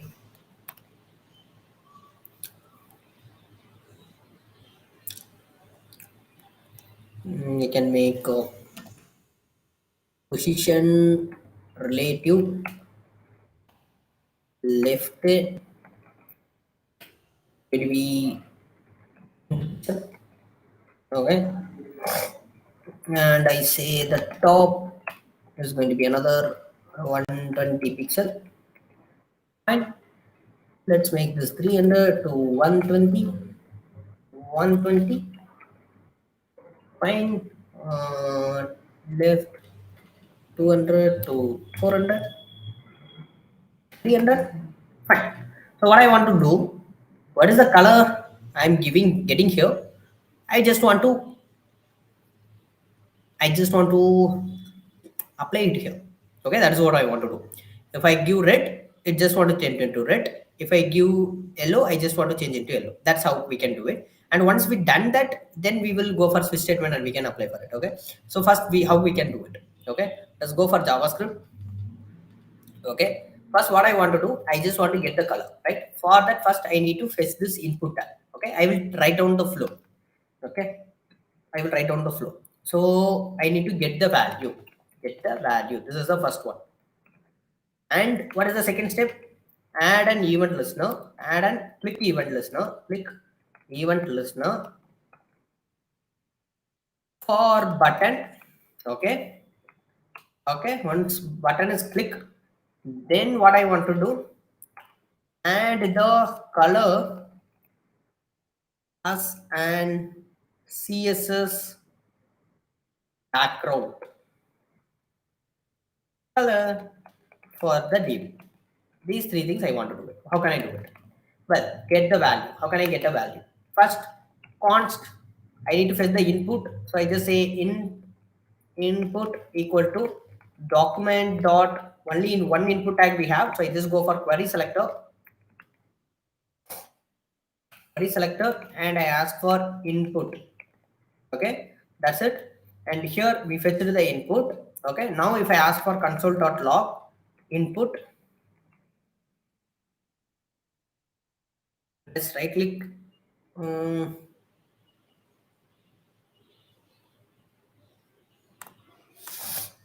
Go for right click, inspect console, you can able to see the input. And what is the functionality is that whatever we want, we can able to fetch it here. For example, the attributes we can able to fetch it. If I want to fetch, like, what is the type of the attribute? If I ask for the type, you can see it is a text type. What is the ID attribute itself? Bracket, it is going to be, the ID is going to be color. So same like this, we have a value attribute. You can able to get the value attribute also. Okay, so but right now it is empty. Why? Because there is no values defined defaultly. When you give some value, then only you will get the value. So how can I do it? For example, if I say value, I give some default value as red. This is the default value. If I give it, you can see default value is there, and whatever here you are giving, it will be there. Okay, but I don't want the default value now. I just want. Now what I want, I just get the element, and we know how to get a value now, right? So first I need to add an event listener for this button. How can I add it? Const btn equal to document dot query selector, and here I just going to add, what is the class name or ID name? ID button, right? I just give the IDs button. Okay, and here I just going to say btn. Okay, so here I'm telling another way that you can add an event listener. This is a great way to add. Instead of adding an event listener here, like on click, here adding, it is avoidable. So why we need to avoid it? Just imagine why we are creating separate file for each and every text stack. For example, HTML, we have separate file, CSS, we have separate file. Why we are keeping it as separate?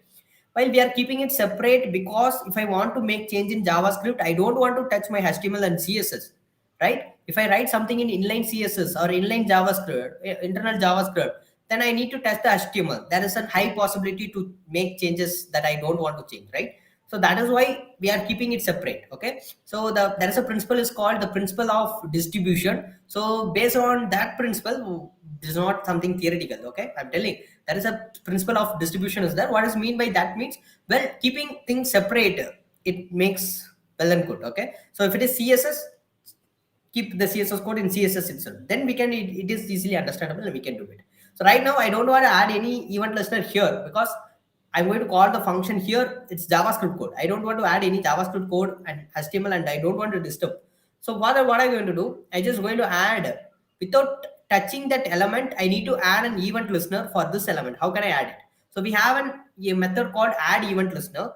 Okay, what it will do means, just you need to call the element and you need to say add event listener. You can see we are having this add event listener, and this is a method, and it will take two parameters. Okay, it will take two parameters just with separated comma. The first parameter, which event you need to add, you can add it. For example, in my case, it is going to be click. You don't want to give any prefix like on, so on that thing. So it is only for HTML. Here you don't want to give. So it is going to execute click, and the second one is going to be the function that we need to incorporate when the event is occurs. For example, here I just want to occurs this function. When someone clicks the button, I need to say click it like this. So what I did, add event listener is a method that is going to add an event listener. Okay, add an event listener. What is event listener? The events that are going to happen, click event and everything is an event listener. They're going to listen for the event. We are going to add that event to that particular element. Which button? Which one? Button. What is a button? It is a variable that contains that element. Fine. So if that element is clicked, this function is going to execute. Click, it is execute, right? So how many times you are clicking, it is going to execute it. Okay, that's what it will do. So now what I want to do, instead of console logging, now what I want to do, I need to take what is the value they have given, I need to take the value and I need to set as the background color of this one. How can I do it? Okay, so const, I just say input val equal to, I can say input is the element, and I can say input dot value is the attribute that I want to fetch. This event has happened, just fetch this attribute. Okay, and what I want to do, I just say doc, I just want to, which element I want to change, this container, right? So for that I need to fetch the container also. So here I just going to fetch the container. Const cunt, I just use cunt, and I say document dot query selector go for dot container. Okay, that's it. And I just say cunt dot style dot background color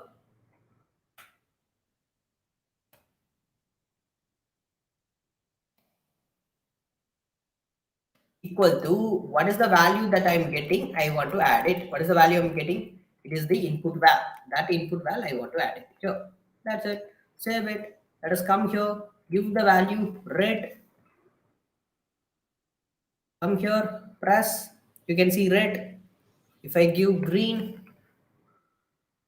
let's go green, yellow, yellow, orange,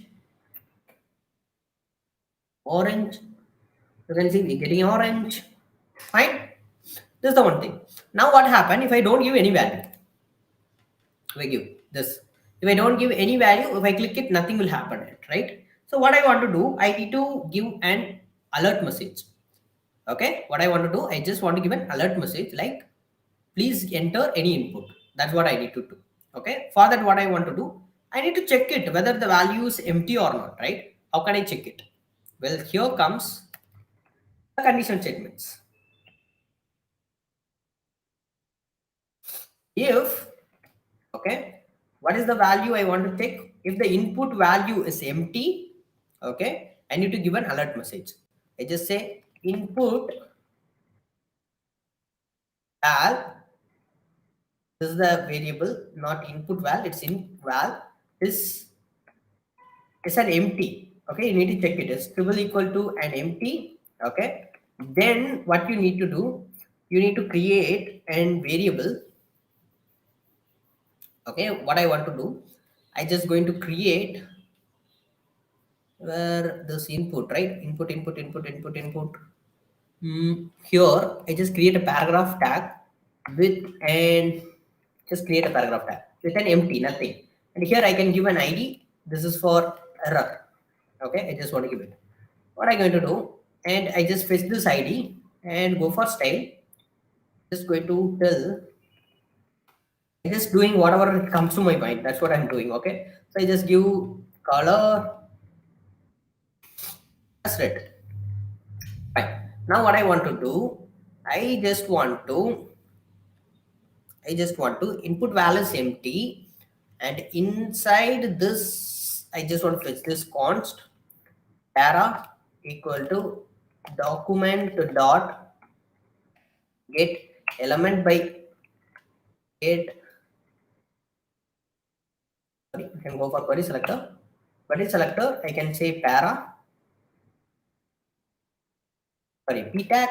Let's go for p tag, and here I just say para dot inner HTML, okay, equal to, just simply say please enter the color in the input box, like this.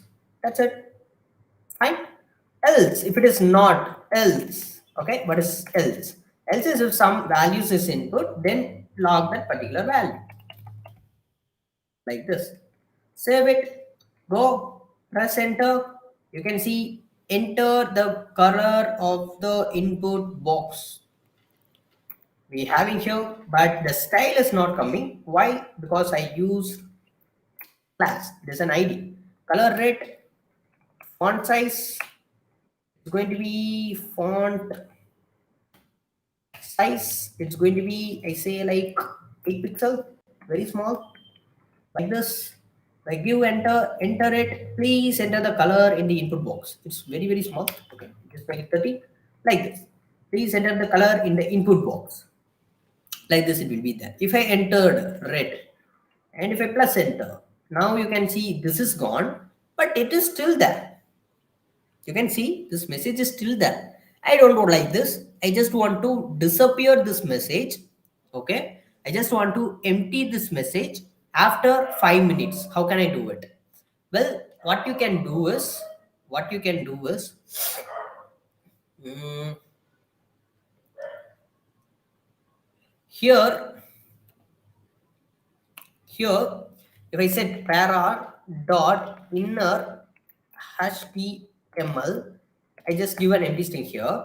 If I save it, if I do it, you can see if I click and enter, you can see nothing has happened. Why?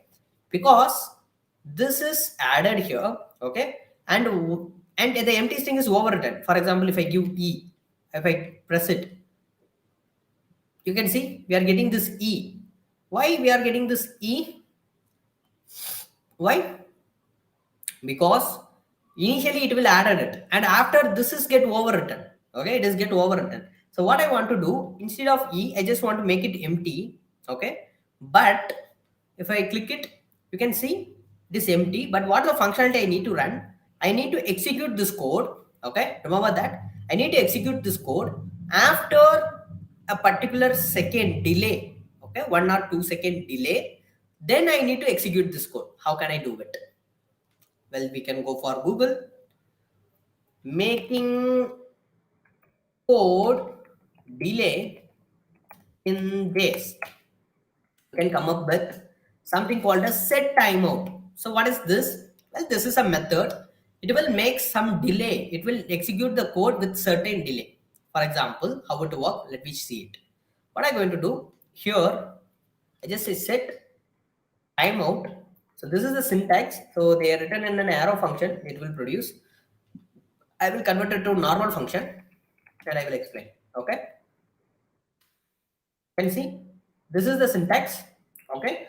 So inside this set interval, we need to define a function. That is the first parameter. And the second parameter is going to be the interval timing. How many seconds, milliseconds I need to wait. Okay.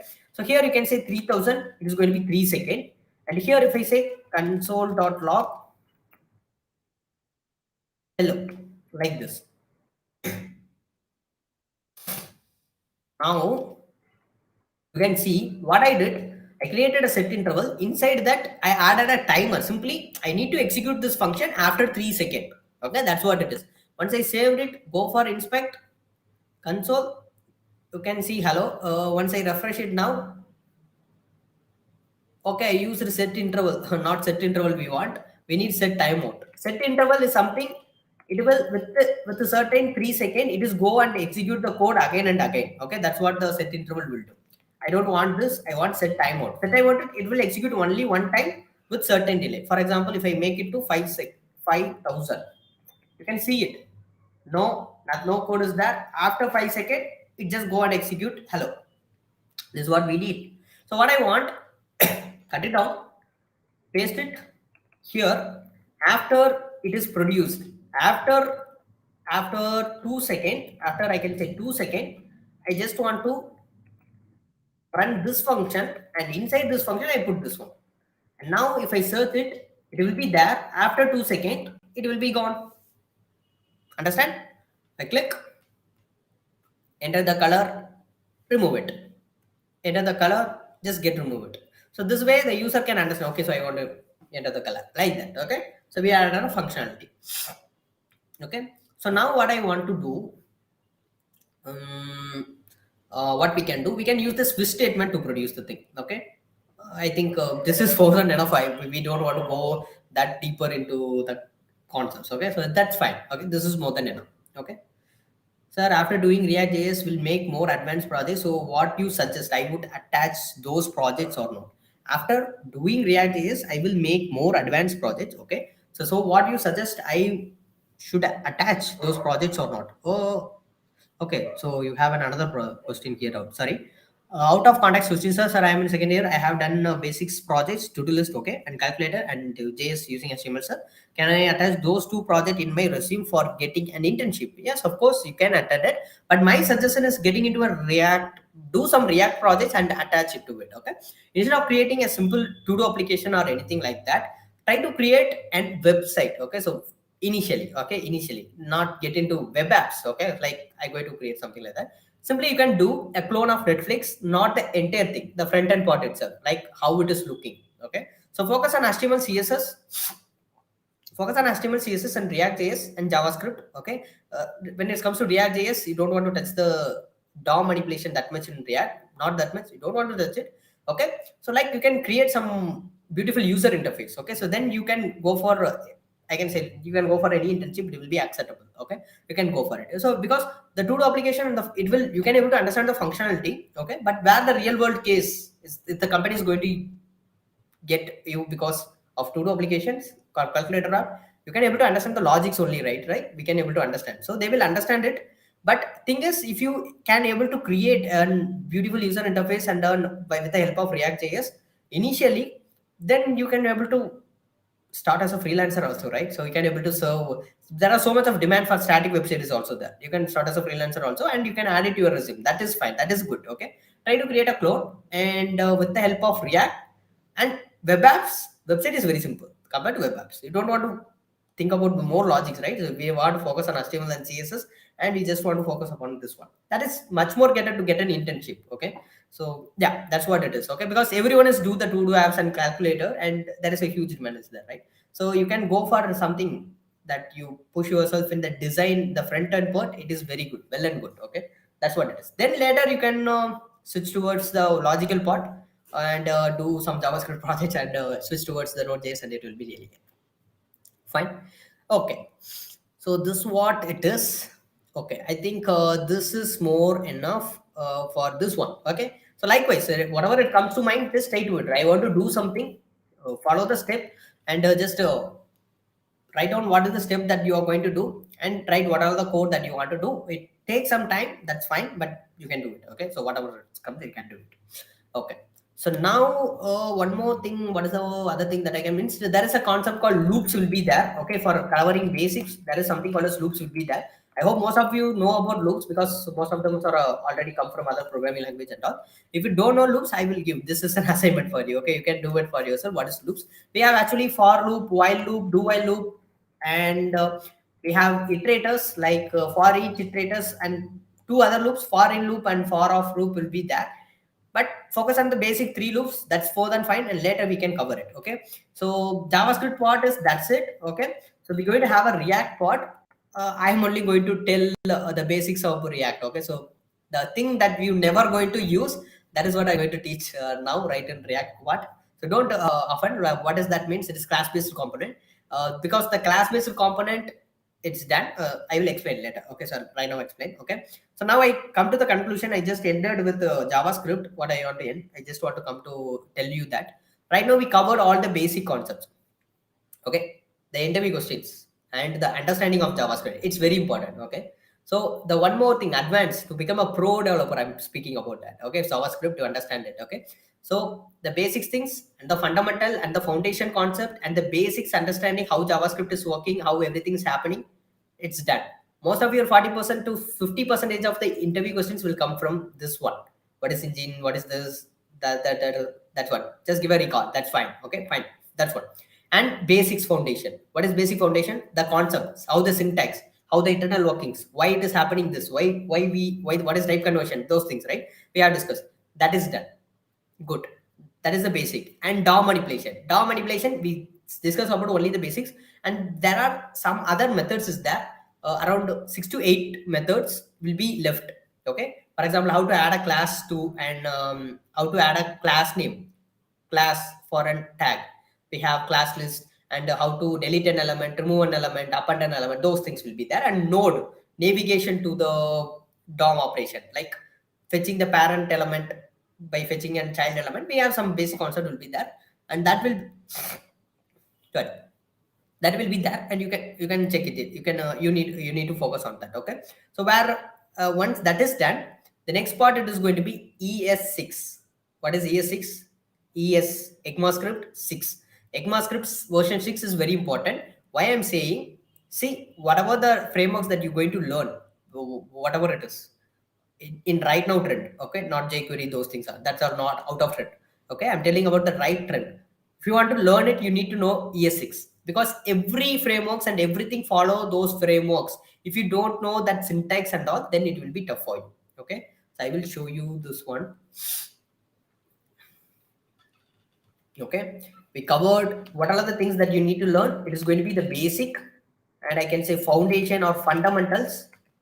That is the engines and ECMAScript. What is this? Why we are using ECMAScript? Those things. Okay, very very important. Don't underestimate those questions. You will regret later. Okay, if you underestimate means. Okay, understand. Okay, so and then we have basics. You need to learn the basics. That is the concepts like variables, data types, loops, functions. What is objects and what is those things. That's the foundation. And we have DOM. And the DOM, we have properties and method. Those around 13 to 13 properties, some basic properties will be that you need to learn. Apart from that, you just find it out. Just Google it and you can find it out. That's what everything is happen. Okay, just find it out. That's what it will happen. And if it is done, you can apply for a front-end developer.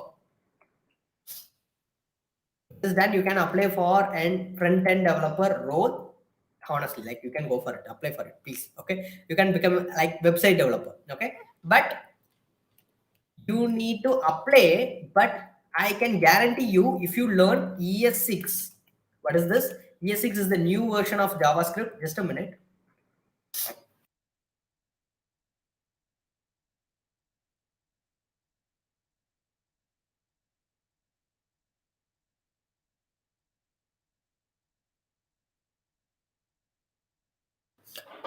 Just a minute. Sorry for that. Okay, so if you apply ES6, concept, what is ES6? Modern JavaScript. After 2015, some of the method has been introduced. Those are considered as ES6. Okay, if you apply this ES6 concepts, then you can able to understand the React syntax. So once you done React syntax, do some projects and creating website, not focus on simple static website, not focus on that web apps things and all. Just focus on websites. For example, the user interface, static websites, blog websites, and then work with some APIs. Okay, so it will be good. And like I said, the front end clone and the front end clone of Netflix, the front end clone of LinkedIn, the front end clone of Google, the front end clone, whatever you would like to clone, you can just clone it. That is very good project. Okay, once that is done, you can apply for it. This promises you can get a job. Okay, you can get a job or an internship, whatever you get, you can get a job. That's it, fun. And then you need to understand some basics before applying for that one. The basics of async you need to know. Okay, so async, like how to call an API to work integrate with the front end, like that will be there. So what is async means? It is a whole different concept. Okay, like I said, this is the internal workings. Some of the fundamentals is there now. What is ECMAScript? What is engine? How it is working? What is interpreter, compiler? How it is happening? What is bytecode? How it is? These are all the fundamentals. And to understand this one, these are all the advanced JavaScript. Advanced JavaScript. It is internal working understanding you need to know.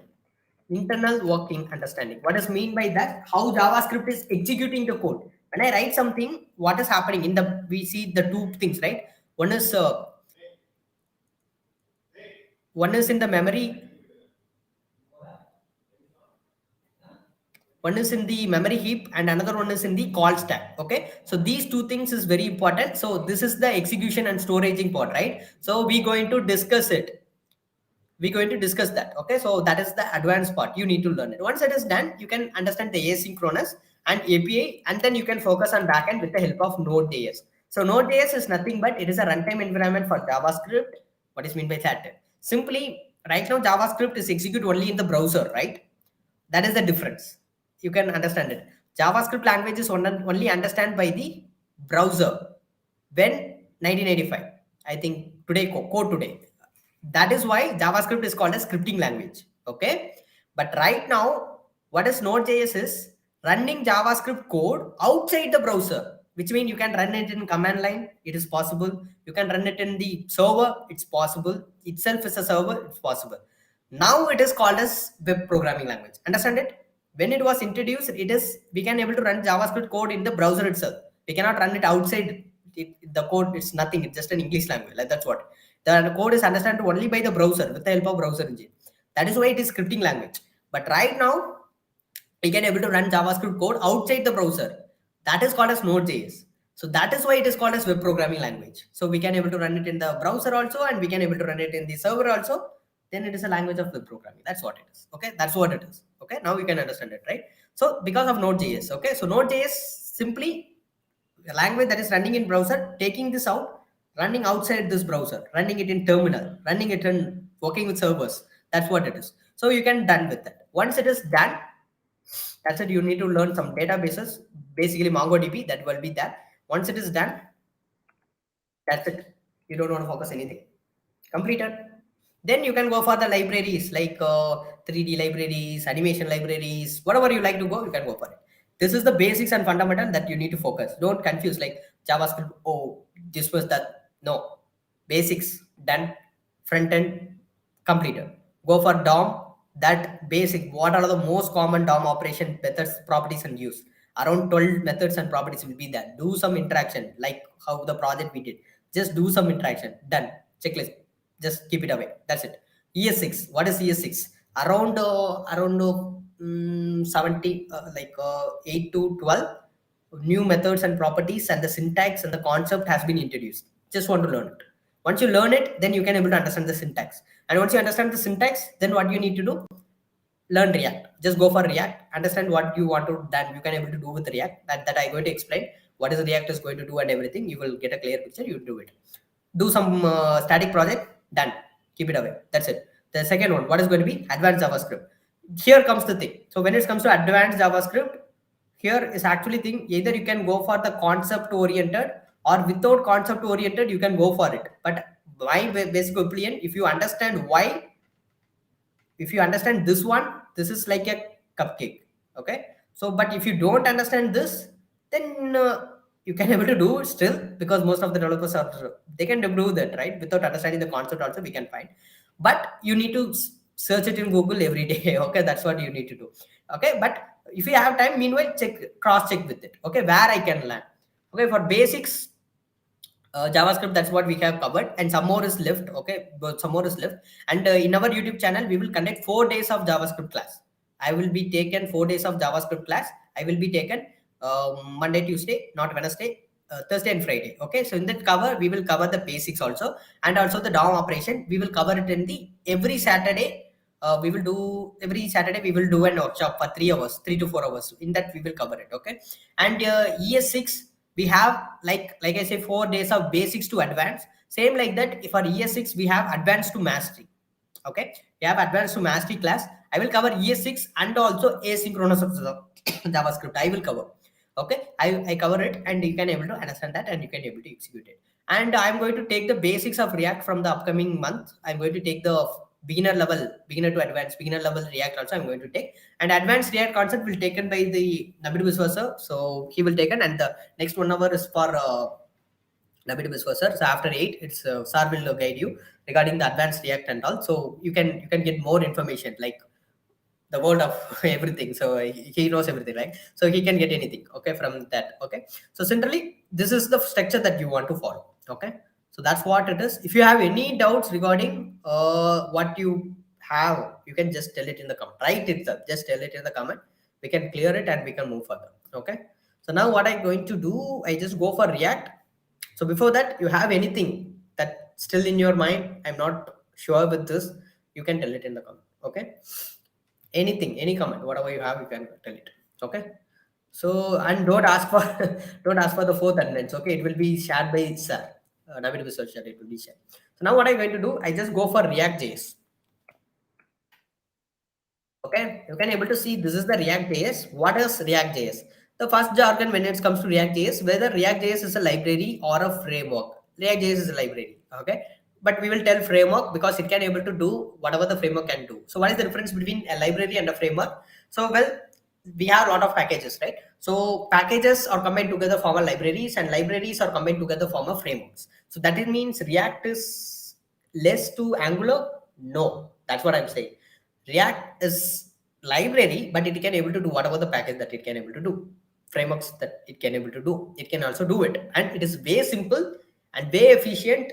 If you want a job market, if you want to get into the job market, it is going to be ReactJS, nothing other than else. Okay, you want to learn it React. That's it. Then this is the React thing. You can able to see here. Okay, what is this and how is this? The first question: why React? That's the first question. Okay, so let us ask it in the Google. Why React, not JS? Simple question. React component features.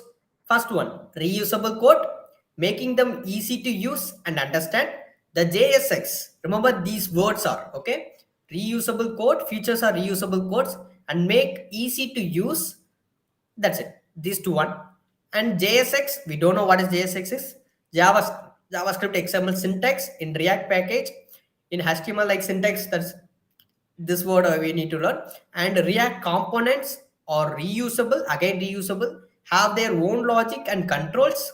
This one, logic and controls, own logic and controls, and it is very useful when working with large project. Reusable, okay, has its own logics and controls. Second, third one, JSX. These three things is more than enough to understand the React. Fine. Okay, what is React? First of all, well, let us see this. Let us look into this user interface of Restream. See what all are the similar components, not components, leave that. What all are the similar design pattern is there? For example, I can say this one, right? So what is this? This is a div. You can see my videos showing, right? This is a div, and this div is having some fixed width, width and fixed style, and here there is a video is showing. And you can see the same thing is here is also there. What is this? This is also and width with an and div with an width and height. It is also same thing, right? And you can able to see this one. What is this? A mic sign. It has a rounded thing, and inside this we have icon, right? And here you can see the same mic border with the same style and everything, and inside only the icon is changing. And here the same style, only the icon is changing. Same style, only the icon is changing. The style is a little bit different. The color is different. That's fine. Okay, fine. And look into the buttons. Just look into the buttons. It is small, but look into the style. You can see the height and width. It is going to be the same. Okay, and this timing. It is also going to be the same. Only based on the inner things, the button size is changing. You can see this button. It is also the inner thing is changing, right?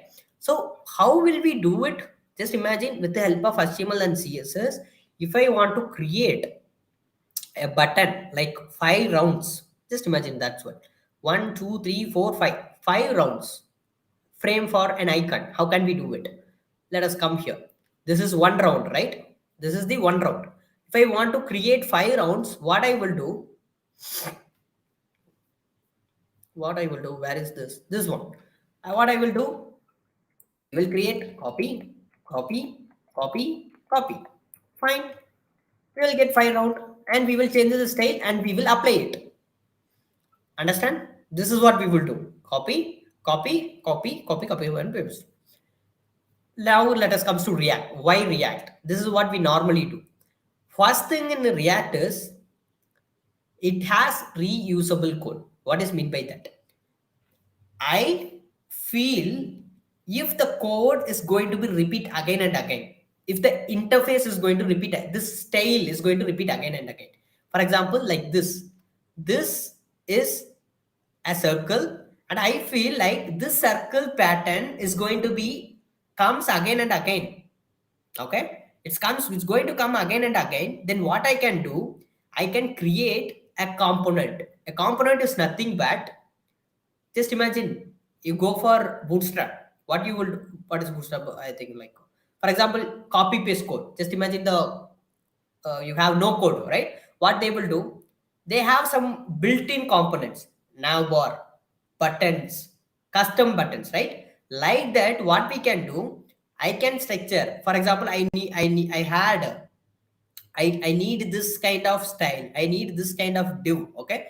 I need this kind of div continuously repeating. Then what I can do, simply I can create a component and I can save. Okay. I can save it. And whenever I want, I can just call the component instead of calling every time the div. Instead of calling every time the div and changing the HTML, I can store it in one place like a function. See, not like a function. It is a function only. Okay. I can save it in a place, and whenever I want, I can simply call it. How many times I want, I can be able to call it and it will replicate. So this is reusable code. For example, in a place I will create this one. In a different place I need this one. I can able to just call it. It will be work. So we can creating a component. So just imagine, I don't want to create it for everything. I don't want to create it. It's just this is a component. With the help of this component, I can just call the component name, and whatever I want to change inside, I can change it, dynamically change it. Here I want an mic symbol. Here I want an video sign. With the help of React, we can dynamically change it. I just want these things and all, and the content only I want to change it. I can change the content. Understand? So this is reusable code. So you can create something, and whenever you want, you can use it. That's it. You just call the function or anything, you can use it. How can I create a component? Two ways is there. To create a component. So to create a component, we have two ways. The first way is going to be using functions. Okay, it is not a first way, it is the second way. Okay, so the first way is going to be using function. Why I'm saying it is the trend right now, it is the trend. Okay, using function, you can able to create components. Okay, so this components, whenever you call that function name, it is going to replicate this component. Okay, that's what it will do. Okay, and what is this JS? That is what reusable is. What is this JSX? Imagine, before we are running a function, what we stored only JavaScript function. What we stored line of statement.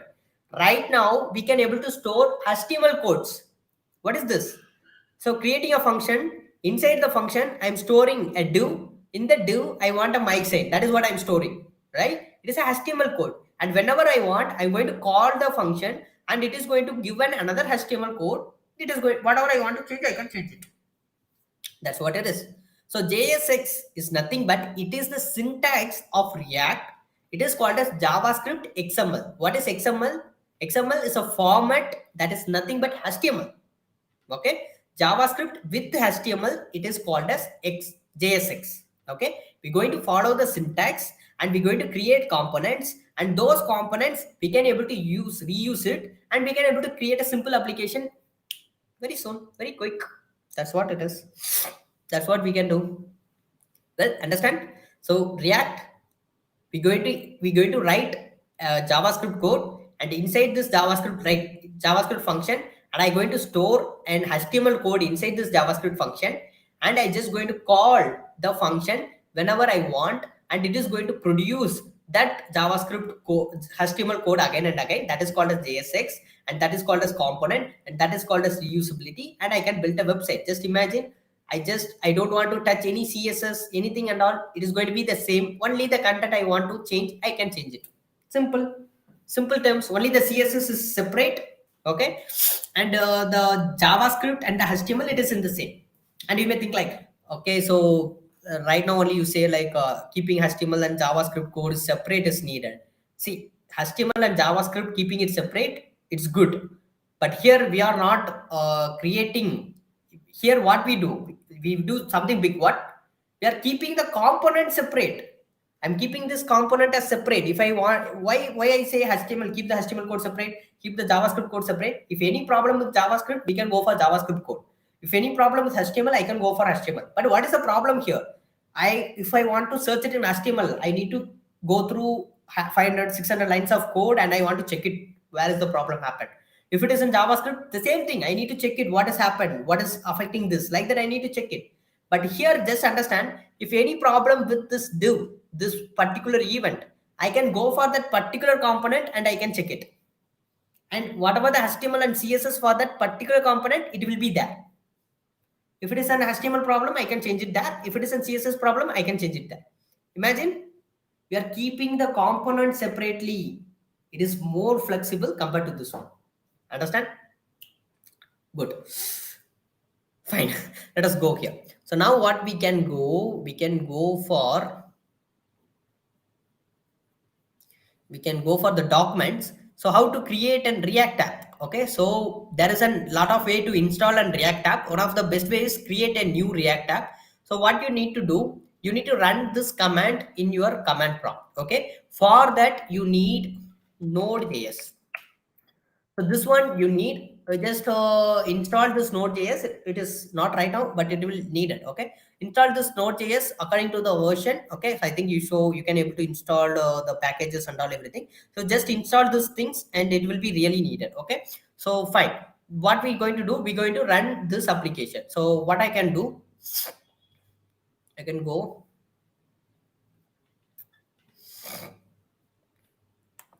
We can create a new file here. Click this one, and here I can open it with my terminal. Okay, so this is my terminal, or you can use Visual Studio Code, install it. I can paste, not this one. What is the one that I want to paste? You can use npx create react app. Okay, my app is the folder name that you're going to create. Okay, right now the folder is empty, right? I just copy this one, and it takes some time to install.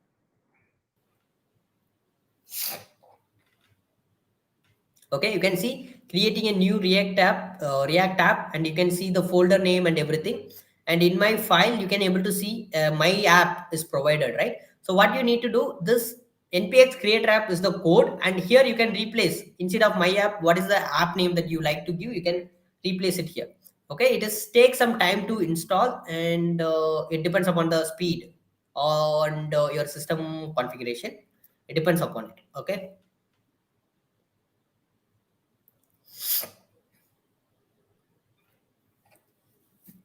any doubts regarding this? We can discuss now. No doubts. Fine.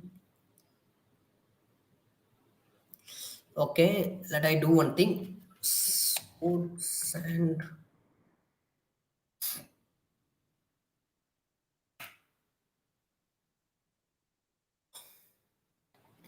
we see it takes some time.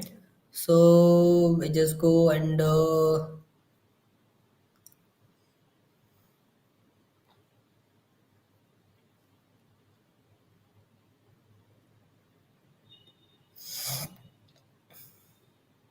see, once it is done, we will discuss thing. Okay, meantime we will discuss this here. You can see this is the documentation, and it is well structured document. You can able to see how to print a hello world. Simply they will create how you need to write something like this. They will create it, and this is something look like some complex things and all, but you can understand what is the create react app will do means it will forms a default structure for us.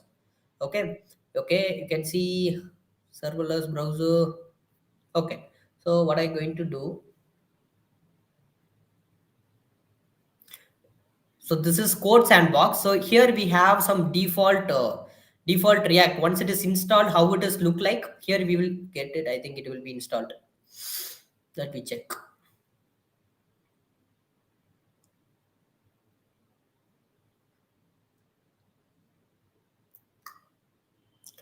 Okay, so here you can see this is how the react structure will be there. We have index.js, and index.js we have import, and we have this one strict mode, and these things are defaultly available. Okay, what is the one thing that you need to notice here? You can see const root element, it is installed.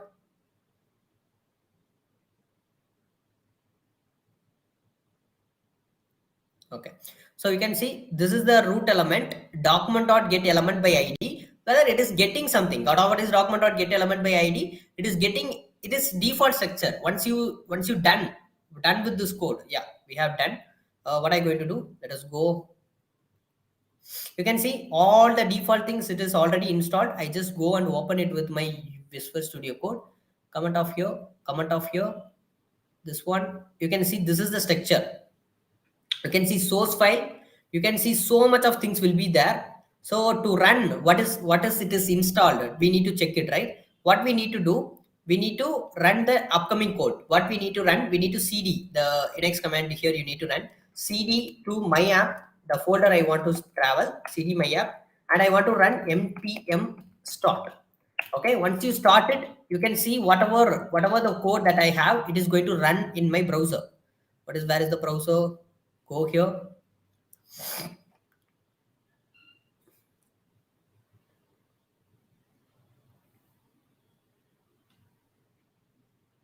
Yeah, you can see it is loaded.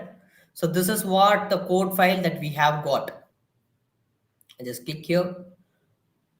So these all are the packages that will be there. Don't get panic by seeing this so much folder and so much of things. Don't get panic. So simply create React app. What it will do, the command what it will do, it will install all the essential things to write React code. Okay, it will do it. Okay, so simply in the src folder, the main thing you want is this index.js, and you can see the app.js, right? This one.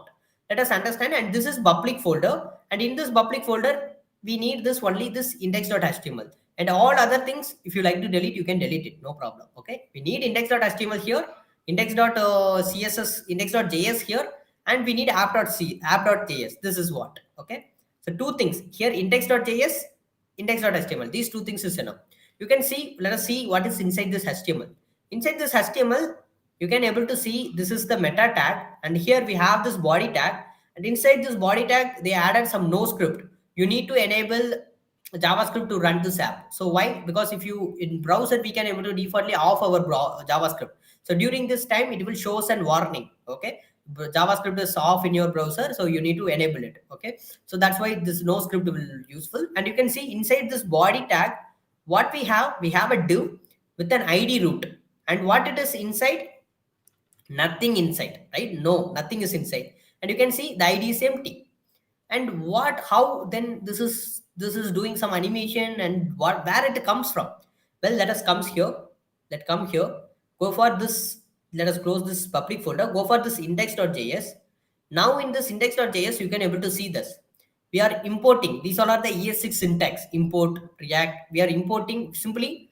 We need React, so we're going to use React. We are importing that, and we need React DOM. So React DOM is the DOM that I want to React and get interacting. And we are importing some files, internal CSS file, index.css file.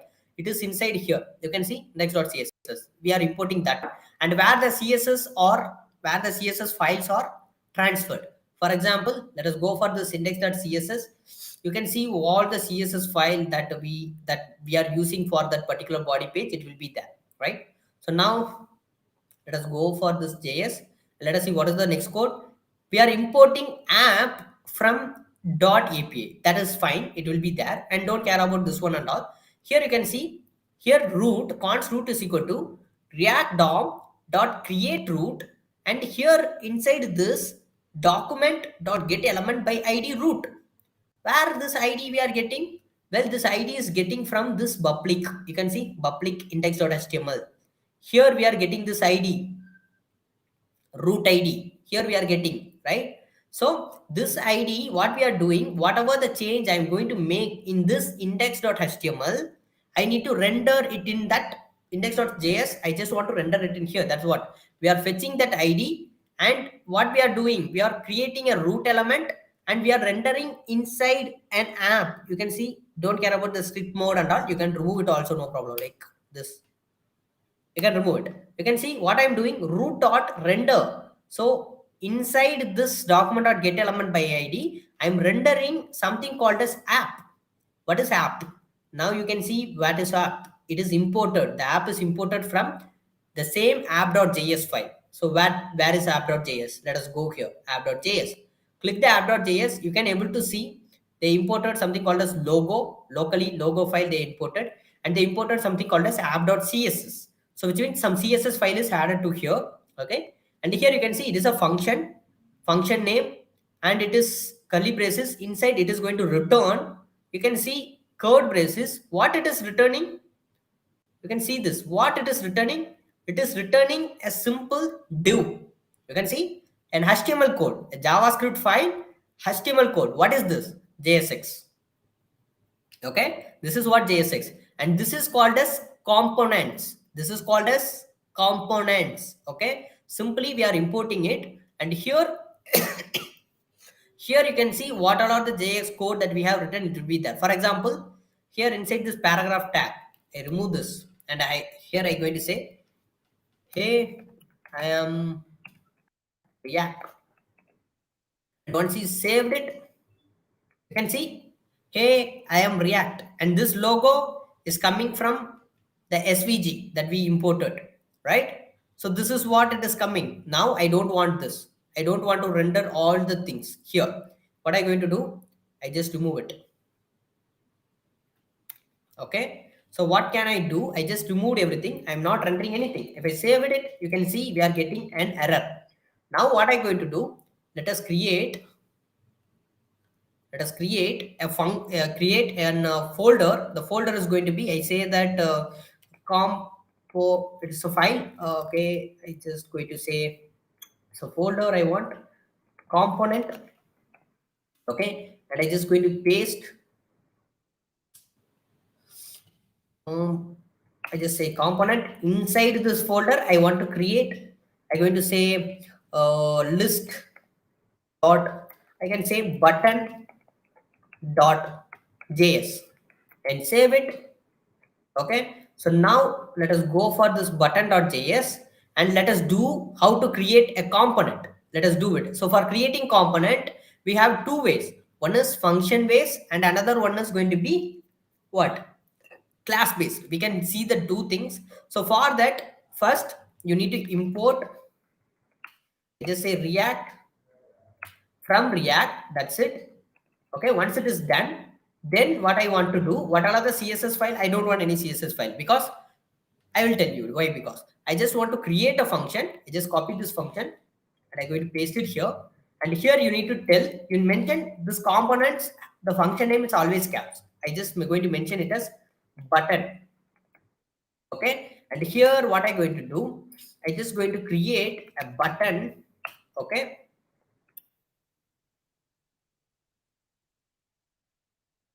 button, I'm going to say hello world. Inside this button I'm going to say hello world. And note this, we are writing JavaScript, we are writing HTML inside JavaScript, right? So some of the words that in some of the word that's common in JavaScript and HTML, okay, so that will be renamed. Okay, for example, class. In HTML we have class, in JavaScript we also have class. In HTML, class is like a pseudonym, and JavaScript class is to create object. Okay, so okay, right now leave it. I just create an ID. I just create, it's a btn like this. Now what I'm going to do, now this is the component. We created a component btn. We created a component called btn. Now I want to export it. I just say export. I say default. What is mean by default? If someone calls this page, this is the only function I need to export. That is default. Okay, these all are ES6 concept. Okay, and I need to tell what I want to export. Button. This is the one thing that I want to export, and save it. Now this is the component. Okay, and you can import it where you want. For example, here if I want it, I can call button with slash like this. This is how you need to import a component. Okay, okay, just give a button with a space. Okay, it is the syntax. Just give a space. Without space also work, but give a space, it will be good. And self-quoting tag, and you can see it is automatically importing button element from the component folder button.js file. Okay, now if I save it, you can see we are getting this hello world. Right, now what I'm going to do, let's go for this app.css. This is the only CSS file that we have. So I just go for app.css, remove this, and I just going to say, what is the ID I given? It is btn, right? So I just say ID, if it is btn, okay, and padding is equal to 12 pixel, background color green, like this. If I saved it, you can see it will upload it. So why means whenever you are adding, if you add, so what, simply I tell what I did, okay, then we can move forward. Okay, so here we have index.html. This index.html, we have a root id. Inside this root id only everything is going to render. So that's it, close it, we don't want it. Index.js, this is the file where we get something called as react root. So it will connect our JavaScript file with the root index.html. So you can see document.getElement, we are getting the root, and inside what we are rendering something called as, you can see the component. This is component, app component. We are rendering this app component. Well, this app component is come from app.js. We don't want this one also, remove it. And you can see app. Inside this app.js, what we having, just imagine what we are having. We have something called as logo. Right now we don't want it, remove it. And we have this CSS file, right? And this CSS file is not only applicable for whatever you are creating in here, it is also applicable for all the child component that is going to incorporate. Okay, right now I said React is used for reusability. So right now just understand, this is the element I want to reuse. Okay, I don't want to create every time I do with this thing, that thing I don't want to create. Simply what I can do, I can copy it, paste it like this, save it. And now you can see there is an error is there. Why it is an error means, whenever you are passing a component, you need, it should be in a single parent. Okay, so for that you can use a div. Okay, if you are passing multiple things, you can wrap it inside a div. Why? Because div is a single parent, and inside that I am passing three things. Now you can see there's a component, and wherever you want to use it, not only this page, if you want to use it in some other page, you can just call the button, you are exporting the button.js. Okay, you are exporting the button.js, and you can import it wherever you want to, you can import it. And how we can able to change dynamically something, you can, if I want to change dynamically something, how can I change it? Well, you can give, for example, I can say text. Okay, here you can pass the value. Here I pass the value, instead of hello world I just say click. Okay, so we can pass the value dynamically here. Instead of click, change like this, we can able to pass it. And what we can do in our component, we can able to get this with the help of, we can say, whatever you want to pass, you can. Okay,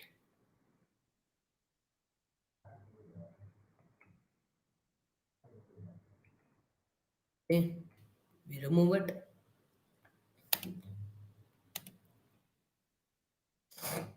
We remove this one, we remove this one. Okay, so right now we have button.js and we are using for it, right? So I want to fetch this. How can I fetch it? Okay, so for that, let us go for the document. You can able to see this components and props. Let us click here, scroll down. You can able to see in a function, just want to call the props. Okay, if you call the props, and you can get walled prop. What is props? It's nothing but property. Okay, that is short form called as props. So I just going to say props, and here I just want to tell props.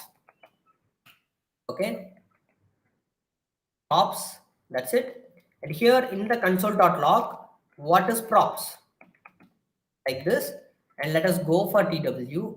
Oh, not where is the file? Here, React. Just right click and inspect and image. You can able to see we have three object, and one object having text click, and another sorry, having text change, and another one is having text nothing, right? So now what I'm going to do here, I just give another object. What I want to give, I can give change, I can give done.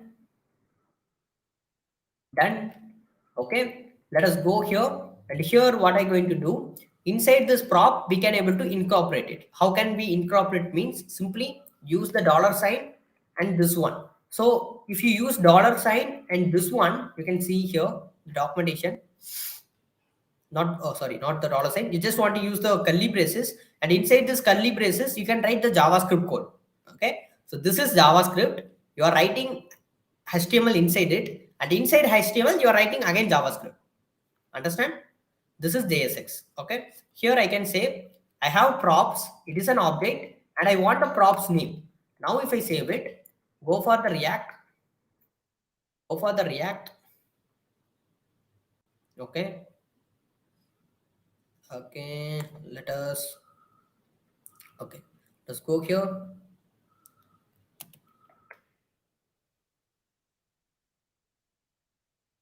Okay, sorry, not name. Sorry. It is not name. It is text. It is the text that what I paused. You can see, click, change, done. Right? You can see whatever you given, you can able to do. And if you want to pass an object, you can pass it and you can fetch it according to it. And now you can see it is dynamically producing. There is no, I don't created a button 10 times or 12 times. I don't created it, but it will be there, right? So it will be possible. This is possible. Sorry. Sorry for that. This is possible. This is called as function based component, creating components, props. This is called as props, and we have states and also, so we will cover it later in states in the next 1 hour. It's going to be there. Okay, this is called as function based component. Okay, normally, so we can able to achieve this one with class based component, but class based component, no one likes it. Not no one, people will not like mostly the class based component, because the function based components are more flexible and thing. Okay, so that is why. So let us see. I think you can see, if you want to write a class based component, then you want to write something like this.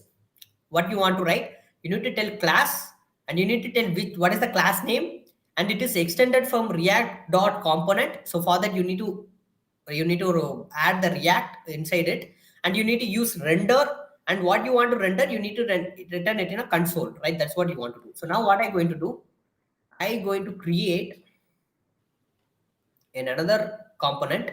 That component is going to be, I can say, hit.js. This is another component. Inside this, I want to import react from react. Okay, like this, and I paste it, and I just say export default welcome. Someone asking export default welcome, and here I just want to add the next component is going to be welcome. And if I add it, save it, you can see now it is not automatically imported. So I just want to import it. How can I import? Import, okay, welcome from the same thing, dot slash component folder slash, what is the head.js. That's it. Save it. Go for React. You can see we are getting this hello. So this is the way you want to create an class-based component. Okay, this is the way that you want to create a class-based component, and you will create. And you can see something. It is not throwing anything. I just say it simply. You need to create a class, and that what is the class name? Extends. It is extended from React component. So the React that you have included, right? If I just move it, it will be work fine. So because it is React component, we are extending from the React component. You either add, or if you want to add it, you can add it. If you want to add it, don't want to add it, you can don't want to add it. This is a class-based component. And you need to render. You can see we are rendering the things. Whatever I want to render, you can render it here. So it is a return. So if it is and one line, you can write like this. If it is a multiple line, then for example, if I want to return a paragraph in another paragraph like this,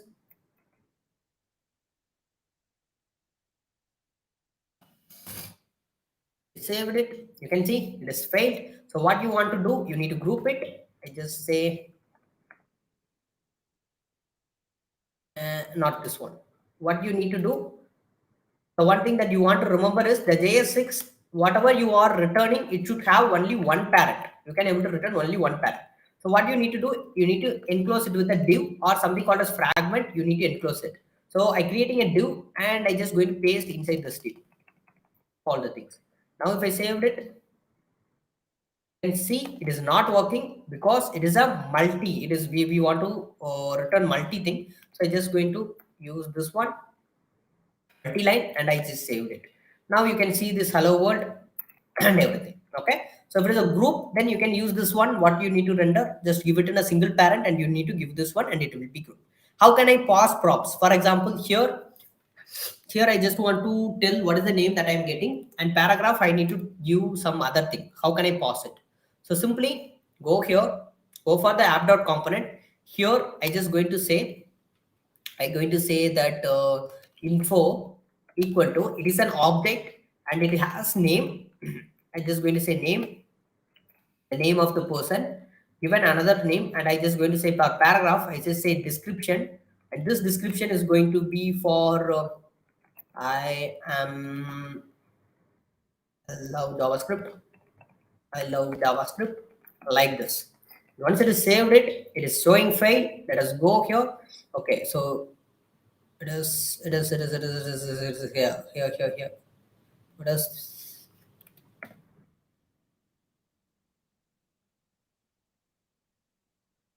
Okay, I need to pass an object only.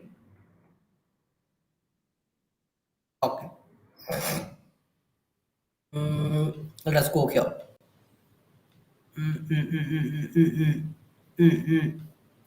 Okay.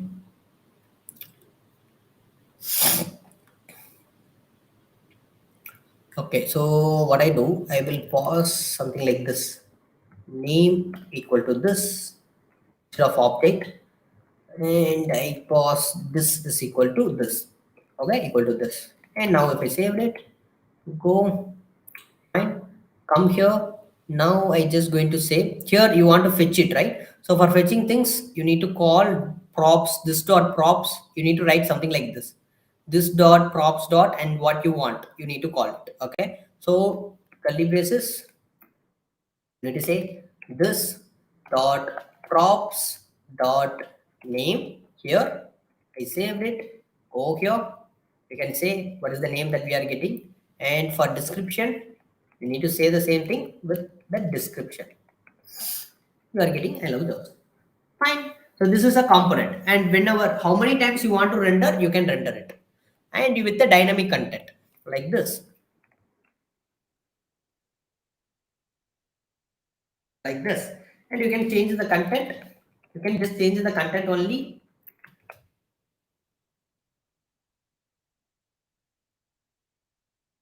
Like this, it will be changed. You don't want to create every time, you don't want to create everything you just want to create, you don't want to create it. Okay, you can create it, and this is how the class based component will be work. And what is this classes, we don't discuss it, this class, that is all ES6. I say now, if you learn ES6, then it will be much more easier, not much more easier, you can then only you can able to understand the JavaScript, the React concepts and everything. Okay, so this is two ways is there, and where I can use function based component, where I can use class based component.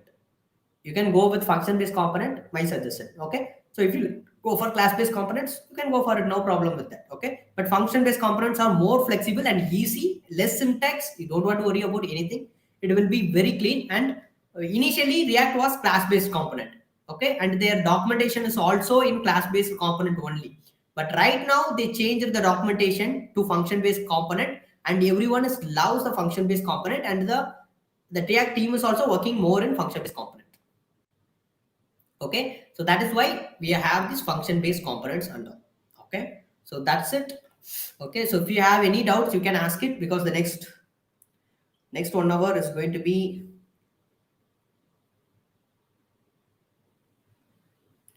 taken by sir. If you have any doubt, you can ask it. You can ask it, and the fourth attendance form will be shared very soon.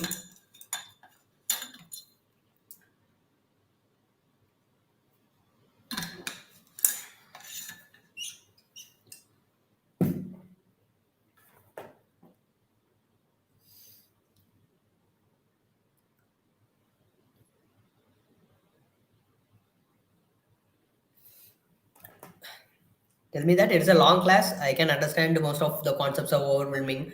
Most of the concepts will be okay for you. Like I can able to understand it.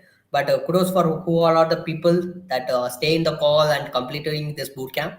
All the best, guys. And just one more hour is there, which basically taken by WBS Professor. You can ask whatever the question that you like to ask with him.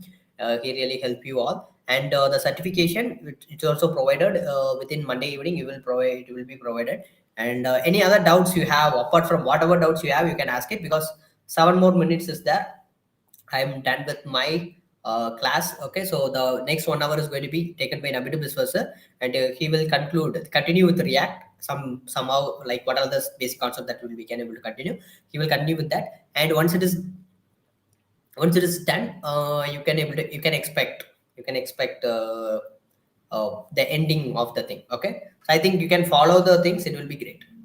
Okay, so if you have any doubts, you can ask me now. For 7 minutes left. You have any doubts, you can ask it. Use it for me. Okay, that's fine.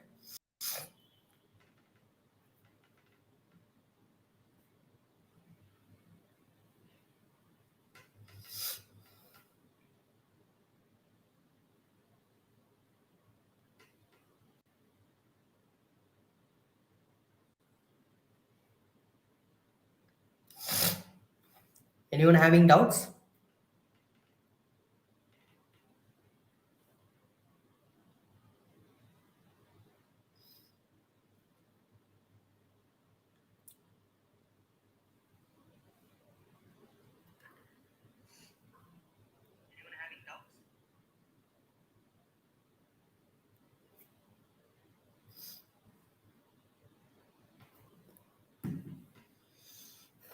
Okay, fine. I will send a message to sir. He will continue the class. Okay.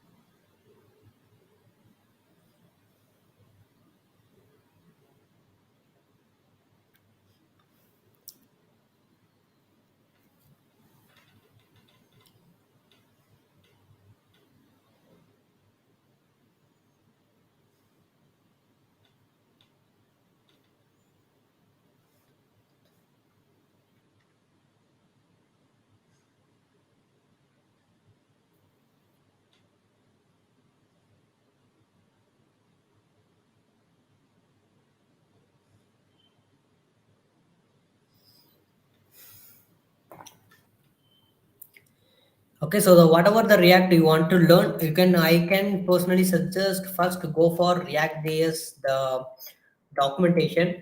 Okay, so I can suggest the React.js documentation. You can go for the main concept. So these are all the main concept. So they will tell like what are the key concept that it will be there, and this is a basic concept.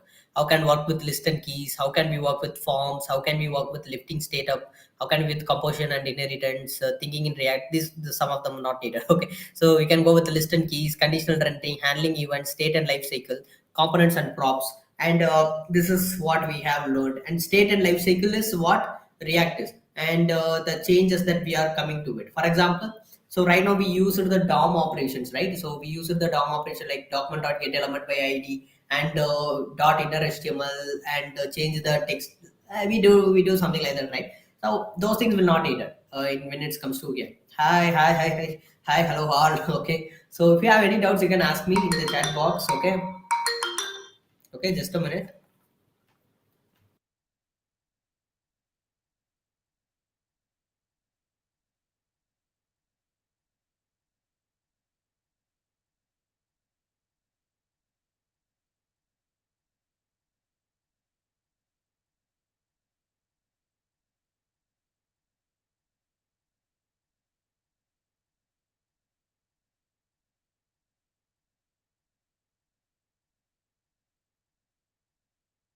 Sorry for that. Sort will be reach in within 5 minutes. Okay. So yeah.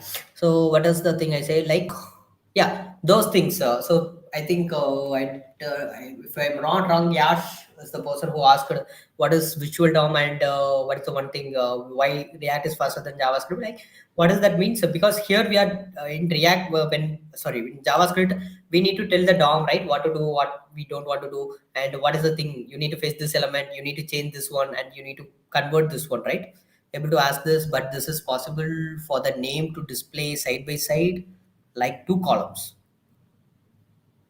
What are you asking? I wasn't able to ask this. Okay, but is it possible for the name to display side by side like two? Oh, okay. So are you asking this one?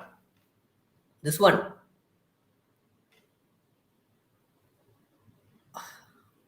Hanor Rias, right? If I'm wrong with this name, pronunciation, sorry about that. So you're asking this one, you're asking to change the name, one name here, another name here, another name here, right? This one you are asking, I'm not getting. That's, you're asking in the React or some other else. Can you tell it in the chat box? I can help you with that. Okay. So what is the thing? Yeah, JavaScript, we control the DOM. Actually, what I need to work with DOM, I control it. We control it while doing. And React, we don't control it.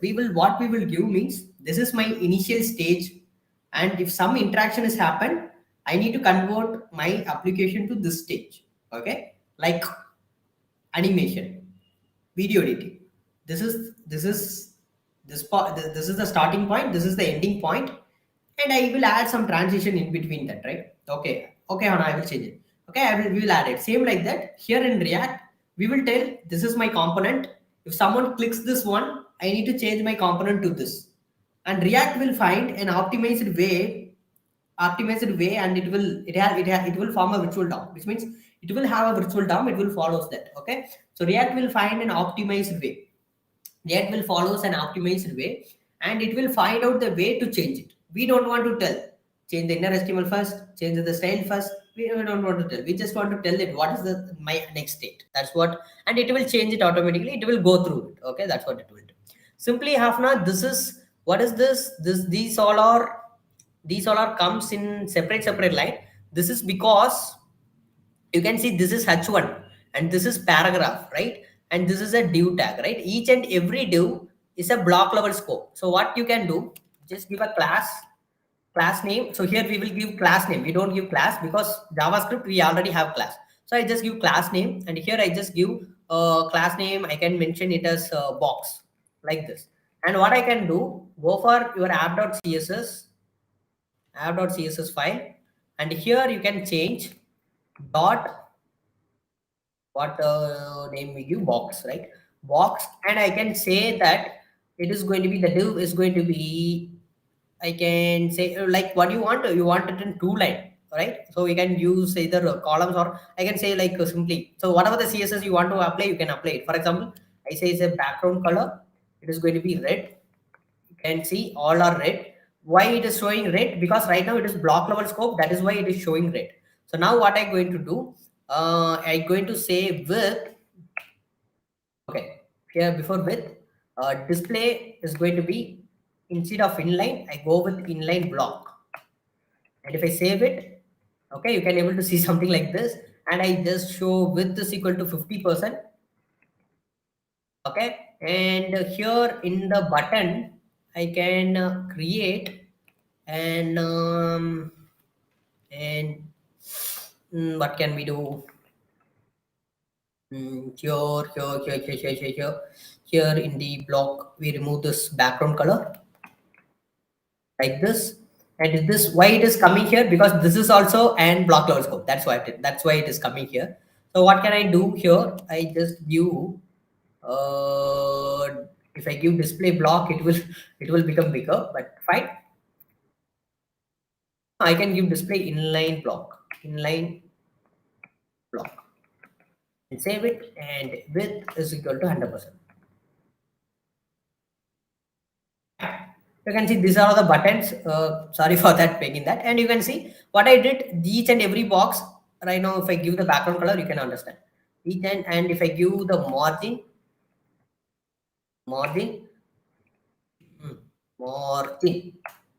is going to be 2 pixels, all the space. Okay, let us make it to, instead of 50, I just make it to 40. You can see. So this is high, this is summary, and we make it as in a 2-phase. And this is all up to CSS, not with React. It's CSS skills. You can use it. Okay. And I just say text align center. That's it. Fine. If you want to add one more component,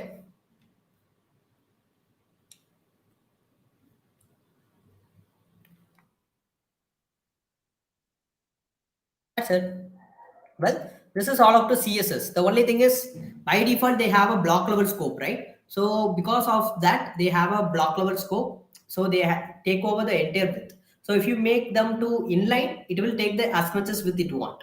But you cannot use margin properties and width properties and all. Okay. So you make inline block, then you can able to use margin and width also, and you can able to control.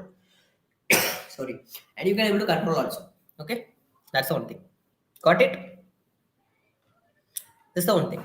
And that is what state it is. Say state and life cycle. So what is state and life cycle? I just tell if someone clicks it, I just want to commit to different thing that it will be commit. Okay, so we will get into states bit later after completing the React and all. Okay, so yeah, that's it. That is the one thing we can able to achieve. I think so. You can able to cure this one. Okay, so and you can able to what you can do. You can able to do whatever the styling you like to do, you can do it. Okay, so it is all up to you. It's all up to you. Fine. Okay, so I think if we give some break, it will be okay for you. Thank you. The answer my question will. Thank you so much. Thank you all. Okay, I will give you a break. Okay, for 5 minutes. It's okay for you for the break. And after that SAR will continue and he will gives you its final attendance link. So final attendance link, that's what I'm saying. SAR will within 5 minutes SAR will continue the session and he will give you some additional information and he will give you the attendance link of final attendance link. Okay, so you will get it. Okay, I think I'm not able to present. Okay, take a break of 5 minutes. After 5 minutes the class will begin. Okay, at 8:10. Okay, take a break. I think I don't have that hotspot. Like, take a break. After 5 minutes, it will be. After 5 minutes, I will run the timer.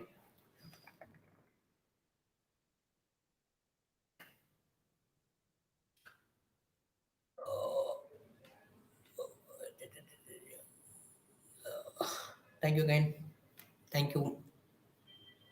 If you have any other doubts, you can ask it, or you can take a break for 5 minutes.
Okay. Let me check how many of you in the live.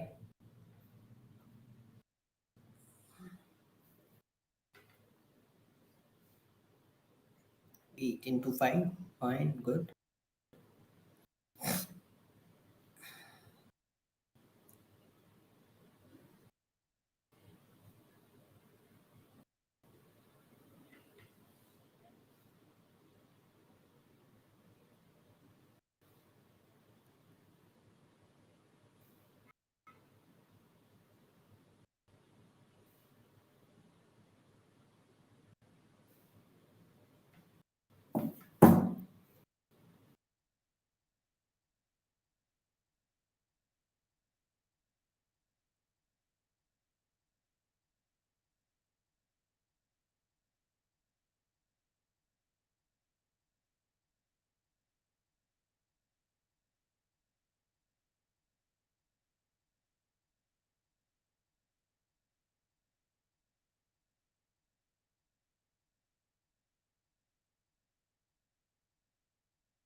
Hello all.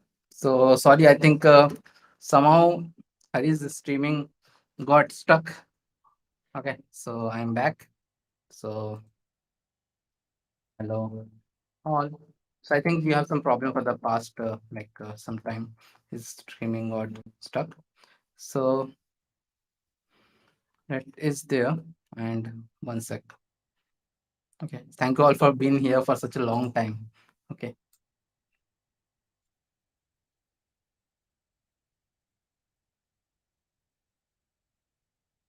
We will start in the next 1 minute, whatever is remaining. So we'll start and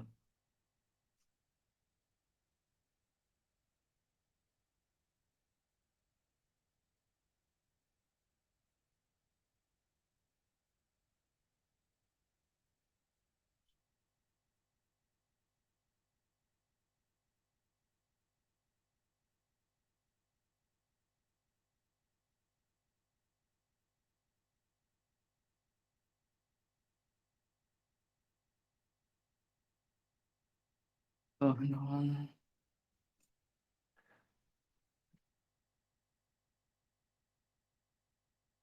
one.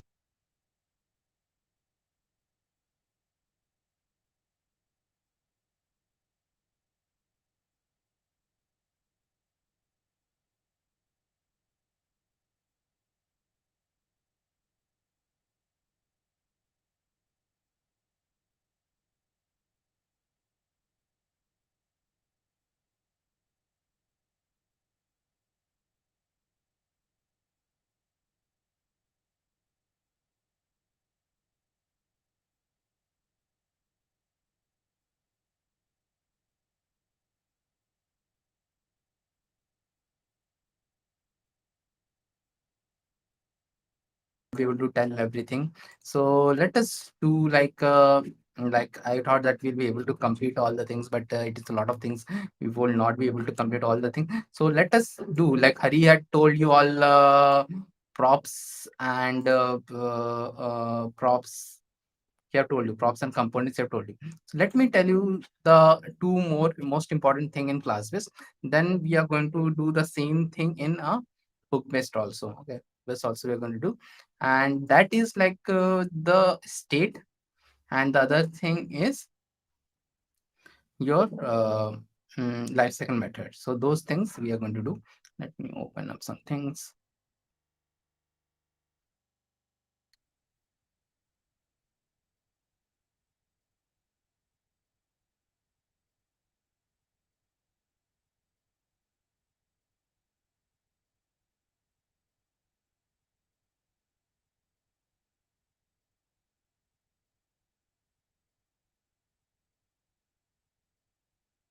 So let us start with the state now. So we are going to. So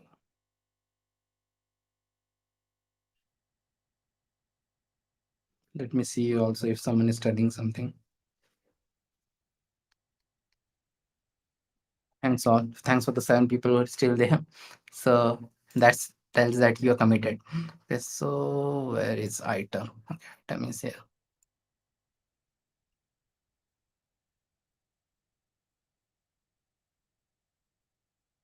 Prefix create, yeah, my. Okay. So I'm creating a new React app called My App. So and we are going to learn about classes first, classes and lifecycle methods are two of the most important topics in React. So we're going to learn about that. So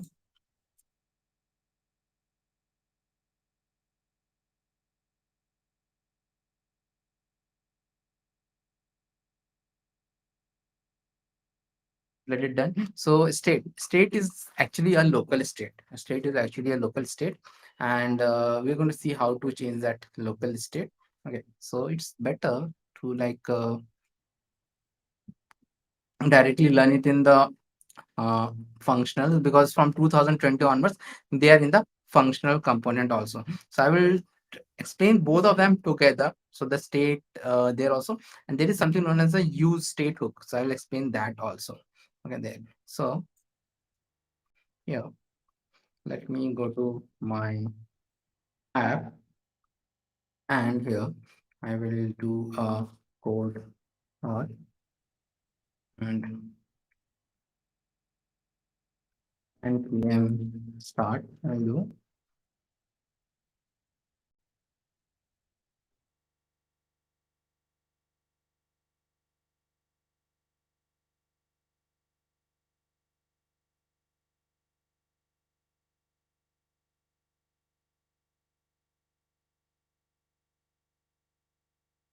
We are going to see first in local state, first in a class base, then we are going to see in the hook base. Okay, so first thing first, I will go to the src.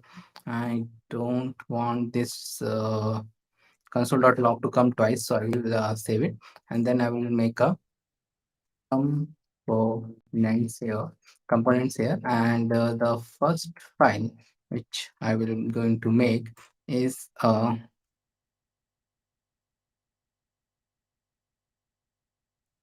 class counter dot base, and we're going to convert it into hook counter dot js. So classes are there since the beginning of React, which is like the year 2013. It was there from the beginning of React, and now what is there? The classes are there since the beginning, and what are classes? Classes are actually big. It is associated with each components. Each component classes are the components which Hari have told you. So I'm going to create this class counter, and then I'm going to remove this, and then I'm going to do something here. This will be class based. So I'll do RCE to create a simple class based component. Save it. Then class counter like this. Save it. So class counter is not defined. It is telling me because we have not imported it. Let me import it. Okay.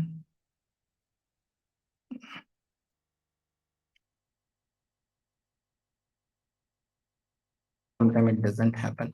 So import from dot component. Oh, dot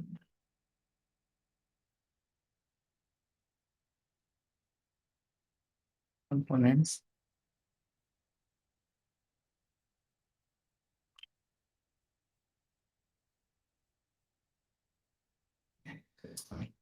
So that is the class context time. So now what we are going to do, we are going to create a state here. So how does the state is being created?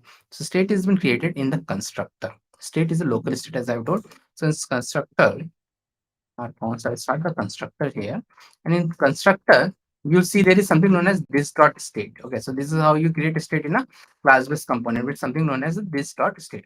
This is the state I'll do, and here, so I'll do a count. So why is this? So this keyword is the most confusing thing in a class-based component. Again, this keyword is the most confusing thing in JavaScript itself, this keyword. So what is this dot state? This dot state is actually an object. So why do I take this dot state, and why cannot I take something like maybe like mm, bar state? So you know that bar is a functional scope. So even if a bar is a functional scope, its limit is from here till here. It cannot go outside this. So this keyword is a special kind of keyword in a class-based thing, which have access throughout. Like this dot state I will do, and then here I'm going to, maybe I'm going to take inside this div. I will give a h1, like an h1, and I will give a count is equal to this dot state dot. My main objective is to show this count. Show this count. So count is like 0. This dot state dot count. So count is like this. 0 is there. This is a state dot count, which is 0. Okay. So because this is an object, I want to show the value. So you show the value like this. Now the next objective is to increment this state variable, and doing this with a JavaScript is actually very difficult. Actually very difficult. But I'll do a button here, and you'll see how easy it is with here. Okay, the button name will be increment, and then I will increment. I can increment it outside a function also, or I can increment it here also. So I'll do click on click handler, and inside this I'll do like this, and this dot set state,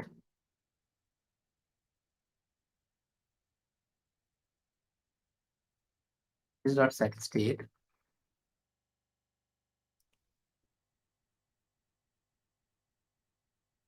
count is this dot state dot count plus one.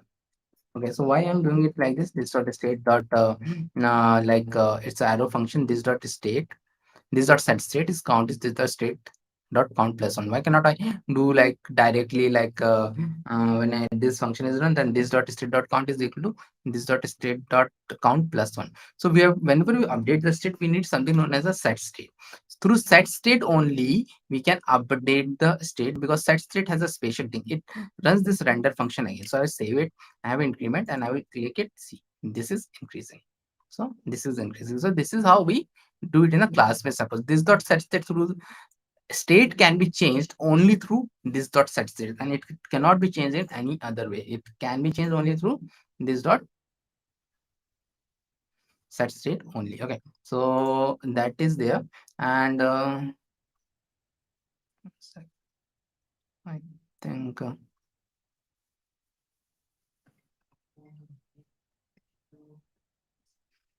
so that is there.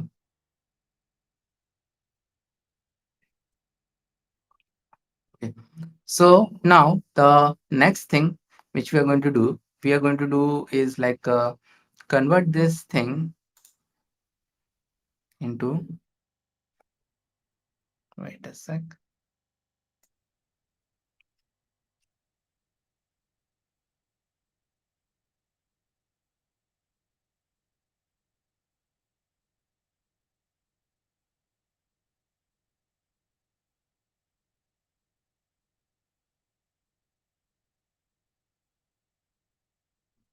So now the same thing we want to convert it into hook. So hooks are quite new. They were introduced in the year 2020. So how do we convert it into hooks? So the same thing, I will call a hook counter.js. So counter.js, and then RAFCE, I'll do RFCE, and then const count comma set count. The same thing I'm going to convert it into hook. Count comma set count equal to use state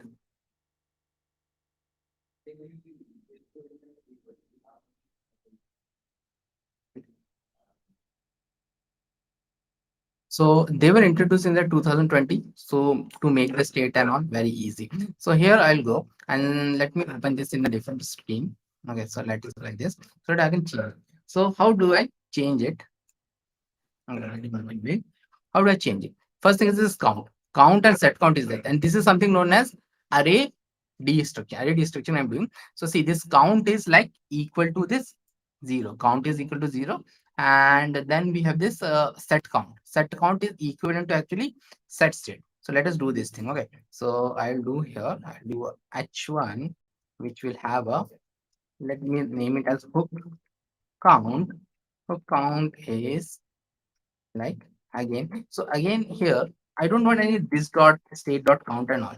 So we are going to teach like this in a like a long way. See, React we are not able to talk much, but we'll have a 4-day class for React, 1 hour each, in which we're going to teach everything in a more detailed way. I thought we could have taught it in a detailed way, but 12 hours seems to be a bit less for like React also. So that is there, and like I will have a hook count as a count. So see, instead of this dot state, I'm converting the same thing in a hook. Okay, so I can directly use the count. Then what to use in the case of like this button? What to use? So I will have a increment. here, increment, and then here I'm going to have a on click again equal to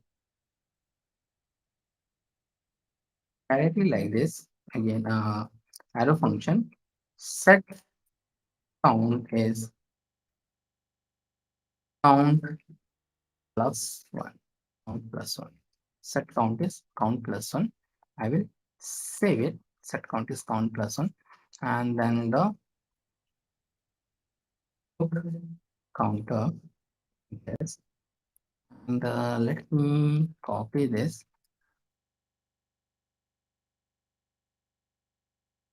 counter, counter, save it. Now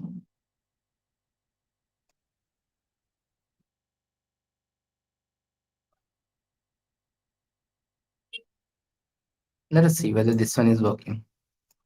And this one is also working fine. So that's why people always say this the hooks are much more easier than your class based. And nowadays if you go to any popular channel and also there are a lot of popular channels, you see that nobody create things with class based. Everybody creates the new thing with the hook based only. Okay, so that is there. And one sec.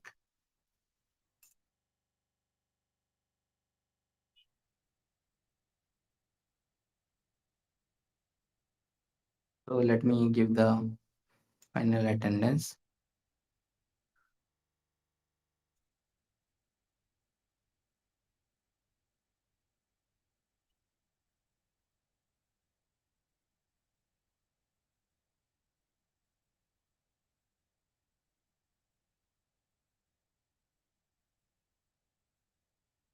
Thank you all for being here for so long. So this is the final attendance. Please fill the final attendance. I can still see 11 people are there. Thank you all to fill the final attendance. And I think we'll stop here today here only, because the thing is that I cannot go live stream for 12 hours, because that is something it doesn't YouTube doesn't allow, and we are live streaming from the 9 in the morning.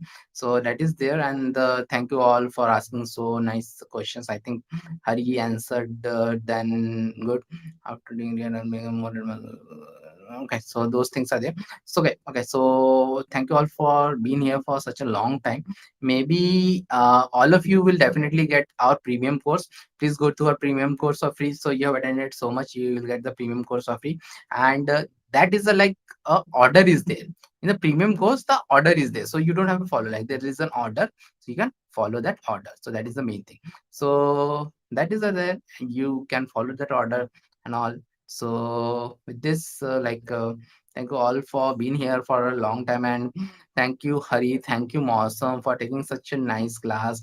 And if you want to know more about us, please do maybe you all have been here for such a long time. Maybe I will give you all something else also. Okay, so that is you all need order actually to learn. The problem in this world right now is that there are too many things are there out there in the internet. Nobody knows the order. Okay, so I will give you the order from our YouTube channel so that you can find it anywhere. Okay, so all of you been so good. So all of you have been here for such a long time. So I will give you all order. So see, this is the order. Why it is showing like this? Okay,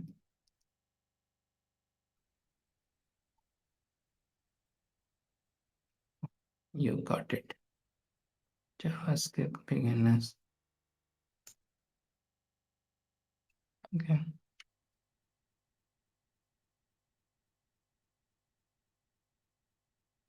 HTML, CSS, JavaScript.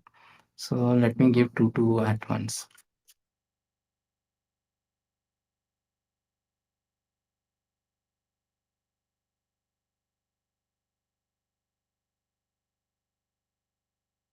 JavaScript Advanced and React. Then someone was asking about the project. You have to do the projects also. So you have to do the projects. Then lastly,